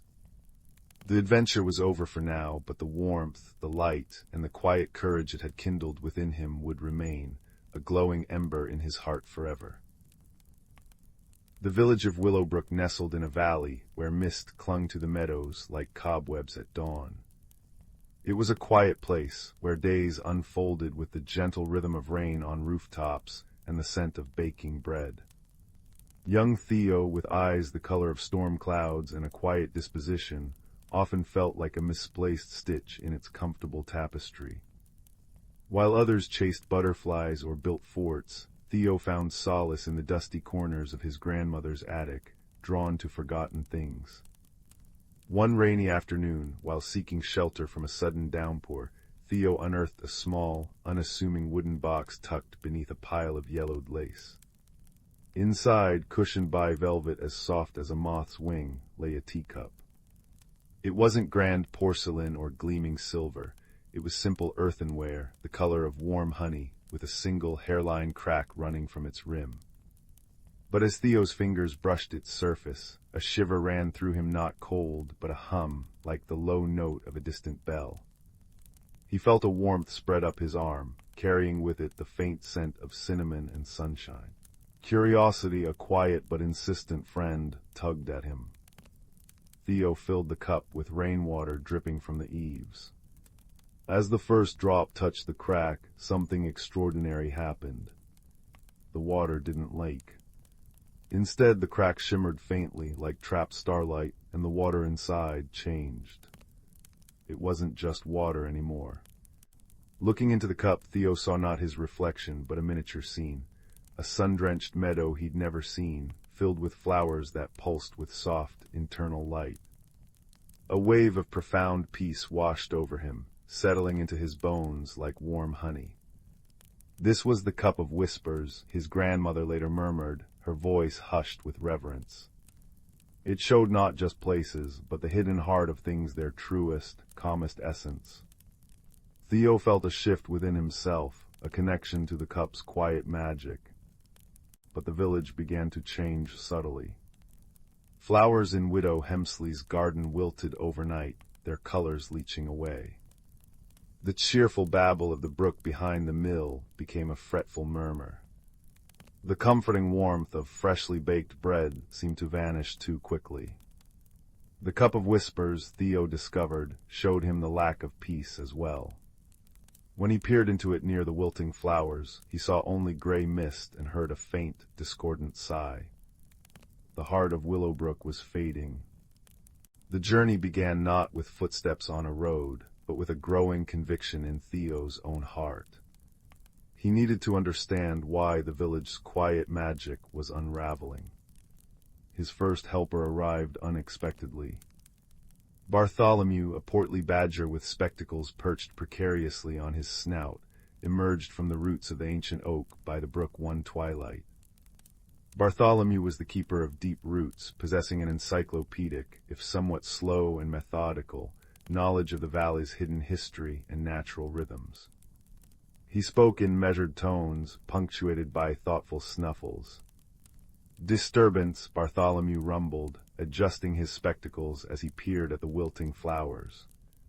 The balance is askew, the ley lines beneath us, they hum a troubled tune. He explained that the valley's magic, woven from the land's natural peace, and the villagers' quiet contentment, was like a tapestry. A thread had snapped. The second helper was Pip, a skittish finch with feathers the color of spun gold and a voice like tinkling bells. Pip was the messenger of sunbeams, flitting everywhere, seeing everything in bright, fleeting glimpses. The old stone. Pip chirruped one morning, landing on Theo's windowsill. By the north field it looks sad, dark moss grows where sunlight used to kiss it. Pip's perspective was fragmented, but vital. She noticed the small things others missed. Theo, Bartholomew, and Pip became an unlikely trio. Bartholomew provided the slow, deep understanding, the history of the standing stones that anchored the ley lines, the way the brook's song reflected the village spirit. Pip brought bright flashes of insight, a patch of unnaturally dark earth near the mill, the way the wind soughed mournfully around the old well. Theo, guided by the cup of whispers, learned to interpret its visions. Near the standing stone Pip mentioned, the cup showed only jagged shards of darkness where once there had been a warm, amber glow. The heart of the stone was wounded. The challenge wasn't a dragon or a dark wizard. It was a fracture, a deep, unseen crack in the ancient foundation stone of the northern boundary, likely caused by a recent, unnoticed tremor. This fracture was draining the valley's inherent peace, its quiet magic seeping away like water from a broken vessel. Force was useless. Trying to mend the stone physically would be like trying to glue back a shattered dream. Wisdom was needed. Theo gathered his friends under the gnarled branches of the oak. Bartholomew snuffled thoughtfully. The magic is the land's breath, the village's calm heart. The fracture is a wound in that calm. Pip flitted nervously. Can we sing to it, make it happy again? Theo looked into the cup of whispers. He saw the valley not as it was, but as it could be, vibrant, peaceful, whole. He saw the fracture not as a jagged scar, but as a line waiting to be filled with light. Not force, Theo murmured, understanding dawning. Connection, we need to remind the valley of its own peace, its own wholeness. We need to weave the calm back together. It wasn't about fixing the stone. It was about healing the feeling the stone represented. Bartholomew nodded slowly, a deep rumble of approval in his chest. Pip chirped excitedly. Their plan was gentle, woven from the very essence of Willowbrook. On the night of the full moon, when the hidden currents of the world flowed strongest, they gathered at the fractured stone. Theo placed the cup of whispers carefully on the ground before it. Bartholomew, connecting his paws to the earth, began a low, resonant hum, a sound like roots growing deep into bedrock, steady and grounding. Pip, fluttering above, sang a melody pure and bright as sunlight on dew, weaving threads of joy and hope into the air. Theo closed his eyes, holding the image of the valley's heart from the cup, the peaceful meadows, the singing brook, the warm kitchens. He poured his own quiet wish for wholeness into the cup. As he focused, the hairline crack on the cup of whispers began to glow, not with the trapped starlight of before, but with a soft, golden radiance. This light spilled out not as a beam, but as a gentle mist, flowing towards the fracture in the standing stone. It wasn't an explosion, but a sigh of relief. The golden mist seeped into the dark crack in the ancient stone. Where it touched, the jagged darkness softened, filled with a warm, honey-colored light that pulsed gently, like a heartbeat. Bartholomew's hum deepened, resonating with the stone. Pip's song soared, clear and sweet. Theo felt the cup of whispers grow warm in his hands, a conduit for their combined intention not to force, but to remind, to reconnect. Slowly, steadily, the light filled the fracture completely. It didn't vanish, it became a luminous seam, a beautiful scar of mended magic. As the last tendril of mist settled, a wave of profound peace washed outwards, silent but immense. It flowed through the grass, rustled the leaves, and settled over Willowbrook like a warm blanket. Theo opened his eyes. The standing stone stood whole, the luminous seam fading to a soft, warm glow that matched the earthenware cup. In the cup of whispers, the water now showed the meadow bathed in moonlight, flowers glowing softly, utterly serene. The heart of the valley was whole again. The next morning, Widow Hemsley's flowers bloomed with impossible brilliance. The brook sang its cheerful song. The scent of baking bread seemed richer, warmer, lingering longer. Willowbrook hadn't changed drastically, it was simply more itself. More peaceful, more content, more deeply woven with quiet magic. Theo understood now. His journey hadn't taken him far in miles, but deep within himself and his connection to the world. He learned that the greatest magic wasn't in grand displays, but in quiet attention, in gentle connection, and in the courage to mend what was broken with understanding rather than force. He learned that even a crack like the one in the cup or the stone could hold light and become a thing of beauty, a testament to healing. Bartholomew returned to his roots, his spectacles glinting with quiet satisfaction.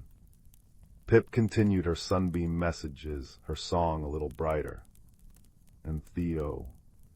He still visited the attic, but now he often sat by his window, the simple honey-colored cup in his hands. He'd fill it with water or tea and gaze into its depths, not always seeing visions, but always feeling the deep, resonant peace of his mended home, a gentle hum in his heart.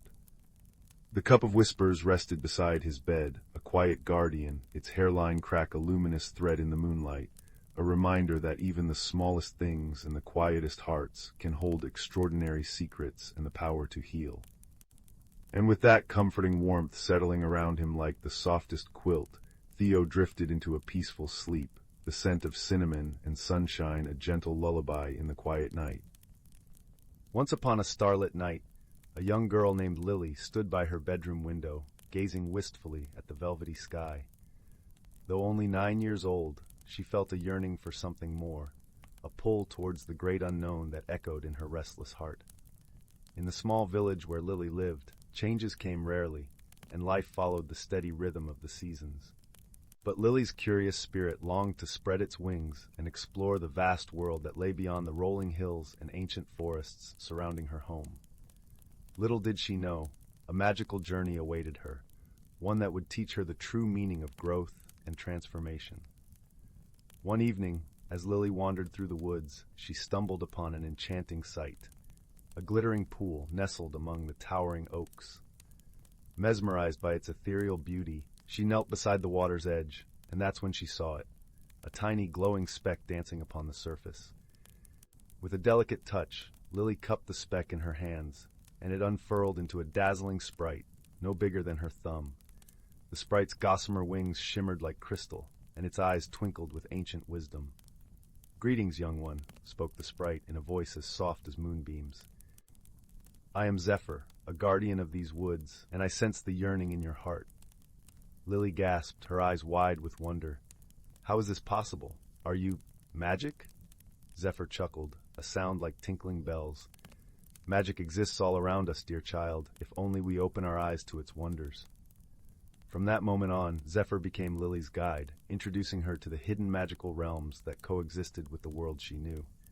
Together they explored enchanted glades where pixies danced among the wildflowers, and ancient trees whispered secrets of bygone eras. Yet as wondrous as these experiences were, Lily's true transformation unfolded within her heart and mind. Zephyr's gentle teachings helped Lily understand that growth was not merely a physical change, but a journey of the spirit.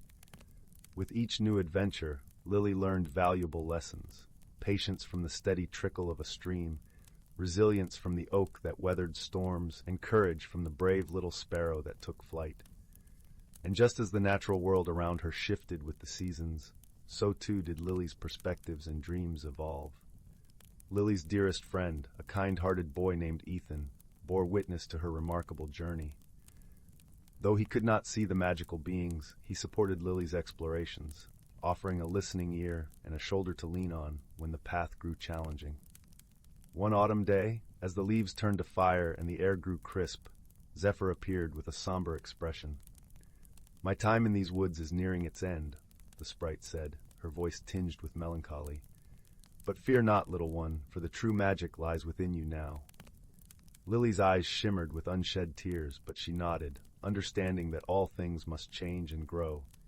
With a tender smile, Zephyr continued, "The seeds of wisdom I have planted in your heart will blossom into something extraordinary. Embrace the uncertainties of life, for they are windows to new discoveries and personal growth." As the sprite faded into the dappled sunlight, Lily felt a warmth blossoming in her chest, a newfound confidence and appreciation for the journey that lay ahead. In the years that followed, Lily's thirst for knowledge and experience only deepened. She pursued her dreams with unwavering determination, yet always remained grounded in the lessons Zephyr had imparted: to embrace change with grace, to find beauty in the smallest wonders, and to nurture the magic within her own heart. And though the enchanted realms faded from her sight, the magic lived on in Lily's open mind, her compassionate spirit, and her unwavering belief in the transformative power of growth and self-discovery. In the quaint village of Willowbrook, nestled amidst rolling hills and flourishing meadows, there was a peculiar legend whispered among its inhabitants. It spoke of the enchanted lantern, a magical object that had the power to illuminate hidden paths and reveal truths unseen. It was said to be tucked away in the heart of the mystic woods, a lush and verdant forest that bordered the village, where old oaks and whispering pines guarded secrets untold. The villagers often spoke of the lantern with both awe and caution, for it was believed that only those pure of heart could unveil its mysteries. Among the listeners was a young boy named Finn, whose eyes sparkled with an insatiable curiosity. Finn was known for his gentle nature and boundless imagination. He loved exploring the woods with his best friend, a clever raccoon named Pip, who often perched on his shoulder or scurried alongside him.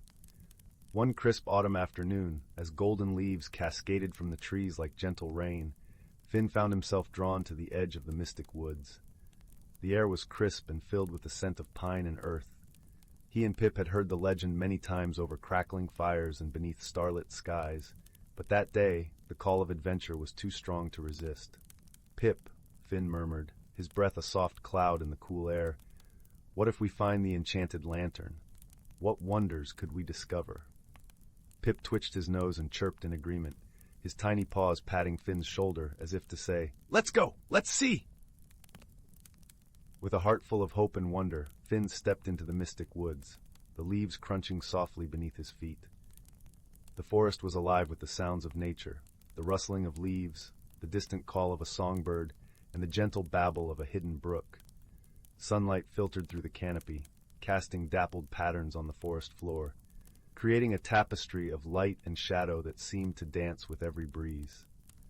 As they ventured deeper, the world around them seemed to shift. The forest was more than just trees and trails. It was a living, breathing entity that wrapped them in its embrace. The path wound its way through towering ferns and beneath ancient trees whose branches reached out like welcoming arms. The deeper they went, the more Finn felt a change within himself, a sense of belonging, a connection to something greater than he had ever known. "Do you feel it, Pip?" Finn whispered, his voice a soft echo in the stillness. Pip nodded, his eyes wide with wonder as they peered into the depths of the forest, where shadows played and light danced. Hours passed like minutes as they wandered, until they came upon a clearing bathed in a gentle golden glow. In the center stood an old stone pedestal, and upon it rested the enchanted lantern. Its glass was etched with intricate patterns that seemed to shift and shimmer, reflecting the colors of the forest around it. Finn approached with reverence, his heart pounding with a mix of excitement and trepidation. He reached out a tentative hand, and as his fingers brushed the cool metal, a warm light blossomed from within the lantern, casting a soft radiance that filled the clearing. In that moment, Finn felt a warmth spread through him, a gentle reassurance that whispered of possibilities and dreams yet to be realized. The world seemed to hold its breath, and the forest hushed as if in anticipation. Pip chirped softly, his eyes reflecting the light of the lantern as he watched his friend with unwavering trust.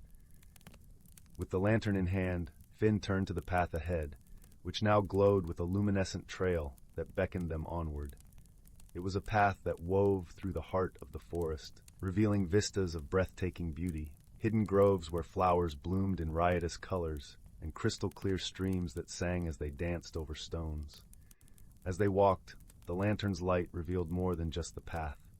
It illuminated memories and dreams, hopes and fears, all woven together in the tapestry of Finn's heart. He saw moments of kindness and courage, laughter shared with friends, and the quiet strength that came from knowing he was never truly alone. The journey was not without its challenges, but Finn faced them with a newfound wisdom and the steadfast companionship of Pip. They crossed rickety bridges that swayed over deep chasms, clambered over rocky outcrops that tested their resolve, and weathered sudden storms that sought to turn them back. Yet through it all, the lantern's light never wavered, guiding them with unwavering certainty. As they ventured further, they discovered a hidden world within the forest, a place where the magic of nature thrived in harmony. They met creatures of all shapes and sizes, each with stories of their own. There was Luna, the wise old owl who spoke of the stars and the secrets they kept, and Thistle, the mischievous squirrel who shared tales of acorn feasts and daring escapades. In this hidden world, Finn and Pip forged friendships that defied expectations. They learned that true friendship knew no bounds, that it was a bond that transcended differences and celebrated the unique gifts each brought to the world. Through their journey, they came to understand that the greatest magic lay not in the lantern itself, but in the connections they made along the way. The days turned into weeks, and the forest became a second home, a place of peace and discovery. Yet, as all journeys do, theirs too had to find its end. One evening, as the sun dipped below the horizon and painted the sky in hues of lavender and gold, Finn and Pip found themselves back at the edge of the mystic woods.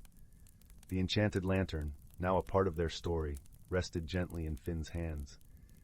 He knew that its light was meant to be shared, that it was a gift for all who sought its wisdom. With a heart full of gratitude, he placed the lantern back upon its pedestal, where it would await the next seeker of dreams. As they made their way home, the village welcomed them with open arms, the warmth of familiarity and love wrapping around them like a cozy blanket. Finn's journey had changed him in ways he could not have imagined. He carried with him the lessons of the forest, the importance of friendship, the courage to face the unknown, and the magic that dwells within every heart. And so, with Pip by his side, Finn returned to the world he knew, forever changed by the journey he had taken. The enchanted lantern remained in the heart of the mystic woods, a beacon of hope and wonder, its light waiting to guide those with the courage to seek it. In the quiet of the night, beneath a sky strewn with stars, Finn and Pip lay in the warmth of their home, knowing that the magic of their adventure would live on in their hearts and in the stories they would share. And as they drifted into a peaceful slumber, The gentle glow of the lantern lit the path for the dreams yet to come, promising new adventures, new friendships, and the enduring magic of a kind heart. The whispering locket and the moonlit grove. Beneath a sky quilted with stars, where the village of Bramble Hollow nestled between rolling hills, there lived a quiet girl named Leela with eyes the color of storm clouds and a heart that listened to things others couldn't hear. Her hands were always stained with charcoal from sketching the world as she saw it, not just trees and streams, but the shimmering edges where reality blurred into something older, wilder. On the eve of her 12th birthday, as fireflies winked secret messages in the meadow, she found a silver locket half buried in the roots of an ancient oak. Its surface was etched with constellations that shifted when touched, and when she pressed it to her ear, it hummed like a seashell full of distant winds. "That," said a voice like rustling parchment, "belongs to the keeper of between." Layla turned to find an owl perched on a fence post, its feathers dappled moonlight. Larger than any owl ought to be, with eyes like liquid amber, it tilted its head. "You've been chosen, little listener. The grove beyond the thorned gate needs you." The thorned gate revealed itself only at twilight, a tangled archway of briars that glowed faintly blue where the locket's light touched it. Beyond lay the moonlit grove, a forest where trees grew upside down, their roots cradling tiny galaxies of bioluminescent moss, and rivers flowed upward to vanish into mist. Here the air smelled of burnt sugar and forgotten dreams, and every shadow had weight. The owl, who introduced himself as Corwin, explained that the grove was a bridge between worlds, tended for centuries by keepers who maintained its balance. But the last keeper had vanished, and now the grove was fraying. Flowers bloomed black at their cores, streams hiccuped mid-flow, the very light seemed to curdle. "The locket lets you hear the grove's heart," Corwin said, preening a feather back into place. "But mending it will require more than listening.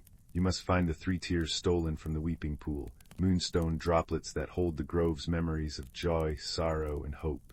Without them, this place will unravel, and your world will follow." Their first clue came from a river spirit with hair of frosted glass, who sang in a language of ice cracking and pebbles turning. The locket translated her mournful warble.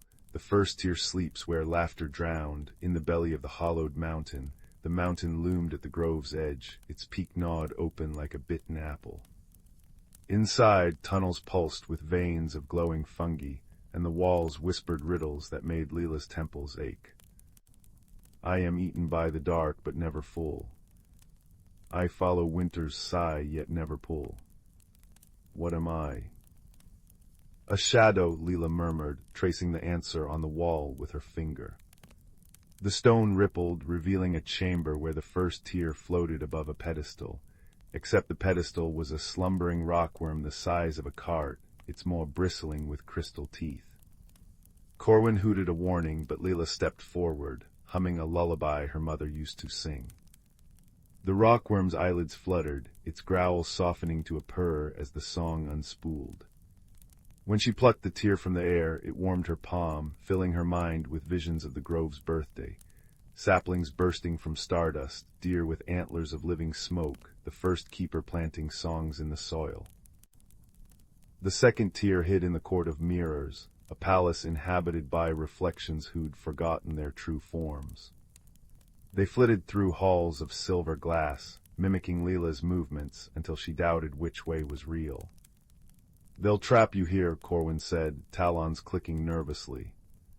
Reflections crave substance. But when a mirror Leela reached out to grab her wrist, the real Leela did something unexpected. She sketched the reflection's face in charcoal, giving it freckles, a chipped tooth, a scar like a crescent moon. "There," she said. "Now you're more than an echo." The reflection blinked, tears of quicksilver pooling as it handed her the second tear. This one tasted of salt and apologies, showing the grove's first loss, a keeper dissolving into wind after centuries of service.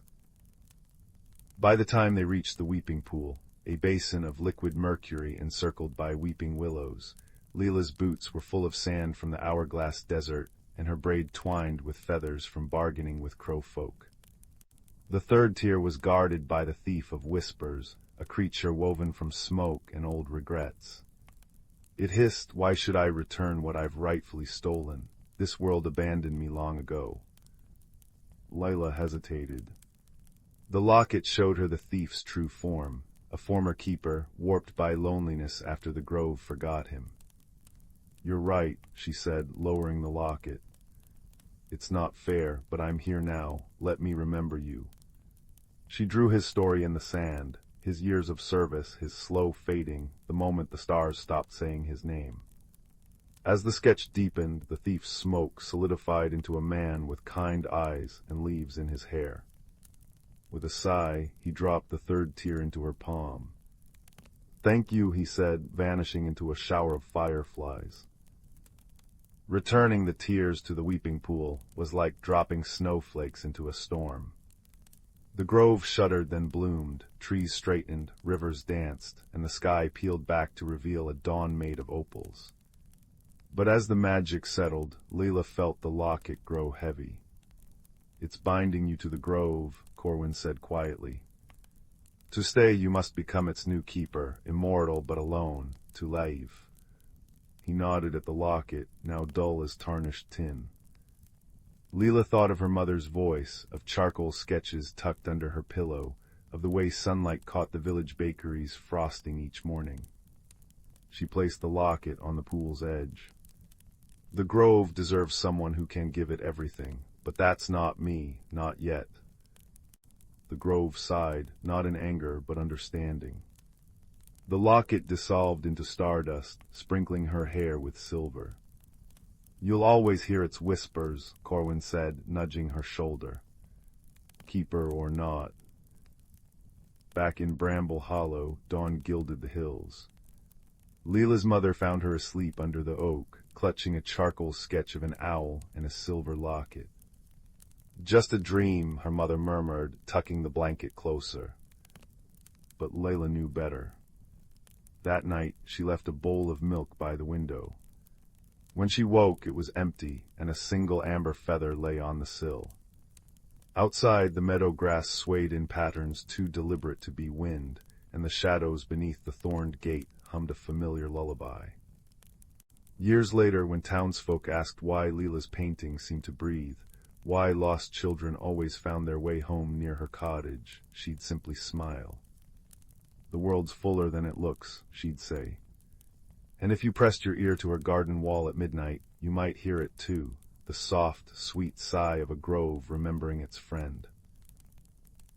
The fire crackled softly in the hearth, casting dancing shadows on the worn rug. Outside, the wind whispered through the old oak tree beside the cottage, where young Ben lived. Ben wasn't particularly loud or adventurous, but he noticed things. He noticed the way sunlight caught dust motes, making them look like tiny stars. He noticed the different songs the wind sang through the chimney. And one chilly autumn afternoon, while helping his grandfather clear out the dusty attic, Ben noticed something else entirely. Tucked away in a forgotten corner, behind a box of moth-eaten scarves and a broken rocking horse, sat a small, unassuming wooden crate. Inside, nestled in yellowed tissue paper, was a teacup. It wasn't grand or gilded. It was simple porcelain, painted with delicate, faded blue forget-me-nots. But as Ben carefully lifted it, a strange warmth spread through his fingers, not the warmth of the sun, but a gentle, comforting glow that seemed to hum softly against his skin. "Granddad," Ben called softly, his voice echoing slightly in the dusty space. "Look at this teacup, it feels different." His grandfather, wiping grime from his spectacles, peered at it. "Ah, the forget-me-not cup, belonged to your great-aunt Millicent. Always said it was special, but never said why. Bit of an odd duck, Millicent, bless her, probably just like the pattern." He chuckled, returning to his sorting. Ben wasn't so sure. He carried the cup downstairs, washed it gently, and set it on his windowsill. As dusk painted the sky in shades of lavender and peach, Ben decided to try it. He filled it with warm milk and a drizzle of honey, just as he imagined great Aunt Millicent might have done. As he lifted the cup to his lips, he didn't just smell the sweet honey and warm milk. He smelled something else entirely: damp earth, wood smoke, and the faint, sweet scent of unfamiliar flowers. And when he took a sip, the world didn't dissolve, but it shimmered. Suddenly, the steam rising from the cup wasn't just steam.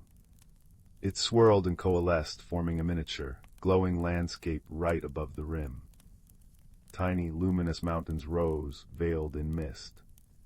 A path no wider than a thread of silk wound through a forest of impossibly small, glittering trees. And standing on that path, looking impossibly real yet impossibly tiny, was a creature. It resembled a badger, but its fur shimmered like moonlight on snow, and it wore a tiny, worried frown. "Hello," Ben whispered, utterly astonished. The tiny badger jumped, clutching a minuscule satchel.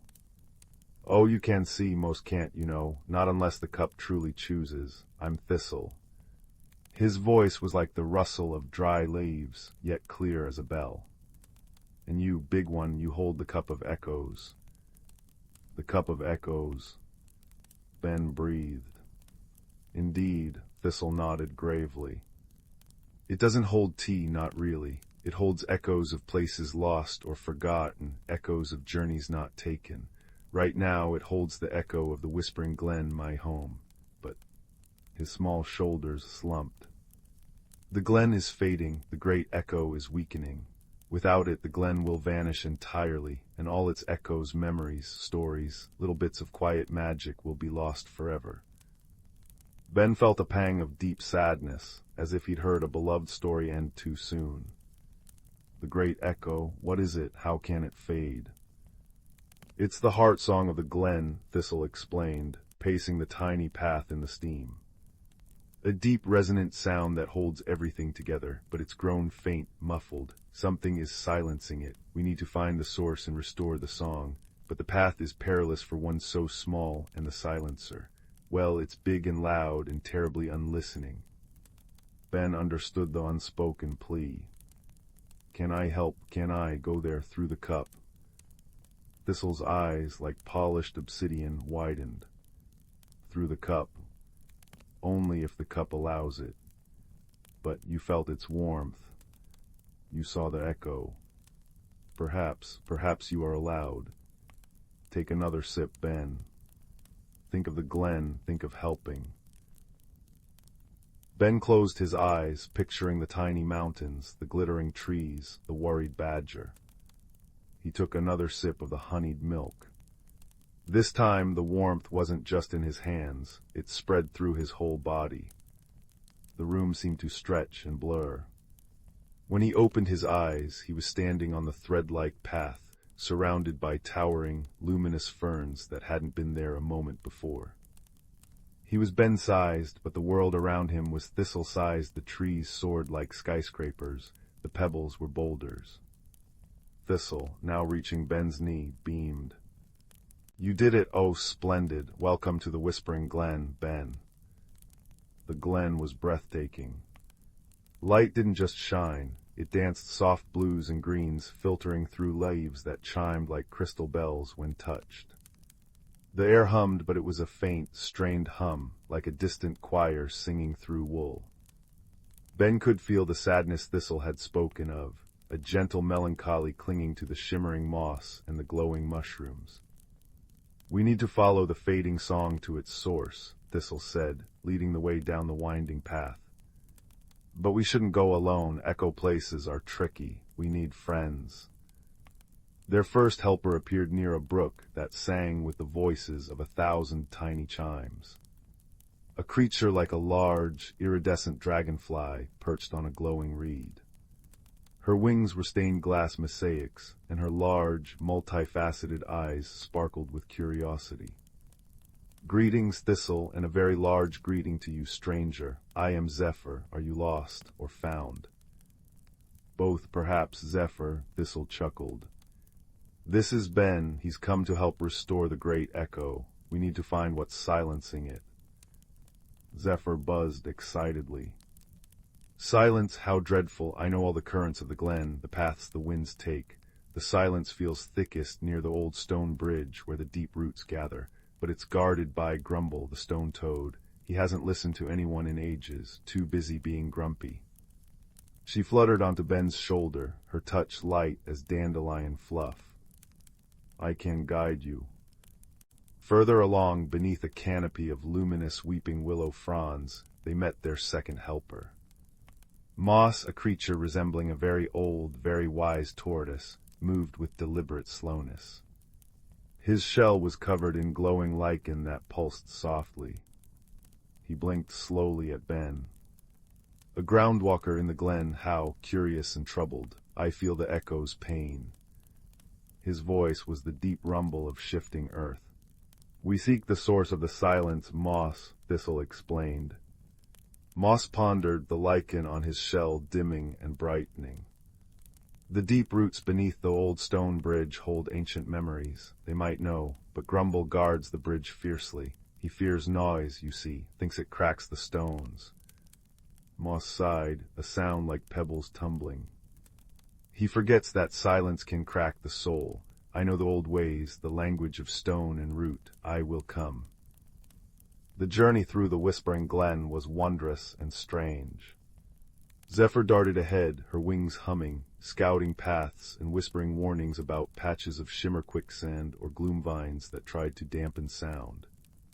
Moss plodded steadily behind, his deep voice occasionally murmuring to the earth, causing glowing stepping stones to rise from glowing streams or stubborn roots to gently lower themselves. Thistle kept up a constant, reassuring chatter, pointing out echo fireflies that carried snippets of forgotten lullabies and whispering blossoms that sighed stories into the air. Yet, the underlying hum remained distressingly faint. Finally, they reached the old stone bridge. It arched over a chasm filled not with water, but with swirling, silent mist. And sitting squarely in the center of the bridge, blotting out the soft light, was Grumble. He was immense, a toad carved from rough, dark granite, his eyes like dull, heavy pebbles. A low, continuous grumble vibrated from him, a sound that seemed to actively push away the glen's gentle music. Go away. Grumble boomed, the sound waves making the bridge tremble. Too much noise, cracks the stones, silence is safe. He shifted his massive bulk, blocking their path completely. Ben felt the grumble in his bones, a physical pressure trying to force him back. Fear prickled him. How could they move this mountain of grumpiness? Zephyr buzzed anxiously near Ben's ear. See, told you, all boom and no listen. Moss slowly moved forward, placing a gentle, clawed foot on the bridge stone. Grumble, old friend, he rumbled, his voice a counterpoint to Grumble's harsh tone, deep but soothing. The stones are strong, they remember the song. Song is vibration, vibration is cracks. Grumble bellowed, refusing to look at Moss. Silence is solid, safe. Ben watched, his heart pounding. Force wouldn't work. Shouting back would only make Grumble louder, more stubborn. Thistle had said the challenge required wisdom. Ben remembered the cup's warmth, the feeling of listening to an echo. He thought of Grey Tant Millicent, who everyone thought was odd but who had known this cup was special. He thought about how sometimes the quietest things held the deepest truths. Grumble wasn't just guarding the bridge, he was guarding his fear. Ben took a deep breath. Instead of speaking, he knelt down on the bridge, ignoring the vibration through his knees. He placed his hand flat on the cool stone, just like Moss had done. He closed his eyes, trying to push aside his own fear, trying to truly listen, not just to the grumble, but to the stone beneath it. He felt the deep, slow pulse of the earth Moss had spoken of, a rhythm far older and steadier than Grumble's fear. He felt tiny vibrations, not cracks, but the gentle thrum of the deep roots Moss had mentioned, far below, like a slow, sad heartbeat. And beneath Grumble's oppressive grumble, Ben sensed something else, a deep, aching loneliness. He didn't shout. He didn't argue. He simply spoke, his voice as soft as the glen's fading hum, directed not at Grumble's ears, but at the stone beneath his hand, hoping the roots would hear. "The stones are strong," he murmured, echoing moss. "They remember the song that held them together. The silence isn't making you safe, Grumble, it's making you alone, and the glen is fading without its song." He poured all his understanding, all his quiet empathy into those words, picturing the warmth of the teacup, the kindness he felt for Thistle and his fading home. For a moment, nothing happened. Grumble just grumbled louder. Then Moss rumbled again, his voice weaving with Ben's quiet plea, speaking directly to the stone and the roots below. "Hear the truth, old friend, the song is strength, not weakness. The silence, it hurts." Zephyr, understanding, flew not at Grumble, but down towards the swirling mist of the chasm. She darted and danced, her wings creating a soft, intricate hum, a counter-melody to Grumble's drone. She hummed the song of the wind currents, the chime of the brook, the sigh of the whispering blossoms, tiny fragments of the glen's true voice. Thistle added his own voice, not loud but clear and steady, telling a simple story of sunlight on moss and the comfort of shared burrows. Sound connects us, Grumble, silence isolates. Slowly, almost imperceptibly at first, the deep, continuous grumble faltered. Grumble shifted.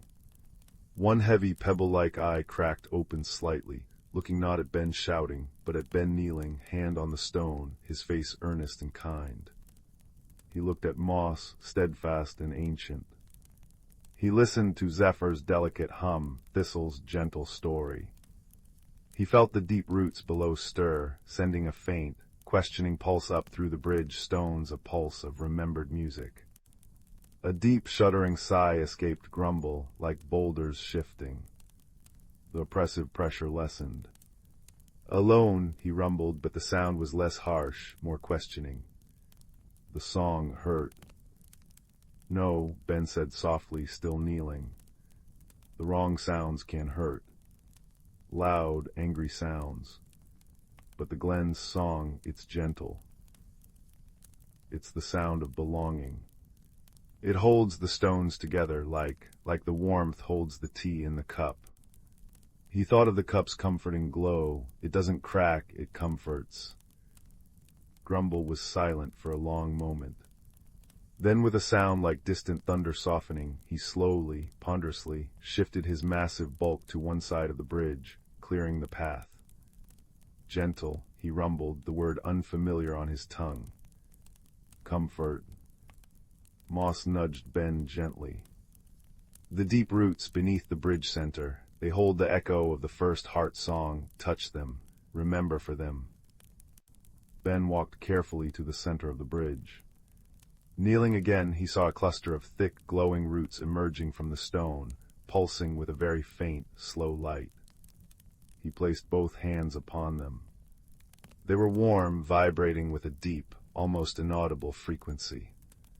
Closing his eyes, he poured his feelings into the roots, the wonder of the glen, the kindness of Thistle, Zephyr, and Moss, the newfound understanding for Grumble, and the comforting warmth of the forget-me-not cup. He thought of connection, of gentle sounds, of belonging. He didn't force a song, he offered a memory of what song felt like.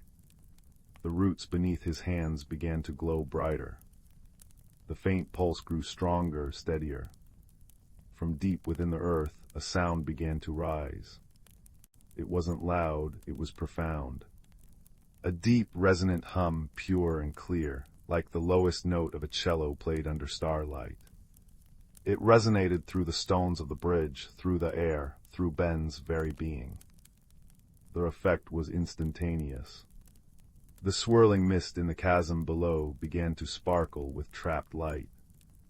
The leaves on the luminous trees chimed more brightly. The faint melancholy lifted, replaced by a profound sense of peace and wholeness. The great echo, the heart song of the whispering glen, had been remembered. Zephyr danced in the air, her wings creating joyous harmonies with the renewed echo. Moss let out a deep, contented rumble that harmonized perfectly. Thistle jumped up and down with pure delight, and Grumble, the stone toad, simply sat. But his grumble had ceased. He tilted his head, his heavy-lidded eyes half closed, listening. A low, soft sound, almost like a purr, vibrated from his stony chest. It wasn't silence. It was the sound of deep contentment, a bass note joining the glen's symphony. Ben felt the teacup's warmth surge within him, not pulling him back, but acknowledging the completion. He looked at his new friends. "It's time for me to go," he said softly, the heart song filling him with serene joy. Thistle nuzzled his hand. "Thank you, Ben. The glen remembers. We all remember." Zephyr landed gently on his head, humming a farewell tune. Moss blinked slowly, a silent blessing. Grumble merely rumbled softly, a sound that now felt like a bedrock deep "thank you." Ben closed his eyes, holding the image of the singing glen, the feeling of the heart song, and the warmth of friendship. He felt the world shimmer once more. When he opened his eyes, he was back in his room, the empty forget-me-not cup cool in his hands on the windowsill. The last sip of honeyed milk was gone. Outside, the wind in the old oak tree sounded different, richer, deeper, as if carrying an echo of a faraway song. He carefully placed the cup back on the sill. It no longer glowed, but it held a deep, quiet warmth, like a cherished memory. Ben knew the Whispering Glen was safe, its stories and magic preserved. He knew that sometimes the greatest strength wasn't in being loud, but in listening deeply, not in force, but in kindness and understanding.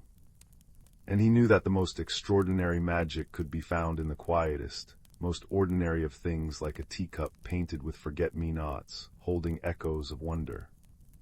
As he climbed into bed, the wind sang its lullaby through the eaves, a gentle, resonant sound that soothed him to his core.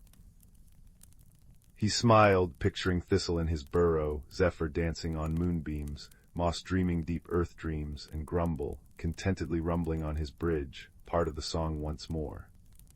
The cup sat on the sill, a silent guardian of echoes, and Ben drifted into a sleep filled with the peaceful hum of a world where kindness had mended what fear had silenced. The fire crackled its own warm agreement, and the night held only gentle dreams. In the heart of an ancient forest, where the whispers of time brushed through the leaves and the sunlight danced in dappled patterns on the forest floor, there lived a community of creatures whose lives were woven together like the roots of the towering trees.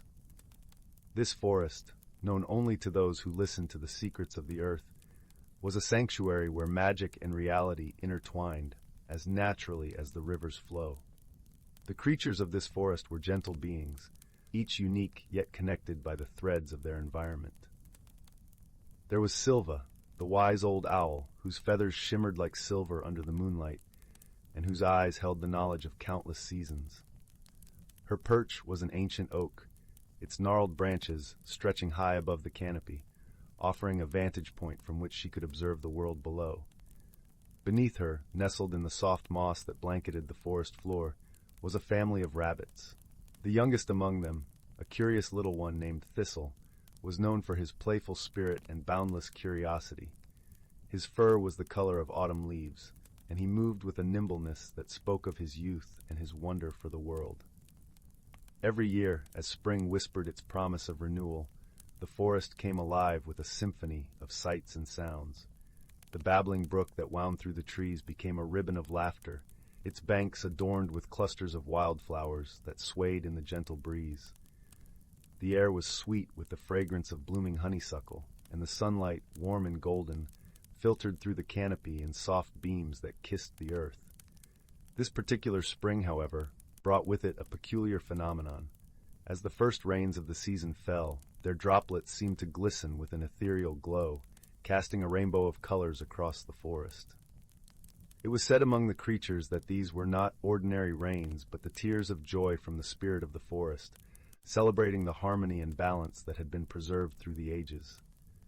Silva, with her keen wisdom, gathered the creatures for a meeting beneath her oak. The air was filled with anticipation as they assembled, each eager to hear the owl's insights. Her voice, when she spoke, was soft yet resonant, like the rustle of leaves in a gentle wind. "Dear friends," she began, "these magical rains are a gift, a reminder of our bond with this forest, but they are also a call to action. We must ensure that our home remains in balance, that we nurture and protect the delicate harmony that sustains us all." The creatures nodded in understanding, their hearts swelling with a shared sense of purpose. Thistle, ever curious, tilted his head and asked, "But how do we do that, Silva?" With a kind smile, Silva replied, "By listening to the wisdom of our ancestors and the whispers of the forest.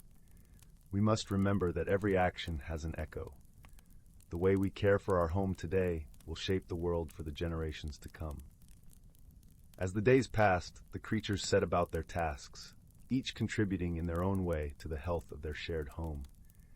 The squirrels, with their swift movements and keen eyes, gathered seeds and nuts, ensuring that new life would sprout in the coming seasons. The deer, graceful and watchful, pruned the underbrush, allowing sunlight to reach the seedlings, struggling towards the sky.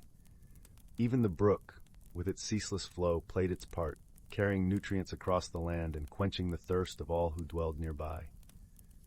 The forest thrived under the care of its inhabitants, the magic of the rain seeping into every root and branch, every feather and paw. One evening, as the sun dipped below the horizon and the sky blushed with the colors of twilight, Thistle sat beneath Silva's oak, his eyes wide with wonder at the day's events. The forest was a symphony of chirping crickets and croaking frogs, their melodies a lullaby that wrapped around him like a warm blanket. "Silva," he said, his voice soft yet filled with awe, "I've learned so much. The forest is full of stories, isn't it?" "Indeed it is, little one," Silva replied, her eyes twinkling like stars. "And you are a part of this story.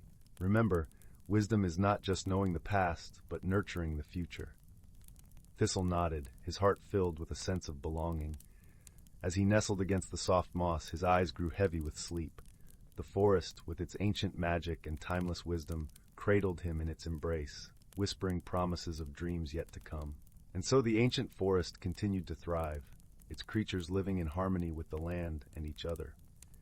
Through their gentle care and shared wisdom, the balance was preserved, and the magical rains of spring became a cherished legend, passed down through the generations. As the moon rose high above, casting its silver glow across the land, the forest sighed in contentment. For in this hidden world where magic and reality danced together, the heart of nature beat strong and true, a testament to the power of friendship, wisdom, and the enduring beauty of life. Milo had always wondered about the old oak tree at the edge of Willowbrook Meadow. Its branches twisted like silver ribbons under moonlight, and his grandmother once whispered that on midsummer nights, its hollow trunk shimmered with doorways to hidden realms. Tonight, as fireflies painted the air with golden speckles, young Milo noticed an unusual glow pulsing from the oak's roots, soft as a heartbeat, warm as fresh bread. Taking a deep breath of honeysuckle-scented air, he stepped through the shimmering archway into a place called the Glimmer Grove. Instantly, the world transformed. Trees towered like cathedral spires, their bark etched with glowing runes that shifted like liquid starlight. Instead of leaves, their canopies dripped with crystal dewdrops that chimed when breezes passed, filling the air with a lullaby of tiny bells. Mossy paths unfurled before Milo, carpeted in velvet-soft lichen that glowed emerald beneath his feet. The very air tasted of rain-kissed mint and melted honey, and warmth radiated from glowing stones nestled among ferns. His first friend appeared near a brook where water flowed upward in spirals, defying gravity. A creature no taller than his knee hopped forward, a mossling with fur like spun moss and eyes like polished acorns. It chirruped, offering Milo a luminous blue berry that burst with flavors of cloudberries and stardust. "Thank you," Milo whispered, and the mossling trilled happily, guiding him along a path lined with whispering lilies whose petals hummed gentle advice. Brave steps find bright paths. Deeper in the grove, Milo encountered the sky whale, a creature woven from twilight mist and constellations. It drifted soundlessly above a meadow of floating islands, its belly glowing with captured auroras. When Milo hesitated before a chasm spanned only by stepping stones of light, the sky whale exhaled a ribbon of shimmering fog that solidified into a bridge. Courage builds its own road, rumbled the sky whale's voice, like distant thunder softened by velvet. Crossing it, Milo felt his own fears dissolve like sugar in tea. But the grove held gentle tests. In the valley of echo flowers, blossoms repeated every sound with mischievous twists. Milo's nervous gulp became a lion's roar, making him jump. Yet when he laughed at the absurdity, the flowers echoed joyous bells. Nearby, he found a starlight fox tangled in vines of glowing thorns, its silver fur dimming with distress. Remembering his grandmother's knitting lessons, Milo patiently untwined the vines, whispering kindness. Freed, the fox nuzzled his hand, and its tail scattered light like fallen stars, illuminating hidden footholds up a quartz cliff. At the grove's heart stood the lumina tree, its trunk swirling with every color ever dreamed. Here, the mossling, sky whale, and starlight fox gathered. You helped without being asked, chimed the lumina's leaves. Now let wonder reward you. The tree parted its roots, revealing a pool where liquid moonlight swirled. As Milo gazed in, he saw not just his reflection, but all the kindness he'd offered, the shared berry, the fearless crossing, the careful rescue, glowing brighter than the grove itself. He understood then, exploration wasn't about conquering the unknown, but befriending it with an open heart. When Milo stepped back through the oak's archway at dawn, Willowbrook Meadow seemed unchanged. Yet in his pocket nestled a single dewdrop from the lumina tree, cool and radiant against his skin. That night, as he drifted to sleep, the dewdrop glowed softly on his windowsill, a reminder that courage blooms in curious steps, that every kindness returns as light, and that the world holds enchanted corners for those brave enough to look. And in his dreams, crystal bells chimed him back to the Glimmer Grove, where friends awaited his next adventure. In the far reaches of the galaxy, where stardust wove through the void like strands of glistening silk, lay the planet of Luminara. It was a world bathed in perpetual twilight, where the skies shimmered with hues of lavender and gold, and gentle breezes carried the sweet scent of blooming starflowers. The Luminarans, delicate beings with skin that glowed softly like the moon, lived in harmony with their serene surroundings, tending to the gardens of light that covered their planet. On one particularly tranquil evening, as the twin moons rose to cast their gentle glow over the land, a small spacecraft streaked through the heavens, its hull glinting like a shard of silver against the deepening sky.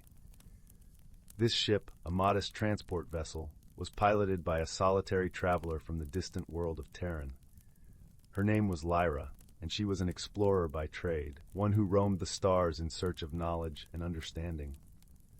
Lyra's journey had brought her to Luminara, drawn by tales of its beauty and the wisdom of its people. Her heart, though courageous, harbored a loneliness that whispered to her in the solitude of space. As she descended through the atmosphere, her ship's systems suddenly faltered, a cascade of sparks and alarms filling the cabin. With a steady hand and a calm mind, Lyra managed to guide her vessel to a gentle landing in a meadow aglow with the soft luminescence of starflowers. Emerging from her ship, Lyra was greeted not by fearsome warriors or suspicious eyes, but by a single Luminaran who approached with a serene smile. This Luminaran, named Silas, moved with the grace of a breeze and the kindness of a gentle rain. His eyes, deep pools of starlight, held curiosity and a warmth that transcended words. "Welcome, traveler," Silas said, his voice like a soothing melody. "You have come at a time of rest and reflection. How may we assist you?" Lyra, though relieved by the warm welcome, found herself struggling to understand the Luminaran's gentle ways.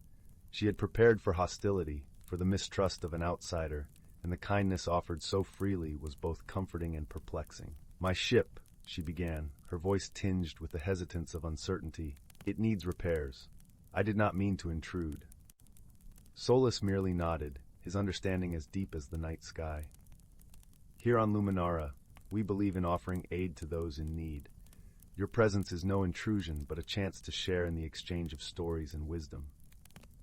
As days turned into weeks, Lyra found herself enveloped in the rhythms of Luminaran life. Guided by Silas, she learned the ways of the starflower gardens, their petals soft and fragrant, their glow a gentle caress against the skin. The Luminarans, in turn, listened with rapt attention to Lyra's tales of distant worlds and the marvels she had witnessed among the stars. Yet, not all was smooth in this newfound companionship. Misunderstandings arose, as they often do between those of different worlds. Lyra, eager to help, had attempted to rearrange a section of the garden, believing she was improving it.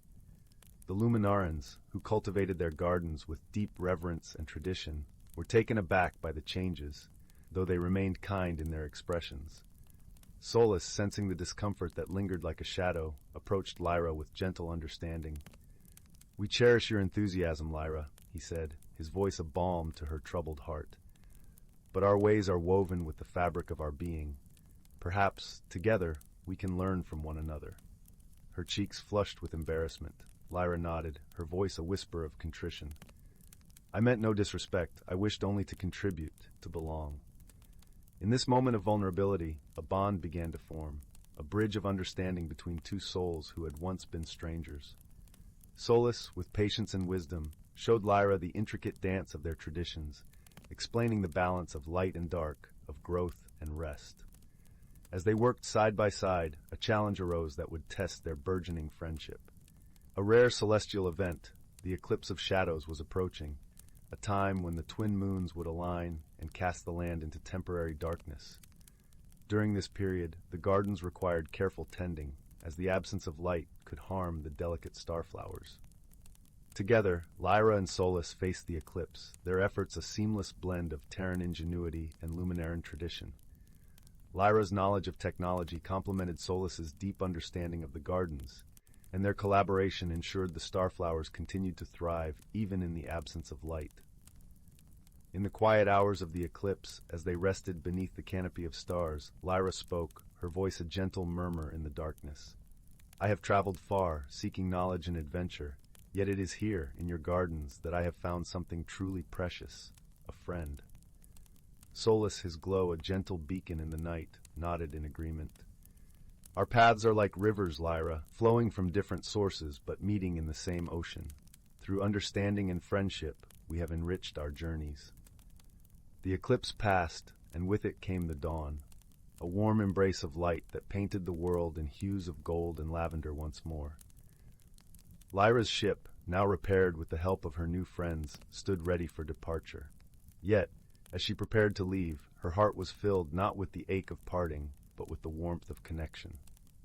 Silas and the Luminarans gathered to bid her farewell, their luminescent presence a reminder of the gentle strength found in unity. "Wherever your travels take you, Lyra," Silas said, his voice carrying the promise of their friendship across the distance, "know that you are always welcome here, a part of our story." With a heart lighter than it had been in many years, Lyra embarked on her journey once more, the stars her companions, and the lessons of Luminara her guiding light. As her ship ascended into the embrace of the cosmos, she carried with her the understanding that true friendship, like the gardens of starflowers, blossomed through patience, kindness, and the shared light of two souls, meeting amidst the vastness of the universe. The floorboards in the old house creaked a familiar lullaby, but Liam couldn't sleep. A strange, soft light, like captured moonlight, flickered at the edge of his window. Curiosity, a tiny, persistent spark, nudged him out of bed. Peering out, he saw not the familiar moonlit garden, but a shimmering path winding into the woods behind his home, a path he'd never noticed before. It pulsed gently, invitingly. Pulling on his warmest sweater, Liam slipped outside, the cool night air carrying the scent of damp earth and something sweet, like crushed wildflowers. The path wasn't made of dirt or stone, but of woven light, cool and soft beneath his bare feet. It led him deeper into the woods than he'd ever ventured. Ancient trees, their bark etched with silver swirls, leaned in, their leaves whispering secrets in a language of rustles and sighs. Fireflies, larger and brighter than any Liam had seen, darted like living emeralds and sapphires through the air, leaving trails of sparkling dust. He followed the glowing path until the trees parted, revealing a sight that stole his breath. He stood on the edge of Moonpetal Glade. The ground was carpeted in velvety moss that glowed with a soft, blue-green luminescence. Scattered throughout were enormous flowers, their petals like spun moonlight, unfurling to reveal centers that pulsed with gentle, golden light. A shallow stream meandered through the glade, its water not clear, but shimmering like liquid starlight, reflecting the glowing flora above. The air hummed softly, a harmonious blend of cricket song and the gentle chime of unseen bells. It felt like stepping into a dream woven from starlight and dew. Liam's first encounter was with the mosskin. Tiny creatures no taller than his hand emerged from beneath glowing toadstools. They resembled bundles of soft moss given life, with eyes like polished obsidian and twig-like limbs. On their heads they wore caps fashioned from acorn cups or tiny, luminous petals. They didn't speak but communicated through soft clicks, whistles, and gestures. One brave mosskin approached, holding out a tiny, perfectly round pebble that glowed faintly purple. Liam knelt, accepting the gift with a smile. The pebble felt warm and smooth in his palm. The mosskin chittered happily and gestured for him to follow. They led him towards the singing stream. As he neared, he saw the water wasn't just shimmering. It was filled with tiny, darting shapes like living pieces of rainbow glass shimmerlings. They leaped from the water, not splashing, but creating perfect, momentary rings of iridescent light that floated upwards before dissolving. One particularly bold shimmerling leaped high, arcing over Liam's head and leaving a trail of rainbow mist that smelled faintly of rainbows and peppermint. The mosskin chittered encouragingly, pointing towards a bridge made of smooth, white stones that arched over the stream. The bridge, however, presented Liam's first gentle challenge. As he stepped onto the first stone, it began to softly sing a low, resonant hum. The next stone joined in a higher note, and the next higher still. The bridge wasn't just a crossing, it was an instrument. The stones only remained stable and quiet if stepped on with perfect balance and gentle, unhurried movements. If he rushed or stepped heavily, the stones would wobble and sing loudly out of tune, sending shivers through the structure. Liam took a deep breath, remembering his mother's words about patience. He focused, placing each foot carefully, finding his center of gravity. He moved slowly, deliberately, listening to the harmonious melody. His careful steps created a gentle lullaby of stone. The mosskin watched, their obsidian eyes wide with approval, and the shimmerlings danced below, reflecting the bridge song in their colorful leaps. On the other side of the bridge, the air grew cooler, and the glowing moss gave way to patches of soft, dark earth. Here, Liam encountered the will-o'-wisps. They weren't creatures of flesh, but gentle spirits of light, shaped like softly glowing orbs with trailing, wispy tendrils. They floated silently among the weeping branches of ancient willow trees, whose leaves dripped liquid silver light. The wisps moved in slow, graceful patterns, weaving intricate, temporary constellations in the air. One wisp drifted closer, its light pulsing softly. It didn't speak words, but a feeling washed over Liam, a gentle inquiry, a touch of melancholy. He felt the wisp was lost, separated from its constellation. Looking around, Liam noticed patterns etched faintly in the bark of the willows, patterns that mirrored the constellations the wisps were trying to form. The challenge wasn't physical strength, but observation and gentle guidance. Remembering the patterns he'd seen the wisps attempt, Liam carefully pointed towards a willow whose bark swirled in a particular spiral pattern. He moved slowly, deliberately, mimicking the slow drift of the wisp. He didn't grab or push, he simply guided its attention. The wisp pulsed brighter, then drifted towards the tree he indicated.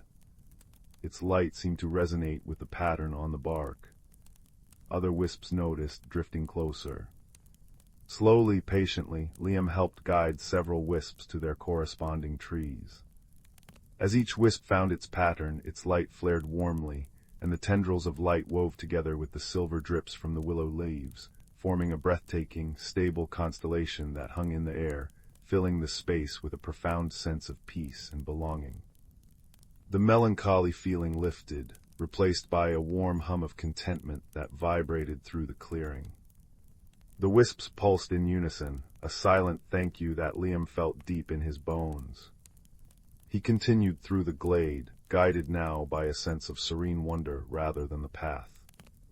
He encountered a grove where the wind played melodies on crystal leaves, and shy, furry creatures with eyes like molten amber peeked from hollow logs, offering him berries that tasted like sunshine.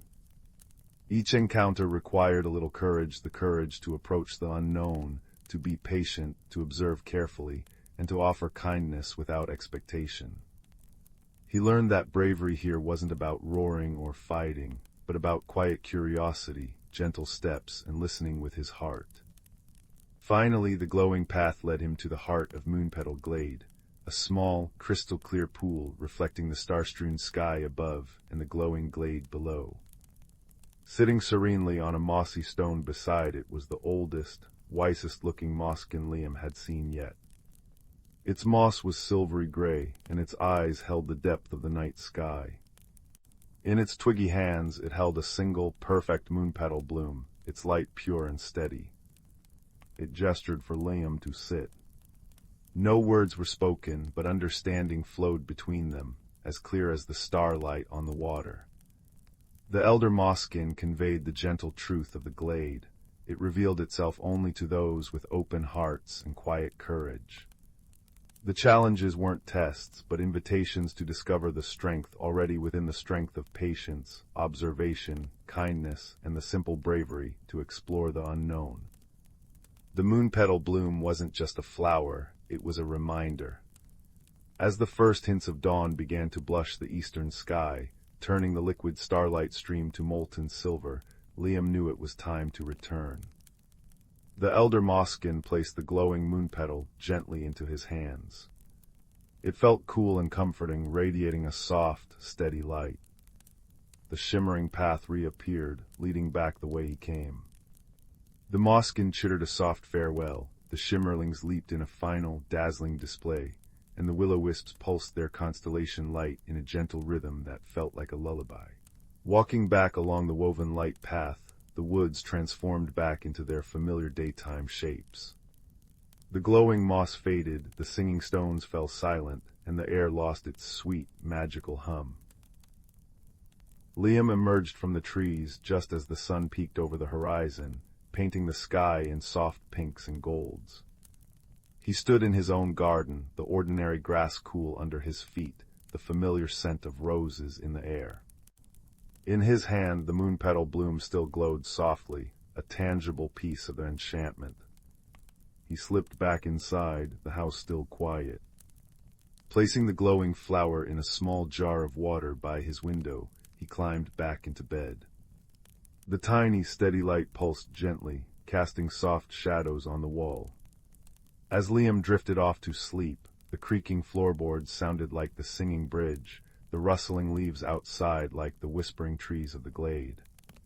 He felt a warmth spread through him, not just from the blankets, but from a quiet, newfound understanding.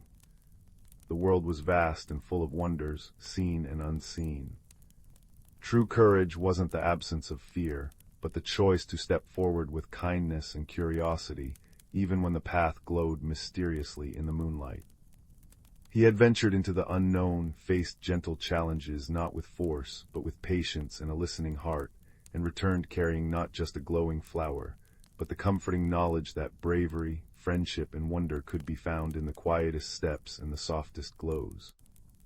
The gentle pulse of the moonpetal was the last thing he saw before sleep claimed him, a lullaby of light assuring him that magic and courage were always closer than he dreamed. The evening mist curled around the village of Willowbrook like a silvery blanket, tucking the thatched roofs and cobblestone lanes into twilight's embrace. In a cottage near the ancient woods, young Leo traced frost patterns on his window pane, feeling as invisible as the breath fogging the glass. While other children chased fireflies, Leo preferred quiet corners, his heart attuned to the rustling leaves and distant owl calls drifting from the whispering woods, a forest rumored to speak secrets to those who listened. No one ever noticed Leo listening. One crisp autumn afternoon, while gathering acorns near the tree line, Leo stumbled over a gnarled root. As he brushed damp earth from his knees, a soft, amber glow pulsed beneath a carpet of crimson ferns. He pushed the fronds aside, revealing a stone the size of his palm, warm as fresh bread and humming with a gentle vibration. Its surface swirled with veins of liquid gold, casting dappled light on the moss. When Leo tucked it into his pocket, the stone nestled against him like a contented heartbeat. That night beneath his quilt, the stone's glow intensified, painting his ceiling with dancing constellations. A whisper, featherlight yet clear, brushed his mind. "Come, finder, the woods await," heart drumming. Leo slipped outside. Moonlight silvered the path as the stone flared brighter near a colossal oak. Its trunk shimmered, revealing a hidden archway woven from ivy and starlight. Holding the stone aloft, Leo stepped through. Air, sweet with jasmine and damp soil, washed over him. He stood in Lumina, a hidden realm where trees bore lantern-like fruits, casting pools of violet and emerald light. Mushrooms glowed like scattered coins, and streams flowed with liquid sapphire. Yet beneath the beauty, a sorrow lingered. Flowers drooped, their light dimming, the air hummed with a weary sigh. Before Leo could marvel further, a creature scurried from behind a toadstool. No taller than his forearm, it had bark-like skin, eyes like dewdrops and twiggy fingers. It chirped, a sound like wind chimes. "I'm Twig," it said, voice rustling like autumn leaves. "You bear the heartstone fragment, Lumina fades without it." Twig explained that the great crystal, source of all magic, lay fractured in a distant cavern. Without its light, Lumina and the whispering woods beyond would wither into eternal shadow. The stone Leo found was a missing shard. "But the way is perilous," Twig warned, pointing a slender finger toward mist-shrouded mountains. "And the guardian of shadows blocks the crystal's heart." Their journey began at dawn's first glow.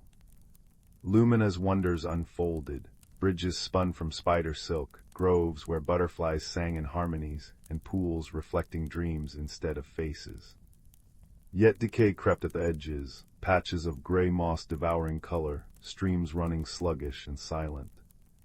Leo shared his bread with Twig, who nibbled it delicately. "Why help me?" Leo asked. Twig's eyes softened. "The stone chose you, and kindness is a language even shadows understand." Their first trial came in the Canyon of Echoes. Towering cliffs amplified every whisper into a cacophony. "Turn back, you're too small, the shadows will swallow you." The voices twisted Leo's doubts into paralyzing fear. Clutching the warm stone, he closed his eyes.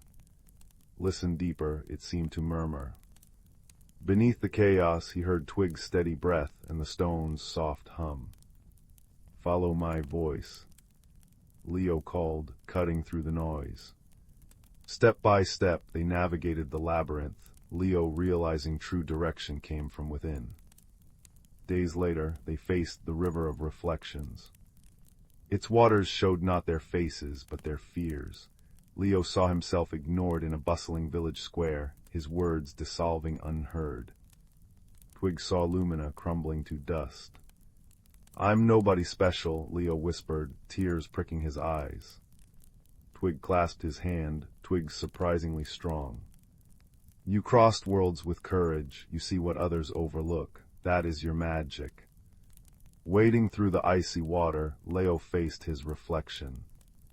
"I am enough," he declared. The river stilled, clearing like glass. Exhausted but resolute, they entered the grove of whispers. Ancient trees murmured temptations. "Leave the stone, its light is a burden," doubt coiled around Leo's heart. Twig shivered beside him. They feed on loneliness, the creature murmured. Leo knelt, placing the glowing stone on a root. We carry our light together, he said firmly. The whispers faded, replaced by a single warm breeze carrying the scent of blooming night blooms. Friendship, they learned, was armor against despair. At last, they reached the crystal cavern. Inside, the fractured great crystal pulsed weakly, its light choked by swirling tendrils of darkness. Before it stood the guardian, a towering figure of shifting shadows, its form echoing with hollow whispers of a lone forgotten. Twig trembled, but Leo stepped forward, heartstone blazing. We don't want to fight you, he called, voice steady. We want to help. The shadow recoiled, hissing. Light burns, light abandons. Understanding dawned on Leo. This wasn't a monster, it was loneliness made manifest. He recalled his own invisibility, the ache of being unseen. I know what it's like to feel forgotten, he said softly, extending the stone not as a weapon but an offering. But you're not alone now. Lumina needs you. We need you. The shadows wavered. Twig added, be the guardian, not the gloom. Slowly the darkness dissolved, revealing a being of starlight and smoke, with eyes like captured moonlight. It bowed, melting into the cavern walls as a protective silhouette. Leo placed the heartstone fragment into the crystal's core. Light erupted, a silent, radiant explosion that flooded the cavern, then surged through Lumina. Flowers straightened, blazing with color, rivers sang, the very air sparkled with renewed magic. The guardian solidified into a luminous sentinel, nodding gratefully to Leo and Twig. Returning through the shimmering archway, Leo found Willowbrook unchanged. Yet he carried Lumina within him, the stone now a warm pendant around his neck, its glow hidden beneath his shirt. Days later, when the village council debated clearing the wood's edge for a new pasture, Leo stood. The Whispering Woods protects us, he said, voice clear and sure. Its roots hold the hills steady, its whispers warn of storms. Silence fell. For the first time they truly saw Leo, not invisible but insightful. The woods remained untouched. Now, as dusk settles over Willowbrook, Leo often sits beneath the great oak. Sometimes a small figure with dewdrop eyes emerges, sharing stories of Lumina's restored glades. Leo smiles, tracing his pendant. He tends a hidden garden where Lumina's glowing seeds bloom softly, a bridge between worlds. And when villagers ask why the woods seem brighter, why the winds carry melodies instead of howls, Leo simply says, some magic thrives when we listen. He knows now that every heart holds a hidden world, every kindness a fragment of light, and that friendship, whether with a twig-limbed guide or a lonely shadow, can mend even the deepest fractures. As stars pepper the sky, Leo whispers his gratitude to the woods, its rustling leaves a lullaby of secrets kept and wonders shared, promising that no one who carries light is ever truly alone. And in that certainty, wrapped in the forest's gentle sigh, he finds peace deeper than any dream. In a corner of the galaxy where stardust painted the skies with hues of lavender and gold, there existed a quaint little planet named Luminara. This planet was home to the Lumens, gentle beings who glowed softly in the dark, their light a beacon of warmth and kindness.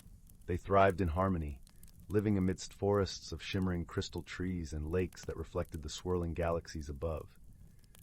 One evening, as the Lumens prepared for their nightly glow gathering, a time when they would sing and share stories, a peculiar event disrupted the gentle rhythm of their lives.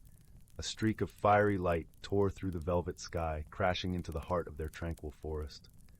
The Lumens, curious and concerned, gathered around the smoking crater that had formed amidst the crystal trees. From the crater emerged a creature unlike any they had ever seen. It was a mechanical being, a construct of metal and wires, with eyes that flickered like tiny screens. It was a Arzon, a species known across the cosmos for their technological prowess and analytical minds. Its name was Quarren.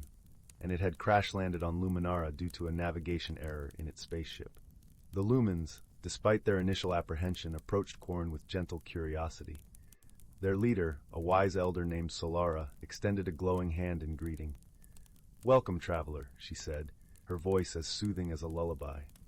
"You are among friends here." Corrin, though grateful for the hospitality, felt out of place.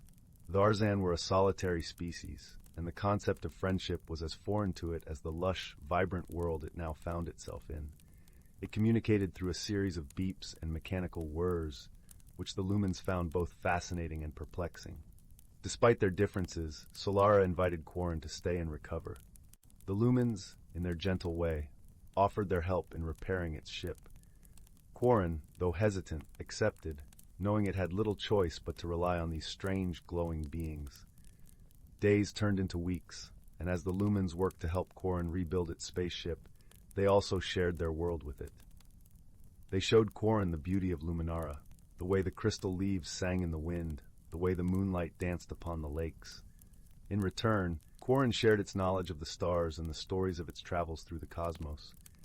Yet misunderstandings were inevitable.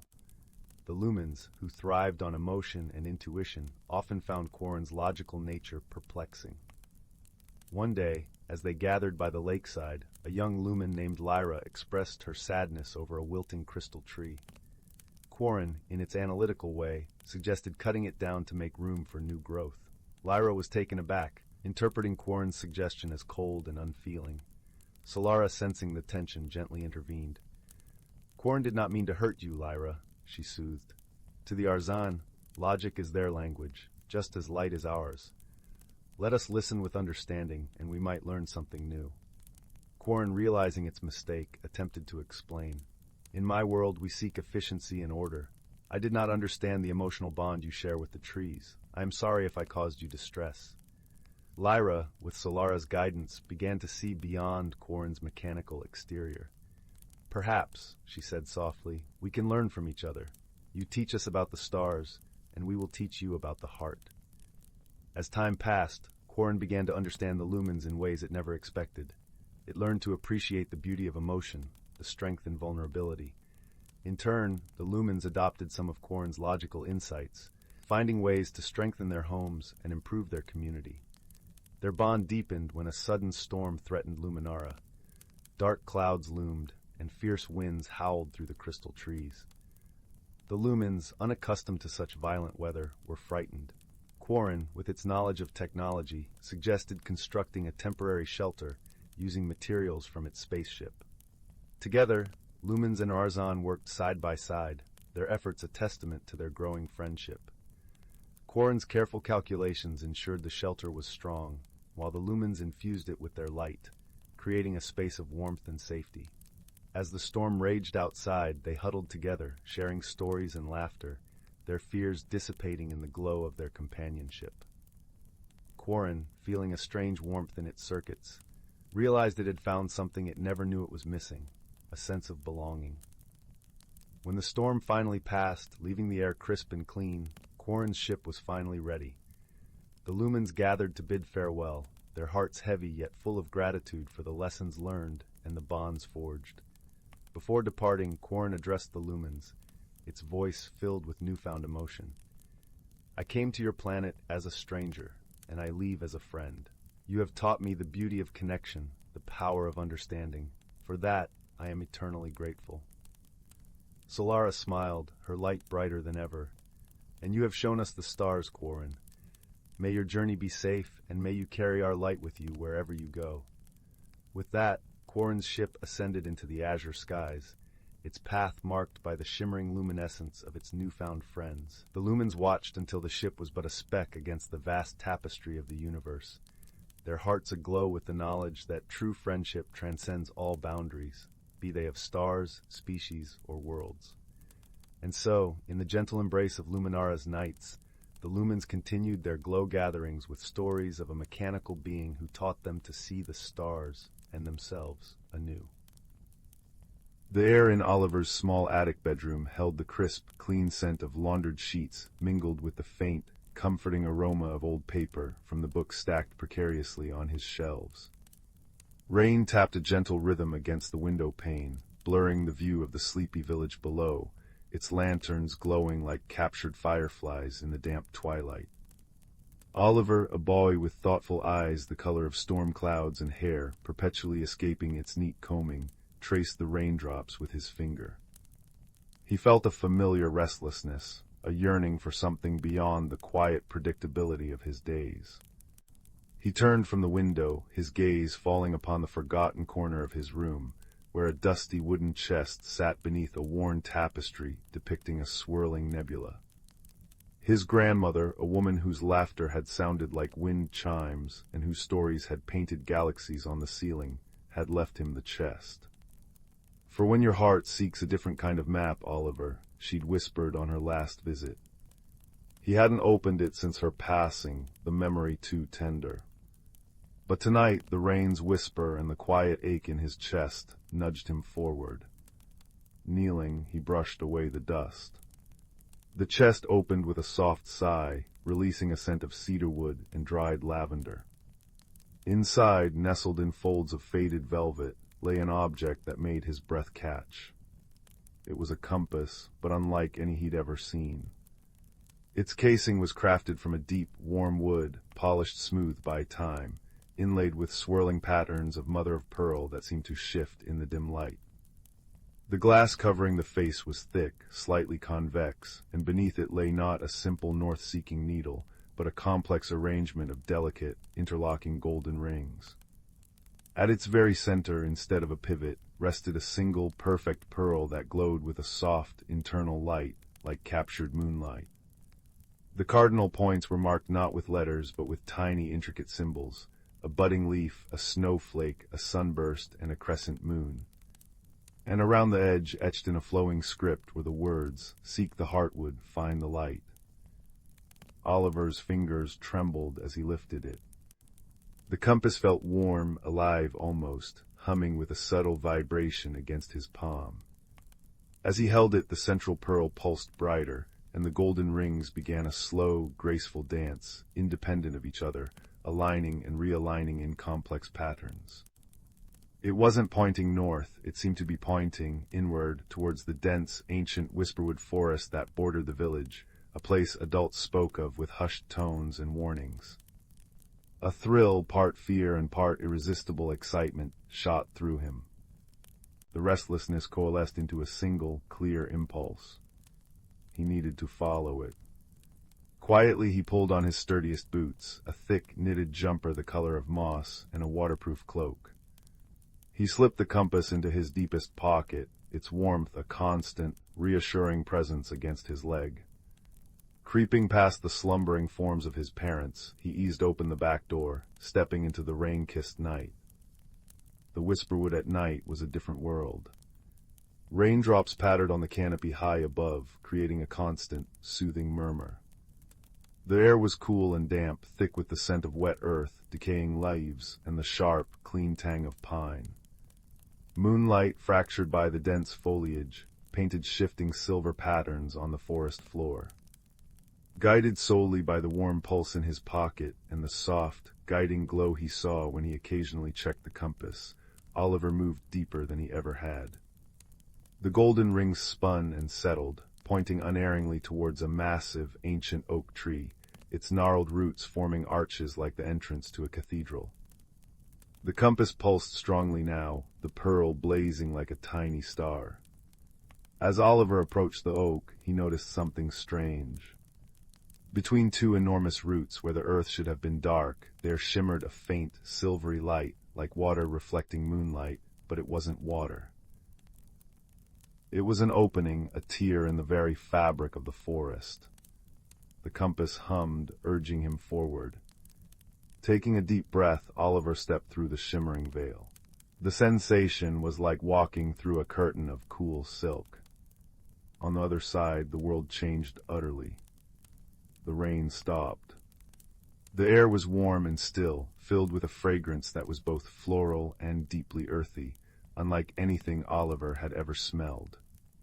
He stood in a valley bathed in perpetual twilight, but a twilight alive with its own luminescence.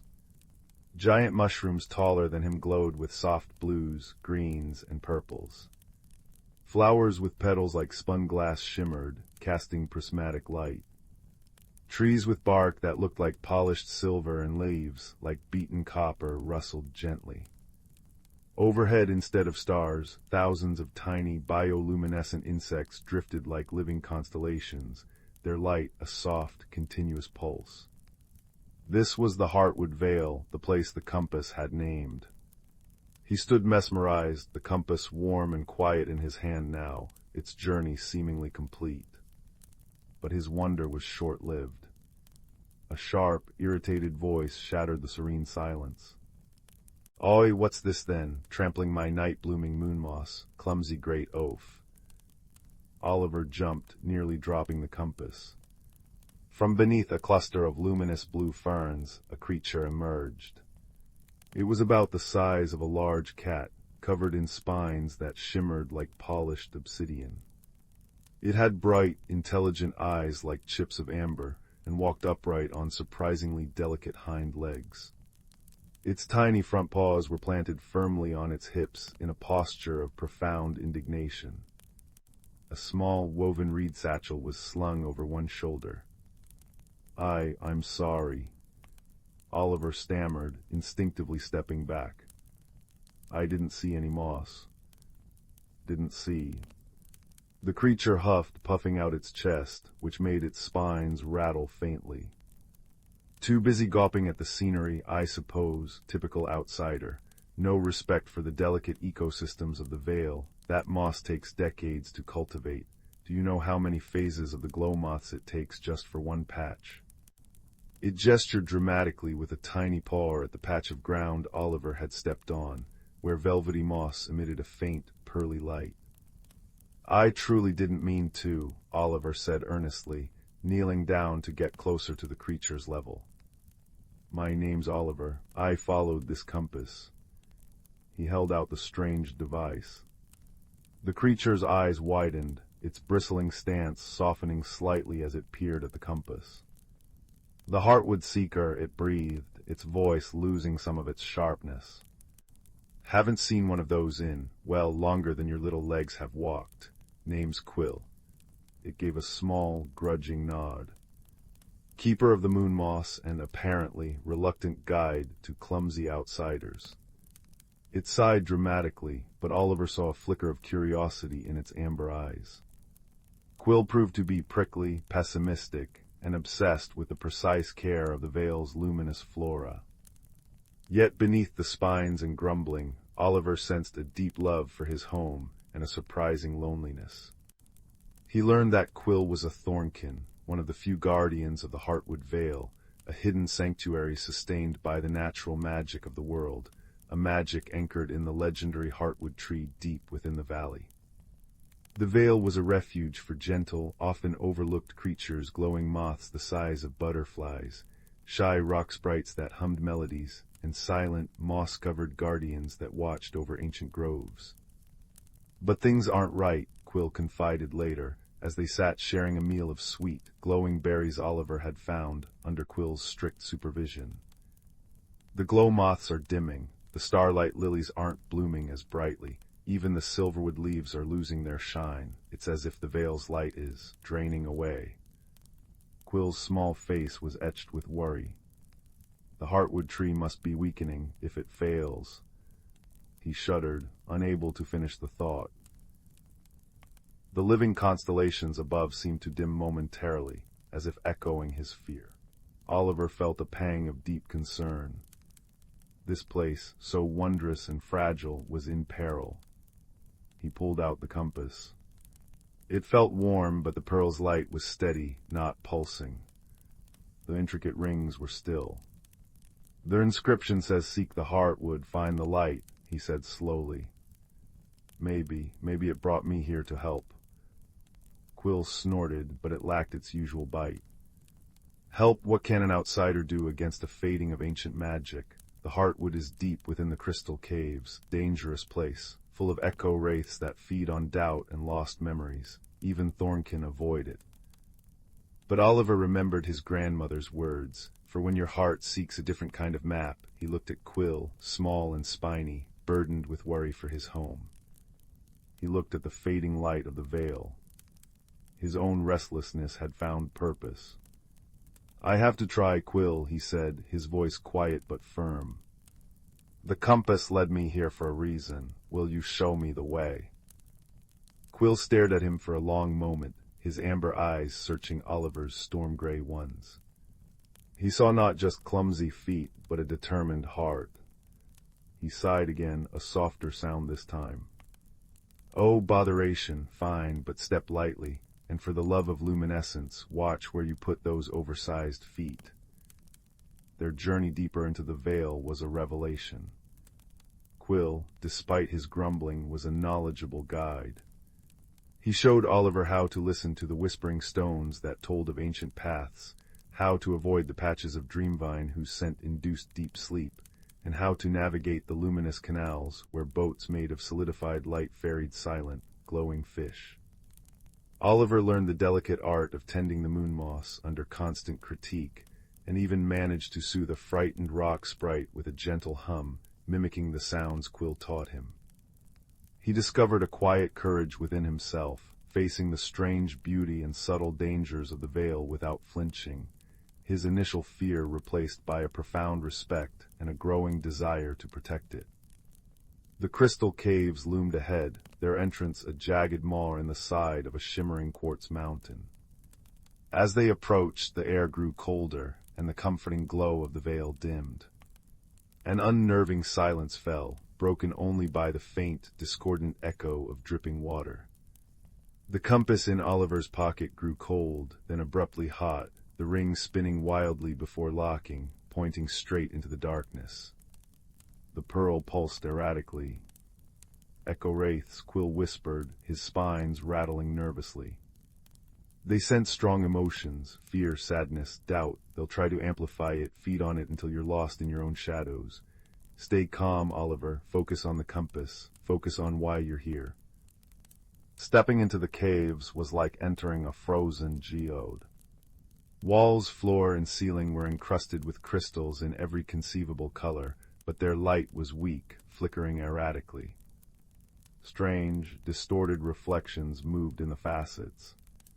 The air hummed with a low, unsettling vibration that seemed to seep into Oliver's bones. Shapes flitted at the edge of his vision, insubstantial, smoky figures that whispered fragments of thought directly into his mind. "Lost, always lost," hissed one voice, echoing his childhood fear of getting separated in the market. "Pointless, you can't help," murmured another, mirroring Quill's initial doubt. "Cold, so cold, alone," a third voice sighed, touching the deep loneliness he'd felt since his grandmother died. Oliver faltered.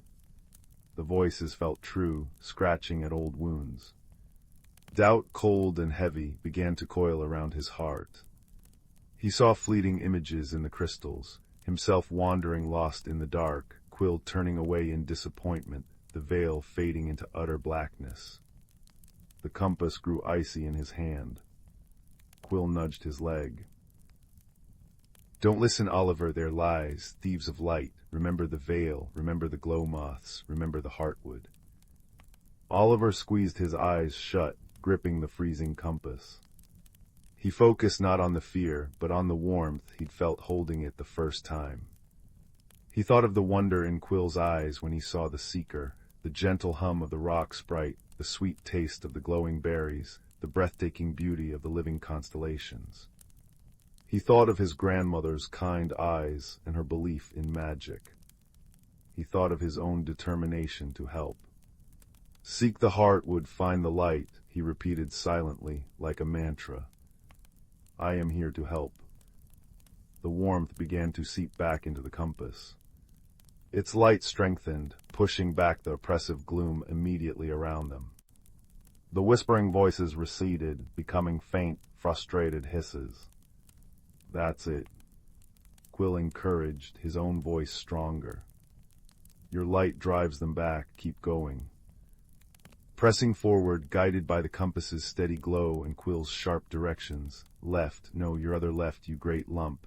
they navigated the treacherous, echoing caverns.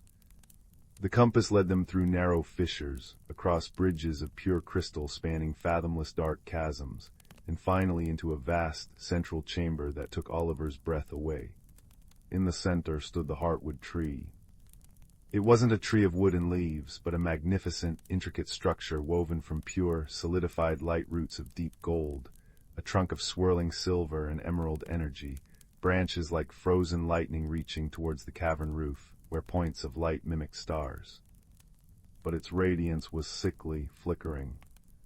Great sections seemed dim, almost translucent. Tendrils of thick, viscous shadow snaked up from cracks in the crystal floor, clinging to the trunk and branches, draining its light. The source of the veil's fading magic was painfully clear. As they approached, the shadows writhed, coalescing into larger, more defined forms, not just echo wraiths, but something stronger, darker. They pulsed with cold malice, sensing the intruders. The air crackled with hostile energy. What do we do? Oliver whispered, awed and terrified by the corrupted majesty before them. The compass in his hand blazed. The pearl shone like a tiny sun, and the golden rings spun faster than ever before, aligning with the symbols, the leaf, the snowflake, the sunburst, the moon. It grew almost too hot to hold. Oliver understood. The seeker wasn't just for finding, it was for mending. Its magic resonated with the Heartwood, but it needed a conduit, a focus for its power to push back the shadows. But the dark forms were detaching from the tree, gliding towards them with chilling speed. Oliver's courage wavered. He was just a boy. How could he fight this? Oliver. Quill's voice was sharp, urgent, but not afraid. The compass, it needs your light, your heart's light. Remember why you came. Remember the veil. Quill's words cut through the fear. Oliver thought not of the darkness, but of the luminous moss, the shimmering fish, the worried thornkin beside him, the fading constellations. He thought of the kindness he'd found here, the friendship forged with the prickly guardian. He poured all his hope, his determination, his newfound love for this hidden world into the compass. He held it aloft towards the ailing Heartwood tree. "Find the light," he cried out, his voice echoing in the vast chamber. The compass erupted, not with destructive force, but with pure, brilliant, life-giving radiance. A beam of warm, golden-white light shot from the pearl, striking the Heartwood tree. Where the light touched, the clinging shadows hissed and recoiled, dissolving like smoke in a strong wind. The beam intensified, fed by Oliver's unwavering focus and the compass's ancient magic. It washed over the Heartwood, seeping into the dim areas, reigniting the silver and emerald energy within the trunk, making the branches blaze like captured sunbeams. The dark forms shrieked, a sound of pure negation, as the light consumed them, banishing them back to the cracks from which they'd oozed. The oppressive cold lifted. The erratic flickering of the crystals in the chamber walls steadied into a soft, harmonious glow. The Heartwood tree pulsed once, powerfully, sending a wave of warm energy radiating outwards through the stone, through the veil, unseen but deeply felt. The beam from the compass softened, then faded. The pearl still glowed, but softly, steadily. The golden rings settled into a peaceful alignment. The Heartwood tree stood restored, its light strong, pure, and vital, bathing the chamber in serene luminescence. The tendrils of shadow were gone. Only peace remained. Oliver lowered the compass, trembling with exhaustion and awe. It was warm again, humming contentedly. Quill stared, his amber eyes wide with disbelief and burgeoning joy. You did it," he breathed, his voice thick with emotion. The Heartwood, it's singing again, can you feel it? Oliver could. It was a gentle thrum in the air, a vibration in the stone beneath his feet, a sense of profound well-being washing over him. The veil was saved. Their journey back through the crystal caves was different. The echo wraiths were silent, the path illuminated by the Heartwood's renewed energy reflecting brilliantly in the crystals. When they emerged into the vale, the change was immediate and breathtaking. The glow moths blazed with renewed vigor, their light painting vibrant patterns in the air. The starlight lilies had unfurled enormous, luminous blooms, filling the air with their sweet, heady perfume. The silverwood trees shimmered like molten metal. The very air seemed brighter, warmer, humming with restored magic. Creatures emerged, blinking in the renewed light. Rock sprites hummed joyous melodies, luminous fish leaped higher in the canals, and the moss-covered guardians seemed to stand taller. News of the outsider who had reignited the Heartwood spread through the vale like wildfire. Oliver and Quill were welcomed as heroes. Shy creatures Oliver had only glimpsed before approached, offering gifts of glowing nectar, polished river stones that held captured light, and woven garlands of luminous flowers. A celebration, quiet and profound, unfolded under the newly vibrant constellations. Sitting beside Quill on a bed of radiant moon moss, carefully chosen, Quill assured him, sharing sweet fruits, Oliver felt a deep sense of peace and belonging he'd never known. "You know," Quill said, uncharacteristically quiet, poking at a glowing berry, "I thought all outsiders were clumsy oafs with big feet. Turns out, some have rather large hearts to match." He offered Oliver a berry with a gruff gesture that couldn't hide his affection. Oliver smiled, the compass warm and quiet in his pocket. He knew his place was not permanently in the vale, wonderful as it was. His family, his world, awaited him. But he also knew he carried the vale within him now, and a friend in the most unexpected form. "Will you be okay, Quill, now that the light is back?" Quill puffed out his chest. "Of course, the moon moss needs vigilant tending, the starlight lilies require precise pruning schedules, and someone has to keep an eye on those frivolous glow moths. Busy, but he hesitated, then added softly, the seeker found its purpose, and perhaps you could visit through the old oak if you promise not to step on the moss." Oliver grinned. "I promise." When it was time to leave, the vale creatures gathered near the ancient oak. The Heartwood seeker, its purpose fulfilled for now, glowed softly in Oliver's hand. He knew it would guide him back. Quill stood beside him, trying to look stern but failing miserably. "Remember," Quill instructed, tapping Oliver's boot, left at the whispering stone that sounds like a sigh, right at the twin glow fungi, "and watch your step." "I will, Quill," Oliver said, crouching down. "Thank you for everything." Quill shuffled his feet. "Yes, well. Just don't be a stranger, clumsy oaf. And take this." He pulled a small, perfectly round stone from his satchel. It was cool and smooth, and within its depths tiny points of light pulsed gently, a piece of the vale's starlight. "To remind you." Oliver clasped the stone, feeling its gentle pulse. "I'll treasure it." He pocketed the stone beside the warm compass. With a final wave to the gathered creatures, their lights blinking like friendly fireflies, Oliver stepped back through the shimmering veil in the oak roots. He emerged into the whisperwood just as dawn was breaking. The rain had stopped. Birdsong filled the air, and the rising sun painted the sky in streaks of pink and gold. The forest looked ordinary, beautiful, but no longer holding a hidden secret he was excluded from. He knew the secret now. He touched the smooth stone in his pocket and felt the compass, now dormant but still warm, resting beside it.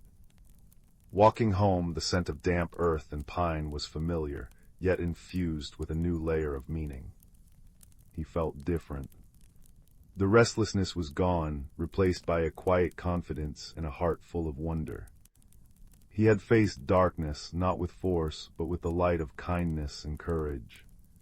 He had found a friend in the unlikeliest of places, and saved a world of fragile, beautiful magic. He slipped back into his house as quietly as he'd left. Up in his attic room, he placed the Heartwood seeker back in its velvet nest within the cedarwood chest. He set the glowing stone on his windowsill, where it caught the first rays of the morning sun, pulsing softly. It was a beacon, a promise. As he crawled back into bed, the familiar scent of clean sheets and old books wrapped around him. The village below was waking up, the ordinary world beginning its day. Oliver closed his eyes, the images of the luminous valley, the brave little thornkin, and the radiant heartwood tree filling his mind. He had journeyed to a hidden world, faced a mystery, forged an unexpected friendship, and found his own light. The adventure was over, but the warmth of it, the gentle pulse of the Vale's starlight on his sill, and the quiet hum of the compass in its chest promised that magic was never truly far away. It lived just beyond the Vale, in the kindness of friends, and most of all within his own, newly discovered brave heart. Sleep, deep and peaceful and filled with shimmering dreams, claimed him as the sun rose fully, bathing his room in golden light. The storm had raged for 3 nights, pounding the cliffs of Pebbleton with fists of salt and wind. When dawn broke on the 4th morning, the sea lay exhausted, surrendering treasures it had swallowed centuries ago. Among the splintered wood and barnacled chains, young Finn discovered the compass. Not brass or iron, but carved from driftwood as pale as moonlight, its glass face clouded like a sleepy eye. When Finn touched it, warmth spread through his fingers, and a voice like wind chimes whispered, "Seek what is hidden." Finn lived in a cottage where the chimney smoke curled like gray cats into the sky. His grandfather, a fisherman with hands like knotted ropes, warned of the sea's hunger. "It swallows dreams," he'd rumble, mending nets by firelight. But the compass pulsed against Finn's palm, humming a melody only he could hear, a song of caves where starfish glowed and tides danced to moon song. That night, as waves lulled the village to sleep, the compass glowed. Its needle spun wildly before settling not on north, but on the jagged silhouette of Devil's Maw, a sea cave where children dared each other to venture, and none ever did. Gathering his courage and a lantern, Finn crept past sleeping cottages. The path to Devil's Maw was treacherous, slick with kelp and secrecy. At the cave's entrance, waves hissed like angry serpents. Yet the compass glowed brighter, casting liquid gold light on the walls. Deeper he went, through tunnels dripping with phosphorescent algae, until the air turned sweet with salt blossoms, flowers that bloomed only in eternal darkness. Here the needle quivered and stilled. Before him yawned an abyss, but not of rock. It was a curtain of liquid sapphire, shimmering like a mirage. The compass whispered, "Trust." Heart drumming, Finn stepped through. Cold kissed his skin, yet he breathed easily. He stood in an underwater cathedral. Coral spires rose in candied pinks and blues, schools of fish like living jewels darted through kelp forests, and lantern jellies bobbed, casting soft bioluminescent blooms. This was the Sea of Whispers, where currents carried secrets and anemones sang in chorus. Yet something felt amiss. The coral bore gray scars, the fish moved sluggishly, and the water hummed with a discordant note, a deep, grieving thrum. A shadow darted behind a brain coral. Finn followed, compass aloft, until he cornered a creature unlike any he'd imagined. It had the slender body of an otter, but shimmering scales instead of fur, and wings like spun seafoam. Eyes like liquid amber widened in fear. "You're dry," it gasped, voice like bubbles rising. "I'm Finn," he said, bowing slightly. "The compass brought me." He showed the driftwood artifact. The creature tilted its head. "I am Tidal, you hold the Heartseeker. It chooses only those pure of intent." She explained the Sea of Whispers was dying. The Pearl of Tides, a living stone that pulsed in harmony with the moon, had cracked. Its 3 shards, scattered by a quake, dimmed the sea's magic. Without them the coral would bleach, the songs fade, and the sea would become a silent tomb. Finn's journey unfolded in 3 trials. The first shard lay in the Garden of Echoes, where sentient anemones guarded it with hypnotic songs. They reflect your fears, Tidal warned. As Finn waded through, the anemones swelled, projecting visions. His grandfather's boat capsizing, the village mocking him as a fool. The compass warmed, whispering, "Courage is truth," sung loud. Finn sang back a simple shanty about mending nets under stars. The anemones stilled, then harmonized, revealing the shard nestled in a conch shell. The second shard rested in the grotto of lost things, guarded by Kalin, a giant crab whose shell was crusted with centuries of shipwrecked treasures.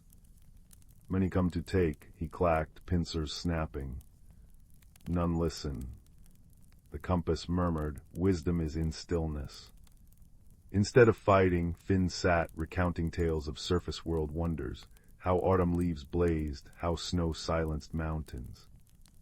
Kalen's eyes softened.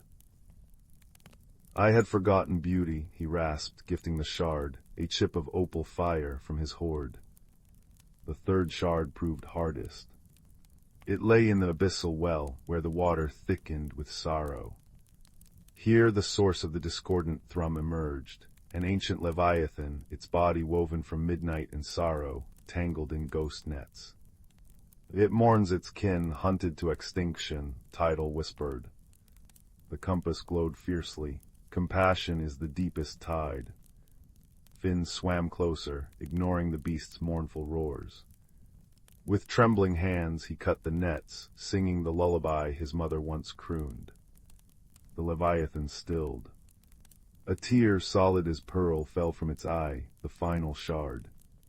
At the heart of the sea of whispers, they placed the shards upon the cracked pearl. Light erupted, not blinding but gentle as dawn. Coral flushed vibrant, fish darted in joyous spirals, and the water thrummed with a pure, resonant chord. Tidal pressed her forehead to Finn's. "You mended more than the pearl, you wove two worlds with kindness." As Finn returned through the sapphire curtain, the compass dimmed. Back in Devil's Maw, dawn painted the sky peach and gold. In his pocket he found not the driftwood compass, but a smooth moonstone, Tidal's parting gift. That evening, as fishermen grumbled about empty nets, Finn stood on a dune. "The sea isn't hungry," he declared. "It's grieving." He showed them Moonstone, which glowed when held over poisoned waters. Skeptical, they followed him to a cove choked with refuse. Where the moonstone shone, fish returned in silver clouds. Pebbleton changed. Nets were woven wider to spare young fish, boats skimmed trash from waves, and children planted salt blossoms on cliffs. Finn's grandfather, mending nets one twilight, chuckled. "That compass of yours, it sought a different north, didn't it?" Finn smiled, touching the moonstone. "It sought the heart's true harbor." Years later, Finn captained his own boat. On still nights, he'd anchor near Devil's Maw. Sometimes a shimmer would breach the waves, a fleeting glimpse of seafoam wings. And in his dreams the Sea of Whispers sang, its melody a promise, where kindness flows, no world is ever truly hidden. The moonstone, warm against his chest, hummed back in perfect harmony. For Finn had learned that the greatest magic lies not in compasses or pearls, but in the courage to listen, and the wisdom to heal what others cannot see. The amber light of autumn afternoons had always been Layla's favorite time of year. It was when the forest behind her cottage seemed to hold its breath, leaves rustling secrets in hues of burnt umber and gold, and the air carried the crisp scent of apples and distant wood smoke. But this autumn felt different. The trees shed their leaves too quickly, the squirrels buried nuts with frantic urgency, and the river sang a lower, slower song than she'd ever heard. Layla clutched her woven basket of herbs tighter, her boots crunching over brittle ferns. She didn't like changes, not in her routines, not in her forest, and certainly not in herself. Lately her hands trembled when she tried to stitch her embroidery, and the tea she brewed, usually fragrant with mint and memory, tasted bitter, as if the plants themselves resisted her touch. That evening, as she sat by the hearth unraveling a knotted thread, a sound fluttered against her window, a moth with wings the color of twilight, tapping gently with antennae that glimmered like dewdrops. When she opened the pane, it alighted on her wrist, and she felt a strange warmth pulse through her veins. The moth led her gaze to the old oak desk by the wall, where her grandmother's journal lay open to a page she'd never seen before. The ink shimmered, words rearranging themselves. When the heart fears turning seasons, the roots must learn to bend. The next morning, Leela found the first crystal growing in her garden. It emerged from the soil where her rosemary plant had withered, a slender spire of amethyst humming faintly. By noon, 3 more had sprouted along the garden path, their facets catching the sunlight like prisms. She reached to touch one, and a vision flashed behind her eyes, a forest floor covered not in leaves, but in thousands of tiny crystals, each pulsing with soft light. A voice, deep and earthy, murmured, "You've forgotten how to listen." Panicked, Leela ran to the one person who might understand, old Bram, the beekeeper who lived at the forest's edge. His cottage smelled of honeycomb and pine resin, and his beard was dusted with pollen from his hives. He didn't look up from his carving as she burst in, breathless. "Ah," he said, smoothing the wooden owl in his hands. "The stones have been whispering about you." "What's happening to me?" she asked, her voice trembling. Bram set down his knife. "Same thing that happens to a hive when the queen is unsure. Everything gets stuck. You've been clinging to the way things were, Leela, but the forest and you are meant to grow." He pressed a jar of honey into her palms. "Take this to Maris by the willow grove, and listen on your way." The path to Maris's hut wound through the heart of the woods, where shadows danced longer than they should. Leela walked slowly, the honey jar warm against her chest. She paused where a creek giggled over stones, and there, beneath the water's surface, she spotted a pebble shaped like a crescent moon. As she fished it out, the crystal in her pocket vibrated, and the pebble's edges softened into a tiny silver bell. A laugh echoed, not her own, but bright and clear, like wind chimes. "That's for noticing," said a voice above her.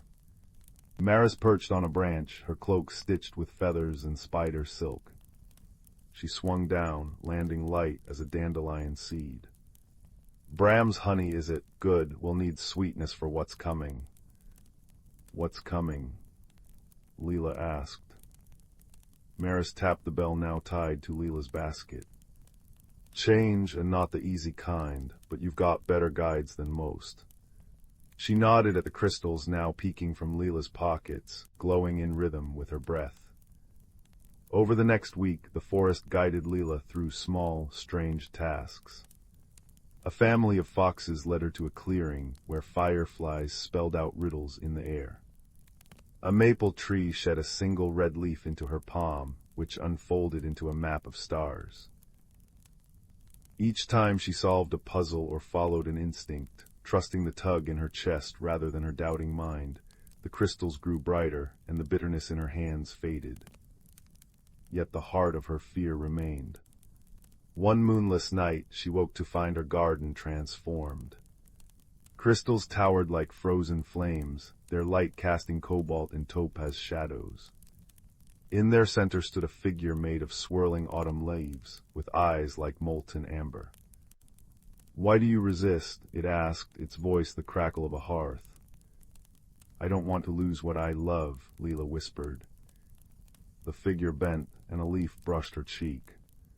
"Nothing is lost, only transformed." It gestured to the crystals. "These are your fears, hardened by holding on. Let them soften." Tears blurred her vision. "How?" "Breathe."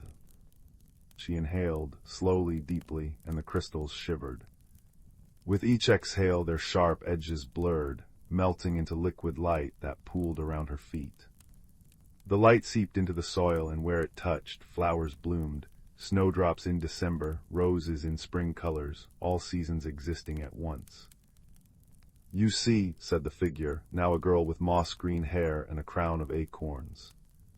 "You contain multitudes." She placed a hand over Leela's heart. The magic wasn't leaving you, it was waiting for you to grow. By dawn, the garden had settled. The crystals remained but as slender obelisks humming with quiet music. Her herbs regrew, lush and fragrant, and when she brewed tea that morning, it tasted of sunlight and forgiveness. Wordlessly the forest folk gathered, Bram with a comb of golden honey, Maris with a cloak woven from dawn mist, the foxes bearing garlands of ivy. They didn't celebrate with feasts or songs, but with the gentle rustle of wind through crystals, the contented sigh of soil settling into new shapes. Leela sat among them, stitching an embroidery of a tree whose roots cradled 1,000 stars. Her hands no longer shook. That winter, when the first snow fell, it glittered with the memory of crystals. Children from the village would come to hear Leela's stories, and she'd tell them of the moth that whispers to closed hearts, the bell that rings only for those who pause, and the garden that taught her how to hold life seasons like a flame cupped in her palms, not tightly but gently, so the light could breathe. And deep in the forest, if you're very quiet, you can still hear the crystals singing, a lullaby of growth, soft as a root pushing through dark soil toward the unknown, grateful dawn. In a quaint village nestled at the foot of the Misty Wood Mountains, where the air was sweet with the scent of blooming lilacs, and the gentle murmur of the river lullaby could be heard on quiet evenings, there lived a young woman named Isla. Isla was known far and wide for her kindness and gentle demeanor, yet she found herself struggling with the winds of change that seemed to swirl ever more insistently around her. Isla cherished her life in the village, where each day was a familiar pattern of tending to her flourishing garden and assisting the villagers with her herbal remedies. But as the seasons turned, she felt a stirring within her, a restlessness she couldn't quite name. It was as if her heart whispered of adventures beyond the fields she knew so well, yet her mind clung to the comfort of the known. One particularly serene afternoon, as golden rays of sunlight filtered through the rustling leaves, Isla sat by the riverbank, her fingers trailing lazily through the cool water. It was here she often found solace and clarity, and today was no different, for as she watched the play of light on the ripples, a curious thing happened. The water began to shimmer with an ethereal glow, and from its depths emerged a small, luminescent creature, a water sprite, no taller than a foot, with wings that glinted like moonlit dew. The sprite, whose name was Sylvie, was a guardian of the river, entrusted with maintaining its harmony. "Dear Isla," Sylvie chimed in a voice as melodic as a chime, "I sense your heart's yearning for something beyond. Change is a part of life's grand tapestry, and it need not be feared." Startled yet comforted by Sylvie's presence, Isla listened intently as the sprite continued. "Embrace these winds of change, dear one, for they carry with them opportunities for growth and transformation." Despite Sylvie's words, Isla felt a knot of uncertainty tighten within her. "But what if I'm not ready? What if I fail?" she murmured, gazing into the sprite's wise eyes. Sylvie smiled, her glow warming the air. "Remember, Isla, you are never alone. The forest itself is alive with those who care for you, ready to lend their wisdom and aid." Heartened by Sylvie's assurance, Isla thanked the sprite, who vanished with a soft splash into the river, leaving a trail of sparkling droplets in her wake. With a newfound resolve, Isla rose and made her way back to the village, determination blossoming alongside the lilacs. The following morning, Isla awoke with the sun's first light, a gentle breeze carrying the scent of pine and promises of new beginnings. She decided to seek counsel from Elder Rowan, the village's wise sage, whose wisdom was as deep as the roots of the ancient trees. The path to Elder Rowan's cottage wound through lush meadows and under arching boughs, where birds sang of dawn's beauty. As Isla approached, she noticed the warm glow of a fire crackling within, its smoke curling up like a dragon's breath into the morning sky. Elder Rowan greeted her with a kind smile, his eyes twinkling like stars in the twilight. "Ah, Isla, I've been expecting you," he said, gesturing for her to sit beside the hearth. "The winds of change have whispered of your coming." Isla poured out her heart, speaking of her fears and the sprite's counsel. Elder Rowan listened with the patience of a timeless oak, nodding thoughtfully. "My dear, change is indeed daunting, but it is also a great teacher," he mused, his voice a soothing balm. Consider the caterpillar who must surrender its form to become a butterfly. It is through transformation that we discover our truest selves. Ela pondered his words, the flickering fire casting gentle shadows that danced across the walls. But how do I find the courage to embrace it? She asked softly. Elder Rowan handed her a small, intricately carved wooden box. Within this box is a seed, he explained. Plant it in your garden, and let it be a symbol of your journey. Nurture it with care, and watch how it mirrors your own growth. Grateful for his guidance, Isla returned home with the seed, feeling a sense of purpose kindling within her. She chose a special spot in her garden, where the sun's warmth lingered longest, and gently pressed the seed into the earth. Days turned to weeks, and Isla tended to the seed with devotion, watering it with clear river water and surrounding it with the rich soil of the forest floor. As she cared for it, she found herself changing too, her heart opening to the possibilities that lay beyond her comfort zone. During this time, Ela often visited her dear friend Aidan, a gentle-hearted blacksmith whose laughter was as infectious as springtime. Aidan had faced his own fears of change when he took up his father's smithy, and he offered Isla his unwavering support. "You're stronger than you know, Isla," Aidan said one afternoon, the rhythmic clang of his hammer a steady backdrop. "Just as iron must be tempered by fire to become steel, so too must we face challenges to grow." As the village cycled through the seasons, Isla's seed began to sprout, its tender leaves unfurling toward the sky. With each new leaf, Isla felt her confidence bloom, and the knot of uncertainty within her began to loosen. One moonlit night, as Isla sat in her garden, the air heavy with the fragrance of night-blooming jasmine, she heard a soft rustle among the leaves. Sylvie, the water sprite, appeared once more, her wings casting a silvery glow. "Look at how you've grown, Isla," Sylvie remarked, her voice a gentle whisper. "Just like this plant, you've stretched beyond your limits, reaching for the light." Isla smiled, a quiet joy filling her heart. "I think I'm ready now," she said, her voice steady, ready to embrace whatever lies ahead. Sylvie nodded, her wings fluttering softly. "Remember, dear one, the journey is as important as the destination. Trust in yourself and in the friendships that support you." With those parting words, Sylvie vanished into the night, leaving behind a shimmering trail that lingered in the air like a promise. As dawn broke the next day, Ela awoke with a sense of peace and clarity.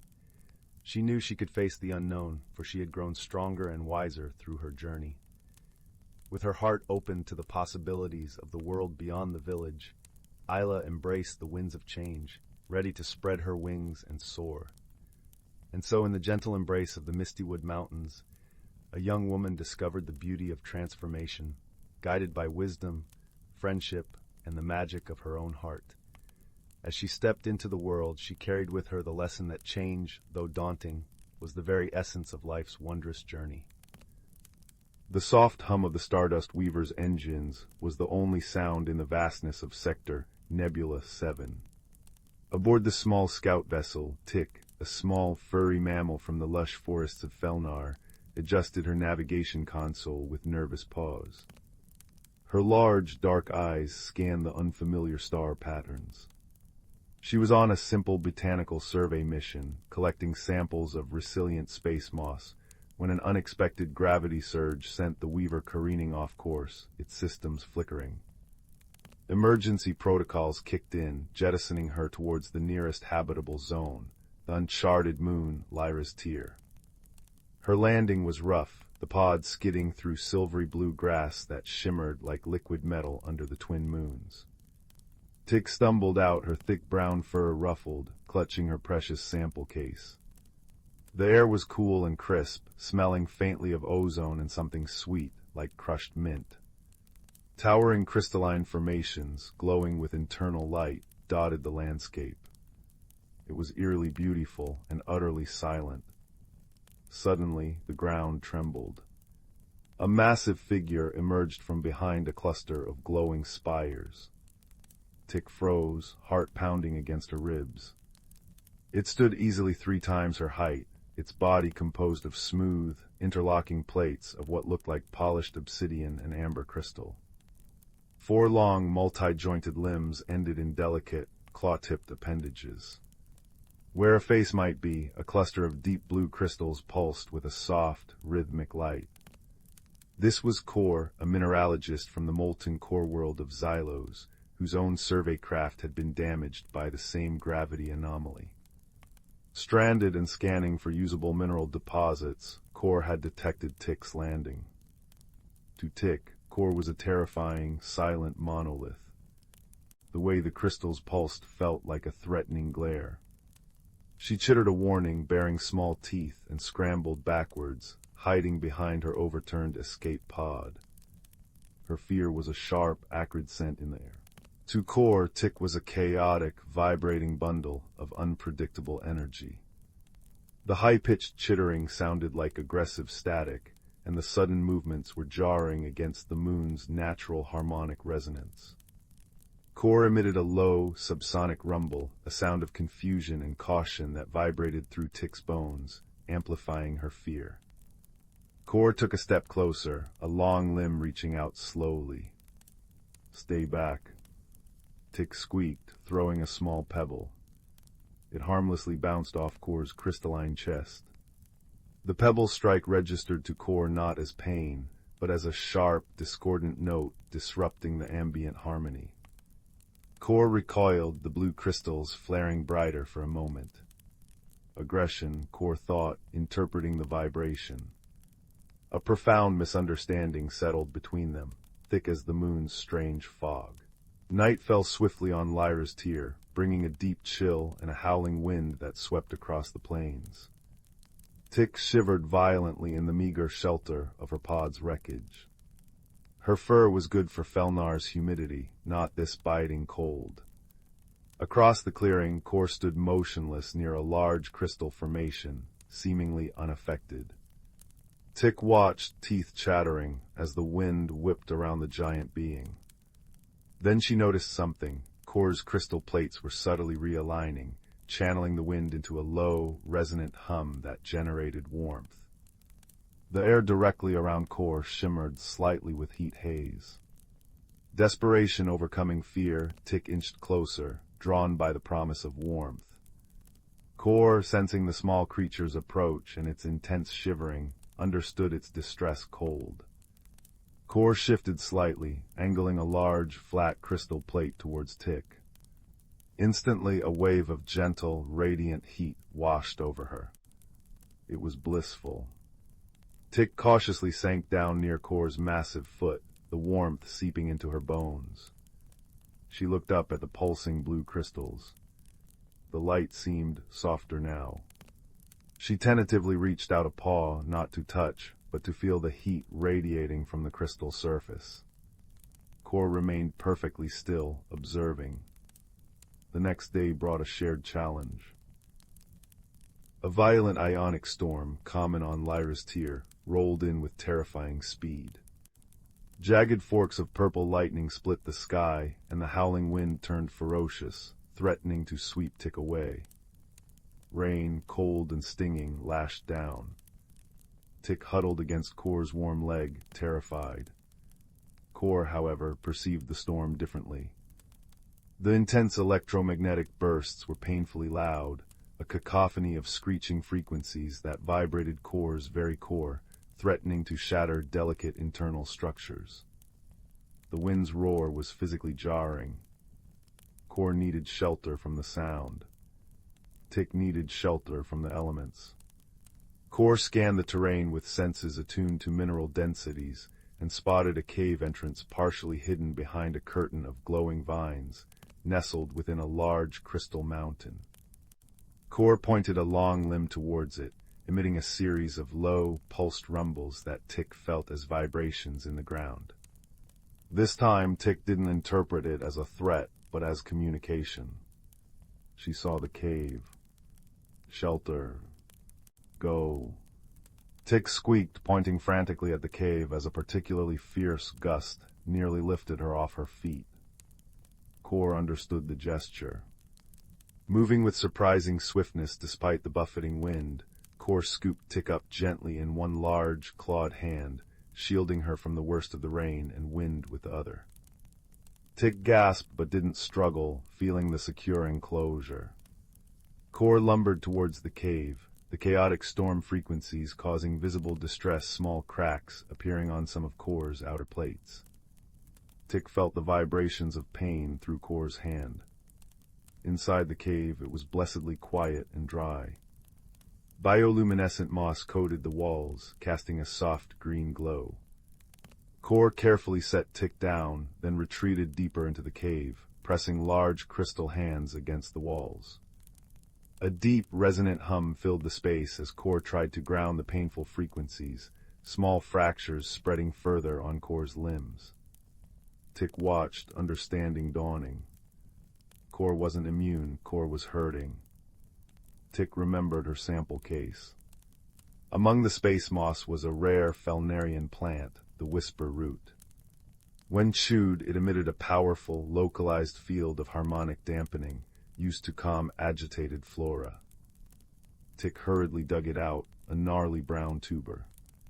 She broke off a piece and cautiously approached Core, who was shuddering with the residual vibrations.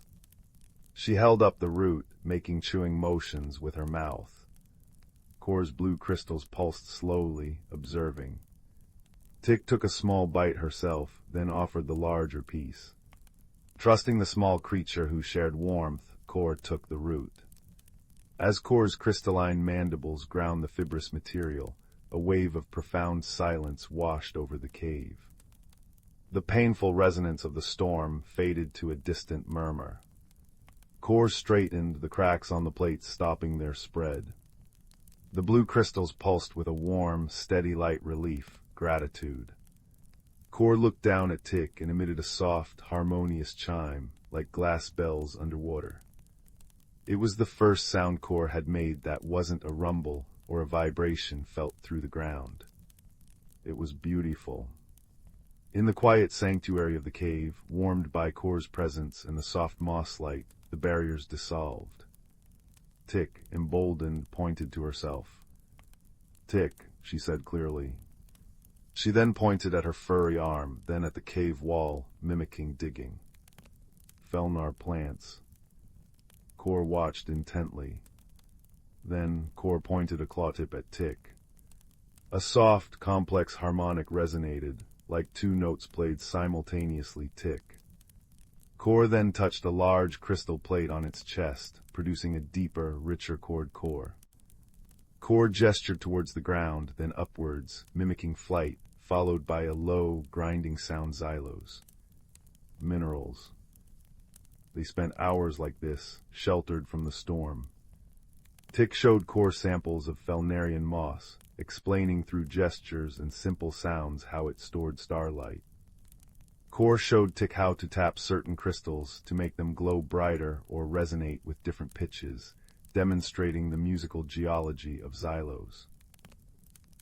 Tick learned that Core's glare was often just focused observation, and the rumbles were attempts at communication or expressions of emotion Core couldn't vocalize like Tick. Core learned that Tick's quick movements weren't aggression, but curiosity or anxiety, and her chittering could mean many things depending on the pitch. They laughed, Tick with a series of high-pitched giggles, Core with a cascade of shimmering chimes that vibrated pleasantly in Tick's chest. When the storm finally passed, revealing Lyra's tear bathed in serene moonlight, they emerged together. They worked as a team to gather materials. Tick, with her small size and dexterity, collected edible glowing berries from high vines and soft, insulating moss for bedding. Core, with immense strength and mineral senses, broke off specific resonant crystals to repair critical components on Tick's escape pod beacon, and located rare minerals needed for Core's own craft's power core. One afternoon, while searching for a specific conductive ore, Core's massive foot dislodged a rock slide near a precarious cliff edge where Tick was foraging. Tick shrieked as the ground gave way. Without hesitation, Core lunged, a long limb snapping out faster than thought. The powerful claws closed gently but firmly around Tick, lifting her to safety just as the rocks tumbled into the abyss. Tick clung to Core's claw, her heart hammering, not with fear of Core, but with gratitude. Core set her down carefully, the blue crystals pulsing rapidly with concern. Tick patted the cool crystal surface reassuringly. Safe, core safe, Tick. Later, when a territorial, six-legged reptilian creature, attracted by the glow of Core's crystals, lunged from the undergrowth, Tick didn't freeze. She remembered Core's sensitivity to sound. She let out a piercing, sustained shriek, a sound specifically designed on Felnar to startle predators. The frequency was agonizingly high for the reptile, which screeched and retreated. Core, protected by the dampening effect still lingering from the whisper root, watched in astonishment as the tiny creature defended the giant. Core chimed a melody of profound thanks. The day came when both their crafts were repaired enough to send signals. A Felnarian recovery ship and a Xylosian mineral barge responded, homing in on their beacons. As the ships descended through the lavender sky, casting long shadows on the shimmering grass, Tick and Core stood side by side near the cave entrance. Tick felt a pang of sadness sharper than the moon's chill. She looked up at Core, her large eyes glistening. She reached into her sample pouch and pulled out her last, perfectly preserved whisper root, the one that had eased Core's pain. She held it up. Core understood. The giant crystalline being knelt, bringing its cluster of blue crystals level with Tick. Core carefully pried off a small, perfect shard from an inner plate not damaged, but deliberately chosen. It pulsed with a warm, steady blue light. Core offered it to Tick with infinite gentleness. Tick placed the whisper root into Core's large claw. Core placed the glowing blue crystal shard into Tick's small paws. It was warm to the touch, radiating a soft, comforting hum that resonated deep within her.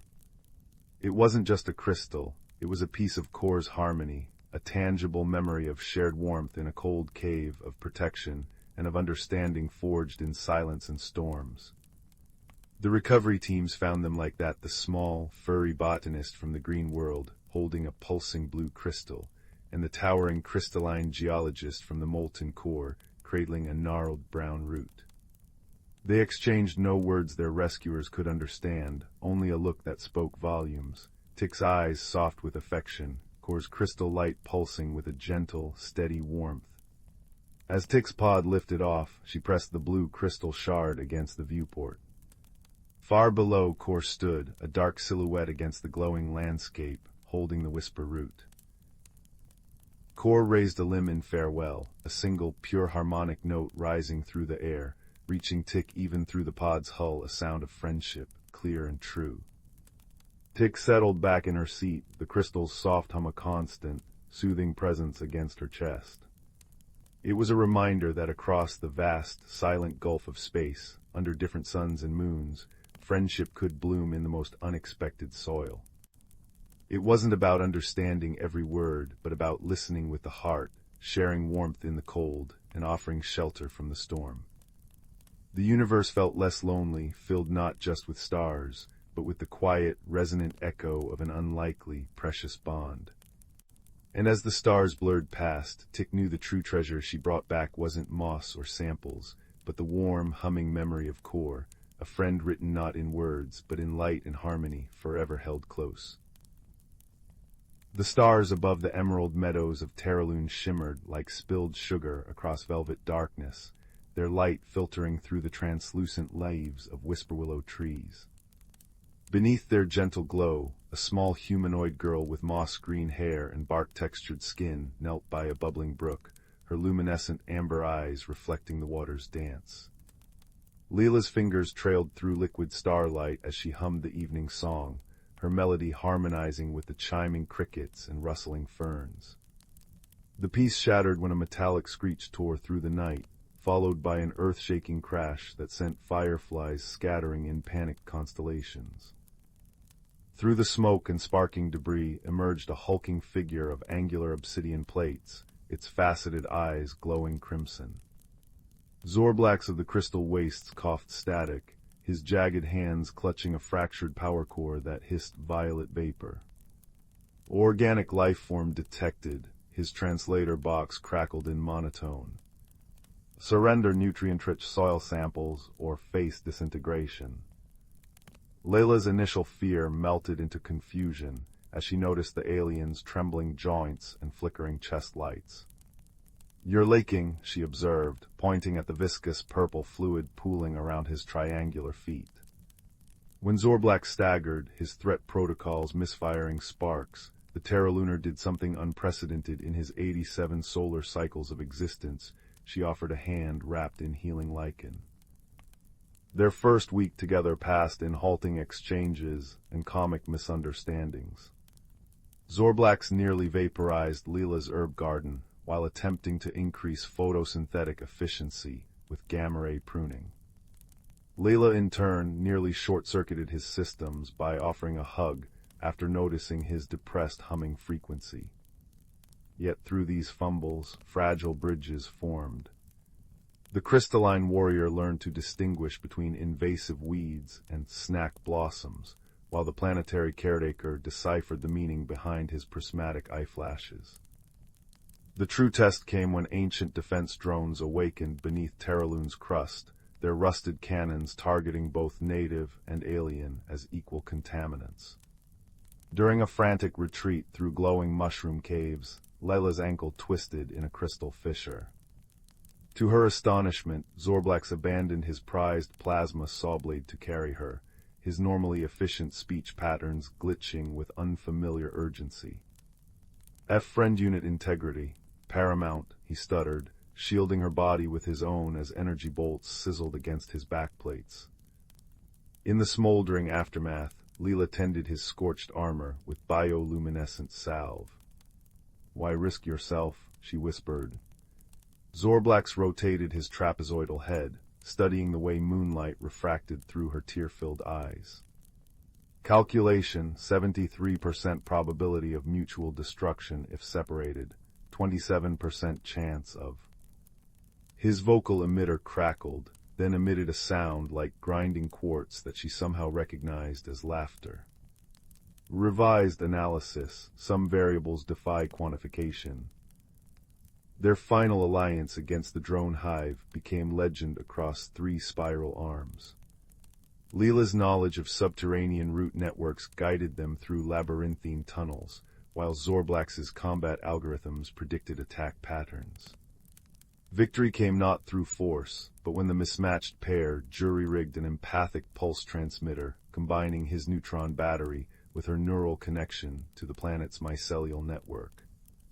As the ancient machines stilled, their visual sensors finally perceiving the world's beauty, Leela noticed Zorblak's new habit of collecting iridescent pebbles for optimal tactical arrangements that suspiciously resembled Terralunar wind chimes. On the dawn of his repaired ship's departure, the crystalline warrior stood awkwardly at the meadow's edge, his shadow stretching across dewy grass. Conclusion: this unit's mission parameters have expanded, he announced, extending a clawed hand holding a tiny sapling potted in recycled armor plating. Proposal: designate Terralune as secondary maintenance hub, frequency indefinite. Leela's answering smile outshone the rising sun as she pressed a seed capsule into his buzzing palm. Translation: friends are family we choose across the stars. Now, when meteor showers dance above Terralune, villagers smile at the glinting object in synchronous orbit, part warship, part greenhouse, its prismatic sails tuned to sing harmonies with the evening song. And across the galaxy, a certain ambassador teaches that understanding blooms brightest not through sameness, but in the spaces where jagged edges and tender roots intertwine. Once upon a timeless eve, nestled deep within the ancient Elderwood forest, a wondrous tale unfolded, a story as eternal as the towering pines and whispering streams that graced this enchanted realm. In a cozy burrow beneath the gnarled roots of an ancient oak, a family of rabbits stirred to welcome the first rays of dawn. Willow, the matriarch, nuzzled her kits awake with a gentle nudge, her soft fur glistening with dewdrops like diamonds in the morning light. "Wake up, my little ones," she cooed, her voice as soothing as the babbling brook nearby. The forest awakens, and with it, a world of magic awaits. Blinking away the remnants of sleep, the kits scampered out of their burrow, their tiny noses twitching with curiosity. The forest floor was a tapestry of emerald moss and wildflowers, each petal glistening with crystalline beads of dew. As the family ventured deeper into the woodland, the air seemed to hum with an ancient melody, the harmonious symphony of nature itself. Willow's ears twitched, and she paused, her eyes alight with wonder. "Listen closely, my kits," she whispered. "Can you hear the heartbeat of the forest?" The kits stilled, their eyes wide with awe as the gentle thrum of life pulsed around them. The rustling of leaves, the gurgle of the stream, the song of birds, all woven together in a tapestry of sound that echoed the very essence of the elderwood. Willow led her family through a maze of ferns and mushroom rings, her paws leaving no trace upon the mossy ground. As they ventured deeper, the forest seemed to come alive with magic. Glimmering sprites danced among the branches, their gossamer wings scattering stardust in their wake. A family of deer materialized from the mist, their graceful forms ethereal and otherworldly. The kits gasped in delight, their eyes sparkling with childlike wonder. "Behold the guardians of the forest," Willow murmured, her voice reverent. "They walk between the realms, ensuring the delicate balance of nature remains undisturbed." As the sun crept higher in the sky, the forest hummed with the rhythms of life. Squirrels chattered from their lofty perches, and butterflies flitted from blossom to blossom, their wings a kaleidoscope of color. In a secluded glade, a crystal-clear pool shimmered like liquid moonlight, its waters infused with the magic of the ancient wood. Willow gestured for her kits to approach, her eyes sparkling with mischief. "Watch closely, my little ones," she whispered. With a flick of her paw, she conjured a ripple upon the surface of the pool. Instantly, the water transformed into a shimmering mirror, reflecting not their physical forms, but the very essence of their spirits, glowing orbs of pure energy, pulsing with the vibrant hues of life itself. The kits gasped in wonder, their eyes wide with amazement. "How is this possible, Mother?" one kit asked, his voice tinged with awe. Willow smiled, her whiskers twitching with delight. "The magic of the elderwood is as ancient as the forest itself," she explained. "It flows through every living thing, connecting us all in a tapestry of life." As the day wore on, the family basked in the warmth of the sun's golden rays, their bellies full from a hearty feast of berries and succulent greens. Willow regaled her kits with tales of the forest's ancient wisdom, passed down through countless generations of rabbits before them. She spoke of the changing seasons, each one a symphony of transformation and renewal. The vibrant greens of spring, the fiery hues of autumn, the crystalline blanket of winter, each held its own unique magic, woven into the very fabric of the elderwood. As dusk approached, the family retreated to their burrow, their hearts full of wonder and reverence for the magic that surrounded them. Willow tucked her kits in, her eyes shining with love and pride. "Remember, my little ones," she whispered, nuzzling them tenderly. "The magic of the elderwood flows through us all. It is our sacred duty to protect and cherish this wondrous realm, for it is the very heartbeat of life itself." And as the moon rose high above the ancient canopy, the forest seemed to hum with a contented sigh, its secrets guarded by those who walked in harmony with nature's eternal dance. The little village of Willowbrook nestled between misty hills and whispering rivers, where chimney smoke curled like gray ribbons against the evening sky. In a cottage with ivy-laced windows lived a quiet boy named Ben. While others rushed through their days, Ben noticed things, the way dew clung to spiderwebs, how sunlight turned dust motes into dancing stars, and the secret patterns in old wooden floorboards. Yet he often felt invisible, like a forgotten bookmark in a well-loved story. One rain-slicked afternoon, while helping his grandmother tidy the attic, Ben discovered a small brass chest beneath a pile of moth-eaten quilts. Inside lay an object that seemed utterly ordinary, a magnifying glass with a handle of worn oak and a lens as thick as a dragonfly's wing. But when Ben lifted it, the attic bloomed with warmth. The lens didn't just enlarge things, it revealed hidden layers. Faded ink on a dusty letter shimmered into glowing words, "Seek where shadows kiss the light, and answer what is kept from sight." Beneath the words, a map unfurled in delicate gold lines across the parchment, showing a path deep into the whispering woods. Ben's heart fluttered like a trapped bird. Here was magic, not the roaring, flashy kind from tales, but quiet and patient, waiting to be noticed. That night, as owls hooted outside, he packed a small satchel with bread, cheese, and the magnifying glass. At dawn he slipped into the woods, the map glowing faintly in his mind. The journey began gently. Sunlight filtered through emerald leaves, painting dappled patterns on mossy stones. But soon the path vanished, swallowed by thorny vines as thick as Ben's wrist. He lifted the magnifying glass. Instantly the thorns shimmered, revealing tiny, glowing runes carved into their stems. Before he could decipher them, a soft voice rasped from below. "Patience, child, rushing scratches the story." Beneath a toadstool sat a tortoise with a shell patterned like aged parchment. His name was Thorn, and he moved with the slowness of melting honey. "Those runes," he wheezed, "ask a question. What grows without rain, shines without flame, and heals without touch? Answer wrong, and the thorns tighten." Ben frowned. He traced the runes with the magnifying glass, watching them shift like living ink. Kindness, he guessed. The thorns remained. Starlight. Still no change. Then he remembered his grandmother's voice, humming lullabies when he was ill. "A smile," he whispered. The vines sighed and unraveled like loosened thread. Thorn blinked his milky eyes. "Wisdom blooms in stillness. Walk with me." For days, Thorn guided Ben, teaching him to read the language of lichen and the songs of streams. The woods deepened, shadows stretching long and cool. One evening, as dusk painted the sky lavender, a tiny light zipped past Ben's ear, a firefly named Pip, whose glow pulsed like a cheerful heartbeat. "Lost your way." Pip chimed, her voice a tinkle of bell-like notes. "I know every hidden glade, follow my light." With Pip darting ahead, casting pools of gold in the gathering dark, and Thorn offering slow, steady counsel, Ben felt less alone. The magnifying glass revealed wonders, flowers that hummed melodies only visible as swirling colors in the lens, stones etched with stories of ancient rains, and a brook whose current spelled out riddles in liquid silver. But the map led them to the cavern of echoing stone, where the air grew cold and still.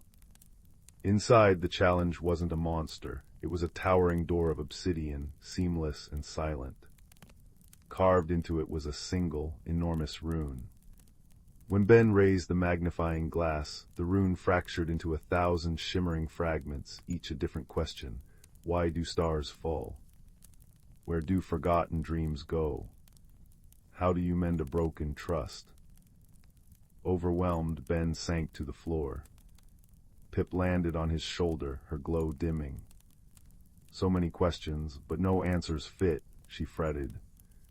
Thorn nudged Ben's hand with his nose. The door isn't locked by knowledge alone. Look deeper. Ben closed his eyes, breathing in the scent of damp stone and earth.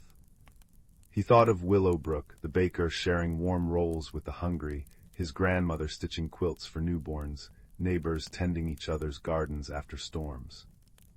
He lifted the magnifying glass not to the rune, but to his own heart. The lens warmed, projecting a soft, golden light onto the door. It wasn't an answer that flowed out, but a feeling, a tapestry of gratitude, hope, and the quiet courage of small daily kindnesses. The obsidian dissolved like mist, revealing not treasure, but a garden. Moonflowers glowed within her light, their petals etched with constellations.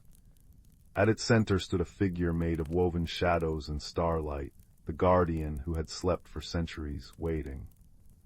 "You woke me not with force," it murmured, its voice like wind through reeds, "but by showing that wonder lives in gentle hearts. My task is done." The guardian faded, leaving behind a simple clay pot filled with seeds that shimmered like captured twilight. "Plant these where shadows kiss the light," whispered the fading voice. The journey back was a blur of joy. Pip lit their path with exuberant loops, Thorn shared tales of stars, and Ben carried the pot like a promise. In Willowbrook he planted the seeds in the village square, where the old oak's shadow met the setting sun. Overnight a garden sprang forth, flowers that sang soft lullabies at dusk, herbs that healed with a touch, and vines bearing fruit sweeter than honey. Ben wasn't invisible anymore. Villagers sought his quiet wisdom, his knack for seeing what others missed.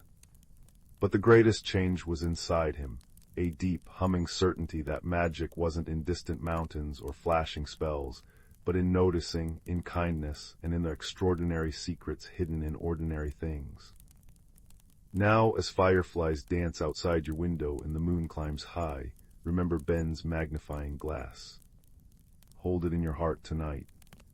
Look closely at the world around you, the fold of your blanket, the shape of shadows on the wall, the rhythm of your breath. Wonder is waiting, patient and bright, in the quiet spaces between dreams. Sleep softly, little one. Tomorrow's ordinary moments hold their own gentle magic. In a quaint village nestled between the lush, rolling hills and a gentle stream that sang softly as it wound its way through the countryside, there lived a young woman named Linnea. Her home was a modest cottage, its roof adorned with moss and ivy, and its windows framed by cheerful boxes bursting with lavender and daisies. Linnea was known for her kind heart and gentle spirit, yet she was often troubled by the winds of change that seemed to blow ever stronger in her life. Each morning she would awaken to the sweet melody of birdsong, the air alive with the scent of dew-kissed grass and blooming wildflowers. But beneath this serene surface, Linnea felt an unease growing within her, like a vine creeping through her soul. She feared the unknown changes that loomed in the distance, much like the approaching autumn wind that rustled through the trees, turning their leaves to gold. Her life had been simple and predictable, revolving around the village and its gentle rhythms. She tended her garden, baked bread, and often helped her neighbors with their daily tasks. However, as the seasons turned, she felt a stirring within her, a yearning for something beyond what she knew, yet she was hesitant to embrace it, fearing what it might bring. One crisp, clear morning, as Linnea wandered through the village square, she noticed an unfamiliar figure setting up a colorful stall draped with vibrant silks and shimmering trinkets.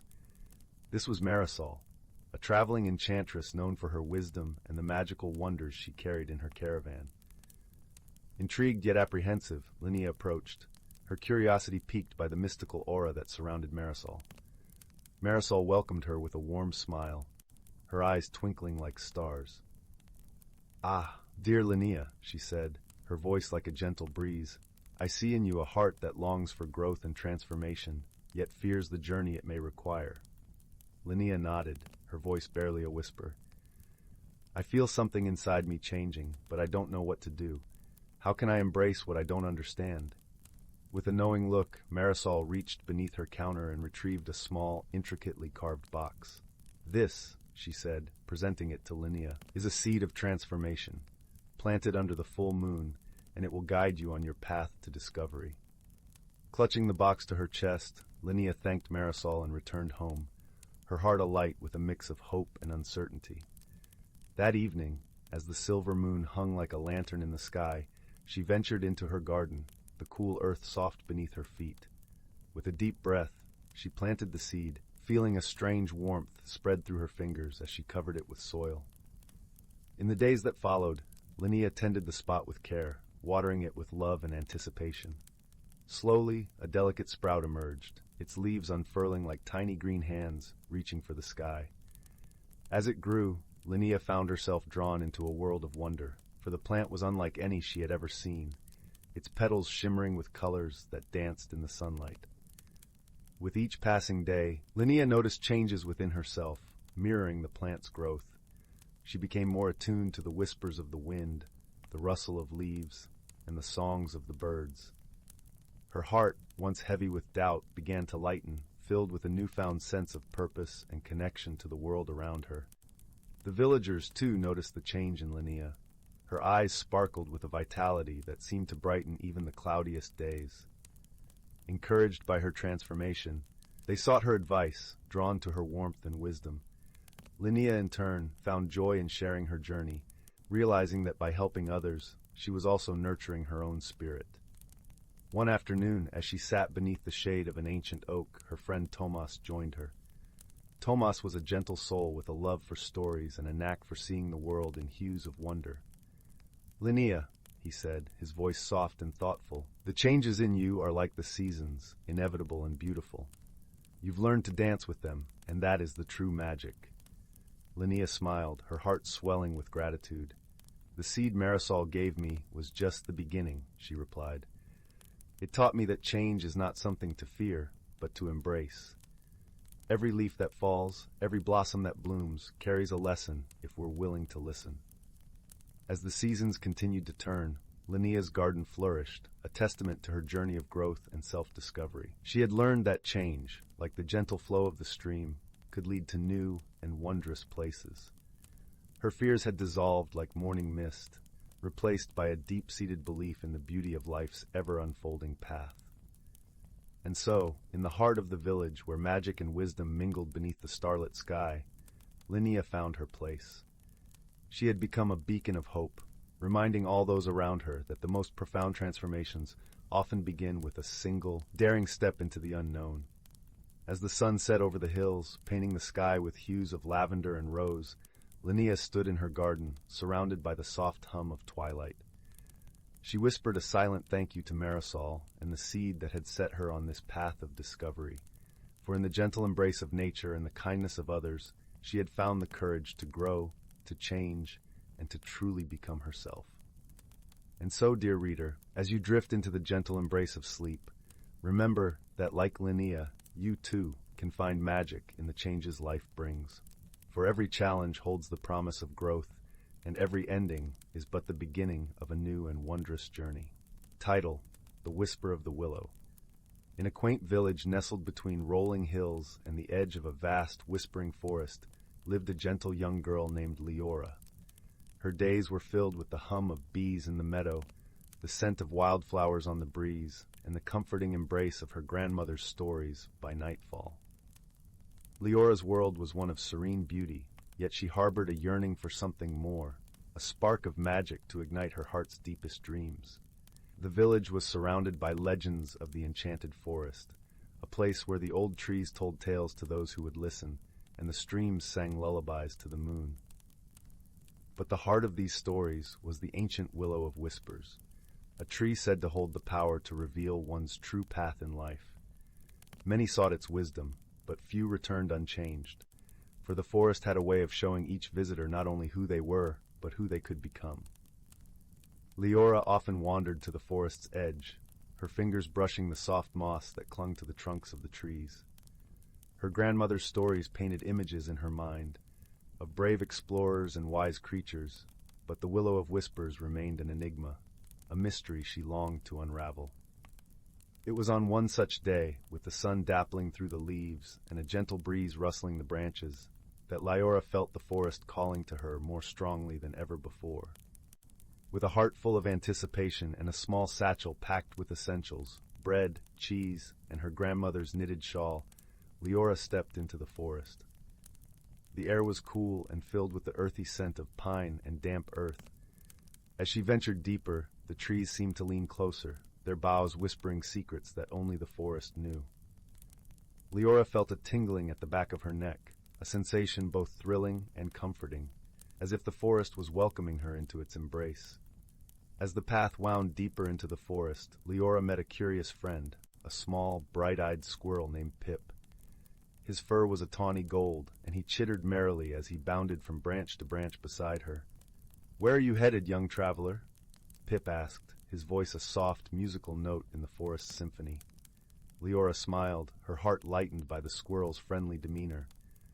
"I'm seeking the Willow of Whispers," she replied, her eyes alight with determination. Pip twitched his whiskers thoughtfully. "Ah, the willow," he said, nodding. "Many have sought its wisdom, but it is not easily found. The forest has a way of testing those who desire its secrets." "I am ready," Leora declared, her voice steady with resolve. "I believe the willow will guide me." With Pip scampering alongside her, Leora continued her journey. The forest was a tapestry of colors and sounds, each step revealing new wonders. Birds sang sweetly in the canopy above, their songs weaving through the leaves like a gentle lullaby.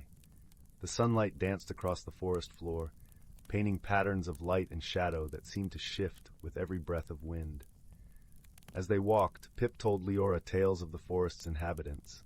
A wise old owl who knew the stars by heart, a family of foxes who danced under the moon, and a mischievous sprite who played tricks on unwary travelers. Leora listened with delight, her imagination painting vivid pictures of these magical creatures. Yet, as the day wore on, the path grew more tangled and overgrown. Vines draped like curtains across their way, and the underbrush thickened, whispering against Leora's legs as she pushed forward. The air grew cooler, and the forest seemed to hold its breath, waiting. "Do not be discouraged," Pip chirped, sensing her unease. "Every journey worth taking has its trials." Leora nodded, brushing aside a strand of ivy. Her determination was unwavering, her heart guided by the stories her grandmother had woven, a tapestry of courage, kindness, and the endless potential within. At last, as the sun began to dip below the horizon, casting the forest in hues of gold and amber, they arrived at a clearing. In its center stood the Willow of Whispers, its trunk wide and gnarled with age, its branches sweeping gracefully to the ground like a curtain of leaves. The air around the tree shimmered softly, as if infused with magic. Leora approached the willow with reverence, her steps slow and deliberate. She felt the weight of the forest's silence, a sacred hush that enveloped the clearing. Pip perched on a nearby rock, watching with bright, curious eyes. With a deep breath, Leora reached out to touch the willow's bark, her fingers brushing against its rough, ancient surface. As her hand made contact, a gentle warmth spread through her, and she closed her eyes, allowing the magic to wash over her. In the stillness, Leora heard the whisper of the willow, a soft, melodic voice that seemed to come from the very heart of the tree. It spoke not in words, but in feelings and images, a tapestry of memories and dreams. She saw herself as she was, a young girl filled with wonder and longing. But she also saw glimpses of what could be, a future shaped by choices and courage, by kindness and discovery. The willow showed her paths that twisted and turned, each leading to a different version of herself. As the visions faded, Leora opened her eyes, her heart brimming with understanding. The willow had not given her clear answers, but it had shown her the possibilities, the power of choice, and the strength within her to forge her own path. Pip hopped to her side, his eyes gleaming with approval. "You have the heart of a true adventurer," he said, his voice full of warmth. Leora smiled, her heart light with newfound clarity. "I see now," she said softly. "The journey is as important as the destination. It's not just about finding answers, but about discovering who you are along the way." With the willow's wisdom nestled in her heart, Leora and Pip began their journey back through the forest. The path seemed brighter now, the forest's secrets a little less mysterious. As they walked, Leora felt a deep sense of peace, knowing that she was not alone, that the forest, with its whispers and wonders, would always be there to guide her. As they emerged from the trees, the village lay before them, bathed in the soft glow of dusk. The familiar sense of home wrapped around Leora like a comforting embrace, and she knew that she was forever changed by her journey. Her grandmother greeted her with a knowing smile, her eyes twinkling with the wisdom of 1,000 stories. Leora embraced her, feeling the warmth of love and belonging. That night, as she lay beneath the stars, Leora closed her eyes and listened to the forest's lullaby, her heart full of gratitude and dreams yet to be realized. The Willow of Whispers had shown her the way, but it was her journey to walk, her story to write. And so, with the gentle rustle of leaves and the soft murmur of the night, Leora drifted into a peaceful sleep, her dreams filled with the magic of the forest and the endless possibilities of tomorrow. In the heart of the whispering woods, where the trees seemed to hum soft lullabies, and the ground was carpeted with a tapestry of moss and wildflowers, there lay a quaint little village called Moonhaven. This village, nestled under the gentle glow of a perpetually twinkling sky, was a place where magic flowed as naturally as the babbling brook that wound its way through the center of town. Moonhaven was known for its serene beauty and the warmth of its community. It was a place where the houses were made of smooth, rounded stones, with thatched roofs that looked like they had sprouted from the earth itself. Each window glowed with the soft light of candles, and the air was always scented with the comforting aromas of freshly baked bread and blooming lavender. One crisp autumn evening, as the golden leaves danced gently down from the trees, a peculiar event began to unfold. The village's beloved clock tower, which stood proudly in the village square for generations, had started to chime at odd hours. Instead of its usual melody marking the passage of time, it now played a strange, lilting tune that no one recognized. This curious phenomenon puzzled the villagers, for the clock tower was enchanted to ensure it kept perfect time and harmony with the natural world. The villagers gathered in small groups, whispering under the glow of the street lamps, their breath visible in the cool evening air. Among the villagers was a young girl named Leela, known for her keen sense of curiosity and her love for solving puzzles. Leela lived with her grandmother, Eleonora, in a cozy cottage at the edge of the woods. Eleonora was a wise and gentle soul, whose knowledge of the old ways and stories of the forest was unparalleled. After the clock tower's melody drifted through the night once more, Lila turned to her grandmother with eyes wide with wonder. "Grandmother, what do you think could be making the clock tower chime so strangely?" Eleonora smiled softly, her eyes twinkling with the light of 1,000 stories. "Ah, my dear, the world is full of mysteries, each waiting patiently for the right heart to uncover them. Perhaps it is time you seek the counsel of the forest's guardians." Encouraged by her grandmother's words, Lila set out the next morning, her heart light with excitement. She followed the winding path through the woods, where the sunlight filtered through the leaves like streams of golden syrup. The forest was alive with the sounds of rustling leaves and the distant call of birds. Lila soon arrived at the ancient oak tree known as the Hearthwood. This tree was the oldest in the forest, its trunk wide enough to hide an entire family behind. It was said to be the dwelling of the forest's guardians, the elder tree sprites, who were wise creatures of gentle magic and deep understanding. As Lila approached, she noticed faintly glowing figures emerging from the bark of the tree. They were the elder tree sprites, their tiny forms shimmering with an ethereal light. Their eyes, like polished stones, watched her with curiosity and kindness. "Greetings, young Lila," they chorused in voices as soft as the rustle of leaves. "What brings you to the Hearthwood today?" Lila curtsied politely, a gesture she had learned from her grandmother. "Wise sprites, the clock tower in our village has been playing a strange melody at odd hours, and we cannot understand why. I seek your guidance to unravel this mystery." The sprites exchanged thoughtful glances, their forms flickering like candle flames. "The clock tower's melody is the song of the wind harp," they explained. "It is an ancient instrument, once played by the winds themselves. It seems the melody is calling out for something lost." Intrigued, Lila asked, "What could be lost that the melody seeks?" "The wind harp's song is woven with the essence of harmony and balance," the sprites continued. "Perhaps it seeks the return of something that has tipped the scales." Thanking the sprites for their wisdom, Lila made her way back to Moonhaven, her mind alight with possibilities. As she walked, she pondered what might be missing from their village that could upset such a delicate balance. Upon her return, Lila went to visit the clockmaker, a gentle old man named Mr. Thistle. His workshop was a treasure trove of gears and cogs, where the air was filled with the comforting tick-tock of timepieces. "Mr. Thistle," Lila began, "have you noticed anything unusual about the clock tower lately?" The clockmaker nodded, his expression thoughtful. "Indeed, young Lila, the clock's song is different, as if it sings of longing." "Do you recall anything that changed before the melody began?" Lila inquired. Mr. Thistle scratched his head, his brow furrowed with concentration.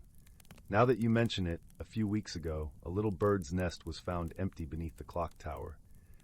The nest had been there for years, but the birds have vanished." Lila's eyes widened with realization. Perhaps the birds are what the wind harp song is calling for. They are part of the harmony that needs restoring. With newfound determination, Lila set out to find the missing birds. She followed the path that led deeper into the woods, listening closely for any sign of their song. The forest, with its tapestry of sounds, seemed to guide her steps. As she wandered, she came upon a clearing bathed in dappled sunlight. There, perched on the branches of a young maple tree, were the missing birds, their feathers shimmering like jewels in the sunlight. They chirped a sweet, melodious tune that seemed to echo the clock tower's strange melody. Lila approached gently, speaking softly to the birds. "Oh, little ones, the village misses your song. Won't you return to the clock tower and bring back the harmony?" The birds, understanding her gentle plea, fluttered their wings in agreement. With a joyful trill, they took flight, leading Lila back to Moonhaven. As the birds returned to their nest beneath the clock tower, the strange melody ceased, replaced by the familiar, comforting chimes that had marked the hours for generations. The villagers gathered to watch in awe as the birds settled in, their presence restoring the balance that had been missing. That evening, as the stars twinkled like diamonds in the sky, the village celebrated the return of their feathered friends. Lila, her heart full of contentment, sat by the fire with her grandmother, recounting her adventure. "You see, my dear," Eleonora said, wrapping an arm around Lila's shoulders, "sometimes the answers we seek are found by simply listening to the world around us. Balance and harmony are treasures worth nurturing." As the fire crackled softly and the night wrapped the village in its gentle embrace, Moonhaven drifted into a peaceful slumber, its harmony restored. And in the heart of the whispering woods, the clock tower stood tall, its melody a testament to the power of friendship and the wisdom of listening to the whispers of the world.